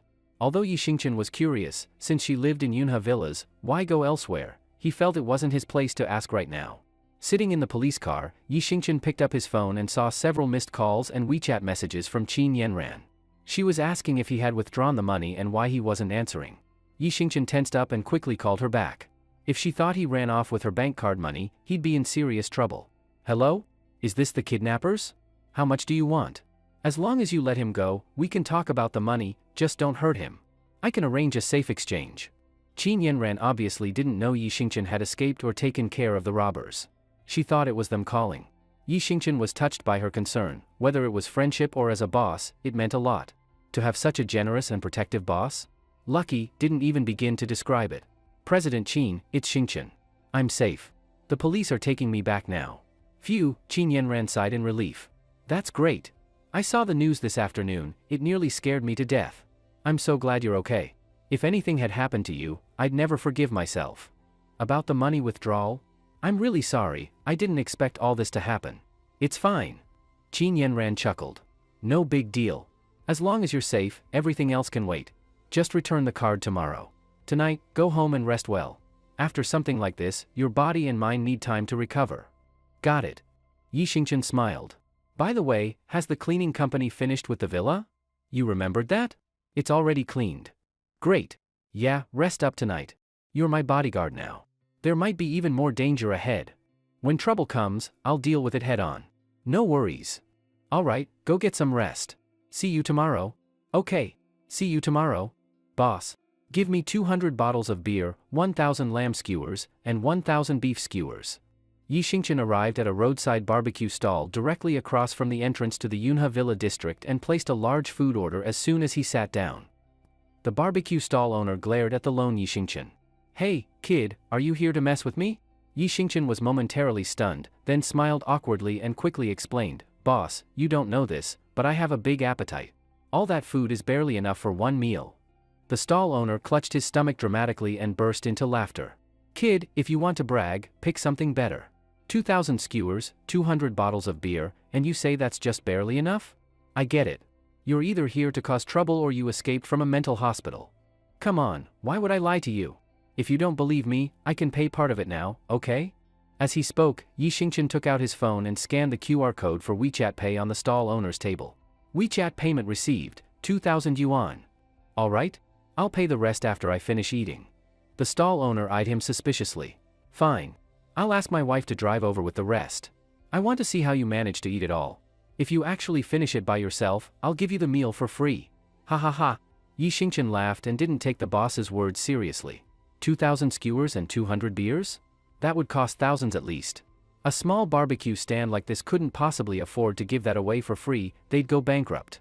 Some deals you can take, but others you just shouldn't. Here, kid, I'll grill part of it first for you. The rest will come later. Not long after, the boss brought over a dozen bottles of beer and several dozen skewers, each about the size of a pinky nail. Yi Xingchen didn't hesitate. He pulled a disposable plastic cup from his pocket, one he'd kept for years, and poured all 12 bottles into it, then drank it all in one go. What the? Even the older barbecue stall owner was shocked by Yi Xingchen's way of drinking beer. The boss's wife, who had just arrived with supplies, stepped up with concern. Young man, don't drink like that. It's bad for your liver. Who drinks 12 bottles of beer in one go? Are you upset about something? Why not talk to auntie?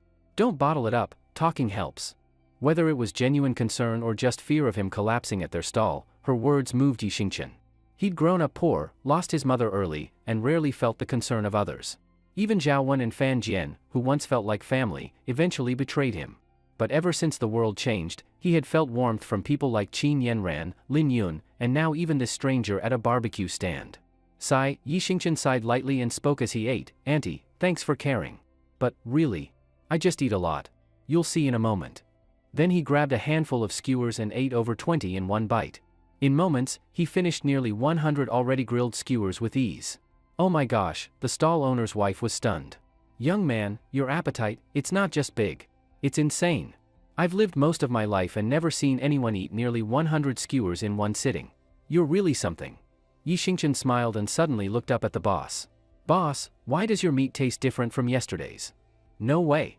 The boss, clearly an honest guy, blinked and quickly shook his head. "This is the same meat as yesterday." "Oh no, I mean it's the same preparation method as yesterday." All right.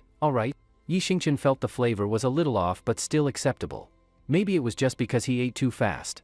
Just then, two strange middle-aged men showed up at the barbecue stall. One had long hair with a bald crown, the other dragged his right leg with a limp. Both wore trench coats, and the wind made their coats flutter dramatically. Yi Xingchen noticed they sat at the table next to his and had been staring at him. He didn't think too much of it, maybe they were just shocked by how much he could eat. "What can I get you too?" the boss asked enthusiastically. "Boss, my buddy and I are men of principle. Be honest, how much is your whole stall worth?" "That includes food supplies and all the tables and chairs." The long-haired man never took his eyes off Yi Xingchen. "Ha," the boss was stunned. "Are you two planning to buy my stall and run it yourselves? Here." The long-haired man handed over 3 10,000 yuan bills. "We're about to get into a fight with someone, and we might trash your stall by accident. Consider this 30,000 yuan as compensation in advance. If it's not enough afterward, we'll pay more. If it's too much, keep the rest, for your trouble." Only then did Yi Xingchen notice that this world's currency had changed, not only keeping old denominations but adding 1,000, 5,000, 10,000, and 20,000 yuan bills. Wait, they're going to fight someone at this barbecue stand? Yi Xingchen was stunned. That was way too specific. Besides him, there was no one else here. They clearly meant him. What Yi Xingchen didn't understand was, he didn't know these two weird middle-aged men. Why did they want to fight him? Hey. The long-haired man glanced coldly at Yi Xingchen, confirming his suspicion. Those eyes clearly said, "We came here to fight you." This. The barbecue boss and his wife were so scared that they took the money and quickly hid behind a tree across the street, terrified of getting caught in the mess. Yi Xingchen locked eyes with the two men, and both sides could feel the intense fighting spirit in each other's gaze. Hey. The man with the balding head suddenly let out a cold laugh and gently slipped his right hand into his pocket. When his right hand came out, Yi Xingchen was shocked to see. There was a live crawfish clamped onto his middle finger. The crawfish was clearly alive, its claws tightly gripping his finger. Huh? Yi Xingchen was completely dumbfounded. What kind of move was this? Did this guy raise a legendary pet crawfish? Was he about to summon it to fight alongside him? The limping man also froze at the sight, then slowly raised his right hand and pointed at the balding man's middle finger, trembling. What? Haven't you seen it before? The balding man kept his eyes locked on Yi Xingchen, not realizing anything was wrong. No, I mean, your hand. My hand? My hand? Damn. That hurts. Why are you just standing there? Get this thing off me. The balding man glanced at his hand and immediately screamed when he saw the crawfish. Oh. The limping man slowly walked over and helped fling the crawfish to the ground. Yi Xingchen's mouth twitched. Alright, clearly this wasn't some magical beast, it was just a regular crawfish. The balding man shook his stinging hand and looked at Yi Xingchen awkwardly. I passed a seafood shop earlier and grabbed a crawfish. I was planning to cook it with garlic later. That didn't count. Let's start over. Yi Xingqian's mouth twitched again. He gave a gesture, indicating the man could proceed. The balding man was about to reach into his pocket again but thought twice. He quickly pulled the pocket open and looked inside to check for more surprises, then reached in with his right hand. This time, Yi Xingqian noticed something. The balding man now wore a metal military knuckle duster on his right hand. That thing must weigh at least a few pounds. By pre-catastrophe standards, it'd be tens or even over 100 pounds. Carrying something like that wasn't impossible, but wearing it on one hand like this? That was rare. At the same time, the limping man rolled up his right sleeve, revealing a metal wristband on his arm. His wristband weighed about the same as the other man's knuckle duster. This confirmed that the two were definitely skilled fighters. Yi Xingqian didn't dare take it lightly. He immediately stood up and eyed the two warily. Ha ha ha, the balding man laughed when he saw Yi Xingqian's guarded face. Looks like you know your stuff. No wonder the client paid big money to hire us. Yi Xingqian frowned. Gentlemen, can I at least know who paid you to kill me? I deserve to know before I die, right? To kill you? The balding man blinked. No one hired us to kill you. What? Yi Xingqian almost cursed. You're messing with me? Just now you said? I said we were paid well to take action. Take action doesn't mean kill you. Two different things. We're principled people. We've done bad things before, sure, but we don't kill innocent people for no reason. Yi Xingqian gave him a side eye. Then, who's your client, and what does he want? Hey. You'll find out soon enough. Our mission is to beat you down and bring you to the client. Of course, if we accidentally kill you, the client won't blame us. So, if you know what's good for you, just come over and let us knock you out. Don't resist, and you won't die. As they spoke, the two men flanked Yi Xingqian, one on each side. Yi Xingqian slowly turned sideways, raising both fists in a defensive stance in front of his chest. Even though people's physical strength had drastically declined in this world, there were still monsters who practiced martial arts. Miyamoto Tomomi once said that even with no consideration of experience or skill, her own ability barely made the top 10 of the Miyamoto family. More importantly, battles aren't only about strength or speed, experience and technique matter too. There's always someone stronger out there. Who knew what level these two weirdos were? Yi Xingqian didn't dare let his guard down. The balding man seemed pleased by Yi Xingqian's caution. He shook his thinning hair and began introducing himself. I'm Lu Ma. People call me the Living Reaper. Know why I'm bald? It's not age, and it's not disease. Every time I kill someone, I pull out a strand of hair. The more I've killed, the more hair I've pulled. That's how I got this way. Can you imagine how many I've killed? Seeing Lu Ma do his intro, the limping man stepped forward and did his own. I'm Lu Zi. They call me Iron Leg Drifter. Know why my leg's crippled? It's not from a fall or illness. Every time I kill someone, I step on their head. Did it so many times my leg ended up like this. Can you imagine how many I've stepped on? Yi Xingqian was speechless from their opening speeches. Okay, fine, but with names like Niu Ma and Niu Zi, you guys never thought about changing them? If it weren't for the real weapons on their hands, he'd think they were scam artists. As the saying goes, even thieves have a code. We don't kill randomly anymore. You're young, we don't want to send you to the afterlife just yet. So, again, come here and let us knock you out. If you cooperate, we'll just disable you. If not, we won't hold back. Yi Xingqian narrowed his eyes.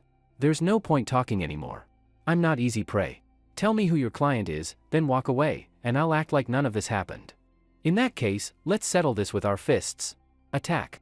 Lu Ma's face turned cold as he shouted to Lu Zi and charged at Yi Xingqian first. Yi Xingqian noticed that although Lu Ma and Lu Zi were quite fast compared to regular people, to him, they were still too slow. Or rather, even their speed didn't match up to Miyamoto Tomomi's. Which meant one thing. If not taking fighting experience and skills into account, Lu Ma and Lu Zi were still inferior to Miyamoto Tomomi. That gave Yi Xingqian some relief. Then again, it made sense. Even the powerful Miyamoto family only had fewer than 10 people who could suppress him. How could someone stronger than him just randomly show up in Yunha City? And why would they do this kind of job for money? That level of expert would only care about improving their own strength, right? Yi Xingqian took a deep breath. When faced with Lu Ma's punch, thrown with a military-grade knuckle duster, he easily dodged it with a simple sidestep. Huh? Lu Ma, missing his strike, let out a confused sound. At the same time, Lu Zi's right arm, wearing a heavy metal bracelet, came swinging toward the back of Yi Xingqian's head. Yi Xingqian raised his right hand and easily caught Lu Zi's arm, gripping it tightly. What the? Lu Zi was shocked, trying hard to pull his arm back. But no matter how hard he pulled, his face turning red from the strain, he couldn't break free from Yi Xingqian's grasp. Lu Ma took the opportunity to throw another punch at Yi Xingqian's abdomen. As expected, it was useless. Yi Xingqian calmly grabbed Lu Ma's wrist with his left hand. Lu Ma couldn't move it forward even a bit. Lu Ma and Lu Zi were a longtime duo, with great coordination. They exchanged glances and came to a mutual understanding. Each of them swept a leg toward Yi Xingqian's lower body. Even a lion uses full strength to hunt a rabbit. Yi Xingqian didn't dare be careless and jumped to dodge the combined strike. But to his annoyance, their speed was so slow that he had already jumped and landed, and their sweeping kicks still hadn't reached. Not that it mattered. Even if the kicks landed, their strength was weak. When they finally connected with his legs, Yi Xingqian didn't move an inch. What the hell? Why the hell are we even fighting? The two brothers were dumbfounded and instantly lost all will to fight. At the same moment, they both knelt down in perfect unison. Big bro, it's a misunderstanding. All just a misunderstanding. Master, please forgive us. We're sorry. Really sorry. Seeing them chicken out so fast, Yi Xingqian let go without hesitation. After all, he still wanted to know who hired them. If he accidentally killed them, the clue would be lost. Now that he fully understood their strength, Yi Xingqian relaxed. He sat back down and resumed eating. You two say you'll fight me, then suddenly it's all a misunderstanding? If word gets out, won't I lose face? Heh, well, Lu Ma quickly forced a smile. A master like you shouldn't argue with small fries like us. That'd be even more embarrassing. You want to know who hired us, right? Look, the debt should go to the real culprit. You go after the boss and let us go, how about it? Yi Xingqian looked at Lu Ma meaningfully. Small fry? Weren't you the one called Living King of Hell? That was a nickname I gave myself. I'm a person too, right? Giving myself a nickname and claiming it's from others, no big deal, right? And what about pulling out one hair every time you kill someone? Well, this is a bit embarrassing. Actually, you might not believe it, but my hair, it was pulled out by my wife during an argument. Yi Xingqian was speechless. He turned to Lu Zi. And you? Iron Leg Glider? That nickname? I gave it to myself too. And the bit about stepping on someone's head every time you kill? Actually, only my big bro knows this. I had polio as a kid. That's why my leg is lame. Yi Xingqian couldn't help but laugh. These two really didn't seem like hardened criminals. Seriously, what kind of ruthless criminals calculate compensation before a fight? Yi Xingqian glanced at the two brothers and smiled. You both have some decent skills. How about this? I admire people who are both brainy and brawny. I've seen your brawn. Now let me see your brains. If you can prove you're both, I'll let you go. Deal? Lu Ma swallowed hard. Big bro, what do you want us to do? Simple. I'll give the first line of a couplet. You each come up with the second line. If you match it well, I'll accept that you've got brains. Sound good? Lu Ma and Lu Zi looked at each other, then gritted their teeth. All right, go ahead. Okay, Yi Xingqian thought for a second, drawing on recent experiences. Here's the first line, a thief steals and keeps stealing. The two looked at each other awkwardly. After several minutes of intense thinking, during which Lu Ma pulled out many more hairs, he finally lit up. Got it. Second line. Okay, that'll do. Yi Xingqian nodded. Your turn, no sound-alike tricks. Lu Zi looked at him pitifully, then also lit up after a moment. Got it. Second line. All right, Yi Xingqian waved a hand. Tell me who your employer is, and I'll let you go. But if I ever hear you're doing anything criminal again, I'll settle old scores and new. Yes. Thank you, big bro. Master, actually, we don't know who hired us. What? Yi Xingqian shot up from his chair. You messing with me? You think I won't do anything to you? Give you sunshine and you flood the place? Misunderstanding. Please calm down and let us explain. Yeah, really. We don't know who the boss is. It was one of his subordinates who found us. But we do know where he is. We can secretly take you to him. Yi Xingqian finally nodded. All right, take me to him. Buzz. Yi Xingqian drove his own car, and under the directions of Lu Ma and Lu Zi, he quickly arrived at Yunhe Grand Hotel. The Yunhe Grand Hotel was not only famous in Yunhe City but also well known throughout the southern region of Xia country. Anyone who could stay at the Yunhe Grand Hotel was either rich or powerful. It was clear that the person who hired Lu Ma and Lu Zi was no ordinary figure. Big bro, the client is in room 608. Later, just pretend like we beat you up and you lost the ability to fight. That way, we can get you in smoothly without any surprises. If the client gets word and runs off, the plan fails. All right. Yi Xingqian nodded, then extended his right hand toward Lu Ma. Big bro, what's this for? Lu Ma looked at him, puzzled. Lend me your knuckle duster, just in case. I'll return it afterward. Sure. To Lu Ma and Lu Zi, Yi Xingqian now seemed like a god they dared not disobey. Lu Ma quickly pulled the military-grade knuckle duster from his pocket and handed it over. Yi Xingqian took it and slipped it into his pocket. With Lu Ma and Lu Zi supporting him from both sides, they walked straight into the hotel. Gentlemen. The front desk girl looked suspiciously at the odd trio but said nothing. Miss, can you please call the guest in room 608? Just say we brought the person over, he just had a bit too much to drink and can't walk properly. Oh? Knowing that anyone staying in this hotel must be important, the receptionist, being just a regular employee, didn't ask more. She nodded and called the guest in 608 as requested. Soon, she came back.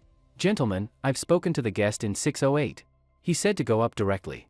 The door's unlocked, and he's waiting for you inside. Thank you, beautiful. Lu Ma grinned at her, then gave Lu Zi a glance.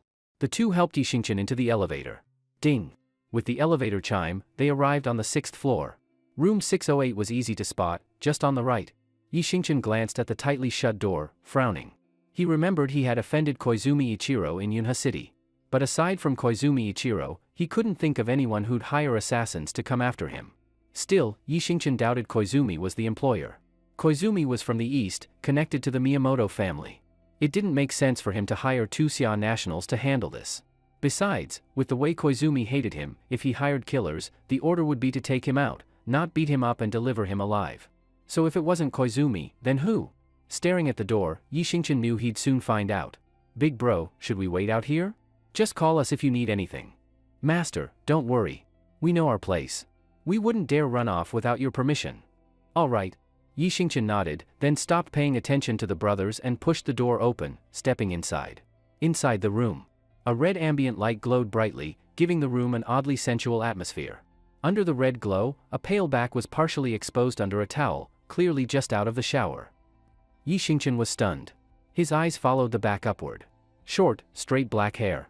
A wave of shock hit Yi Xingqian. What the hell? It's a man. What the hell is going on? The person turned around upon hearing the door open. Their eyes met, awkwardness mixed with confusion. It's you? Yi Xingqian was shocked to see who it was.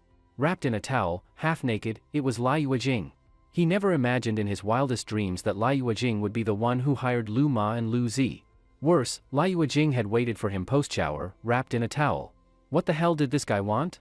Suddenly, Yi Xingqian recalled the absurd couplet line Lu Zi had blurted earlier. Oh no, could Lai Yuejing actually want to? Lai Yuejing's face quickly darkened. You little punk, you won't escape my grasp. Clearly, Lai Yuejing hadn't realized Yi Xingqian had turned the tables with Lu Ma and Lu Zi and still thought he was defenseless. What are you trying to do? Yi Xingqian backed up until he was pressed against the door, fear all over his face. You bastard. Because of you, I lost my chance with Qin Yanran. You think I'd let that slide? Since you ruined it for me, you'll take her place. Tonight, I'm going to have you. Holy shit. Yi Xingqian nearly jumped. No, Mr. Lai, listen, calm down. We're both men, right? With your background and status, are you really lacking women? Is this necessary? Anger clouds reason, calm down. Calm down? Lai Yuejing slowly stood, face twisted, stepping toward Yi Xingqian. You cost me my shot at Qin Yanran. I'll never be able to face her again. How can I calm down? If I don't take you tonight, my name isn't Lai. What the hell? You sick freak. Don't come any closer or I'll beat your ass. Yi Xingqian braced against the door and raised his fist in warning. Beat me? Ha ha ha. Lai Yuejing laughed maniacally, closing in step by step. You think you've got strength left? You know why I hired those two? I know you're strong. That's what makes this exciting. You'd better submit tonight, or I'll make you regret it forever. Yi Xingqian sneered, slid on the military knuckle duster, and punched straight through the wooden door behind him. Then he glared coldly at Lai Yuejing. You still think this is going to be satisfying? You still think you're in control of tonight? Lai Yuejing froze when he saw Yi Xingqian's fierce display. How is that possible? Didn't they beat you until you couldn't fight back? How can you still? Heh, Yi Xingqian gave a cold chuckle. Young Master Lai, next time you want to send someone to deal with me, could you at least send some decent guys? One's a cripple, the other's bald. What kind of joke is that? You think so little of me? Lai Yuejing clenched his teeth. Screw you. What did you say? Yi Xingqian raised his fist threateningly. The military-grade knuckle duster on his hand gleamed ominously under the ambient red light. Lai Yuejing wasn't stupid. He knew when to back off. Realizing Yi Xingqian was beyond his control, he quickly tried to de-escalate. I said? Macapaka's little trumpet. What? Well, I figured I've offended a god like you, thought I'd sing a Macapaka song to apologize? Lai Yuejing looked at Yi Xingqian with a weak, submissive face. Yi Xingqian's lips twitched. Who has time to listen to your stupid song? I held back twice before because there were outsiders around. But now we're alone. I'm done hiding my strength. Yes, yes. Lai Yuejing nodded obediently, not daring to resist at all. From now on, if I ever see you around President Qin again, you better watch your head, it might end up like that door. Got it. Yi Xingqian pointed to the door he had smashed with one punch. Absolutely. I promise I won't go near her again. And if you ever feel pissed off and want to send someone after me again, feel free. But if they fail, I'll come after you personally. You know what that means, right? Yes, yes. Lai Yuejing didn't even dare breathe loudly. You're a well-known figure in Yunhe City, right? There are plenty of women in the world. Why obsess over just one? It's not worth throwing your life away over one flower when there's an entire garden out there. Right? Yes, big bro. You're absolutely right. Good. Yi Xingqian lightly patted Lai Yuejing's shoulder. Now, those two you sent earlier answered a literary challenge. Since you've promised to back off, if you can answer one too, I'll let you go. Deal? A literary challenge? Lai Yuejing was stunned. Wait. I spent all my time in school chasing girls or skipping class. I never really studied. Can't we change the topic? Maybe ask about something physical? Enough nonsense. Listen, a couple getting remarried. I want a poetic couplet for that. If you can come up with a matching line, I'll let you go. If not, I'll break one of your fingers as a lesson. Got it. Remarried. Sweat began to bead on Lai Yuejing's forehead. At that moment, he deeply regretted not studying when he had the chance. You can't answer? Yi Xingqian grinned. Did those two guys outside answer correctly?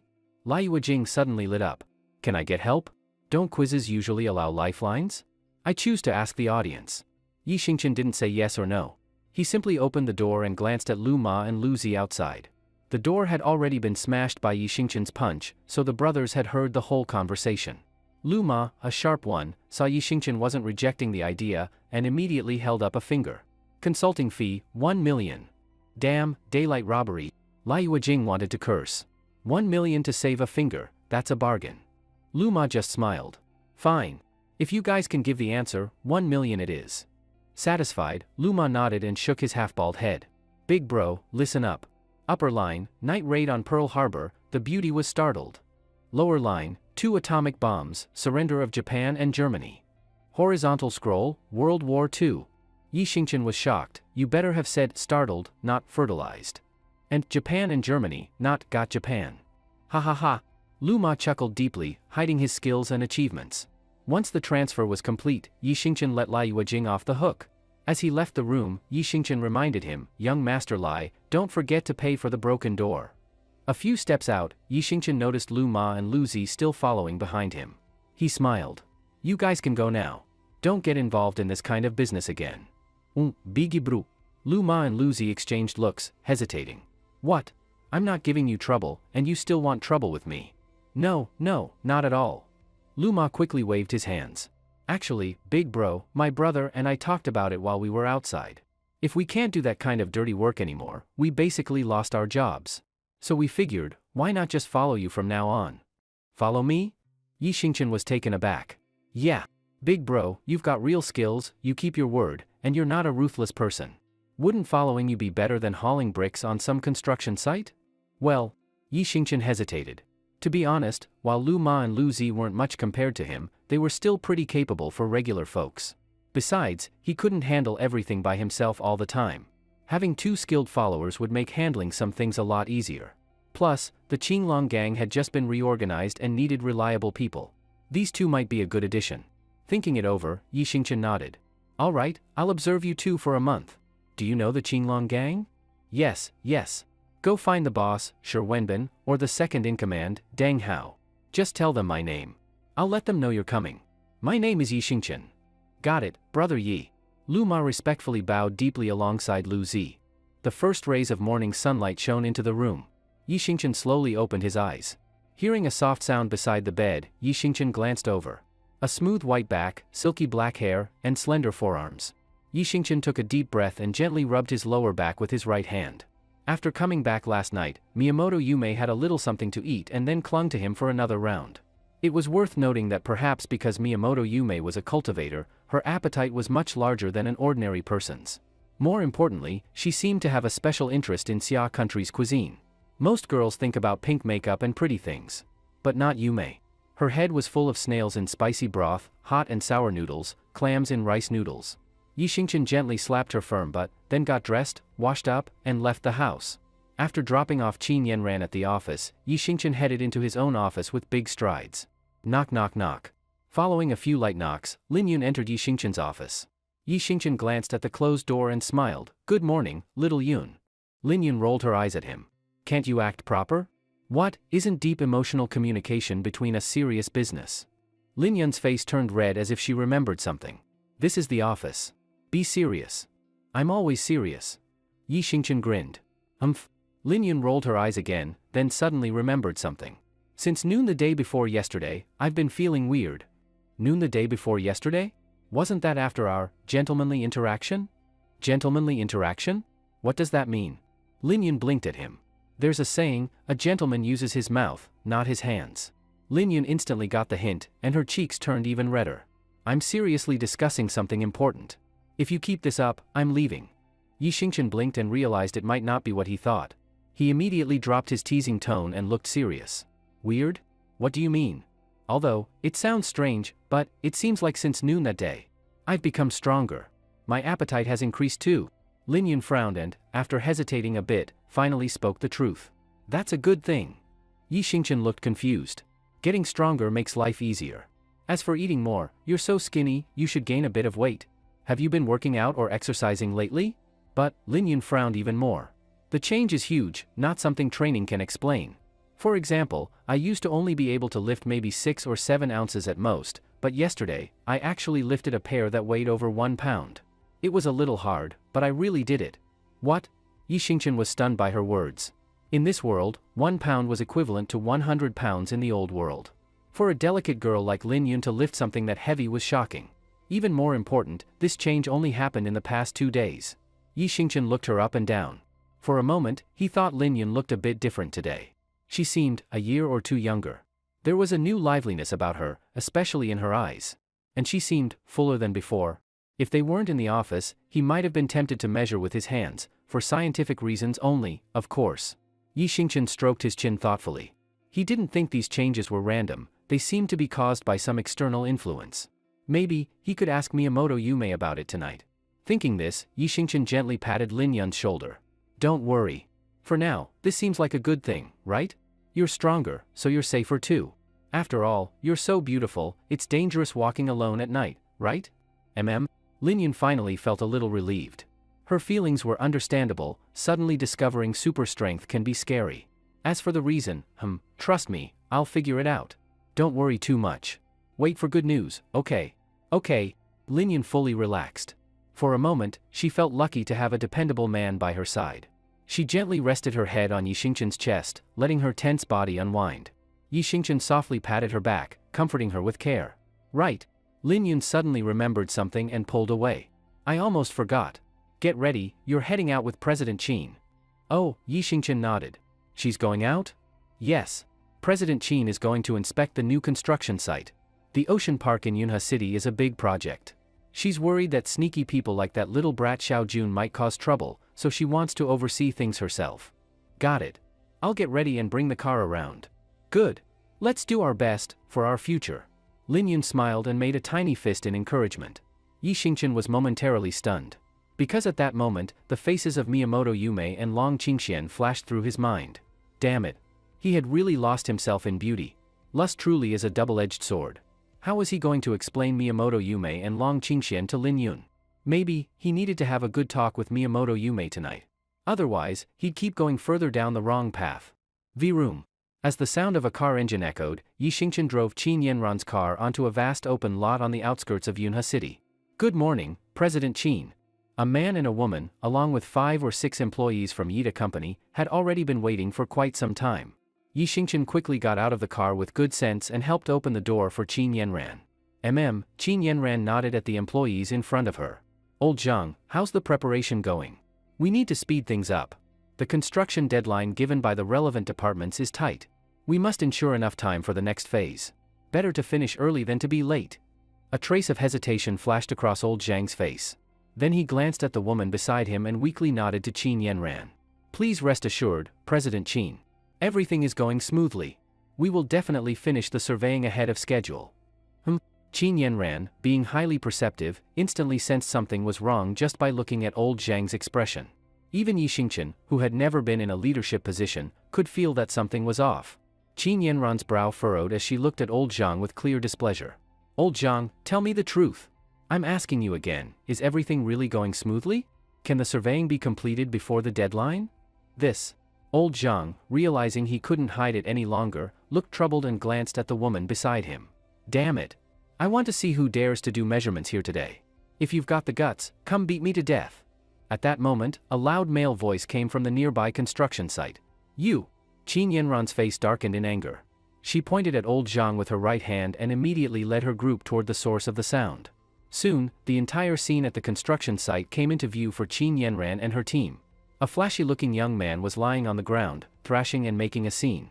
At the same time, several middle-aged men were standing around holding small wooden sticks. It was obvious they were trying to stop Yida Company's engineers from conducting the on-site survey. What's going on here? Can someone explain this to me? Qin Yanran did her best to suppress the anger in her chest, pointing at the man on the ground and looking toward old Zhang. Well, old Zhang looked helpless, wanting to speak but hesitating. Sigh. The woman beside him let out a sigh. Boss, since we can't fix it, let's stop wasting time. Just tell President Qin the truth. President Qin, you might not know, this land originally belonged to a nearby village called Gojia Village. Later, the government decided to build a marine park here and requisitioned the land. But, the woman turned her head and glared fiercely at the young man. But the people from Gojia Village are insatiably greedy and completely unreasonable. The government already paid them the compensation for the land, but when we came here to do the surveying, they refused.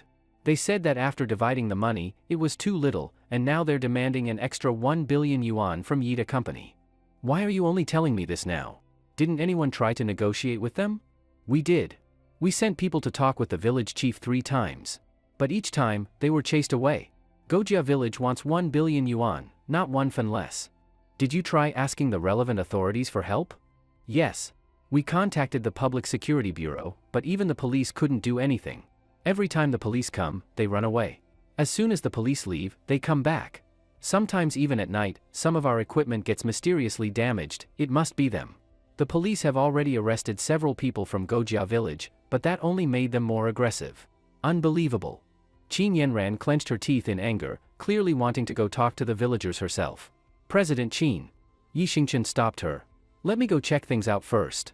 Those who live in harsh places tend to be more unreasonable. If they lose it and try to kick you out, it could be dangerous. Qin Yanran, remembering how Yi Xingqian had helped her resolve several problems in the past, nodded and agreed to his suggestion. Yi Xingqian immediately saw that the young man making a scene was the leader. He glanced at the lightweight alloy shovel lying beside him and walked over.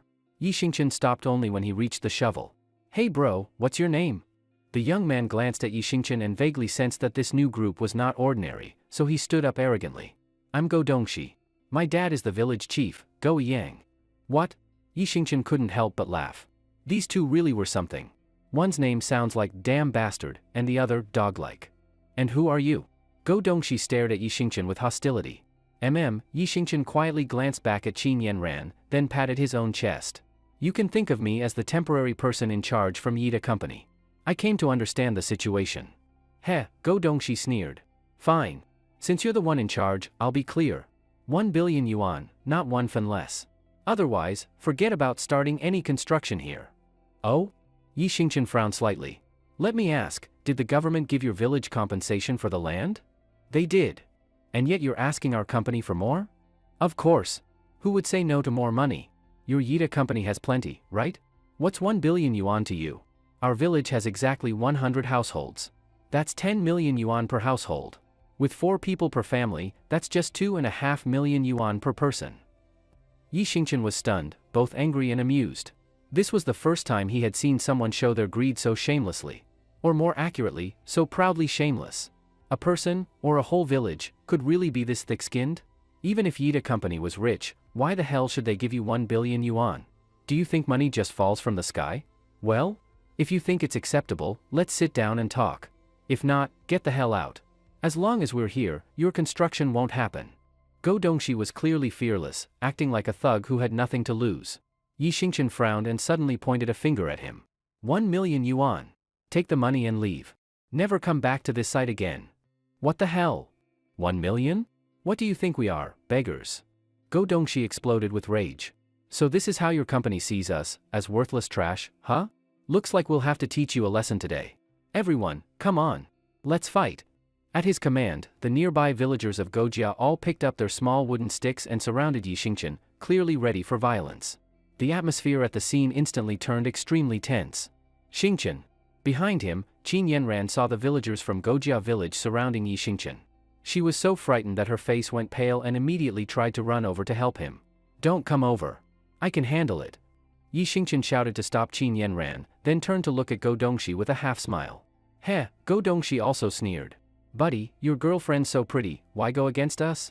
If we start fighting and you end up losing an arm, a leg, or even your life, wouldn't this beautiful woman belong to someone else? What a pity. I advise you to think twice before speaking or acting. You're teaching me how to behave? Yi Xingqian raised an eyebrow slightly.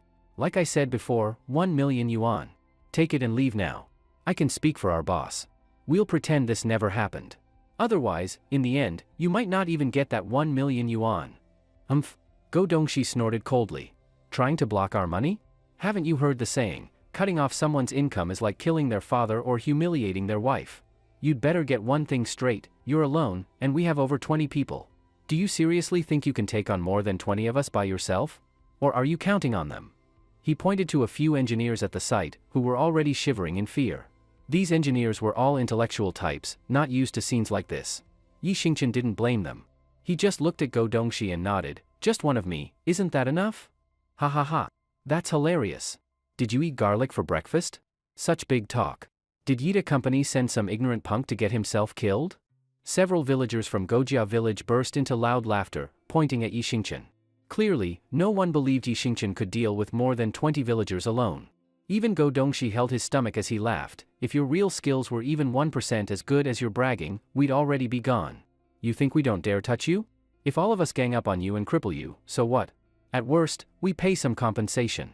Compared to 1 billion yuan, that's just a drop in the bucket. Then why don't you try? Try? Sure. Go Dongxi's face darkened. He grabbed a small stone from the ground and hurled it at Yi Xingqian. Everyone, get him. If anything happens, I'll take responsibility. With Go Dongxi's promise, the villagers had no more hesitation. They all raised their wooden sticks and charged at Yi Xingqian. Though Go Dongxi had tried a sneak attack, he was still too slow. Yi Xingqian easily dodged the stone with a sidestep, then bent down, picked up the alloy shovel from the ground, and swung it forward. Clang! The shovel struck multiple wooden sticks, knocking them to the ground. Worried about killing someone, Yi Xingqian didn't attack directly. Instead, he scooped up a large chunk of dirt and stone with the shovel and flung it at the villagers charging in front.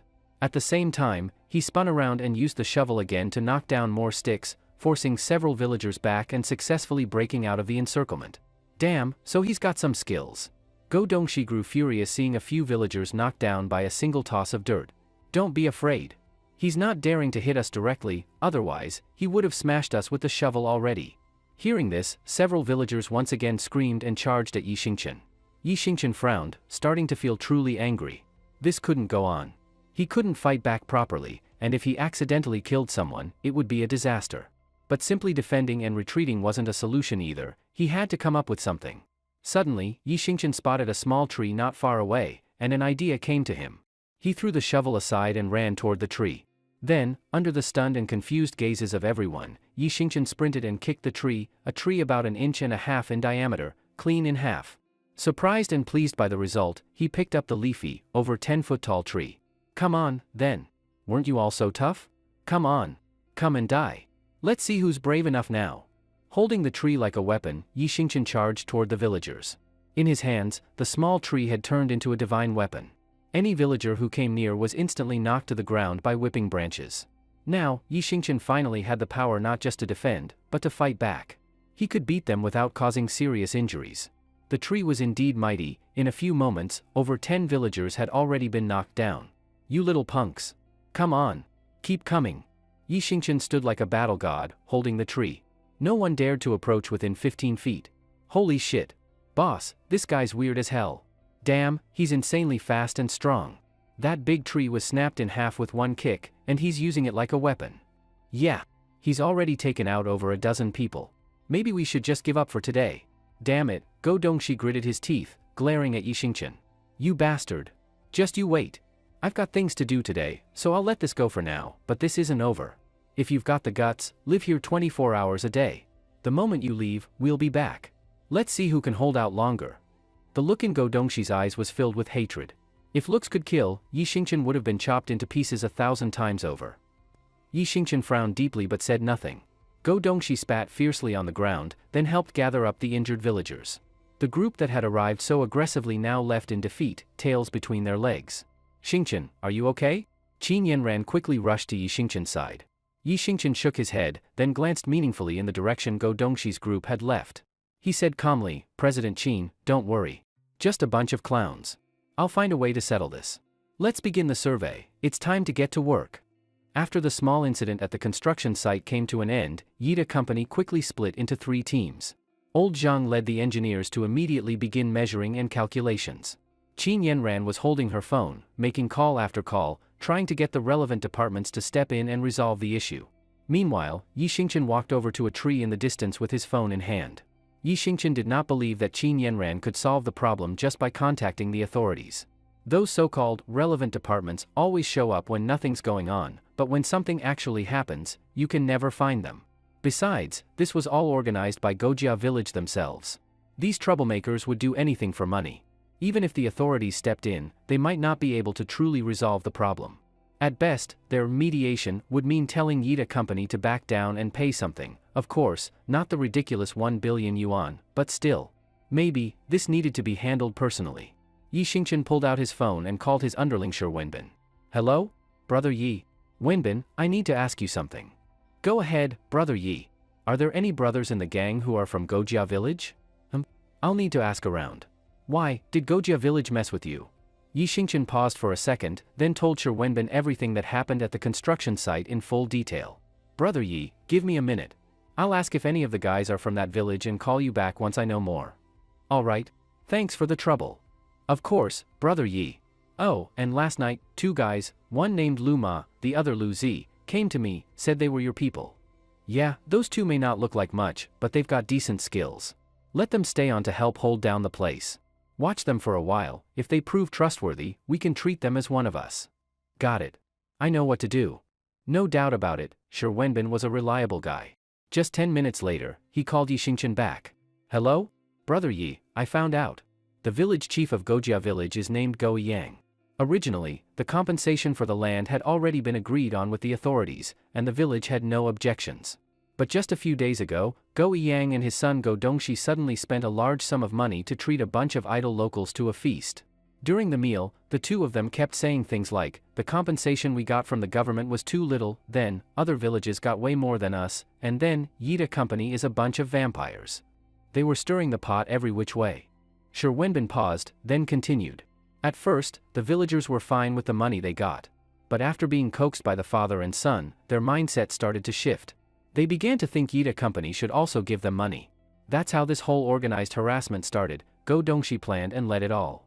But actually, very few villagers were really swayed by them. One of our gang brothers was present that day too.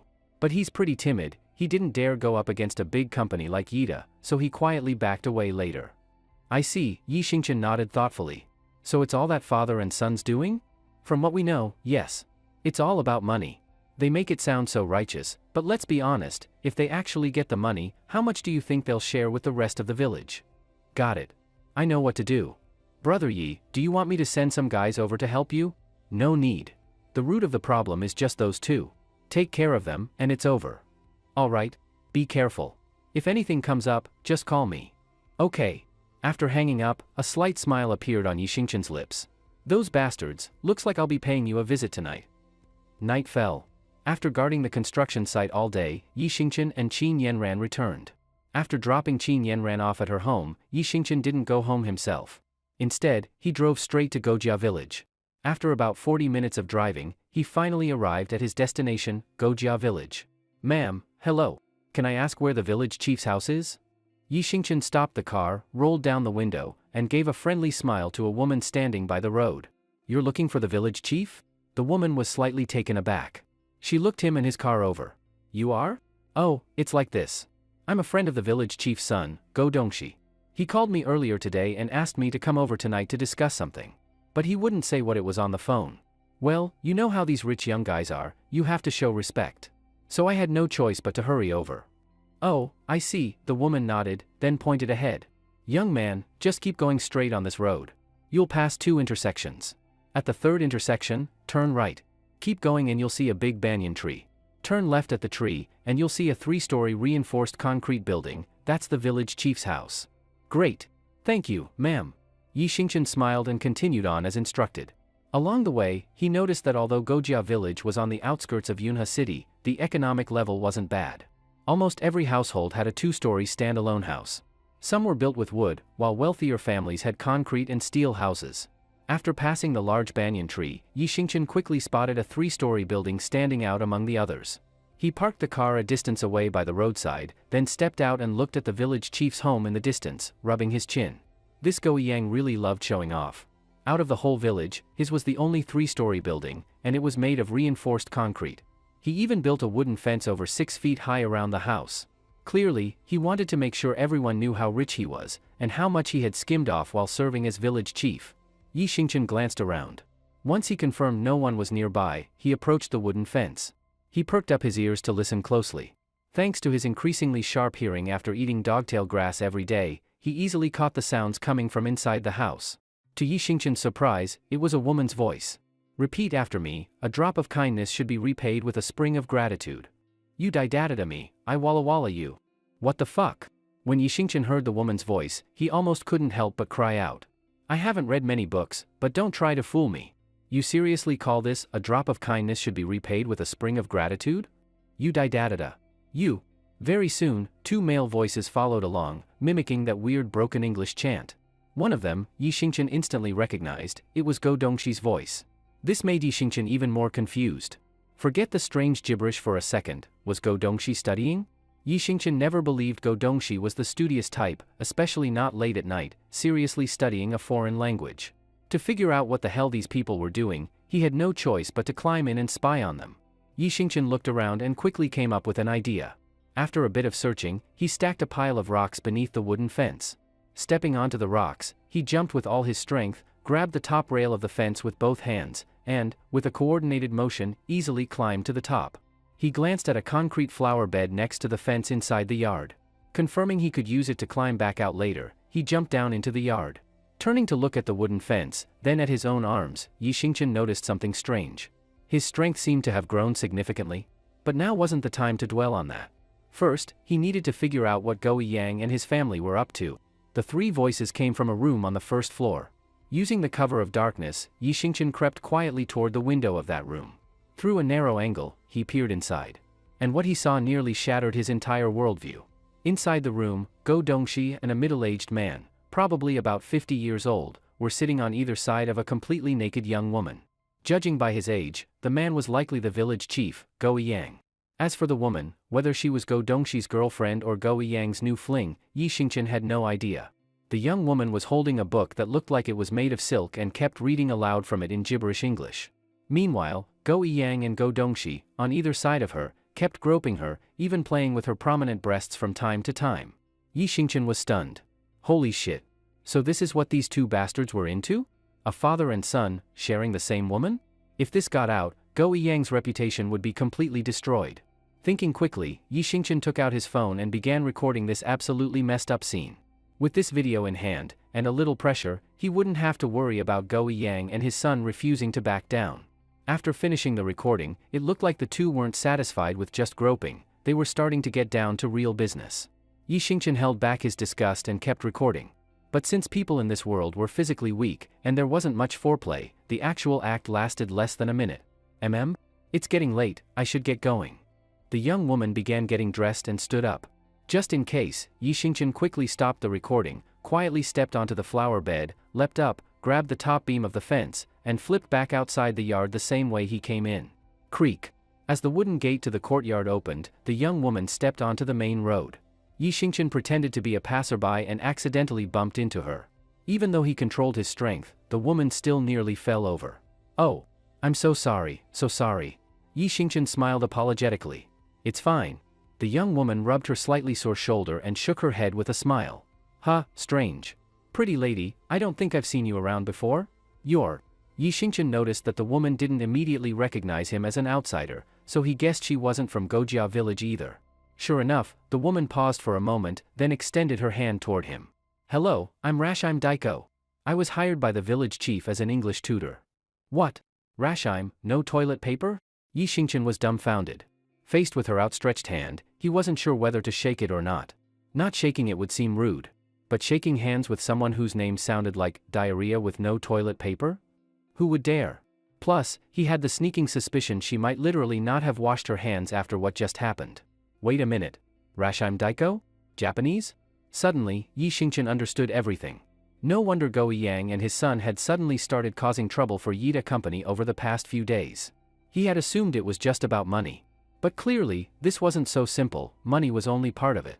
Behind them was the manipulation of that bastard Kobayashi Ichiro. Rashim Daiko sensed a trace of hostility in Yi Xingqian's expression and awkwardly pulled back her hand before quickly walking away. Yi Xingqian glanced at her retreating figure, then looked back at Go Yang's house. Anger boiled in his heart. Traitors. Collaborating with foreigners to harm their own people. If it had just been about personal greed or money, Yi Xingqian wouldn't be this furious. But letting that bastard Kobayashi Ichiro use them as pawns? That's something no one could tolerate. Yi Xingqian took a deep breath, then strode confidently to Go Yang's front door. Knock knock knock. He knocked forcefully. Who is it? Go Dongshi's voice came from inside the courtyard. Knock knock knock. Yi Xingqian didn't answer. He just kept knocking. Who is it? God damn it, are you mute or something? Furious, Go Dongshi opened the door. When he saw Yi Xingqian standing there, his face froze in shock. And soon, his shock turned into terror. Shit, it's you. Of course Go Dongshi knew Yi Xingqian was here for payback. He wasn't about to show up in the middle of the night just to chat over tea. Realizing this, he tried to slam the door shut. But Yi Xingqian was faster. He shoved the door open with force, stepped inside, and grabbed Go Dongshi by the neck with one hand, his voice low and full of pressure. You bastard, you're fucking dead. Cough, cough, you bastard, let go. Even though Yi Xingqian hadn't really used much force, just lightly gripping Go Dongshi's neck with his right hand, it was already unbearable for the weak-bodied Go Dongshi. His face turned purplish red like pig liver, and he weakly slapped at Yi Xingqian's right arm, trying to make him let go. Yi Xingqian kept his grip on Go Dongshi's neck as he pushed him into the courtyard, then raised his foot and kicked the door shut. Bang! With a deafening sound, the gate slammed shut. Who are you? Let go of my son. You bastard. Do you know what you're doing? Broad daylight, in a lawful society, and you dare break in and assault someone. Hearing the noise, Go Yang rushed out. When he saw Yi Xingqian's hand around his son's neck, he panicked and started yelling, trying to make Yi Xingqian let go. Humph! Yi Xingqian glanced at the dark sky, then looked coldly at Go Yang and tightened his grip just a little more. Shout! Keep shouting. The louder you shout, the harder I squeeze. Of course, you could gamble. Gamble that I can't strangle your precious son with one hand. Or maybe, you think I won't dare kill you and flee after calling for help. Go Yang quickly calmed down after hearing the threat. After all, it was his son's life on the line, he didn't dare risk it. He immediately covered his own mouth with both hands, signaling that he wouldn't shout anymore. Humph! Only then did Yi Xingqian release his grip and gently push Go Dongshi to the ground. Ah, cough, cough. Go Dongshi fell to the ground, clutching his neck in pain. Even though Yi Xingqian had gone easy on him, a nasty bruise still showed on his neck. Son, are you okay? Go Yang hurried to his son. Dad. Go Dongshi looked at Yi Xingqian with both fear and fury. That guy, he's the one who beat up more than 20 of us at the construction site today. We can't let him get away with this. Go Yang frowned slightly but didn't rush in. He knew his limits. If one man could knock out over 20 people, how could he possibly take him down? Go Yang forced himself to stay calm, trying to look composed and confident. Young man, don't act recklessly. This is a country ruled by law. If you kill us, you'll spend the rest of your life in prison, maybe even face the death penalty. I suggest you don't go down this criminal path. If you leave now, I'll pretend none of this happened. Heh. Yi Xingqian smiled faintly. He walked over to the room, grabbed a pack of cigarettes from a chair, and lit one.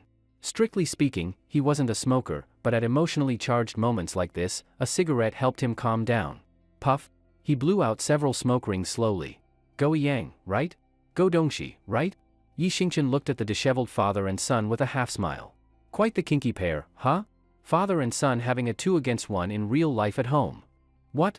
You? Go Yang's heart skipped a beat. What are you talking about? I don't understand. You don't understand? Fine. Take a look at this, then you'll get it. Yi Xingchen pulled out his phone and opened the recorded video. The shocking scene played right in front of their eyes, leaving nothing hidden. You! Go Yang, both shocked and furious, rushed forward to grab the phone. Hey, don't come closer. I scare easily. If you get too close, I might think you want to kill me, and I'm not nearly as polite to people trying to kill me, Yi Xingchen said with a grin, wagging his finger. Go Yang froze on the spot. Now tell me, if I sent this video to the media, would you still be able to be village chief here in Gojia village? Would you too still have the face to live here? Or anywhere people recognize you? Hearing this, Go Yang's face turned ashen. There's nothing more painful than being powerless and having your enemy hold your deepest shame. In the end, all of his defenses were crushed. He sighed deeply. What do you want? You should already know why I'm here. Go Yang frowned. I promise, our people from Gojia village will never cause trouble at your company's site again. That's it? Yi Xingchen looked at him meaningfully. What else do you want? Why should I let it go? You started this, pissed me off, and now you think saying, we won't cause trouble anymore, makes us even? You know what pissed me off the most? Not the protest, but the fact you collaborated with the Japanese to sabotage us. You, a native of our country, letting those bastards use you as a pawn? Did you forget our history? Tears streamed down Go Yang's face as he suddenly knelt down in regret. Sir, I didn't want this. I'm one of us, I'd never willingly let outsiders use me against my own people. It's all my worthless son's fault. What do you mean?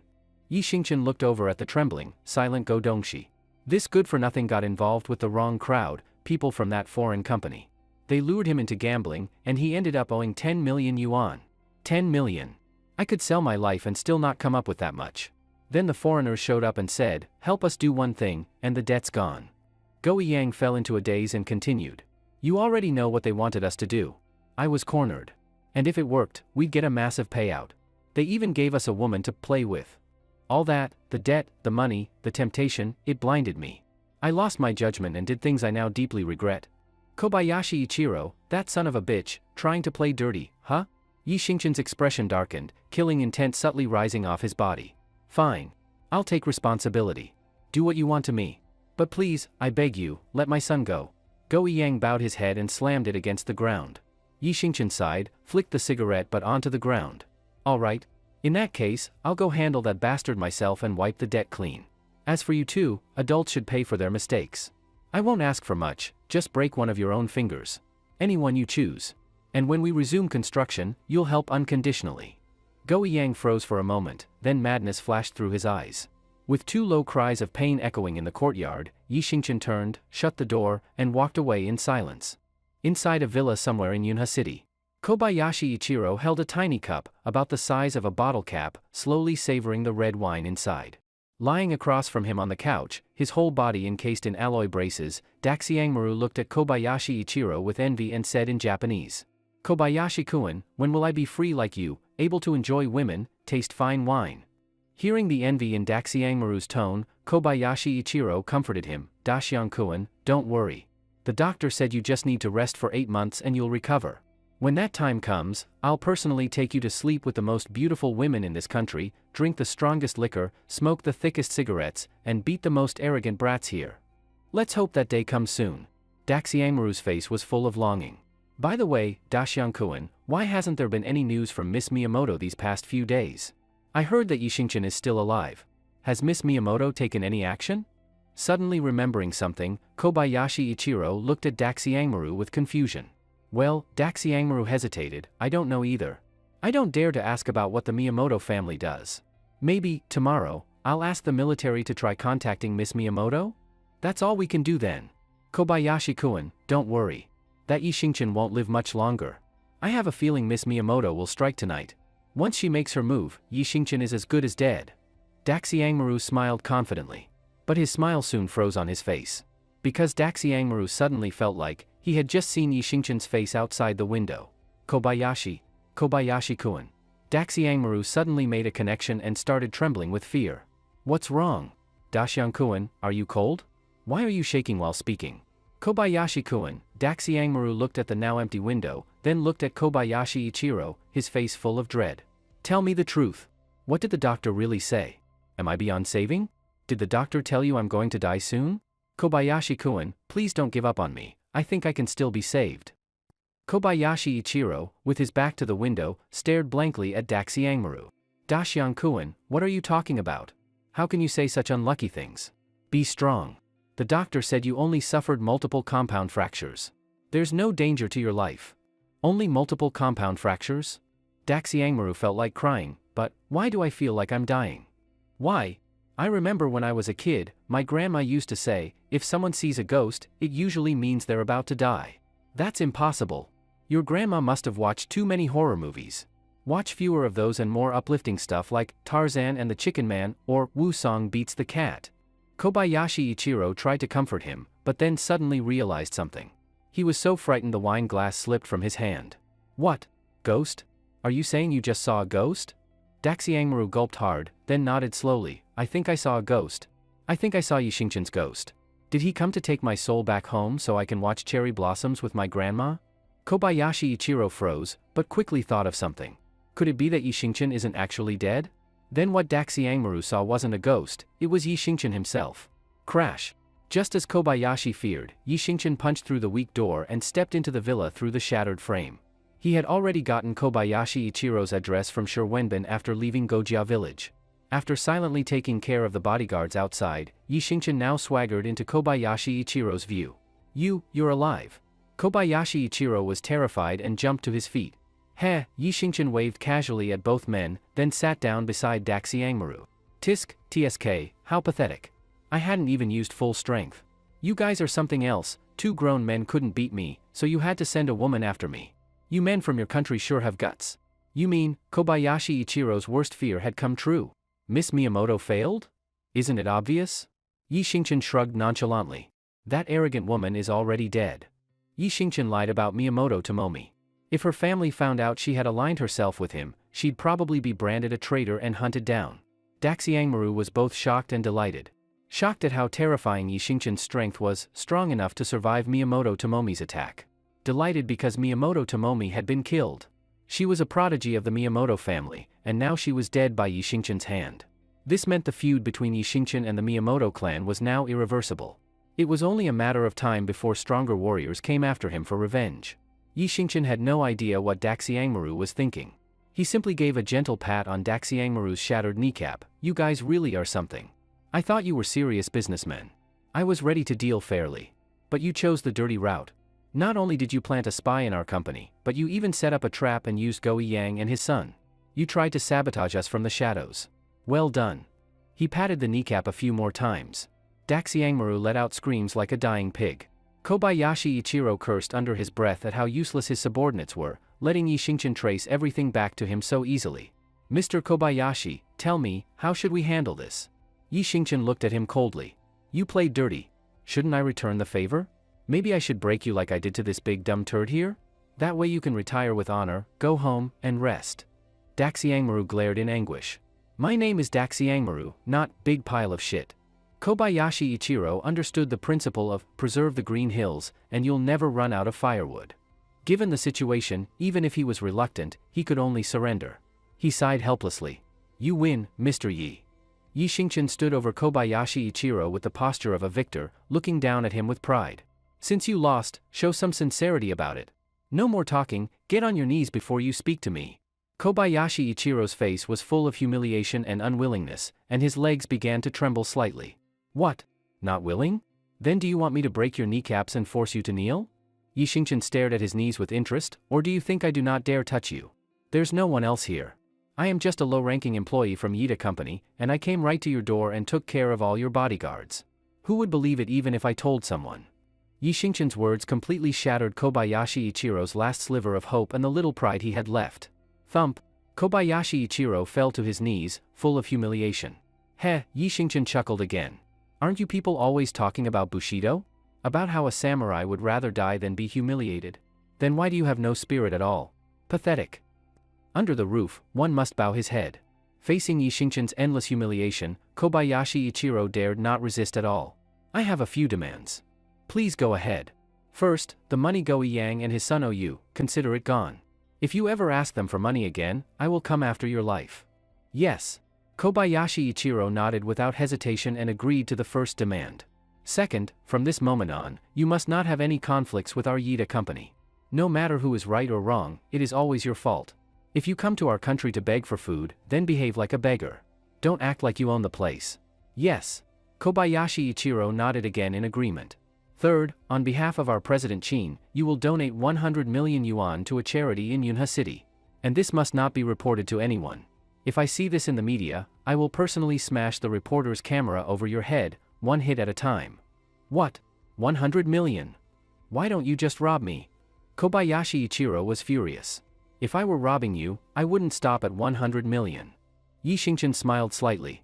Damn it, Kobayashi Ichiro clenched his teeth and, after hesitating for over 10 seconds, finally nodded unwillingly. Fine. 100 million. Fourth, this is a personal matter between us. If you escalate this to a company-level issue, or call the police. Yi Xingqian coldly sneered and threatened, you understand, right? I am just a small employee. You're the president of Sakura Corporation. Even if the police arrested me, at most I'd do a few years. But once I get out, the first thing I'll do is come find you. Yi Xingqian paused and continued. My life is like broken bricks, worthless. Your life is like a golden goblet, precious and rich. Which one weighs more, you tell me. Yes. I understand. Even without you saying it, I would never do that. Good. Yi Xingqian smiled and nodded. I hope you don't disappoint me.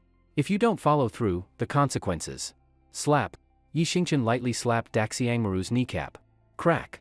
Already shattered, Daxiangmaru's kneecap was smashed again. Yi Xingqian held up a finger to his lips. Even though Daxiangmaru was in unbearable pain and wanted to scream, he dared not make a sound. Daxiangmaru nearly cursed aloud. You're threatening him, so why hit me? Are you insane? Well then. Let's leave it at that. Mr. Kobayashi, until we meet again. Farewell. Yi Xingqian smiled, waved goodbye, and left. Once he was gone, Kobayashi Ichiro, full of fury, slammed a 10-milliliter wine bottle off the table and shattered it on the ground. Damn it. Baka. Kobayashi-kun, Daxiangmaru looked painfully at his knee. He tried to touch it, but his arms were broken and couldn't reach. Kobayashi-kun, hold on. Tomorrow I'll contact the military and tell them Miss Miyamoto was killed by that guy. The Miyamoto clan won't let this go. They'll definitely send someone stronger to Yunha City. I hope so. Kobayashi Ichiro ground his teeth and stomped on the floor where he had just kneeled. When the time comes, I'll definitely. Step, step. Just then, soft footsteps came from the front door of the villa. Kobayashi Ichiro thought Yi Xingqian had come back and was terrified. He awkwardly cleared his throat, he. When the time comes, I'll plead for him. After all, Mr. Yi is very merciful. He smiled nervously and looked toward the entrance. Step, step. But to his surprise, it wasn't Yi Xingqian at all. It was a man dressed in a black hooded coat, like someone out of Assassin's Creed. You are? Kobayashi Ichiro looked at him, confused. The man said nothing. Slowly, he drew a pure steel dagger from his waist. You, what are you doing? Who are you? Kobayashi Ichiro was overcome with fear. A stranger pulling a knife on you isn't here to cook dinner and share it, that's for sure. What terrified him more was the weight of the steel dagger in the man's hand. It looked just like Miyamoto Tomomi's blade. That meant this guy was at least as strong as she was. A man's voice, speaking the local language. You. He moved fast. Within the blink of an eye, he was already in front of Kobayashi Ichiro. Slash. With a sharp sound of cutting air, Kobayashi didn't even see the blade before he felt a chill at his neck. He struggled to lift a finger, tried to speak, but no words came. He collapsed, lifeless. Stay back. I didn't see anything. Daxiangmaru, who had been playing dead, screamed as the man turned toward him. Slash. The man thrust the blade into Daxiangmaru's chest with precision. He only managed to cough up a bit of blood before his eyes rolled back and he died. Under the dim lighting, the man slowly removed his hood. He looked about the same age as Yi Xingqian, an ordinary-looking young man. But his eyes were cold and emotionless. He glanced at the corpses of Kobayashi Ichiro and Daxiangmaru, then went out into the yard and, one by one, finished off the unconscious bodyguards that Yi Xingqian had knocked out earlier. Early in the morning, Yi Xingqian was startled awake by a noise. Yi Xingqian sat up in bed with a confused look on his face. Without a doubt, the noise came from Miyamoto Tomomi. What the hell is this woman doing? Last night, after Yi Xingqian came back from Kobun Junichiro's residence, it was already past 3 a.m. Yi Xingqian didn't go back to the master bedroom to sleep in the same bed as Miyamoto Tomomi. Instead, he chose to sleep in the guest room. Although Miyamoto Tomomi's explosive figure had a deadly appeal to him, Yi Xingqian always felt that living together in this kind of situation would be weird. Besides, he felt it would be a betrayal to Lin Yun. More importantly, Yi Xingqian vaguely sensed that Miyamoto Tomomi was treating him like a stud horse. If it weren't for the fact that things like this don't exist in reality, Yi Xingqian would have suspected she was cultivating some kind of yin harvesting technique. Otherwise, what kind of girl is this aggressive? After the first time, she asked for it again, and then at night, she still wanted more. Many times Yi Xingqian could clearly feel that Miyamoto Tomomi was in pain, yet she still enjoyed it and was completely obsessed. Damn, has she become addicted to him? To find out what Miyamoto Tomomi was up to, Yi Xingqian fixed his clothes and opened the bedroom door. To his surprise, Miyamoto Tomomi wasn't doing anything else, she was actually making breakfast for him. What moved Yi Xingqian even more was that she seemed to know he had an unusually large appetite, so she prepared a big portion for breakfast. When Miyamoto Tomomi saw Yi Xingqian walking out of the room, she politely bowed to him. "Good morning, Yi Kuan. Breakfast is ready. After eating, you can go to work." At that moment, Miyamoto Tomomi gave Yi Xingqian the illusion of being a good wife and loving mother. If he didn't know she was an assassin, Yi Xingqian might have believed it. Even so, he was still very surprised. He had always heard that women from the East were gentle and considerate, turns out it was true. Looks like he's in for a lucky future. But as soon as Yi Xingqian sat at the table and saw the menu, he immediately changed his mind. The dishes on the table were very rich, 4 dishes and 1 soup. Stir-fried foxtail grass. Lotus seed and foxtail grass soup. Cold foxtail grass salad. Foxtail grass with sliced meat. Foxtail grass sushi. Yi Xingqian was dumbfounded.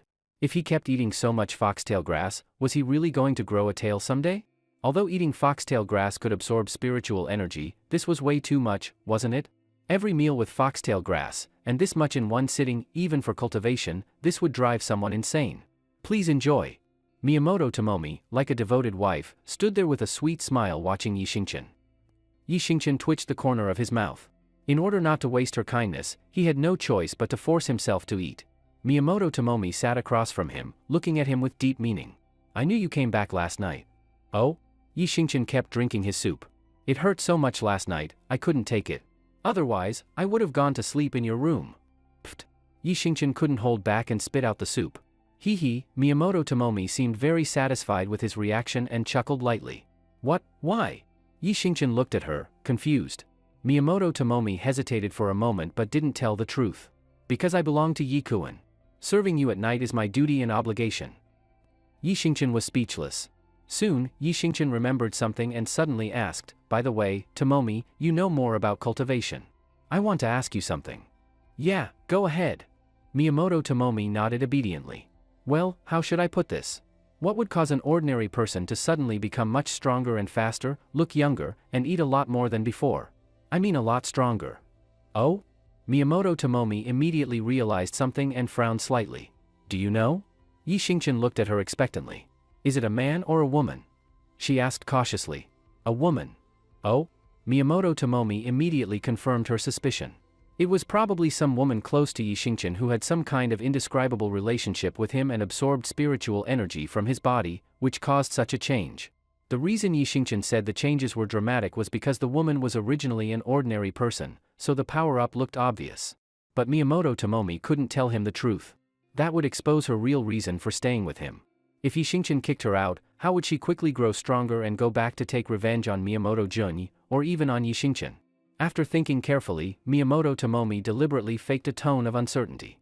Maybe she accidentally ate a spiritual herb? But she's just a normal person. She can't eat that much foxtail grass. Everyone absorbs spiritual energy from foxtail grass differently. Some people get a lot from one bite. Others barely absorb anything even after eating several stalks. "I see." Yi Xingqian nodded thoughtfully. Seeing Yi Xingqian lost in thought, Miyamoto Tomomi suddenly felt a sense of danger. She quickly took out her phone and smiled. "There's big news this morning." "What news?" "Kobun Junichiro, Daikamaru, and all the bodyguards at the villa were killed last night, each with a single stab. The killer is confirmed to be a cultivator." "What?" Yi Xingqian was stunned. He had just beaten up Kobun Junichiro last night, and then the guy was killed? Yi Xingqian frowned. Could it be such a coincidence? Why did it feel like a setup? Could the killer be framing him? But the only cultivator he knew was Miyamoto Tomomi. Why would anyone want to frame him? If it wasn't a setup, was it really just a coincidence? Yi Xingqian quickly took out his phone and started checking the news. At the same time, feeling the threat grow stronger, Miyamoto Tomomi slowly crouched down. Hiss! Yi Xingqian's brows relaxed instantly. But since all his attention was on the news about Kobun Junichiro's death, He didn't stop Miyamoto Tomomi. Did you hear? Xiao Chuanjuanichiro was killed last night. They say he was killed with a metal weapon in a single blow. That means the killer must be really strong. Yeah, exactly. How could an ordinary person even lift a metal weapon? I heard the Sakura Corporation's headquarters in the Eastern Nation has offered a 1 million reward for reporting the killer. Holy shit, that means if we find this strong guy, we can get $1 million. Xiao Chuanjuanichiro, Qin Yenran's longtime business rival, died a brutal death in his home, and even within Yida Corporation, it caused a huge stir. On his way to his own office, Yi Xingqian kept hearing colleagues discussing it. Hey, look over there, it's Yi Xingqian. Oh, I remember now, Yi Xingqian is super strong too. I heard that last time at the construction site, he lifted a brick that weighed several pounds. I've never seen anyone stronger than him. Do you think it could have been Yi Xingqian? Our company and Sakura Corporation have been business rivals for years. Maybe Yi Xingqian got pissed and ran to Ichiro's house and took him out. After all, he's young and hot-blooded. I think it's very possible. If he really did it, wouldn't reporting him get us that 1 million reward? Yi Xingqian heard his coworkers getting more and more ridiculous, and turned back toward them. Hey, what the hell are you saying? Yi Xingqian's face was full of displeasure, looking ready to go off on everyone. Perhaps even Yi Xingqian didn't realize it himself, but as he gradually got used to his terrifying physical strength and the changes in this world, his mindset also began to shift dramatically. He was no longer the timid office drone who was afraid of trouble, but was becoming someone who didn't seek trouble but was not afraid of it either. Nothing at all. The coworkers, remembering Yi Xingqian's frightening strength, got visibly nervous and lowered their heads in silence. If you've got something to say it to my face. If you've got questions, ask directly. Don't talk behind a colleague's back. Got it. Qin Yenran had somehow come over by this time and spoke up in defense of Yi Xingqian. Yes, ma'am. Sorry, Director Qin. Sorry, Xingqian. Seeing Qin Yenran backing Yi Xingqian, the coworkers quickly apologized. Qin Yenran still seemed unsatisfied and continued lecturing them. Today you're talking about whether the killer is Xingqian. Tomorrow, are you going to say I ordered him to do it? We wouldn't dare. You wouldn't dare, but that doesn't mean you aren't thinking it, right? Qin Yenran gave them a sharp look. No, not at all. Qin Yenran was about to say something more when Lin Yun came running over in a panic. Director Qin. Something serious happened. A bunch of police officers are here, and they specifically asked for Xingqian. What? The police? Looking for Yi Xingqian? Don't tell me he really did it? Oh God. I should have called and reported him earlier. The coworkers who had just fallen silent erupted again. Shut up. Whoever keeps talking nonsense, pack your things and get out. Qin Yenran exploded in anger. At that moment, a large group of police officers walked over. Hello, Director Qin. I'm Luo Yun, captain of the Special Police Unit of Yunha City. This is my ID. And this is the summons for Mr. Yi Xingqian. Qin Yenran took Luo Yun's ID and looked at it carefully, then glanced at the summons. Captain Luo, I want to ask, did my employee really commit murder? Is there solid evidence? I don't want my people taken away without a clear reason. Ha ha ha. Luo Yun was clearly experienced and tried to save face for Qin Yenran. Director Qin, it's a misunderstanding. This is a summons, not an arrest warrant. We're just following procedure. We just want Mr. Yi Xingqian to come back with us and help us understand the situation a little better. It's just a casual conversation, nothing more. A casual conversation? Qin Yenran glanced at the dozens of special police behind him. That's quite the formation just to ask a few questions. Can't help it, orders from above. We're just following instructions. Please don't make it difficult for us, Director Qin. Qin Yenran was about to say something more when Yi Xingqian stepped forward voluntarily. Director Qin, it's fine. I'll go with them. Xingqian. Qin Yenran and Lin Yun both stepped closer in concern. I believe that justice lives in people's hearts. If I did it, then I did it. If I didn't, then I didn't. If you have done nothing wrong, you don't need to fear a knock at the door.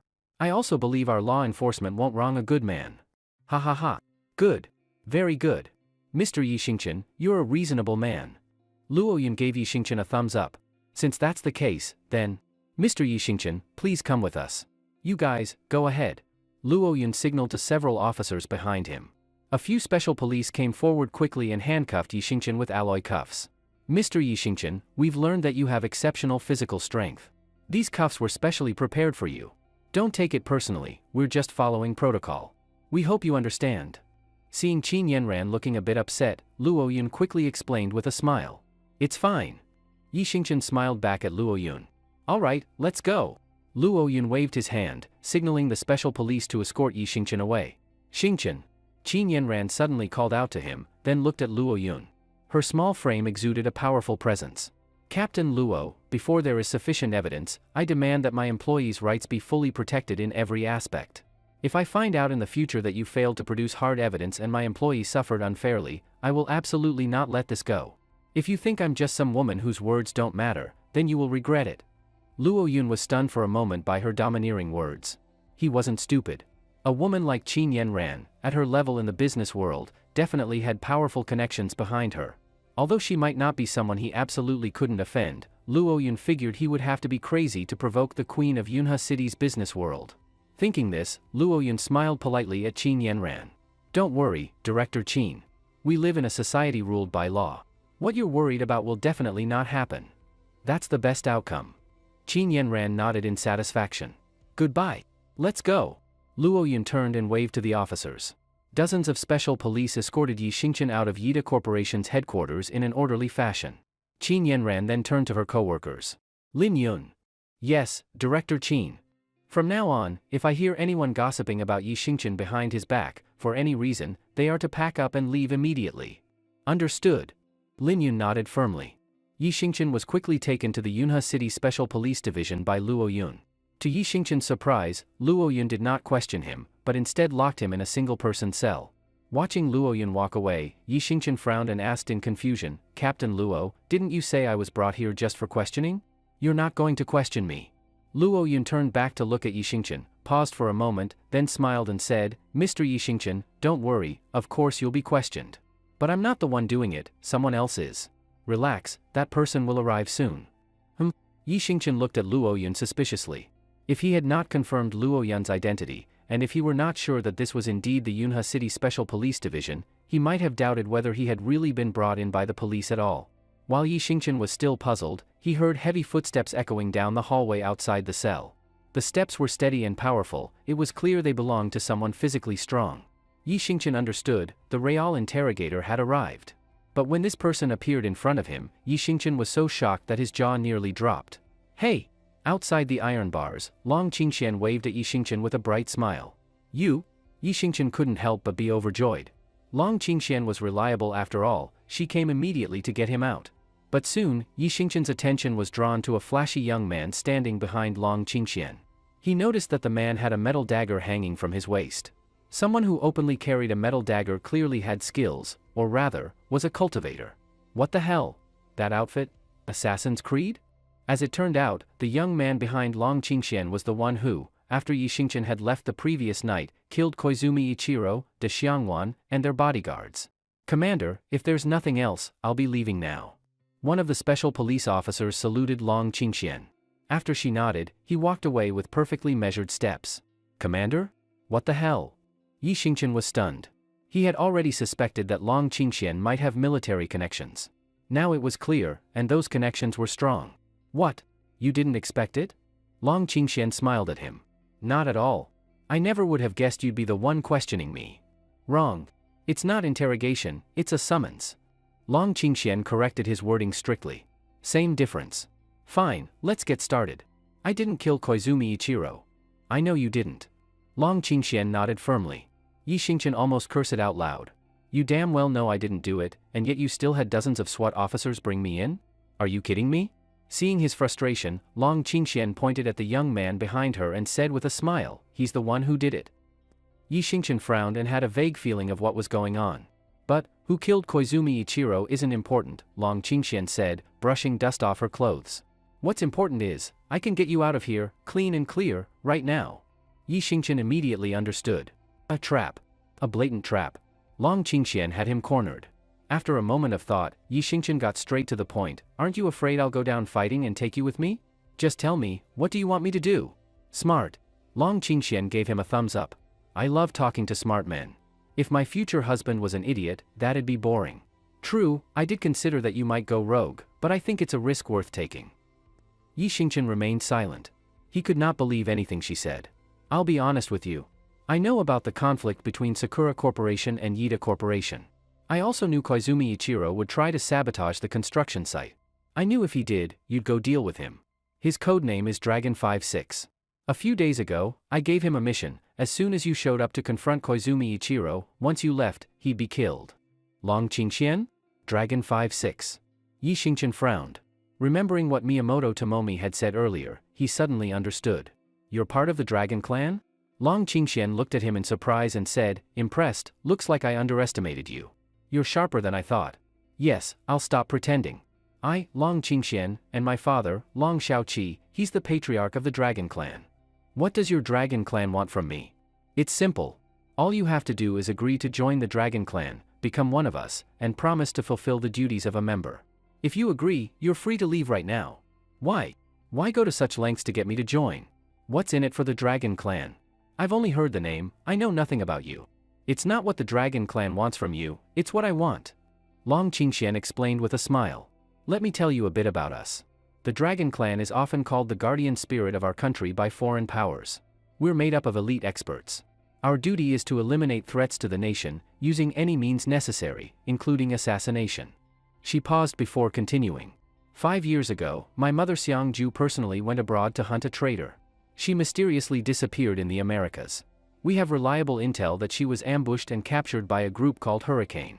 That group's power is on par with ours. If we sent the whole Dragon Clan to rescue her, it would cause an international incident. But sending just a few would be suicidal. At first, I thought of giving up. But then you appeared.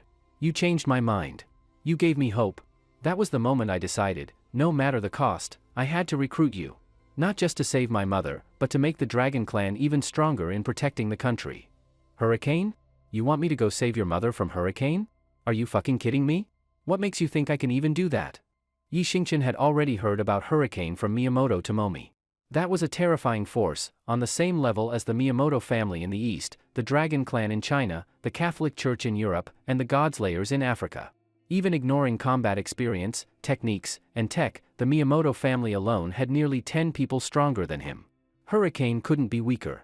Of course you can't do it now, Long Qingxian said calmly, but I believe the future you will be able to. Hearing her words, Yi Xingqian fell silent.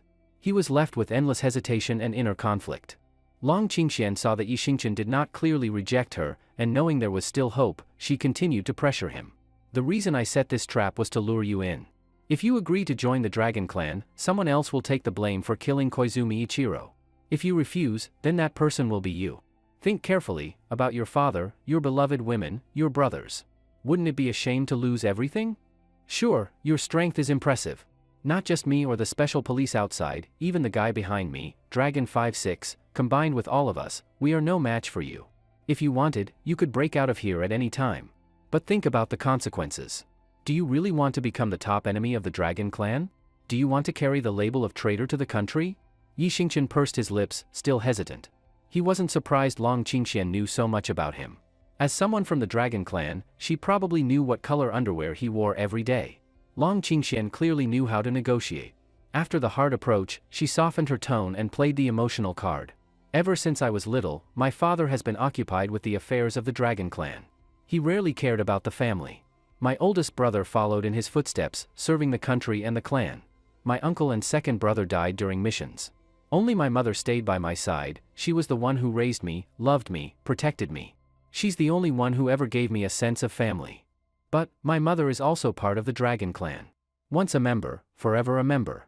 When I grew up, she returned to serve the country and was eventually caught during a mission. Because of the delicate balance between powers, the Dragon Clan cannot launch a large-scale rescue. My father and brother have already given up on her. But I haven't. I want your help. Help me defeat my cold-blooded father and become the clan leader. Help me rescue my mother. If you can save her, I'll give you anything you want. After hearing her, Yi Xingqian was moved. Indeed. To the average person, peace seems normal, but how many know this peace was built on the blood and sacrifice of countless martyrs? How many know how many people give everything every night just to keep it? Long Qingxuan's uncle and brother were dead, her mother was captured, and her father and brother were still serving the country. Their whole family were loyal warriors. Clenching her teeth, Long Qingxian added, I told you, I'll give anything. Even myself. If you agree, I will be yours. I don't care how many women you have. I don't care how you treat me. I will still fulfill every duty of a wife. Maybe it was the helplessness of being a prisoner, maybe it was her family's loyalty, maybe it was her filial devotion, or maybe it was her offer itself, but Yi Xingqian was beginning to seriously consider joining the Dragon Clan. If I really join, will I lose my freedom? I can give you a special status. Long Qingxian finally relaxed. You'll be an honorary elder. You'll only receive a few missions, mostly within Yunhe City. But let's be clear, if you're not strong enough, I won't send you to die overseas. But if you are strong enough, you must help me rescue my mother. That's non-negotiable. All right, Yi Xingqian nodded firmly. Long Qingxian became excited. Can I take that as your official agreement to join the Dragon Clan? Who could refuse to serve their country? Who could say no to becoming a guardian? And who could resist a beauty like you? Yi Xingqian smiled at her. Of course, that last line was a joke. But Long Qingxian didn't mind. She nodded again and again. Good. From now on, your code name in the Dragon Clan is Dragon 7. Dragon 7? Yi Xingqian repeated the name softly.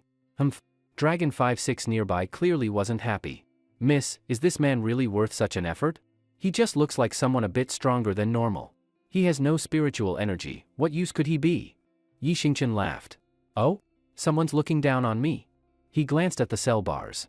Rather than bars, they were more like wires, about 2 millimeters thick.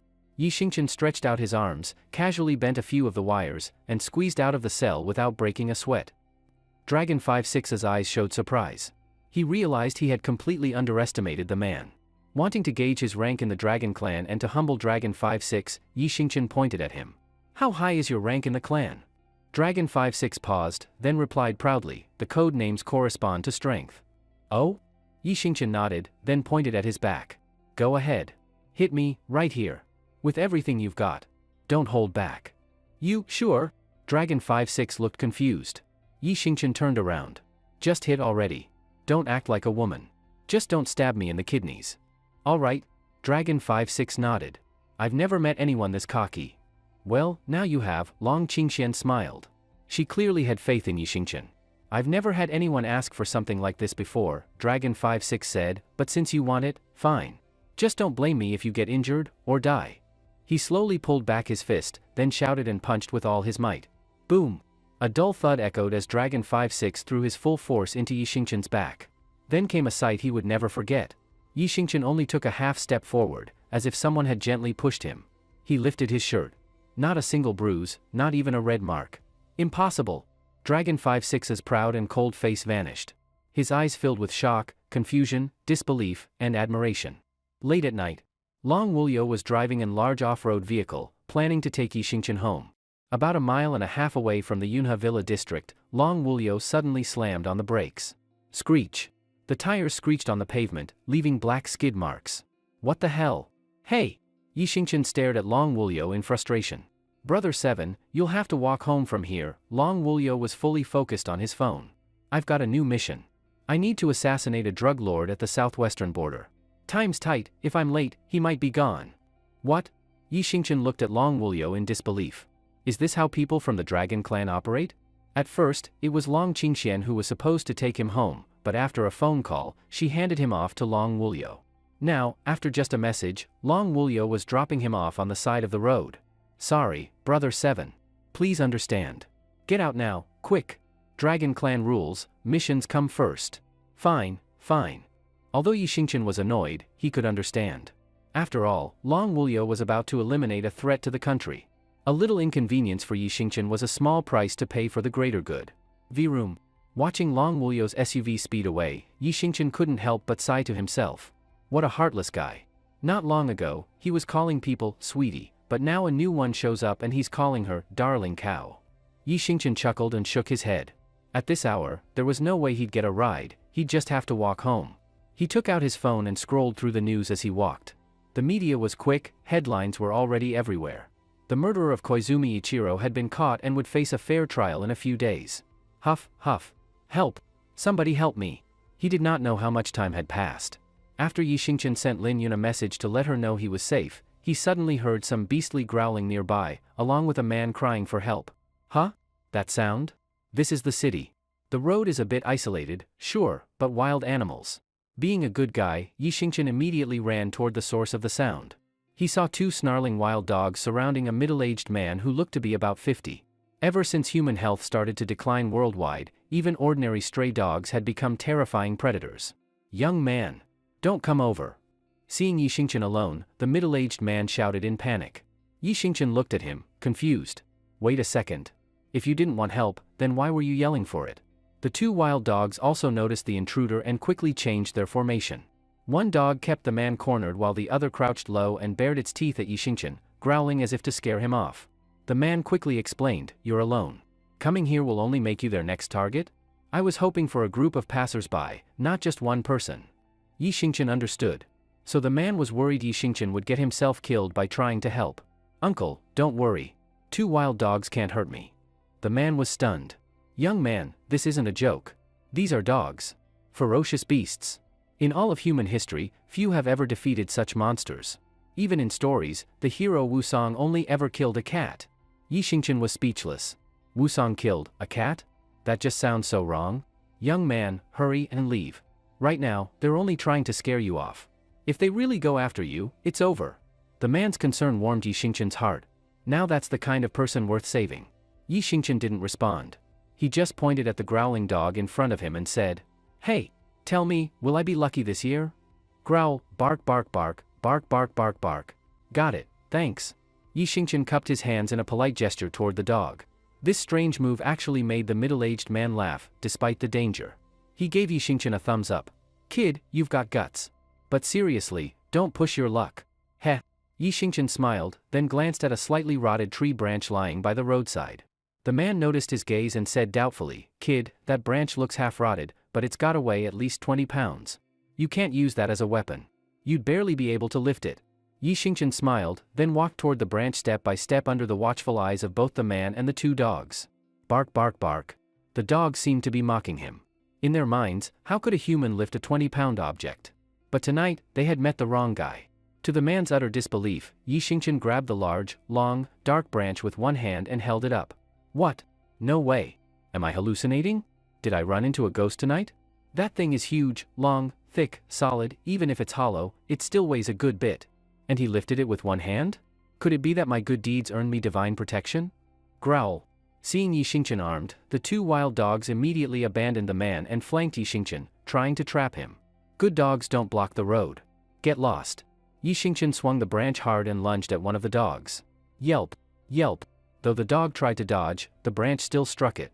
With a painful yelp, the dog ran off, licking its wound from a safe distance while glaring at Yi Xingqian. Then he turned and charged the second dog. Having seen what happened to its partner, the second dog didn't dare fight. It bounced away as fast as it could. Hiss. Hiss. Yi Xingqian saw the 2 dogs still lurking in the distance, watching for another chance. He stomped the ground and shouted. Startled, the dogs bolted and disappeared into the nearby grass. Done. Yi Xingqian threw the branch to the ground, then clapped both hands, brushing off the dirt and rotten wood chips from his palms. The middle-aged man pointed at Yi Xingqian, his face full of fear. "What is it, sir?" "Young man, you're amazing. I've lived most of my life, and this is the first time I've seen someone lift something that heavy. And those were dogs. The infamous fierce beasts. You actually... I feel like if it had come down to a real fight, those 2 beasts would have died at your hands. That's terrifying. Only a title like Dragon-Slaying Warrior from novels and movies could match you. Dragon-Slaying Warrior?" Yi Xingqian froze. Who would have thought that just beating up 2 stray dogs by the roadside could earn him the title of Dragon-Slaying Warrior? Since the world changed, there had been way too many absurd things happening. Yi Xingqian smiled. "Sir, why were you walking alone on such a remote road this late? That's dangerous. If you hadn't met me, you might have ended up as dog. I mean, beast food." Sigh, the middle-aged man sighed softly. "My name is Qin Yuanhang. I came to the city to visit my daughter. Originally, I was driving myself, so I didn't pay much attention to time or the route. But unexpectedly, my car broke down. I didn't want to trouble my daughter, so I had no choice but to abandon the car and walk to her place. I'll figure something out tomorrow." "Oh, I see." Yi Xingqian nodded thoughtfully. In this world, people are so physically weak that if a car breaks down midway, it's practically scrapped. Nobody can even lift the parts. How can anyone repair it? In the old world, even something basic like changing a tire is now just a dream. "Young man, where do you live?" Yi Xingqian hesitated for 2 seconds. "I live in the Yunhe Villa district." "What about you, Uncle Qin?" "What a coincidence. My daughter lives in the Yunhe Villa district too. She's at number 99. And you?" Qin Yuanhang looked at Yi Xingqian with excitement. At first, Yi Xingqian was startled by the information, almost thinking Qin Yuanhang might be Qin Yanran's father. Only when Qin Yuanhang said his daughter lived at number 99 did Yi Xingqian breathe a sigh of relief. The villa he currently lived in was number 65, and Qin Yanran's villa was next door at number 66. Yi Xingqian smiled at Qin Yuanhang. Uncle Qin, let me walk you home. Since I live in the same villa district, it's safer to go together. Who knows, what if something else happens to you alone? Thank you so much. Qin Yuanhang was overjoyed and followed closely behind Yi Xingqian. The two of them walked down the dark road toward the Yunhe Villa district. Soon, they left the dark road and entered a more lively area. It was only here that Qin Yuanhang began to talk more. Young man, do you have a girlfriend? What? No? Perfect. My daughter's still single too. Would you be interested in meeting her? My daughter's got great qualities, high education, good looks, high income, high blood pressure, oops. I mean, a whole list of highs. No pressure though. Even if it doesn't turn into a romantic relationship, you two could just be friends. What? You think you're not good enough for her? Come on, young man, don't joke. With your strength and speed, you're basically a dragon-slaying warrior from Legends. My daughter's just an ordinary woman, being with you would be her good luck. You really don't want to meet her? How about exchanging contact info? You can always reach out later. What? What if she's married by then? No problem, if you dig right, there's no wall that can't be torn down. Hey? Young man, don't leave, what a pity. Yi Xingqian, after listening to Qin Yuanhang's non-stop chatter along the way, felt his blood pressure rising. Eventually, unable to take it anymore, and seeing the Yunhe Villa district up ahead, he ran off, leaving Qin Yuanhang behind. Qin Yuanhang had wanted to catch up and ask for contact information, but Yi Xingqian was just too fast. Qin Yuanhang could only sigh. What a shame. Sighing, he found the entrance to Villa 99 in the Yunhe Villa district. He reached out and pressed the doorbell. But the one who came out was a middle-aged man. Through the iron fence, the man looked confused. Buddy, who are you looking for? Huh? Qin Yuanhang looked puzzled. You are? What do you mean, I am? I'm the owner of this villa. Who the hell are you? Wasn't the owner a woman with the last name Qin? What woman named Qin? I've lived in this villa for over 10 years. I've never known anyone named Qin.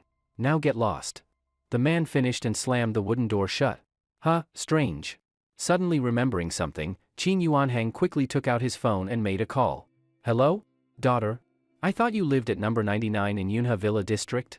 What? You live at number 66? Did I remember wrong? I'm at Villa 99 now. You're coming to get me? No need. I'll walk over myself, it's not far. Just wait for me at the door. Back to Yi Xingqian. He quickly passed by the gate of Qin Yanran's villa. Just as he was wondering whether he should say hello or just send a message, he noticed Qin Yanran standing at the villa's entrance. President Qin, you're still awake this late? Standing outside? Yi Xingqian looked at her in surprise. You're finally back? Earlier the special ops team called me and said they'd release you tonight, so I stopped worrying about your case. As for why I'm still out here so late, I'm waiting for someone very important to me. Waiting for someone? Yi Xingqian was stunned. No way. Could the person Qin Yanran was waiting for really be him? She's still up this late, was she really waiting for him? But why? Why wait for him? Why would he be important to her? Could it be she found out about what he did in Gojia village? Or is this just concern between friends or something more complicated? Whether it was from a business standpoint or a personal one, this late-night wait truly moved him. Yi Xingqian raised his fist and clenched his teeth. President Qin, don't worry. I'll work hard. Let's go. He finished, full of motivation, and ran back toward his own villa. Qin Yanran stood there, dumbfounded, her thoughts blown away in the night breeze. Ding ding. Inside the villa, Qin Yanran was holding a small teapot, about the size of half a disposable plastic cup, pouring hot tea for Qin Yuanhang. A while after Yi Xingqian got home, Qin Yuanhang finally arrived slowly at the gate of Qin Yanran's villa. Qin Yuanhang held a cup the size of a bottle cap and took a small sip of hot tea. Dad, why did you suddenly come over without letting me know in advance? I could have arranged for someone to pick you up. Sigh. Next time I come, just have someone pick me up. Qin Yuanhang sighed heavily. Something unexpected happened on the way, I almost didn't get to see you again. An accident? What happened? Qin Yanran was slightly startled. The car broke down on the way. It didn't seem too far, so I figured I'd walk. But halfway there, I ran into 2 wild dogs and nearly got killed. What? Qin Yanran's eyes were full of lingering fear. Why would such fearsome beasts even appear in our city? That's terrifying. Dad, how did you escape? Well, it's kind of a coincidence. Just when the 2 beasts were about to attack me, a young guy suddenly showed up and saved me. Speaking of that young man, wow, he's really something. Unbelievably strong, looks decent, and most importantly, he's still single. Alright, stop. That's enough. Qin Yanran knew where Qin Yuanhang was going with this and quickly cut him off. Last time too, you insisted on introducing someone to me because he was single, but he turned out to be divorced. I was speechless. Qin Yuanhang looked awkward. That was just a fluke. And the time before that? You said he was successful, but he turned out to be unemployed. Dad, I'm just single, not unwanted. Stop introducing me to these weirdo leftovers. You know Xiaoli? My best friend from college? She's been divorced 3 times. What's the point of marriage anyway? Qin Yuanhang pouted in displeasure. If marriage were pointless, would she have gotten married 3 times? Faced with that logic, Qin Yanran was left speechless. My daughter, Qin Yuanhang patted her shoulder earnestly, you're not getting any younger. Isn't there anyone you like? In another 2 or 3 years, you'll be a leftover woman no one wants. Qin Yanran, feeling troubled, propped her chin on both hands, elbows resting on the table. Dad, actually, I have been looking for someone over the years, but it's really hard to find the right one. What does it even mean to like someone? What's the difference between liking and just having a good impression? Qin Yuanhang was slightly stunned, then replied, it's simple. A good impression means you don't get annoyed looking at them. Liking means even if they annoy you, you still want to look at them. Qin Yanran froze. She seemed to be reflecting, asking herself which people didn't annoy her, or who she still wanted to see even when they did. After thinking for a long time, she still couldn't find anyone that fit. Sigh. What a pity. Such a perfect cabbage, and not a single chicken wants to peck it. What a shame. Meanwhile, with Yi Xingqian. After Yi Xingqian got home, Miyamoto Tomomi quickly came to the door to greet him. She skillfully helped Yi Xingqian change into clean slippers, took his coat and hung it up on the rack, completely acting like a model wife. Yi Xingqian sat on the couch, glancing at her busy figure, and felt a bit conflicted about whether he should tell her he had officially joined the Dragon Clan. Yi Kuan, Miyamoto Tomomi said gently as she walked up behind him after finishing her tasks, beginning to carefully massage his shoulders. I was browsing on my phone today. Although I've studied Xiagua, Xia country, language for several years, there's one phrase I still don't understand. Oh? Yi Xingqian raised an eyebrow. Which one? What does 2333 mean? I see a lot of people using it in chats on Xia country websites, but I just don't get it. That one, Yi Xingqian paused for a moment. It's usually used to express loud laughter. I see. Miyamoto Tomomi nodded thoughtfully. By the way, Tomomi, from an objective point of view, what do you think about the Dragon Clan? The Dragon Clan? Her brow furrowed slightly. They are strong and mysterious. I heard the clan leader, Long Xiaoqi, is a saint-level expert. Globally, there are very few people who could stand against him. Just like the Miyamoto family, the Dragon Clan, compared to the 3 major organizations, Hurricane, God's Layers, and the Catholic Church, has stricter rules, a clearer faith, and tighter structure. They are also more loyal to their country. For example, people from the Dragon Clan and Miyamoto family could sacrifice their lives for the nation. The other 3 groups wouldn't do that. Most of their members do not even know why they joined, or when they might leave. They are disorganized and faithless. In short, the Dragon Clan and Miyamoto family serve their country, while the other 3 only pretend to, all while doing selfish, shady things. I see, Yi Xingqian nodded in thought. From her words, it was clear Miyamoto Tomomi held the Dragon Clan and the Miyamoto family in very high regard. That gave Yi Xingqian a bit of mental reassurance. By the way, Yi Kuan, why did you suddenly ask about this? Tomomi looked at him with a complicated expression. Yi Xingqian realized he couldn't keep it a secret any longer. And since she would find out sooner or later, he might as well be honest. Alright, I'll tell you the truth. Today, Long Xiaoqi's daughter approached me. Under special circumstances, I was forced to agree to join the Dragon Clan. 2333. Tomomi blurted out the number in an exaggerated tone. What the hell? Yi Xingqian was confused. Isn't that what you said? It means ha ha ha, right? Yi Xingqian was speechless. Lady, that's 2333, not literally 2333. Tomomi laughed and patted his shoulder. No matter what you do, I'll support you. And you don't need to worry about me. I've already cut ties with the Miyamoto family, I'm no longer the same person I was before. Yi Xingqian looked at her with a complicated expression. But, Yi Kuan, there's one thing you must always remember, once a member of the Dragon Clan, always a ghost of the Dragon Clan. It's easy to join, but hard to leave. I understand, Yi Xingqian nodded heavily and fell into deep thought. Good morning, President Qin. As usual, Yi Xingqian had driven the car early and was waiting at the gate of Qin Yanran's villa. Morning. We're not going to the company today. Let's head directly to the construction site. I'm worried the people from Gojia village might cause trouble again. Yi Xingqian gently stepped on the gas, and the car sped forward. President Qin, the people from Gojia village probably won't bother us anymore. Oh? Qin Yanran did not think too much about Yi Xingqian's words, assuming his confidence came from how he handled the villagers the day before yesterday. She smiled and shook her head. The people from Gojia village wanted to extort 1 billion from her. How could they just give up after a little beating from Yi Xingqian? Although everything was quiet yesterday and no one from the village showed up, she still had a feeling they would come today. After all, violence was not the most effective solution. That was why she had decided not to return to the company and head straight to the construction site. The two quickly arrived at the site. Perhaps because of Qin Yanran's fierce reaction 2 days ago, there were clearly more adult male workers present today. President Qin. Old Zhang greeted Qin Yanran eagerly with several workers following him. How's it going today? No trouble from Gojia village? Old Zhang chuckled. Not so far. But, who knows? Those troublesome folks might show up again any time. So we've added more men here today. This is my son, little Zhang. He personally brought people here to guard the site yesterday. Nice to meet you, President Qin. Little Zhang smiled and nodded politely to her. Qin Yanran nodded with satisfaction and began inspecting the site. President Qin, if everything goes well, the measurements should be finished soon.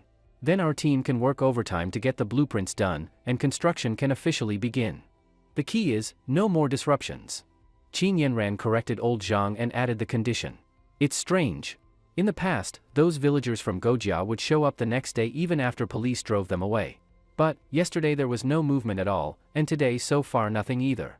I don't know if they're planning something, or maybe they were scared off by the team my son brought. Old Zhang looked worriedly toward the road from Gojia village. Do not worry, President Qin. The people from Gojia village won't be causing trouble anymore. Qin Yanran looked at Yi Xingqian, confused. This was the second time today he said that. She found it strange how confident he was. Just as she was about to ask, little Zhang spoke up with disdain. Haha, you're just a bodyguard.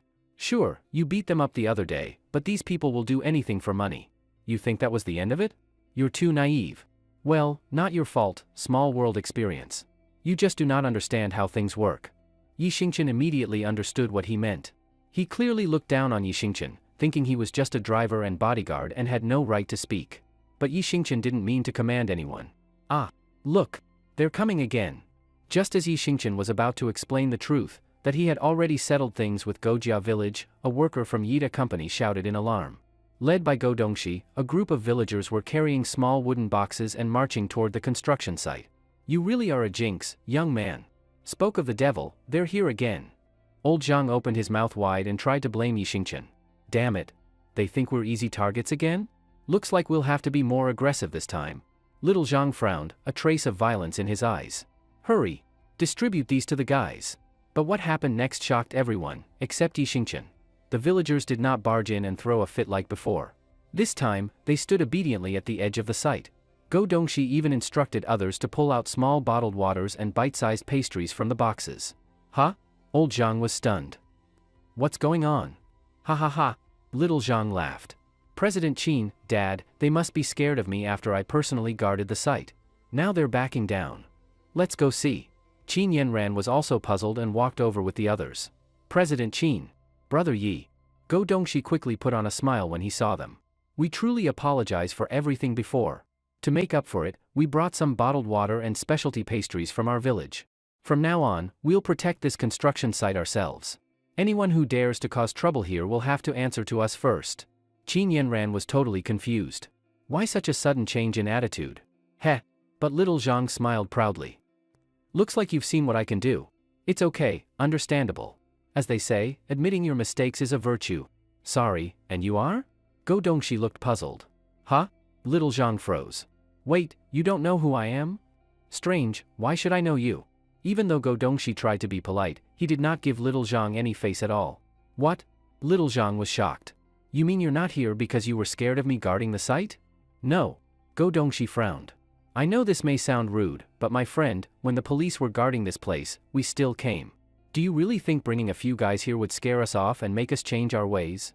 Little Zhang shook his head, trying to deny it. No way. You must have been intimidated by us. Come on, nothing to be ashamed of, just admit it. We're all friends here, it's not embarrassing.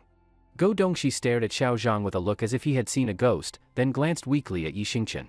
Brother Yi, I speak bluntly, so don't get mad, okay? I swear I'm not trying to cause trouble.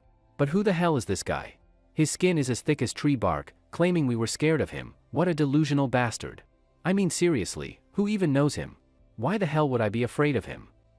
Yi Xingqian was secretly pleased by Go Dongxi's remarks toward Xiao Zhang, but he held back his laughter, only curling his lips a little without saying a word. Qin Yanran immediately noticed the ambiguous attitude Go Dongxi showed toward Yi Xingqian. Recalling how Yi Xingqian had confidently said twice that the people from Gojia village would not come to cause trouble again, she began to suspect something. Qin Yanran was about to say something, but Xiao Zhang, unwilling to admit defeat, asked again. Then you tell me, what other reason could there be? TCH. Go Dongxi shot him a look full of contempt. I'm the young master of the village chief's family, why would I be afraid of you? If my attitude changed so drastically, of course it's because of our handsome, elegant, and dashing brother Yi. What? That guy? No way. Xiao Zhang stared at Yi Xingqian in disbelief. You really need to stop thinking you're important. The night before last, brother Yi personally came to our village to find me and help me solve a huge problem. Sure, I might be a bit wild and free-spirited normally, but, no matter what, I don't have the face to keep making trouble for brother Ye's company. So to make up for it, we came here to help. This time even Xiao Zhang was speechless. What people fear most is comparison. Once you compare, all the pretenders are exposed. For a brief moment, even old Zhang felt incredibly ashamed. He had only thought about stopping the people from Gojia village, but never considered solving the problem at its root. It's just like a flood, building a dam is only a temporary fix, while dredging the river is the real solution. Qin Yanran, standing nearby, noticed the bandages on Go Dongxi's fingers and thought about Yi Xingqian's terrifying combat skills. She quickly realized things were not as simple as Go Dongxi's few words suggested. That night when Yi Xingqian went to Gojia village, he definitely did more than just help Go Dongxi solve a problem. Most likely, he made him suffer first, and only then helped him out. But of course, in the end, it is the victor who gets to tell the story. No matter what method Yi Xingqian used or what tricks he played, as long as the goal was achieved, then the method was effective. Qin Yanran gave Yi Xingqian an approving look and nodded. At that moment, she finally understood why he had said twice that the villagers would not return. It turned out Yi Xingqian had already handled everything. And even after taking care of it, he had not bragged or asked for recognition. What kind of calm, mature, and humble man was this? In a daze, memories flashed through Qin Yanran's mind, how Yi Xingqian had helped her solve one problem after another since entering her life. Defeating Nichikawa Gosaka in the strength competition. Beating Jinatamai and Xiao Haizi in the basketball game. Uncovering the traitor Shen Jingbing and turning the tables to secure the project. Driving away the pest Liu Jing. Now resolving the Gojia village situation. Is that really something just a driver or a low-level bodyguard could do? This ordinary-looking man in front of her, how many more surprises was he hiding? Or rather, how many surprises could he bring? For a moment, Qin Yanran felt lucky that she had had the eye to recruit Yi Xingqian. If someone else's company managed to steal such a talent away, it would be a huge loss. At the same time, a strange thought suddenly popped into her mind. Yi Xingqian had strength and an outstanding personality. Maybe he could be used as a shield, to shut up her father who kept pressuring her to get married. While Qin Yanran was lost in thought, old Zhang and Xiao Zhang had already retreated in shame, no longer daring to boast. They quietly resumed work in a corner of the construction site, while Go Dongxi and his group soon left. Let's go, Xingqian. We're no longer needed here. Let's head back to company headquarters. All right, President Qin. Yi Xingqian, without the slightest hint of arrogance, just smiled calmly and quickly walked over to open the car door for Qin Yanran. After driving a short distance toward the headquarters of Yida Corporation, Qin Yanran hesitated for a moment and finally spoke up. Xingqian, have you thought about getting a raise? While driving, Yi Xingqian answered without hesitation, isn't a promotion and raise every working person's dream? I'm no exception. There's something I need your help with. If you do it well, I'll give you a raise afterward. Oh? Yi Xingqian was slightly surprised. President Qin, what is the job this time? Well, it's like this, Qin Yanran began searching for a way to explain. Recently, I've been focused on running a charitable foundation. I want to contribute something to poor families across the country, including here in Yunhe City. But, just yesterday, my dad came to visit me at home. Oh? Yi Xingqian did not yet understand what she meant. Ever since my dad handed over Yida to me, he's been living the rural life with great enthusiasm, sigh. He doesn't have many faults, but there's one thing, he's obsessed with trying to get me married. Because of that, I've barely had time to manage the foundation.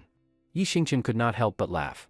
So even a strong woman like Qin Yanran fears her dad pushing her to get married. President Qin, what do you want me to do? I want you to pretend to be my boyfriend for a few days. Cheer up my dad and make him go home. That's all. Once it's done, you'll get a raise. What? Yi Xingqian was so startled that he nearly crashed the car into a tree on the roadside. Qin Yanran was stunned. She had imagined all kinds of reactions from Yi Xingqian: delight, excitement, eagerness, or even a teary refusal. But she never imagined this reaction. What? What the hell does "what" even mean? What kind of reaction is that? You're not joking, right, President Qin? What do you think? Qin Yanran pursed her lips. Then, why me? I'm sure you know plenty of outstanding young men. Why choose me for this role? Because I don't trust anyone else. I'm afraid others will try to take advantage afterward and won't leave me alone. But you, I just know you won't do that. All right then. Yi Xingqian scratched the back of his head awkwardly. Don't worry. All expenses will be reimbursed during this time. You just need to keep my dad happy. Got it. President Qin, I understand exactly what to do. Suddenly, the air in the car filled with awkward silence. Dusk. After dropping off Qin Yanran at her house, Yi Xingqian began walking back to his own home. As he approached the gate of his villa, he suddenly noticed Long Qingxian sitting on a low stone wall next to the greenery nearby. Behind Long Qingxian, a middle-aged woman stood with her arms crossed, staring intently at the second floor of Yi Xingqian's villa without blinking. Hey! Long Qingxian smiled and waved at Yi Xingqian. You need something? Yi Xingqian sat down beside her as he spoke. What? Can't I come and have a little chat with my future husband even if there's nothing important? Long Qingxian looked at Yi Xingqian with a bright smile. Yi Xingqian was momentarily stunned. He didn't know why, but every time he heard the words future husband from Long Qingxuan's mouth, he felt a bit weird.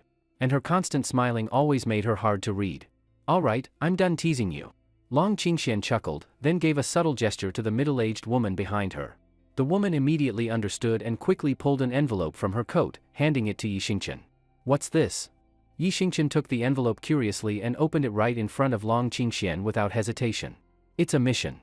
Originally, it was supposed to be handled by Long Wulyo, but as you know, he received an urgent task last night and can't make it back in time. So now this mission falls to you. Consider it your formal initiation into the Dragon Clan, Long Qingxian said, nodding and starting to explain. The target this time is Su Jiayin, the boss of Hingda Real Estate in Yunhe City. Oh? Yi Xingqian looked at Su Jiayin's photo from the envelope and asked curiously, just a real estate developer? Why would someone like that be worth the attention of our Dragon Clan? No. Not your Dragon Clan, our Dragon Clan, Long Qingxian firmly corrected him. Don't underestimate Su Jiayin. He's not simple. Over the past decade, he's used Hingda Real Estate to speculate on pre-sale housing and made a fortune. According to reliable intel, Su Jiayin has already cashed out over 100 billion and plans to flee to America to enjoy his life. This kind of case, shouldn't it be handled by the Commercial Crimes Unit or something? Why is it up to you, us, to deal with it? Yi Xingqian still didn't quite understand. It's simple. Even though we know he took over 100 billion, no one can do anything about it. Legally speaking, he's no longer the legal owner of Hengda, so even after cashing out, the law can't touch him. Plus, he has multiple highly trained bodyguards around him. Ordinary law enforcement has no way to investigate him secretly. She paused for a moment, then continued. The Dragon Clan only steps in when the law can't. For us, we don't need evidence, and we don't need a reason. Once someone's on the list, they can be taken out. So? Yi Xingqian paused. What exactly do you want me to do? Find him. Use any means necessary, fair or not, humane or not, force him to spit out every last cent of that 100 billion. Doesn't your boss Qin have that Yida Charity Foundation? Have him donate the entire sum to the foundation. Let that be the last good deed of his life. Got it. Yi Xingqian nodded. From the top, if possible, after some pressure, if he cooperates, then don't kill him. But if he refuses or tries anything shady afterward, you don't have to report back, just take care of it. I understand. Yi Xingqian glanced again at Su Jiayin's photo and memorized his face. Tonight, Su Jiayin will be staying in room 608 at Yunhe Grand Hotel. The day after tomorrow, he's flying to America. So you only have tonight and tomorrow? All right, I'll go find him tonight. One more thing, he has strong bodyguards. Be careful. Don't worry. Yi Xingqian patted his chest confidently. As long as I'm there, anyone who dares block me, I'll crush them. Good. Long Qingxian nodded, then glanced at the second floor of Yi Xingqian's villa, hesitating. Is there something else you want to say? Yi Xingqian felt a bit guilty looking at her. He had no doubt that the Dragon Clan had already investigated and knew that Miyamoto Tomomi was staying at his house. Given the tense relationship between Xia Nation and the Eastern Island Nation, it was easy to imagine the Dragon Clan and the Miyamoto family were likely at odds. In that situation, he had let a Miyamoto live in his house? He couldn't guess what the Dragon Clan would think of that. She's not simple. After hesitating a moment, Long Qingxian finally spoke vaguely. What do you mean? Miyamoto Tomomi, she's considered a prodigy within the Miyamoto family. We have enough information about her in the Dragon Clan archive to fill a whole book. Her staying by your side, she must have some motive. I just don't know what exactly it is yet. Just be careful. Yi Xingqian nodded heavily, secretly relieved. I thought you guys were going to. Heh, Long Qingxian chuckled. My future husband has an unusual constitution and, naturally, a lot of energy. Having a few women around besides me is nothing out of the ordinary. Heh. Yi Xingqian laughed awkwardly. After all, you want my strength, not me, right? Ha ha ha ha. Long Qingxian burst into laughter but gave no reply. If there's nothing else, I'll head back. I need to prepare. I'll go see the target tonight. All right. Long Qingxian nodded. Once you complete this mission, you'll be officially part of the Dragon Clan. At that point, you'll need to tattoo the Dragon Clan symbol on your right arm. A tattoo? Yi Xingqian frowned slightly. I thought, you don't have one. You're also a Dragon Clan member. Because I'm afraid of pain. Yi Xingqian stared at her, momentarily speechless. That reason was truly unbeatable. Well, what could you say? Her father was the clan leader, she got special privileges. Heh. One last word of advice, don't forget what I said. Be careful around that woman. We're leaving. After finishing her instructions, Long Qingxian left with the middle-aged woman. They slowly disappeared into the dim light of the street lamps. Did you enjoy the story, guys? I hope you did. Support this video with a like and a comment, I'd really appreciate it. Thanks for watching and see you next time.